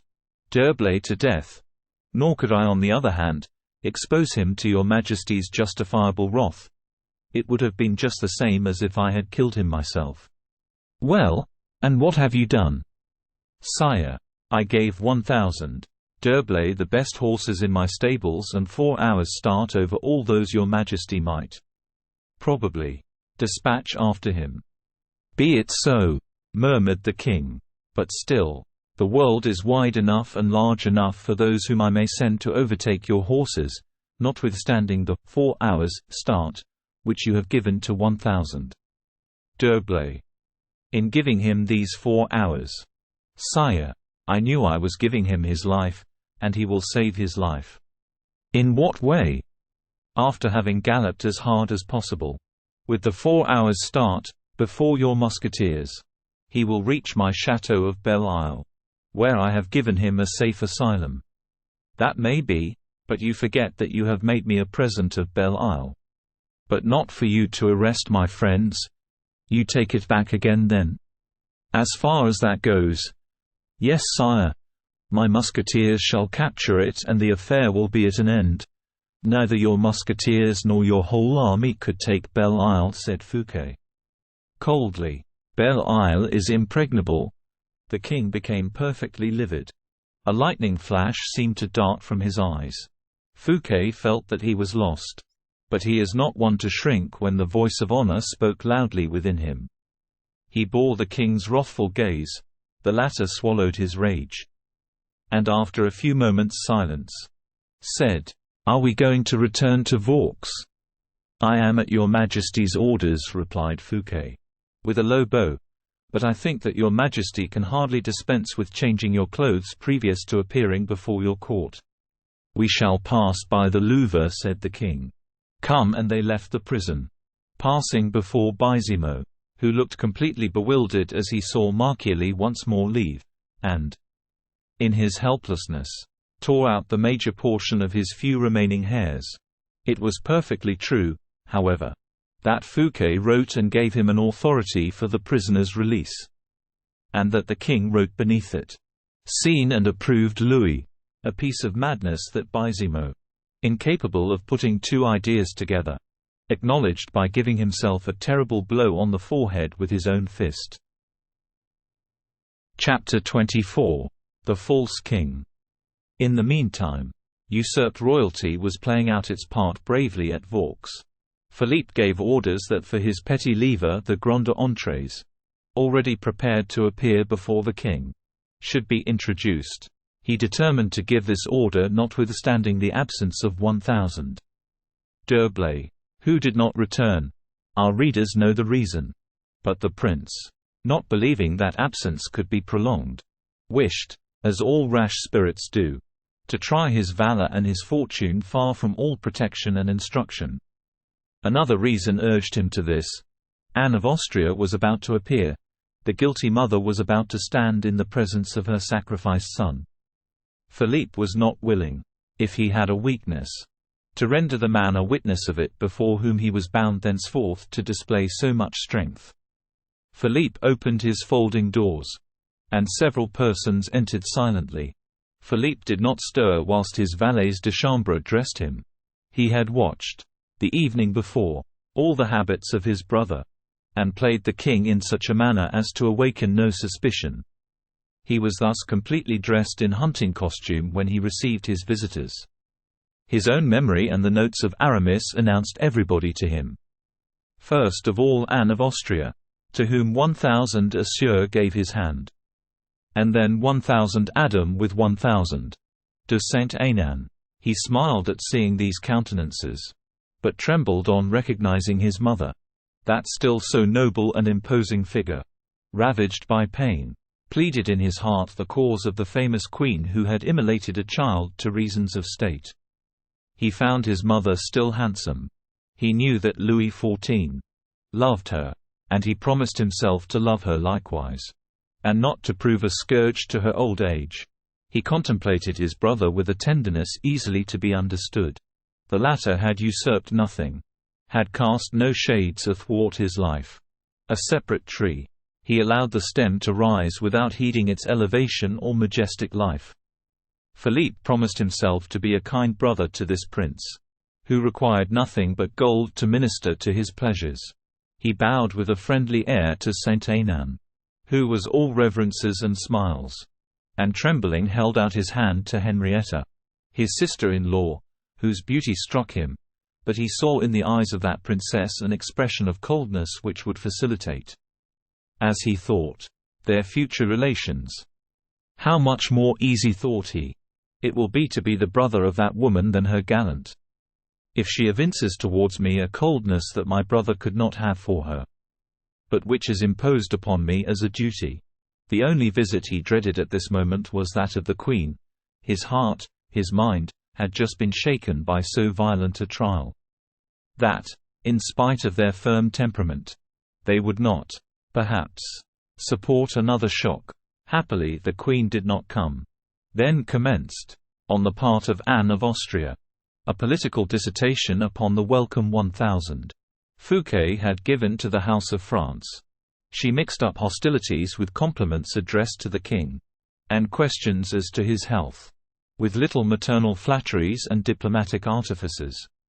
"Well, my son," said she, "are you convinced with regard to 1000 Fouquet?" "Saint Ainan," said Philippe, "have the goodness to go and inquire after the Queen." At these words, the first Philippe had pronounced aloud. The slight difference that there was between his voice and that of the king was sensible to maternal ears. And Anne of Austria looked earnestly at her son. Saint Ainan left the room, and Philippe continued, 1000 Adam. I do not like to hear 1000 Fouquet ill spoken of. You know I do not, and you have even spoken well of him yourself. That is true.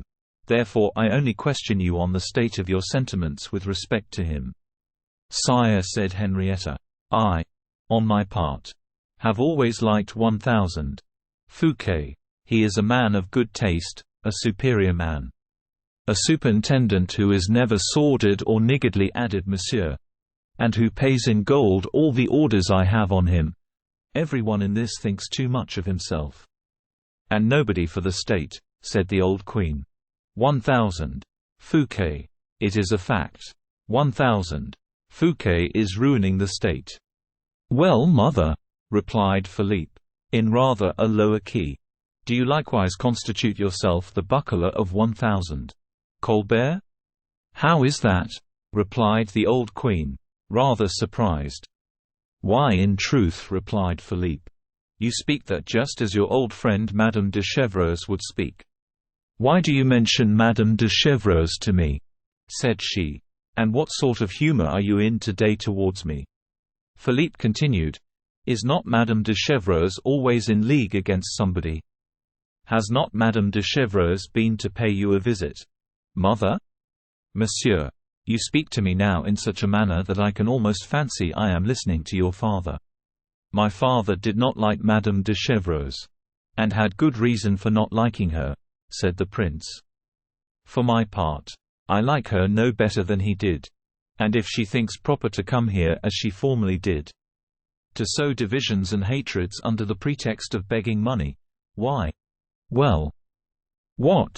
said Anne of Austria, proudly, herself provoking the storm.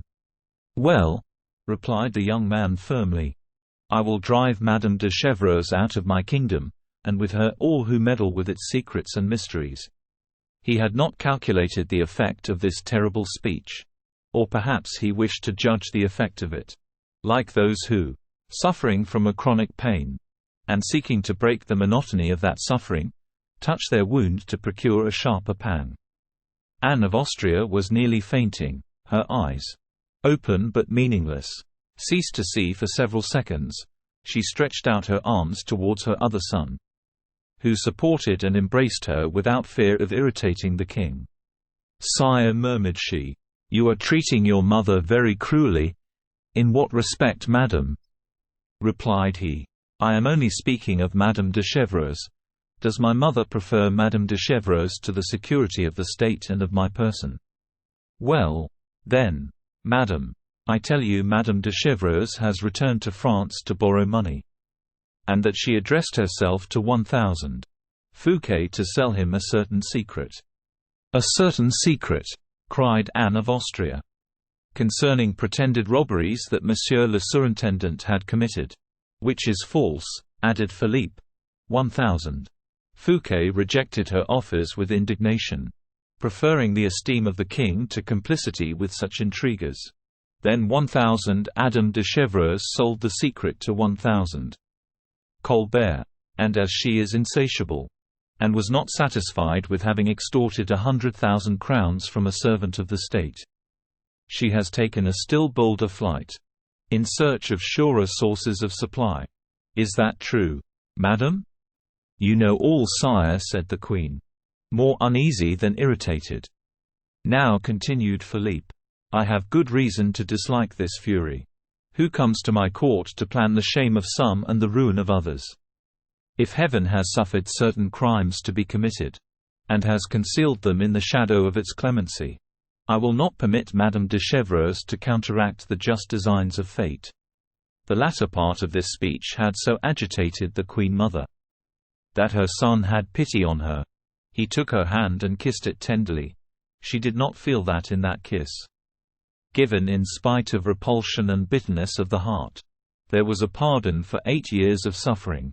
Philippe allowed the silence of a moment to swallow the emotions that had just developed themselves. Then, with a cheerful smile, "We will not go today," said he. "I have a plan," and, turning towards the door, he hoped to see Aramis, whose absence began to alarm him. The queen mother wished to leave the room. "Remain where you are, mother," said he. "I wish you to make your peace with 1000 Fouquet." "I bear 1000 Fouquet no ill will, I only dreaded his prodigalities. We will put that to rights, and will take nothing of the superintendent but his good qualities." "What is your majesty looking for?" said Henrietta, seeing the king's eyes constantly turned towards the door, and wishing to let fly a little poisoned arrow at his heart, supposing he was so anxiously expecting either La Vallière or a letter from her. "My sister," said the young man, who had divined her thought, thanks to that marvelous perspicuity of which fortune was from that time about to allow him the exercise. "My sister, I am expecting a most distinguished man, a most able counselor, whom I wish to present to you all, recommending him to your good graces." "Ah, come in, then, D'Artagnan." "What does your majesty wish?" said D'Artagnan, appearing. "Where is Monsieur the Bishop of Vannes, your friend?" "Why, sire, I am waiting for him and he does not come. Let him be sought for." D'Artagnan remained for an instant stupefied, but soon, reflecting that Aramis had left Vaux privately on a mission from the king, he concluded that the king wished to preserve the secret. "Sire," replied he, "does your majesty absolutely require 1000 D'Herblay to be brought to you?" "Absolutely is not the word," said Philippe. "I do not want him so particularly as that. But if he can be found—" "I thought so," said D'Artagnan to himself. "Is this 1000 D'Herblay the Bishop of Vannes?" "Yes, madam." "A friend of 1000 Fouquet?"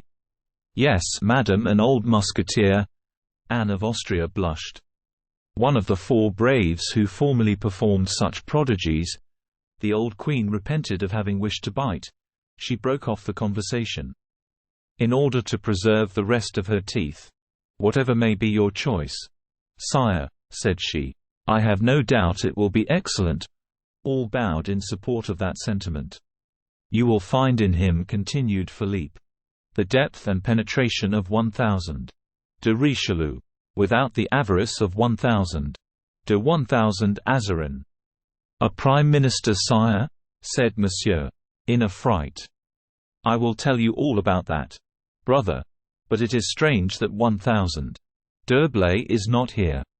He called out, "Let 1000 Fouquet be informed that I wish to speak to him. Oh! Before you, do not retire." 1000 de Saint-Ainan returned, bringing satisfactory news of the queen, who only kept her bed from precaution, and to have strength to carry out the king's wishes. Whilst everybody was seeking 1000 Fouquet and Aramis, the new king quietly continued his experiments.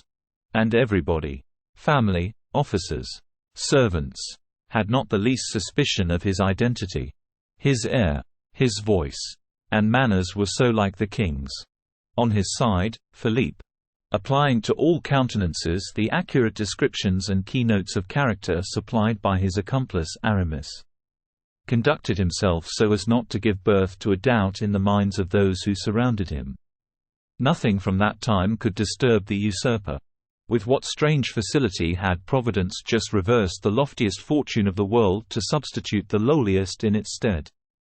Philippe admired the goodness of God with regard to himself, and seconded it with all the resources of his admirable nature. But he felt, at times, something like a spectre gliding between him and the rays of his new glory. Aramis did not appear. The conversation had languished in the royal family. Philippe, preoccupied, forgot to dismiss his brother and Madame Henrietta. The latter were astonished, and began, by degrees, to lose all patience. Anne of Austria stooped towards her son's ear and addressed some words to him in Spanish. Philippe was completely ignorant of that language, and grew pale at this unexpected obstacle. But, as if the spirit of the imperturbable Aramis had covered him with his infallibility, instead of appearing disconcerted, Philippe rose. "Well, what?" said Anne of Austria. "What is all that noise?" said Philippe, turning round towards the door of the second staircase. And a voice was heard saying, "This way, this way. A few steps more, sire." "The voice of 1000 Fouquet," said D'Artagnan, who was standing close to the Queen Mother. "Then 1000 D'Herblay cannot be far off," added Philippe. But he then saw what he little thought to have beheld so near to him. All eyes were turned towards the door at which 1000 Fouquet was expected to enter, but it was not 1000 Fouquet who entered. A terrible cry resounded from all corners of the chamber. A painful cry uttered by the king and all present.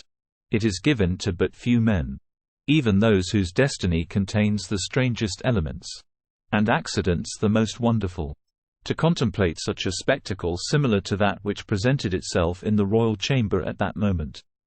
The half-closed shutters only admitted the entrance of an uncertain light passing through thick violet velvet curtains lined with silk.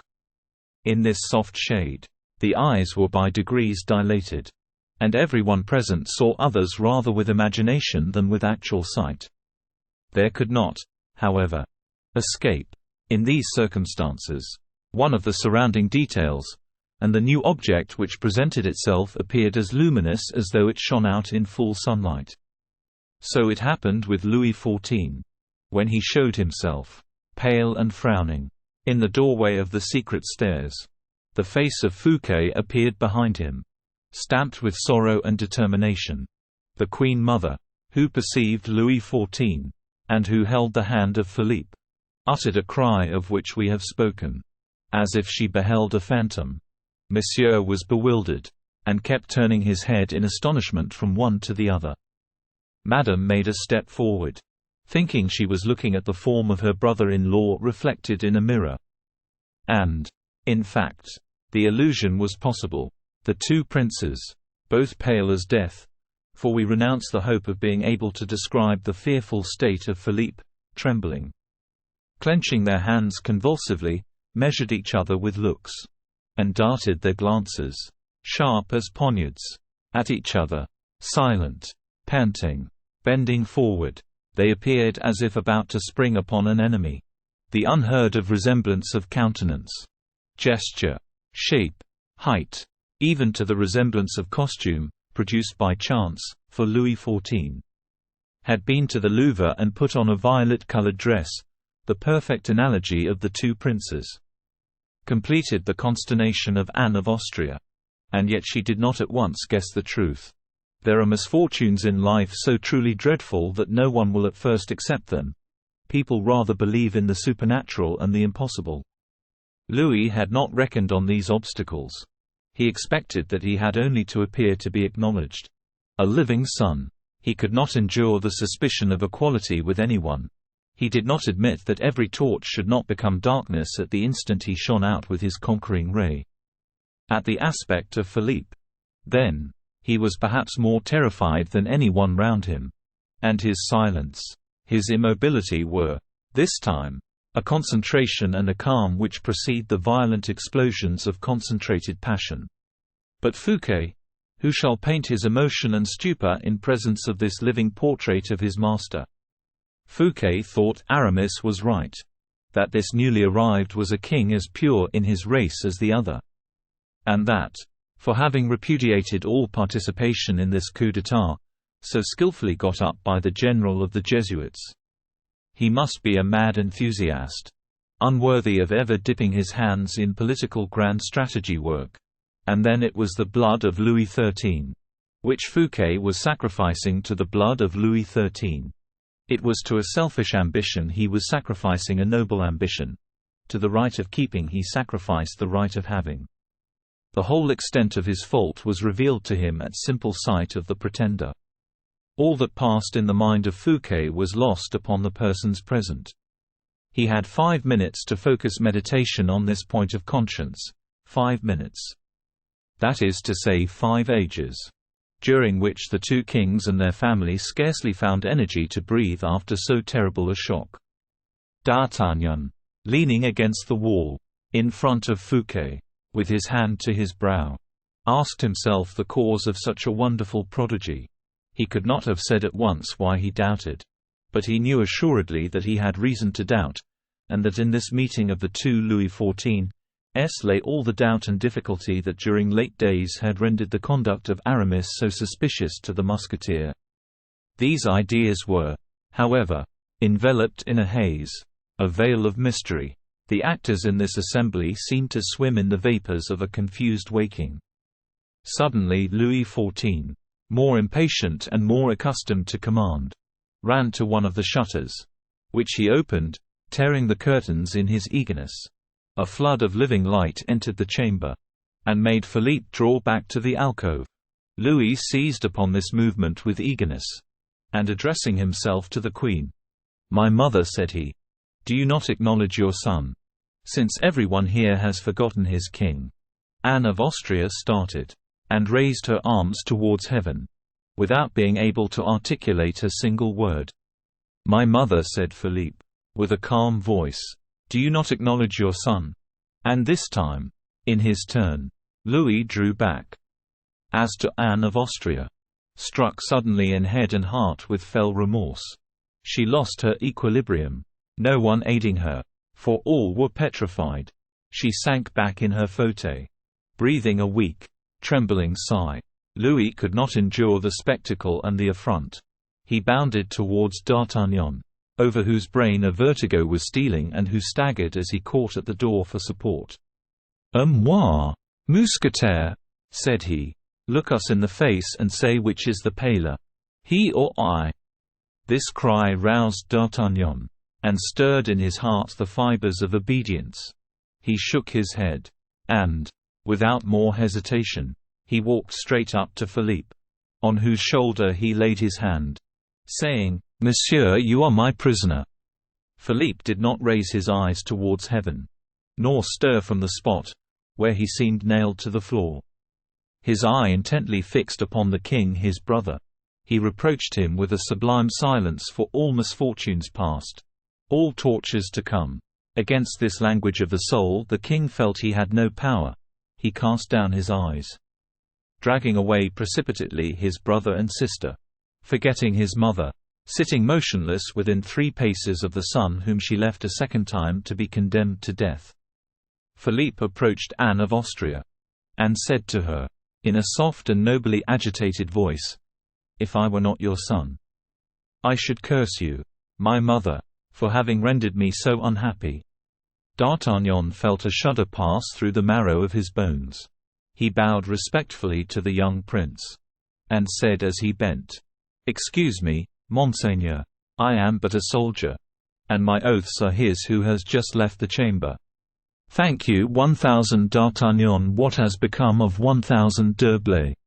1,000 d'Herblay is in safety, Monseigneur, said a voice behind them, and no one, while I live and am free, shall cause a hair to fall from his head. "Monsieur Fouquet," said the prince, smiling sadly.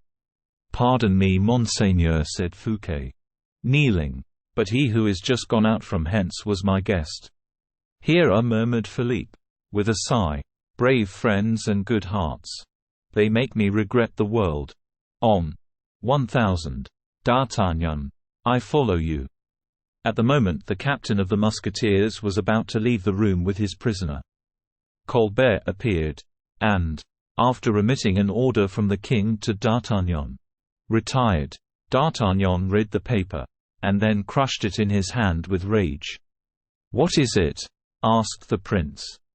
"Read, Monseigneur," replied the musketeer.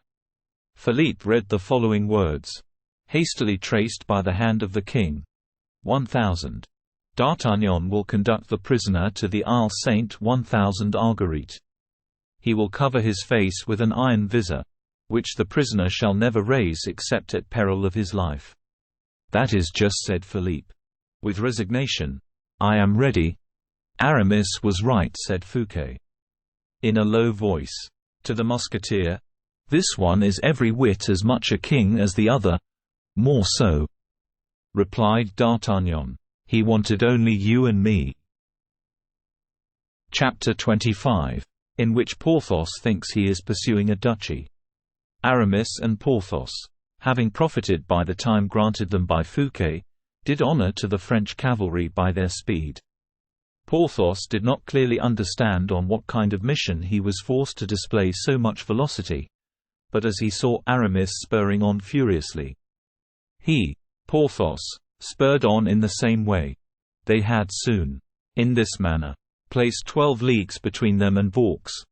They were then obliged to change horses, and organize a sort of post arrangement. It was during a relay that Porthos ventured to interrogate Aramis discreetly. "Hush," replied the latter.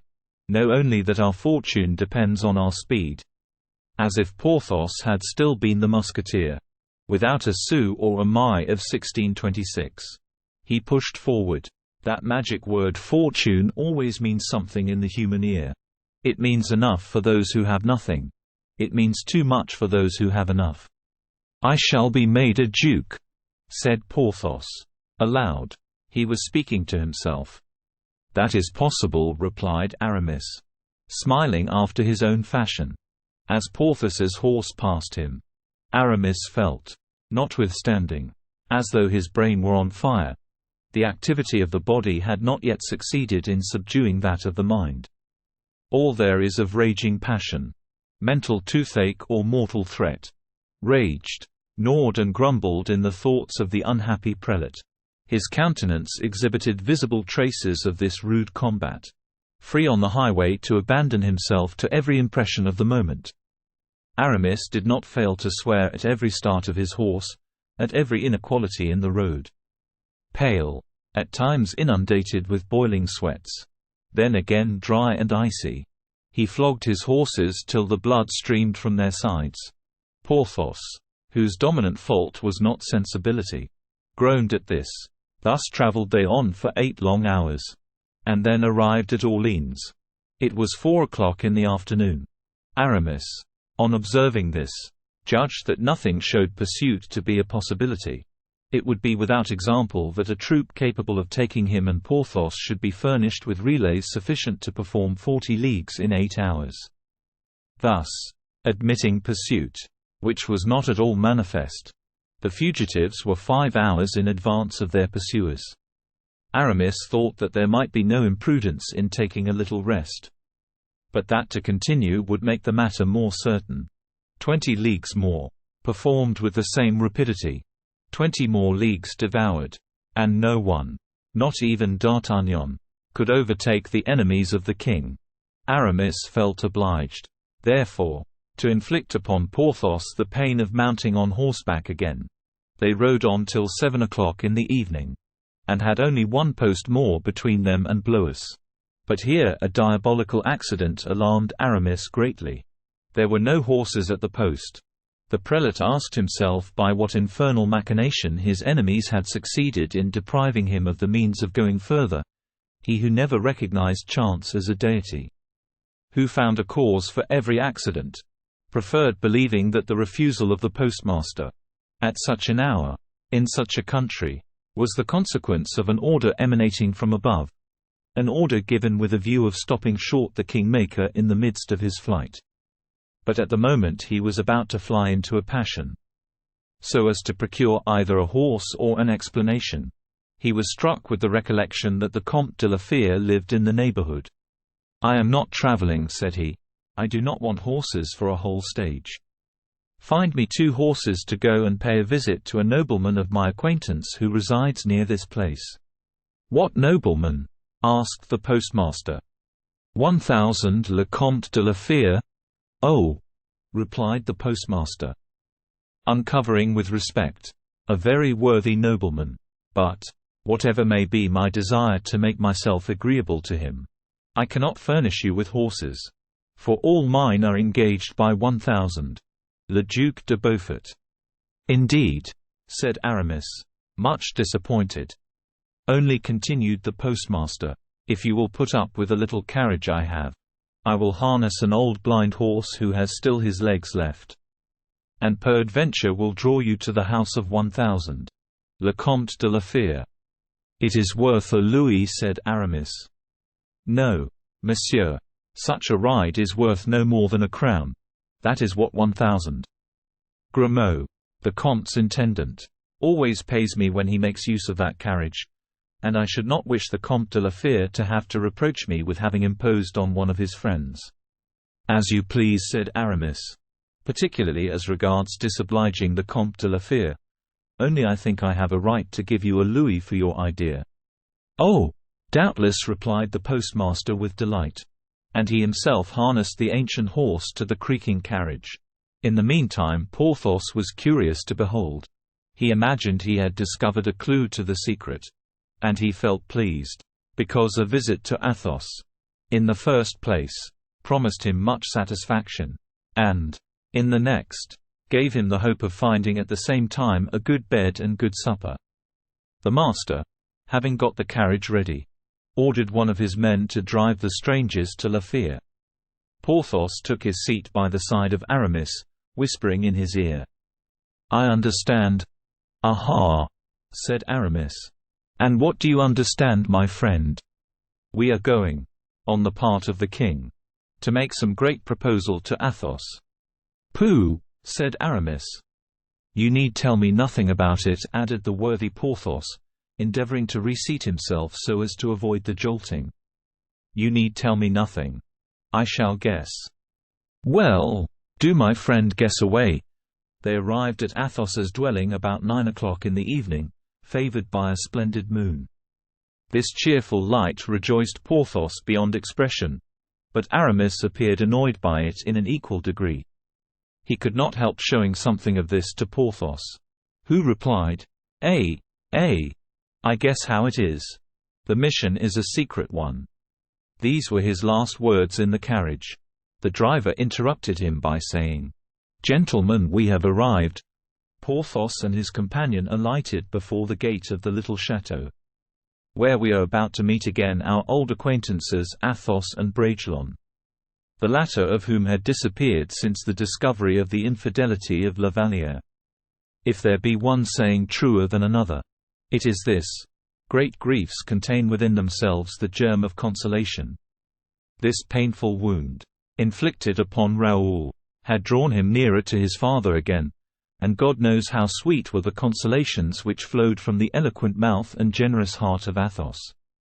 The wound was not cicatrized, but Athos, by dint of conversing with his son and mixing a little more of his life with that of the young man, had brought him to understand that this pang of a first infidelity is necessary to every human existence, and that no one has loved without encountering it. Raoul listened, again and again, but never understood. Nothing replaces in the deeply afflicted heart the remembrance and thought of the beloved object. Raoul then replied to the reasoning of his father, "Monsieur, all that you tell me is true. I believe that no one has suffered in the affections of the heart so much as you have. But you are a man too great by reason of intelligence, and too severely tried by adverse fortune not to allow for the weakness of the soldier who suffers for the first time. I am paying a tribute that will not be paid a second time. Permit me to plunge myself so deeply in my grief that I may forget myself in it, that I may drown even my reason in it." Raoul! Raoul! "Listen, monsieur. Never shall I accustom myself to the idea that Louise, the chastest and most innocent of women, has been able to so basely deceive a man so honest and so true a lover as myself. Never can I persuade myself that I see that sweet and noble mask change into a hypocritical lascivious face. Louise lost. Louise infamous. Ah, monseigneur, that idea is much more cruel to me than Raoul abandoned, Raoul unhappy." Athos then employed the heroic remedy. He defended Louise against Raoul, and justified her perfidy by her love. "A woman who would have yielded to a king because he is a king," said he, "would deserve to be styled infamous, but Louise loves Louis. Young, both. They have forgotten. He his rank, she her vows. Love absolves everything. Raoul." The two young people love each other with sincerity. And when he had dealt this severe poniard thrust, Athos, with a sigh, saw Raoul bound away beneath the rankling wound, and fly to the thickest recesses of the wood, or the solitude of his chamber, whence, an hour after, he would return, pale, trembling, but subdued. Then, coming up to Athos with a smile, he would kiss his hand. Like the dog who, having been beaten, caresses a respected master. To redeem his fault, Raoul redeemed nothing but his weakness, and only confessed his grief. Thus passed away the days that followed that scene in which Athos had so violently shaken the indomitable pride of the king. Never, when conversing with his son, did he make any allusion to that scene. Never did he give him the details of that vigorous lecture, which might, perhaps, have consoled the young man, by showing him his rival humbled. Athos did not wish that the offended lover should forget the respect due to his king. And when Bragelonne, ardent, angry, and melancholy, spoke with contempt of royal words, of the equivocal faith which certain madmen draw from promises that emanate from thrones, when, passing over 2 centuries, with that rapidity of a bird that traverses a narrow strait to go from one continent to the other, Raoul ventured to predict the time in which kings would be esteemed as less than other men. Athos said to him, in his serene, persuasive voice, "You are right, Raoul. All that you say will happen. Kings will lose their privileges, as stars which have survived their eons lose their splendor. But when that moment comes, Raoul, we shall be dead. And remember well what I say to you. In this world, all men, women, and kings must live for the present. We can only live for the future for God." This was the manner in which Athos and Raoul were, as usual, conversing, and walking backwards and forwards in the long alley of limes in the park, when the bell which served to announce to the Comte either the hour of dinner or the arrival of a visitor was rung, and, without attaching any importance to it, he turned towards the house with his son, and at the end of the alley they found themselves in the presence of Aramis and Porthos. Chapter 26. The Last Adieu. Raoul uttered a cry, and affectionately embraced Porthos. Aramis and Athos embraced like old men, and this embrace itself being a question for Aramis. He immediately said, "My friend, we have not long to remain with you." "Ah," said the Comte. "Only time to tell you of my good fortune," interrupted Porthos. "Ah, said Raoul. Athos looked silently at Aramis, whose sombre air had already appeared to him very little in harmony with the good news Porthos hinted. "What is the good fortune that has happened to you? Let us hear it," said Raoul, with a smile. "The king has made me a duke," said the worthy Porthos, with an air of mystery, in the ear of the young man. "A duke by brevet." But the asides of Porthos were always loud enough to be heard by everybody. His murmurs were in the diapason of ordinary roaring. Athos heard him, and uttered an exclamation which made Aramis start. The latter took Athos by the arm, and, after having asked Porthos's permission to say a word to his friend in private, "My dear Athos," he began, "you see me overwhelmed with grief and trouble." "With grief and trouble, my dear friend?" cried the Comte. "Oh, what?" "In 2 words. I have conspired against the king. That conspiracy has failed. And, at this moment, I am doubtless pursued." "You are pursued? A conspiracy? Eh? My friend, what do you tell me?" "The saddest truth, I am entirely ruined." "Well, but Porthos, this title of duke, what does all that mean?" "That is the subject of my severest pain. That is the deepest of my wounds.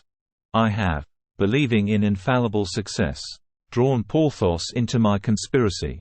He threw himself into it, as you know he would do, with all his strength, without knowing what he was about, and now he is as much compromised as myself, as completely ruined as I am." "Good God!" And Athos turned towards Porthos, who was smiling complacently. "I must make you acquainted with the whole. Listen to me," continued Aramis, and he related the history as we know it. Athos, during the recital, several times felt the sweat break from his forehead. "It was a great idea," said he, "but a great error, for which I am punished, Athos. Therefore I will not tell you my entire thought. Tell it nevertheless. It is a crime. A capital crime. I know it is. Lèse majeste. Porthos. Poor Porthos. What would you advise me to do?" Success, as I have told you, was certain. 1000 Fouquet is an honest man, and I a fool for having so ill judged him," said Aramis. "Oh, the wisdom of man! Oh, millstone that grinds the world, and which is one day stopped by a grain of sand which has fallen, no one knows how, between its wheels. Say by a diamond, Aramis. But the thing is done. How do you think of acting? I am taking away Porthos. The king will never believe that that worthy man has acted innocently. He never can believe that Porthos has thought he was serving the king, whilst acting as he has done. His head would pay my fault. It shall not, must not, be so." "You are taking him away whither?" "To Belle Isle. At first. That is an impregnable place of refuge. Then, I have the sea, and a vessel to pass over into England, where I have many relations." "You? In England?" "Yes, or else in Spain, where I have still more. But our excellent Porthos, you ruin him, for the king will confiscate all his property. All is provided for. I know how, when once in Spain, to reconcile myself with Louis XIV, and restore Porthos to favor." "You have credit seemingly, Aramis," said Athos, with a discreet air. "Much, and at the service of my friends." These words were accompanied by a warm pressure of the hand. "Thank you," replied the Comte. "And while we are on this head," said Aramis, "you also are a malcontent. You also, Raoul, have griefs to lay to the king. Follow our example. Pass over into Belle Isle. Then we shall see. I guarantee upon my honor that in a month there will be war between France and Spain on the subject of this son of Louis XIII, who is an infante likewise, and whom France detains inhumanely. Now, as Louis XIV would have no inclination for a war on that subject, I will answer for an arrangement, the result of which must bring greatness to Porthos and to me, and a duchy in France to you, who are already a grandee of Spain. Will you join us?" "No," For my part, one prefer having something to reproach the king with. It is a pride natural to my race to pretend to a superiority over royal races. Doing what you propose, I should become the obliged of the king. I should certainly be the gainer on that ground. But I should be a loser in my conscience. No. Thank you. Then give me two things, Athos. Your absolution. Oh. I give it you if you really wish to avenge the weak and oppressed against the oppressor. That is sufficient for me, said Aramis, with a blush which was lost in the obscurity of the night. And now, give me your two best horses to gain the second post, as I have been refused any under the pretext of the Duc de Beaufort being travelling in this country. You shall have the two best horses, Aramis, and again I recommend poor Porthos strongly to your care. Oh, I have no fear on that score. One word more. Do you think I am maneuvering for him as I ought? The evil being committed. Yes, for the king would not pardon him. And you have, whatever may be said, always a supporter in 1000. Fouquet, who will not abandon you, he being himself compromised, notwithstanding his heroic action. You are right, and that is why, instead of gaining the sea at once, which would proclaim my fear and guilt, that is why I remain upon French ground. But Belle Isle will be for me whatever ground I wish it to be, English, Spanish, or Roman, all will depend, with me, on the standard I shall think proper to unfurl. How so? It was I who fortified Belle Isle, and, so long as I defend it, nobody can take Belle Isle from me. And then, as you have said just now, 1000. Fouquet is there. Belle Isle will not be attacked without the signature of 1000. Fouquet. That is true. Nevertheless, be prudent. The king is both cunning and strong. Aramis smiled. I again recommend Porthos to you, repeated the count, with a sort of cold persistence. Whatever becomes of me, Count, replied Aramis, in the same tone. Our brother Porthos will fare as I do, or better. Athos bowed whilst pressing the hand of Aramis, and turned to embrace Porthos with emotion. I was born lucky, was I not? Murmured the latter, transported with happiness, as he folded his cloak round him. Come, my dear friend, said Aramis. Raoul had gone out to give orders for the saddling of the horses. The group was already divided. Athos saw his two friends on the point of departure, and something like a mist passed before his eyes and weighed upon his heart. It is strange, thought he. Whence comes the inclination I feel to embrace Porthos once more? At that moment Porthos turned round, and he came towards his old friend with open arms. This last endearment was tender as in youth, as in times when hearts were warm, life happy. And then Porthos mounted his horse. Aramis came back once more to throw his arms round the neck of Athos. The latter watched them along the high road, elongated by the shade. In their white cloaks, like phantoms they seemed to enlarge on the departure from the earth. And it was not in the mist, but in the declivity of the ground that they disappeared. At the end of the perspective, both seemed to have given a spring with their feet, which made them vanish as if evaporated into cloudland. Then Athos, with a very heavy heart, returned towards the house, saying to Bragelonne, Raoul, I don't know what it is that has just told me that I have seen those two for the last time. It does not astonish me, monsieur, that you should have such a thought, replied the young man. For I have at this moment the same, and think also that I shall never see Messieurs du Vallon and d'Herblay again. Oh, you, replied the Count. You speak like a man rendered sad by a different cause. You see everything in black. You are young. And if you chance never to see those old friends again, it will because they no longer exist in the world in which you have yet many years to pass. But I. Raoul shook his head sadly, and leaned upon the shoulder of the Count, without either of them finding another word in their hearts, which were ready to overflow.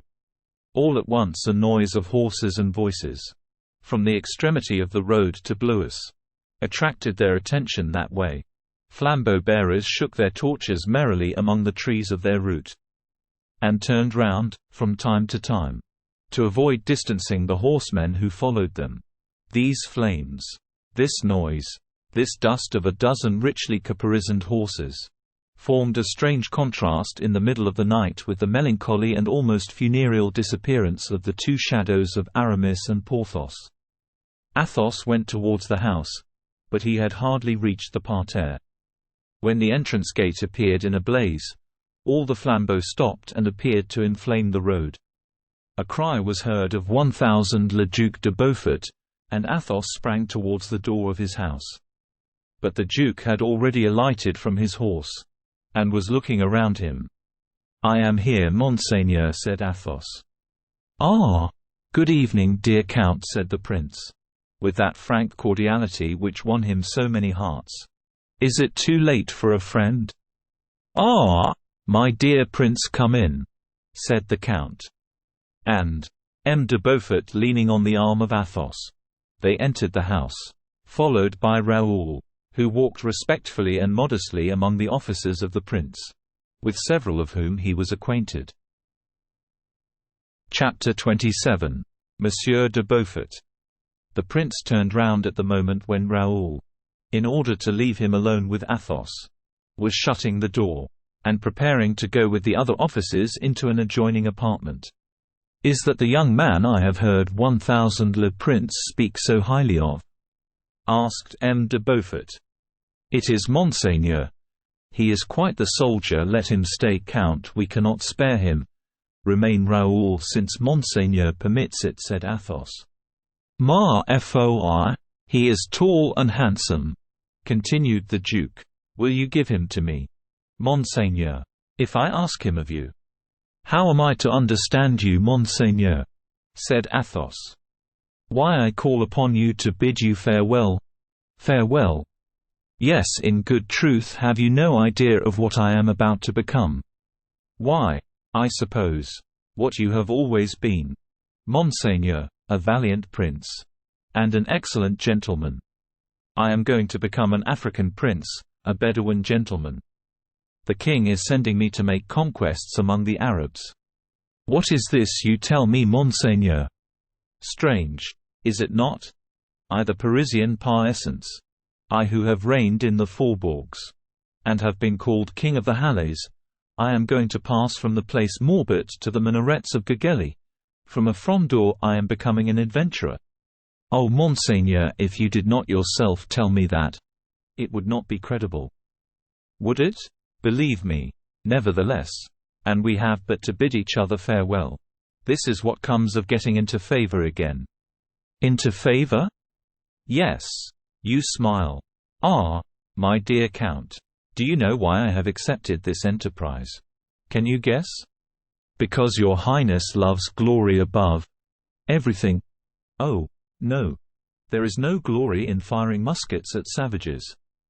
"I see no glory in that, for my part, and it is more probable that I shall there meet with something else. But I have wished, and still wish earnestly, my dear Count, that my life should have that last facet, after all the whimsical exhibitions I have seen myself make during 50 years. For, in short, you must admit that it is sufficiently strange to be born the grandson of a king, to have made war against kings, to have been reckoned among the powers of the age, to have maintained my rank, to feel Henry IV within me, to be Great Admiral of France, and then to go and get killed at Gegeli, among all those Turks, Saracens, and Moors." "Monseigneur, you harp with strange persistence on that theme," said Athos, in an agitated voice. "How can you suppose that so brilliant a destiny will be extinguished in that remote and miserable scene? And can you believe, upright and simple as you are, that if I go into Africa for this ridiculous motive, I will not endeavor to come out of it without ridicule? Shall I not give the world cause to speak of me, and to be spoken of? Nowadays, when there are 1000 Sieur le Prince, 1000 de Turenne, and many others, my contemporaries, I, Admiral of France, grandson of Henry IV, King of Paris, have I anything left but to get myself killed? Cordieu, I will be talked of. I tell you, I shall be killed whether or not. If not there, somewhere else. Why, Monseigneur? This is mere exaggeration. And hitherto you have shown nothing exaggerated save in bravery. Peste, my dear friend. There is bravery in facing scurvy, dysentery, locusts, poisoned arrows, as my ancestor St. Louis did.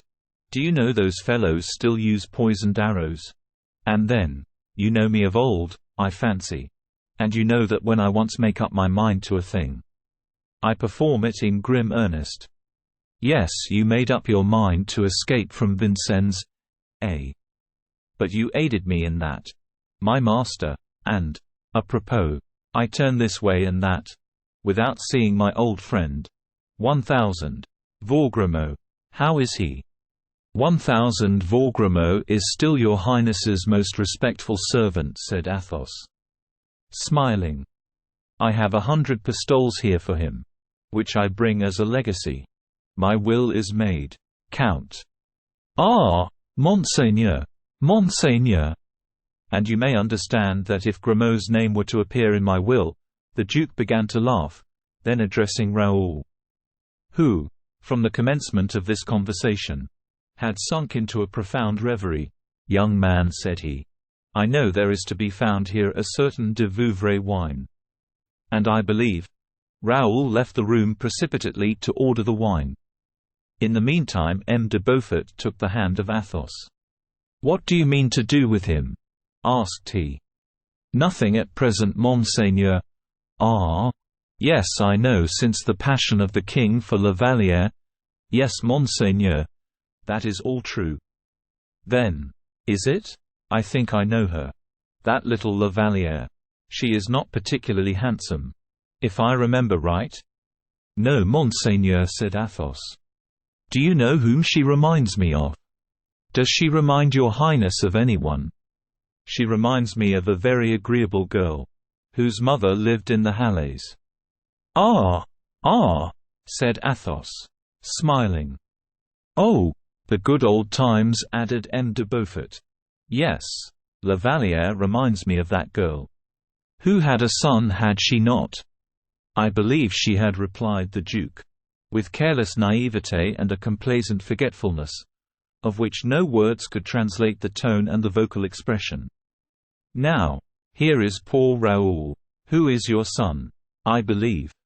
Yes, he is my son, Monseigneur. And the poor lad has been cut out by the king and he frets. Still better, Monseigneur, he abstains. You are going to let the boy rust in idleness. It is a mistake. Come, give him to me. My wish is to keep him at home. Monseigneur, I have no longer anything in the world but him. And as long as he likes to remain. Well, replied the Duke. I could, nevertheless, have soon put matters to rights again. I assure you, I think he has in him the stuff of which Maréchals of France are made. I have seen more than one produced from less likely rough material. That is very possible, Monseigneur. But it is the king who makes Maréchals of France. And Raoul will never accept anything of the king. Raoul interrupted this conversation by his return. He preceded Grimaud, whose still steady hands carried the plateau with one glass and a bottle of the Duke's favorite wine. On seeing his old protégé, the Duke uttered an exclamation of pleasure. "Grimaud! Good evening, Grimaud," said he. "How goes it?" The servant bowed profoundly, as much gratified as his noble interlocutor.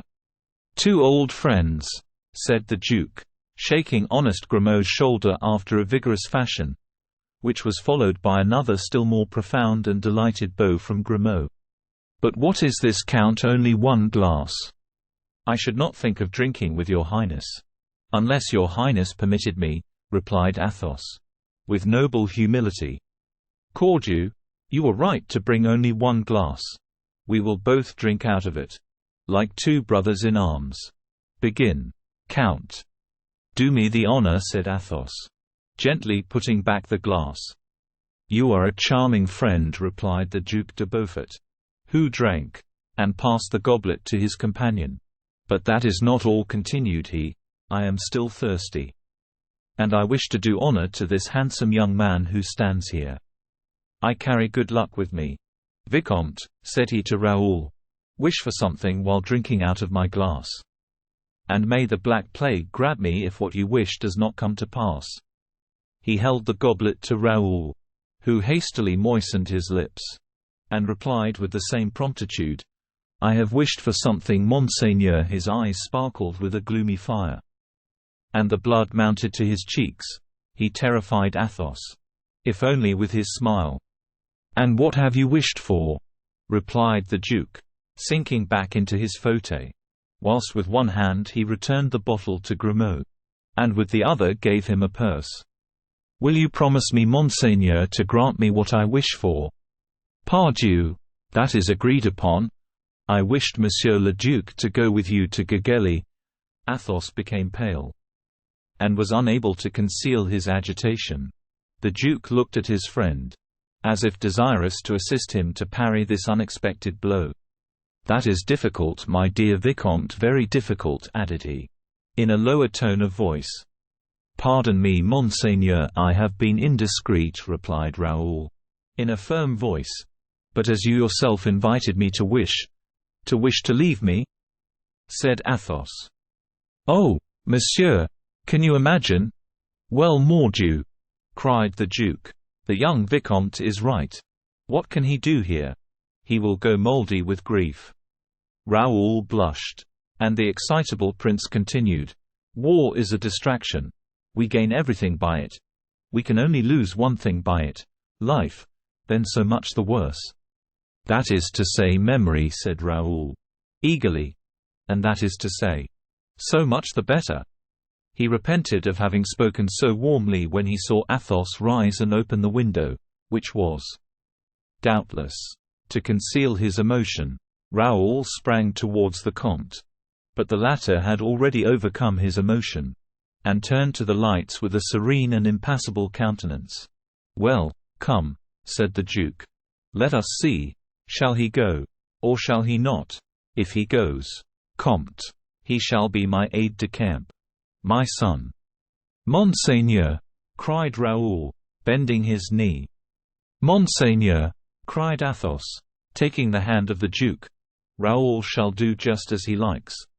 Oh, no, monsieur, just as you like, interrupted the young man. Par le corps bleu, said the prince in his turn. It is neither the comte nor the vicomte that shall have his way. It is one will take him away. The marine offers a superb fortune. My friend. Raoul smiled again so sadly that this time Athos felt his heart penetrated by it, and replied to him by a severe look. Raoul comprehended it all. He recovered his calmness, and was so guarded that not another word escaped him. The duke at length rose, on observing the advanced hour, and said, with animation, I am in great haste. But if I am told I have lost time in talking with a friend, I will reply I have gained, on the balance, a most excellent recruit. Pardon me, Monsieur le Duc, interrupted Raoul. Do not tell the king so, for it is not the king I wish to serve. Eh, my friend. Whom, then, will you serve? The times are past when you might have said, I belong to M. de Beaufort.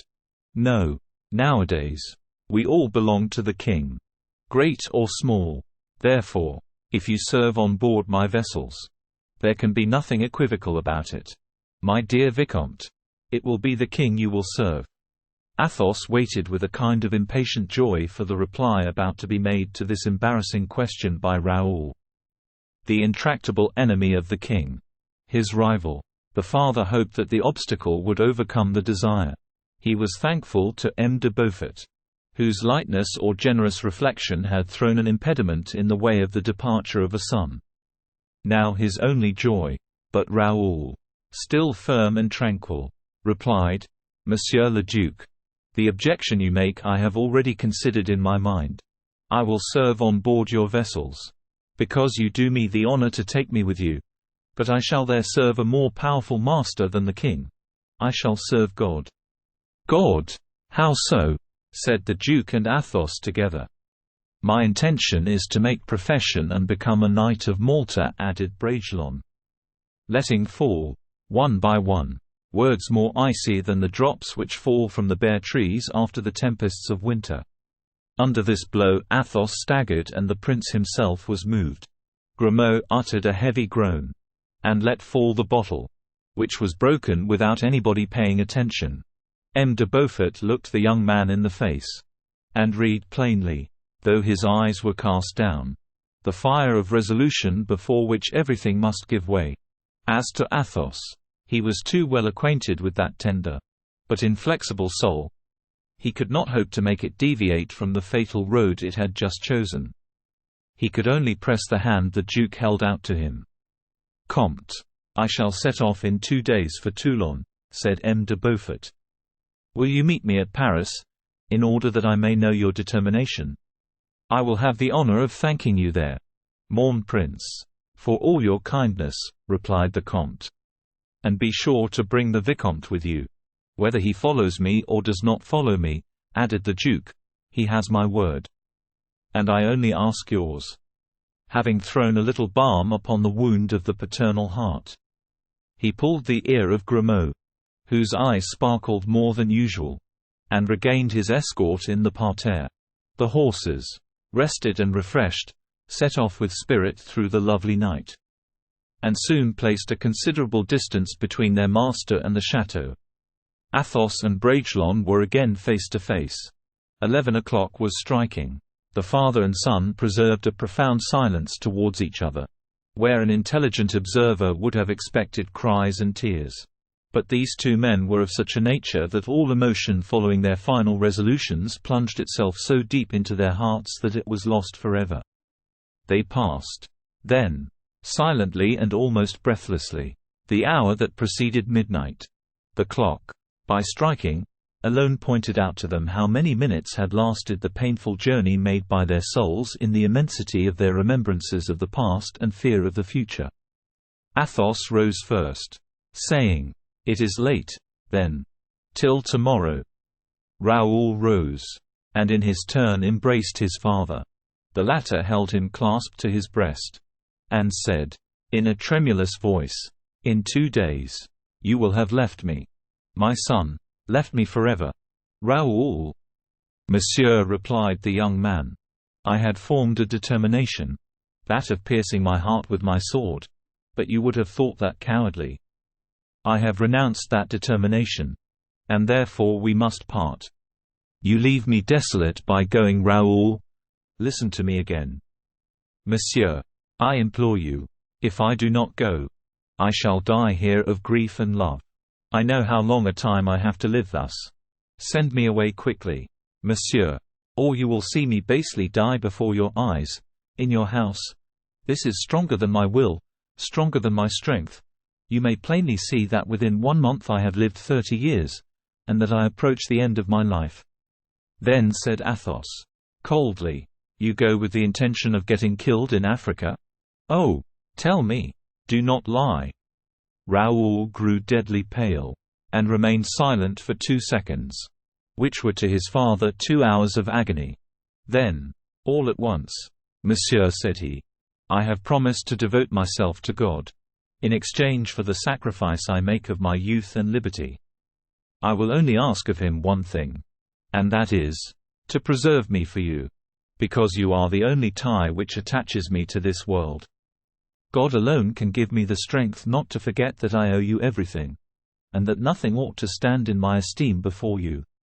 Athos embraced his son tenderly, and said, "You have just replied to me on the word of honor of an honest man. In 2 days we shall be with M. de Beaufort at Paris. And you will then do what will be proper for you to do. You are free, Raoul. Adieu." And he slowly gained his bedroom. Raoul went down into the garden, and passed the night in the Alley of Limes. Chapter 28.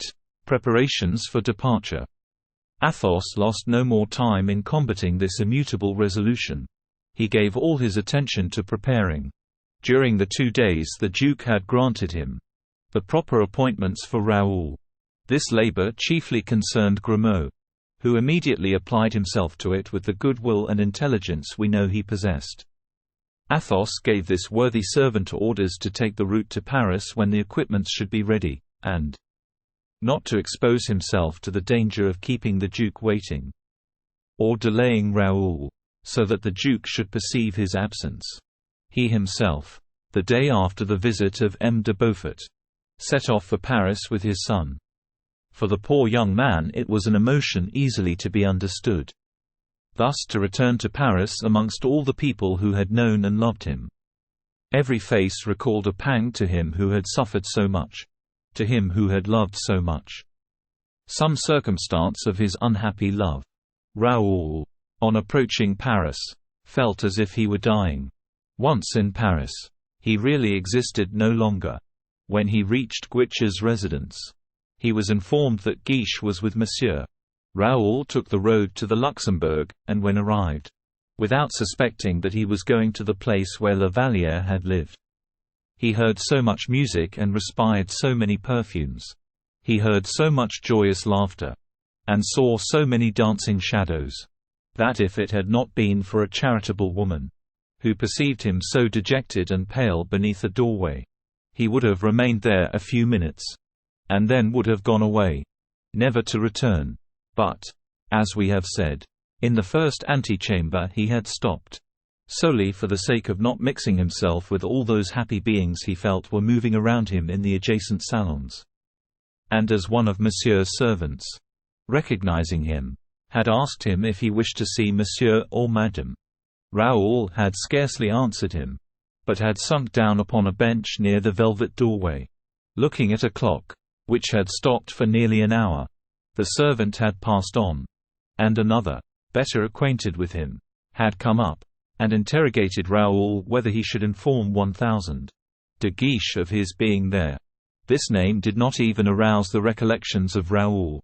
The persistent servant went on to relate that de Guiche had just invented a new game of lottery, and was teaching it to the ladies. Raoul, opening his large eyes, like the absent man in Theophrastus, made no answer, but his sadness increased 2 shades. With his head hanging down, his limbs relaxed, his mouth half open for the escape of his sighs, Raoul remained, thus forgotten, in the antechamber, when all at once a lady's robe passed, rubbing against the doors of a side salon, which opened on the gallery. A lady, young, pretty, and gay, scolding an officer of the household, entered by that way, and expressed herself with much vivacity. The officer replied in calm but firm sentences. It was rather a little love pet than a quarrel of courtiers, and was terminated by a kiss on the fingers of the lady. Suddenly, on perceiving Raoul, the lady became silent, and pushing away the officer, "Make your escape, Malicorne," said she. "I did not think there was anyone here. I shall curse you, if they have either heard or seen us." Malicorne hastened away. The young lady advanced behind Raoul, and stretching her joyous face over him as he lay, "Monsieur is a gallant man," said she. "And no doubt—" She here interrupted herself by uttering a cry. "Raoul!" said she, blushing. "Mademoiselle de Montalais!"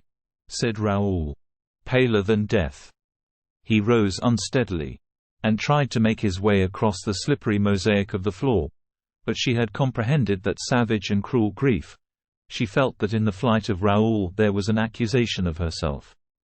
A woman, ever vigilant, she did not think she ought to let the opportunity slip of making good her justification, but Raoul, though stopped by her in the middle of the gallery, did not seem disposed to surrender without a combat. He took it up in a tone so cold and embarrassed, that if they had been thus surprised, the whole court would have no doubt about the proceedings of Mademoiselle de Montalais.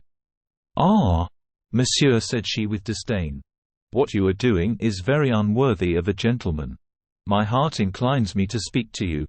You compromise me by a reception almost uncivil. You are wrong, monsieur, and you confound your friends with enemies.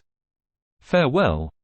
Raoul had sworn never to speak of Louise, never even to look at those who might have seen Louise. He was going into another world, that he might never meet with anything Louise had seen, or even touched. But after the first shock of his pride, after having had a glimpse of Montalais, the companion of Louise, Montalais, who reminded him of the turret of Blois and the joys of youth, all his reason faded away. "Pardon me, mademoiselle, it enters not. It cannot enter into my thoughts to be uncivil." "Do you wish to speak to me?" said she, with the smile of former days. "Well, come somewhere else, for we may be surprised." "Oh," said he. She looked at the clock, doubtingly. Then, having reflected, "In my apartment," said she. "We shall have an hour to ourselves," and taking her course, lighter than a fairy, she ran up to her chamber, followed by Raoul. Shutting the door, and placing in the hands of her camariste the mantle she had held upon her arm. "You were seeking 1,000 de Guiche, were you not?" said she to Raoul. "Yes, mademoiselle. I will go and ask him to come up here presently, after I have spoken to you." "Do so, mademoiselle. Are you angry with me?" Raoul looked at her for a moment. Then, casting down his eyes, "Yes," said he. "You think I was concerned in the plot which brought about the rupture, do you not?" "Rupture?" said he, with bitterness. "Oh, mademoiselle, there can be no rupture where there has been no love." "You are in error," replied Montalais. "Louise did love you." Raoul started. "Not with love, I know, but she liked you. And you ought to have married her before you set out for London." Raoul broke into a sinister laugh, which made Montalais shudder. "You tell me that very much at your ease. Mademoiselle, do people marry whom they like? You forget that the king then kept for himself as his mistress her of whom we are speaking." "Listen," said the young woman, pressing the hands of Raoul in her own, "you were wrong in every way. A man of your age ought never to leave a woman of hers alone." "There is no longer any faith in the world then," said Raoul. "No, Vicomte," said Montalais, quietly. "Nevertheless, let me tell you that if, instead of loving Louise coldly and philosophically, you had endeavored to awaken her to love—" "Enough, I pray you, mademoiselle," said Raoul. "I feel as though you are all, of both sexes, of a different age from me. You can laugh, and you can banter agreeably. Mademoiselle, I loved Mademoiselle de—" Raoul could not pronounce her name. "I loved her well. I put my faith in her. Now I am quits by loving her no longer." "Oh, Vicomte," said Montalais, pointing to his reflection in a looking-glass. "I know what you mean. Mademoiselle, I am much altered. Am I not? Well, do you know why? Because my face is the mirror of my heart. The outer surface changed to match the mind within." "You are consoled then?" said Montalais, sharply. "No, I shall never be consoled. I don't understand you, 1,000 de Bragelonne. I care but little for that. I do not quite understand myself. You have not even tried to speak to Louise." "Who? I?" exclaimed the young man, with eyes flashing fire. "I? Why do you not advise me to marry her? Perhaps the king would consent now." And he rose from his chair full of anger. "I see," said Montalais, "that you are not cured. And that Louise has one enemy the more." "One enemy the more?" "Yes, favorites are but little beloved at the court of France." "Oh, while she has her lover to protect her. Is not that enough? She has chosen him of such a quality that her enemies cannot prevail against her. But," stopping all at once, "and then she has you for a friend, mademoiselle," added he, with a shade of irony which did not glide off the cuirass. "Who? I? Oh, no, I am no longer one of those whom Mademoiselle de la Vallière condescends to look upon. But this but, so big with menace and with storm, this but, which made the heart of Raoul beat. Such griefs did it presage for her whom lately he loved so dearly, this terrible but, so significant in a woman like Montalais, was interrupted by a moderately loud noise heard by the speakers proceeding from the alcove behind the wainscoting. Montalais turned to listen, and Raoul was already rising, when a lady entered the room quietly by the secret door, which she closed after her. "Madam," exclaimed Raoul, on recognizing the sister-in-law of the king. "Stupid wretch!" murmured Montalais, throwing herself. But too late, before the princess. "I have been mistaken in an hour." She had, however, time to warn the princess, who was walking towards Raoul. 1,000 de Bragelonne, 1,000 Adam, and at these words the princess drew back, uttering a cry in her turn. "Your Royal Highness," said Montalais, with volubility, "is kind enough to think of this lottery." And the princess began to lose countenance. Raoul hastened his departure, without divining all. But he felt that he was in the way. Madame was preparing a word of transition to recover herself, when a closet opened in front of the alcove, and 1,000 de Guiche issued, all radiant. Also from that closet, the palest of the four, we must admit, was still Raoul. The princess, however, was near fainting, and was obliged to lean upon the foot of the bed for support. No one ventured to support her. This scene occupied several minutes of terrible suspense. But Raoul broke it. He went up to the count, whose inexpressible emotion made his knees tremble, and taking his hand, "Dear Count," said he, "tell Madame I am too unhappy not to merit pardon.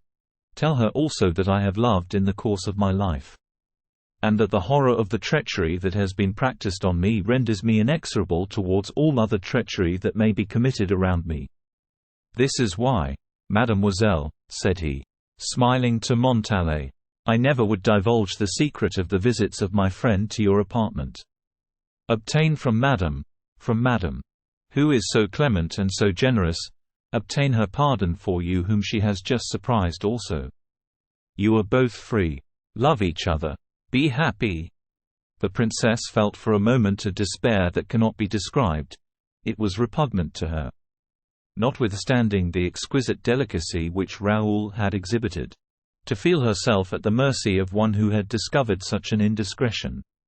It was equally repugnant to her to accept the evasion offered by this delicate deception. Agitated, nervous, she struggled against the double stings of these two troubles. Raoul comprehended her position, and came once more to her aid. Bending his knee before her, "Madame," said he, in a low voice, "in 2 days I shall be far from Paris, in a fortnight I shall be far from France, where I shall never be seen again." "Are you going away then?" said she, with great delight. "With M. de Beaufort? Into Africa?" cried de Guiche, in his turn. "You, Raoul? Oh, my friend, into Africa, where everybody dies, and forgetting everything." Forgetting that forgetfulness itself compromised the princess more eloquently than his presence. "Ingrate," said he, "and you have not even consulted me." And he embraced him, during which time Montalais had led away Madame, and disappeared herself. Raoul passed his hand over his brow, and said, with a smile, "I have been dreaming," then warmly to Guiche, who by degrees absorbed him. "My friend," said he, "I conceal nothing from you, who are the elected of my heart.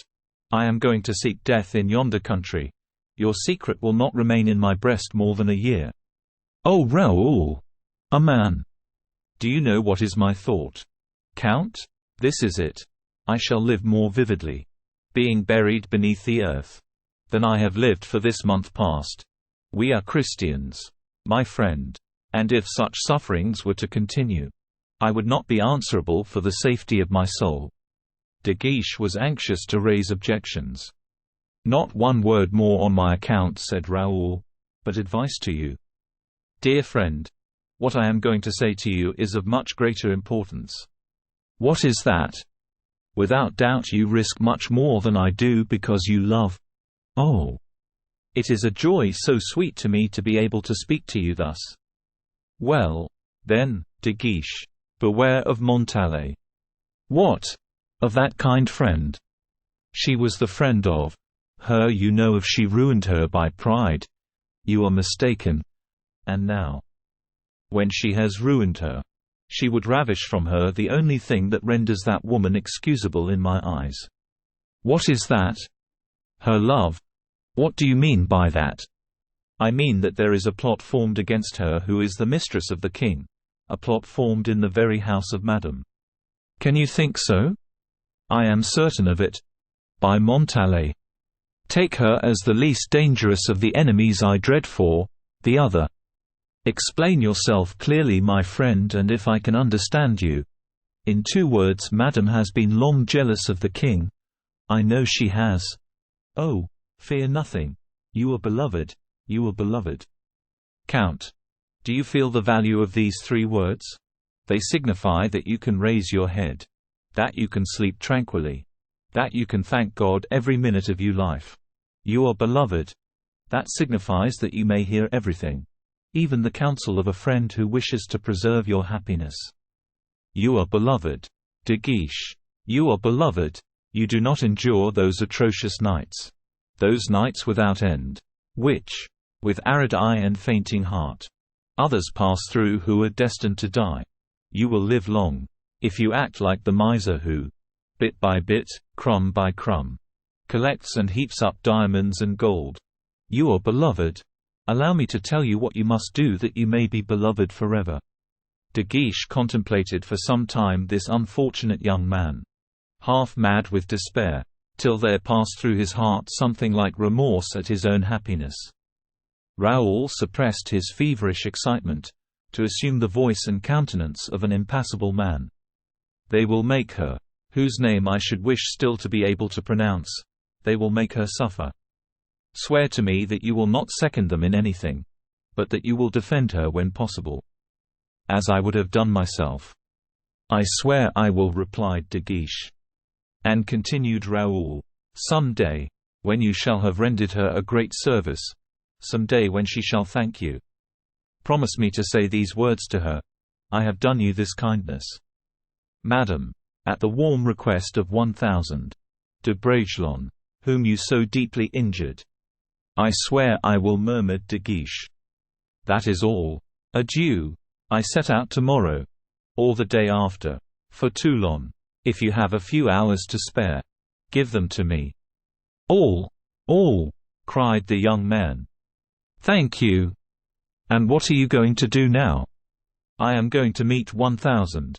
Le Comte at Planchet's residence, where we hope to find 1000. D'Artagnan. 1000 D'Artagnan? Yes. I wish to embrace him before my departure. He is a brave man, who loves me dearly. Farewell, my friend. You are expected. No doubt, you will find me, when you wish, at the lodgings of the Comte. Farewell. The 2 young men embraced.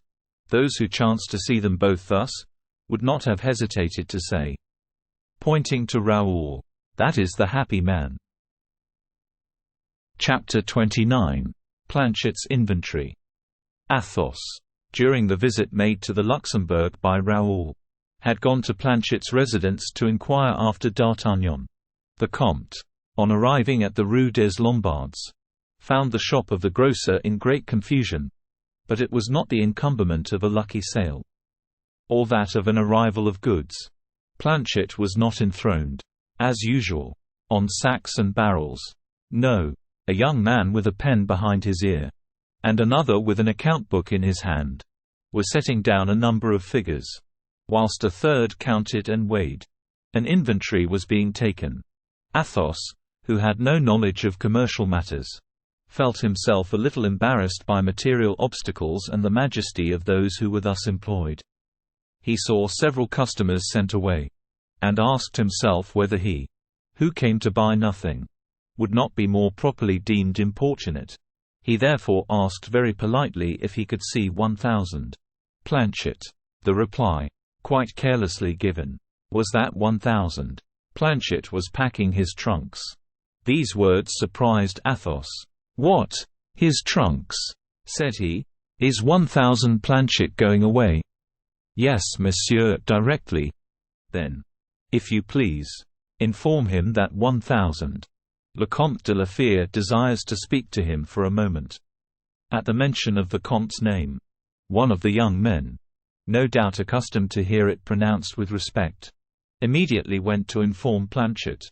It was at this moment that Raoul, after his painful scene with Montalais and de Guiche, arrived at the grocer's house. Planchet left his job directly he received the Comte's message. "Ah, Monsieur le Comte!" exclaimed he. "How glad I am to see you! What good star brings you here?" "My dear Planchet," said Athos, pressing the hand of his son, whose sad look he silently observed, "we are come to learn of you. But in what confusion do I find you? You are as white as a miller. Where have you been rummaging? Ah, diable! Take care, monsieur. Don't come near me till I have well shaken myself." "What for? Flour or dust only whiten. No, what you see on my arms is arsenic. Arsenic. Yes, I am taking my precautions against rats. I suppose in an establishment like this, rats play a conspicuous part. It is not with this establishment I concern myself. Monsieur le Comte, the rats have robbed me of more here than they will ever rob me of again." "What do you mean?" "Why, you may have observed, monsieur, my inventory is being taken. Are you leaving trade then?" Mon Dieu! Yes. I have disposed of my business to one of my young men." "Bah! You are rich then, I suppose?" "Monsieur, I have taken a dislike to the city. I don't know whether it is because I am growing old, and as 1000.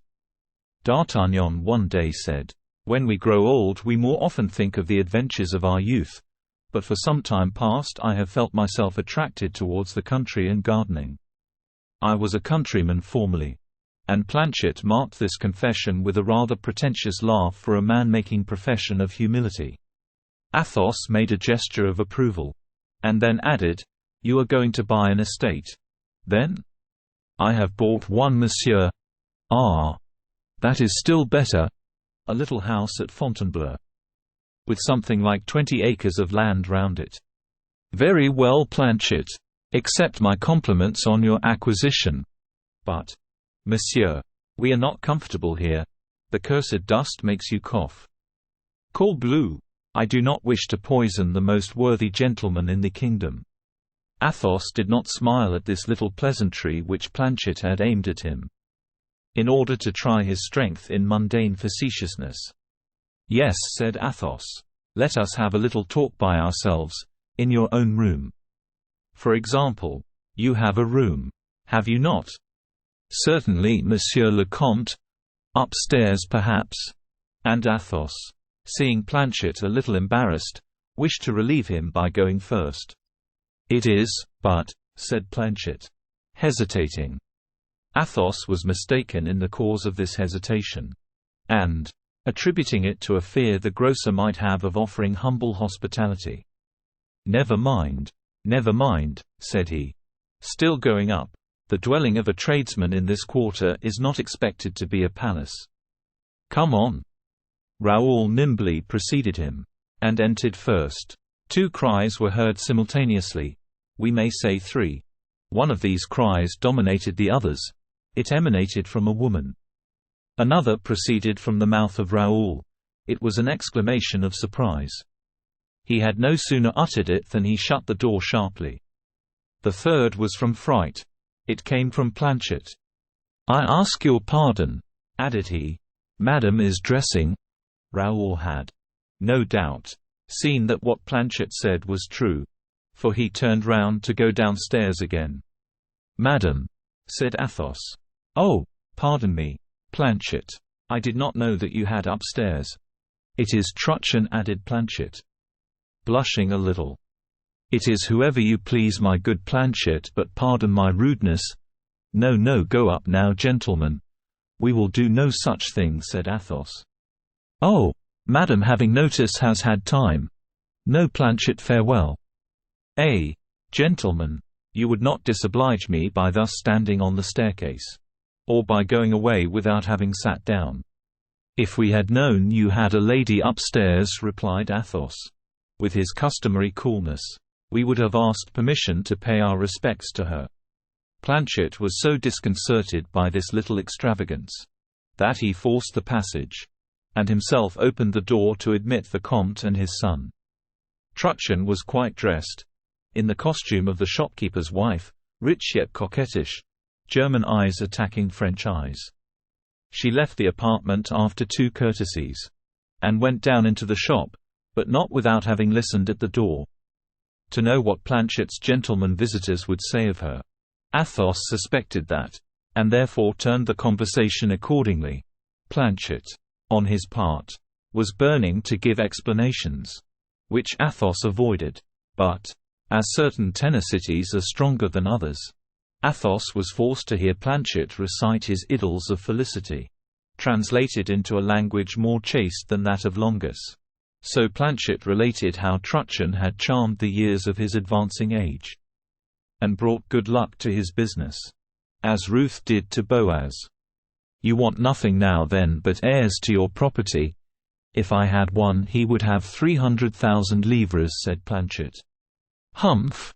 You must have one then," said Athos, phlegmatically, "if only to prevent your little fortune being lost."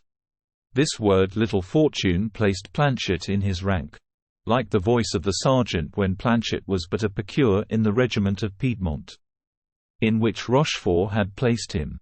Athos perceived that the grocer would marry Truchen, and, in spite of fate, establish a family.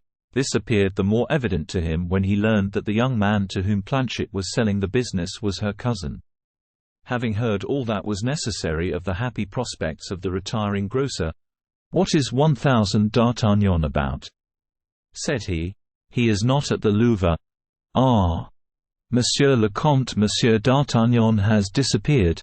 "Disappeared?" said Athos, in surprise. "Oh, monsieur, we know what that means, but I do not know.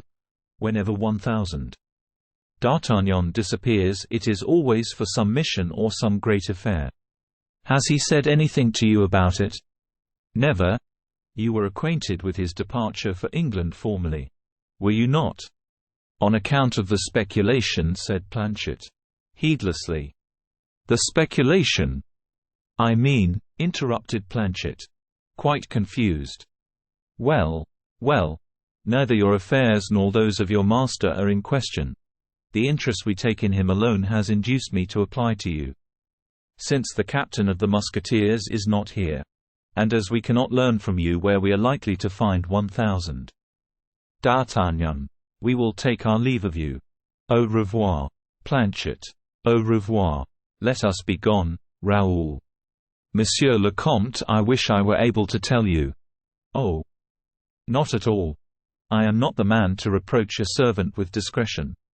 This word "servant" struck rudely on the ears of the demi-millionaire Planchet. But natural respect and bonhomie prevailed over pride. "There is nothing indiscreet in telling you, Monsieur le Comte. 1,000 d'Artagnan came here the other day." "Aha!" "And remained several hours consulting a geographical chart." "You are right then, my friend, say no more about it. And the chart is there as a proof," added Planchet, who went to fetch from the neighboring wall, where it was suspended by a twist, forming a triangle with the bar of the window to which it was fastened. The plan consulted by the captain on his last visit to Planchet. This plan, which he brought to the Comte, was a map of France, upon which the practiced eye of that gentleman discovered an itinerary, marked out with small pins. Wherever a pin was missing, a hole denoted its having been there. Athos, by following with his eye the pins and holes, saw that D'Artagnan had taken the direction of the south, and gone as far as the Mediterranean, towards Toulon. It was near Cannes that the marks and the punctured places ceased. The Comte de la Fère puzzled his brains for some time, to divine what the Musketeer could be going to do at Cannes, and what motive could have led him to examine the banks of the Var. The reflections of Athos suggested nothing. His accustomed perspicacity was at fault. Raoul's researches were not more successful than his father's. "Never mind," said the young man to the Comte, who silently, and with his finger, had made him understand the route of D'Artagnan. "We must confess that there is a providence always occupied in connecting our destiny with that of 1,000 d'Artagnan. There he is on the coast of Cannes, and you, monsieur, will, at least, Conduct me as far as Toulon. Be assured that we shall meet with him more easily upon our route than on this map." Then, taking leave of Planchet, who was scolding his shopman, even the cousin of Truchen, his successor, the gentleman set out to pay a visit to M. de Beaufort. On leaving the grocer's shop, they saw a coach, the future depository of the charms of Mademoiselle Truchen and Planchet's bags of crowns. "Everyone journeys towards happiness by the route he chooses," said Raoul, in a melancholy tone. "Road to Fontainebleau!" cried Planchet to his coachman.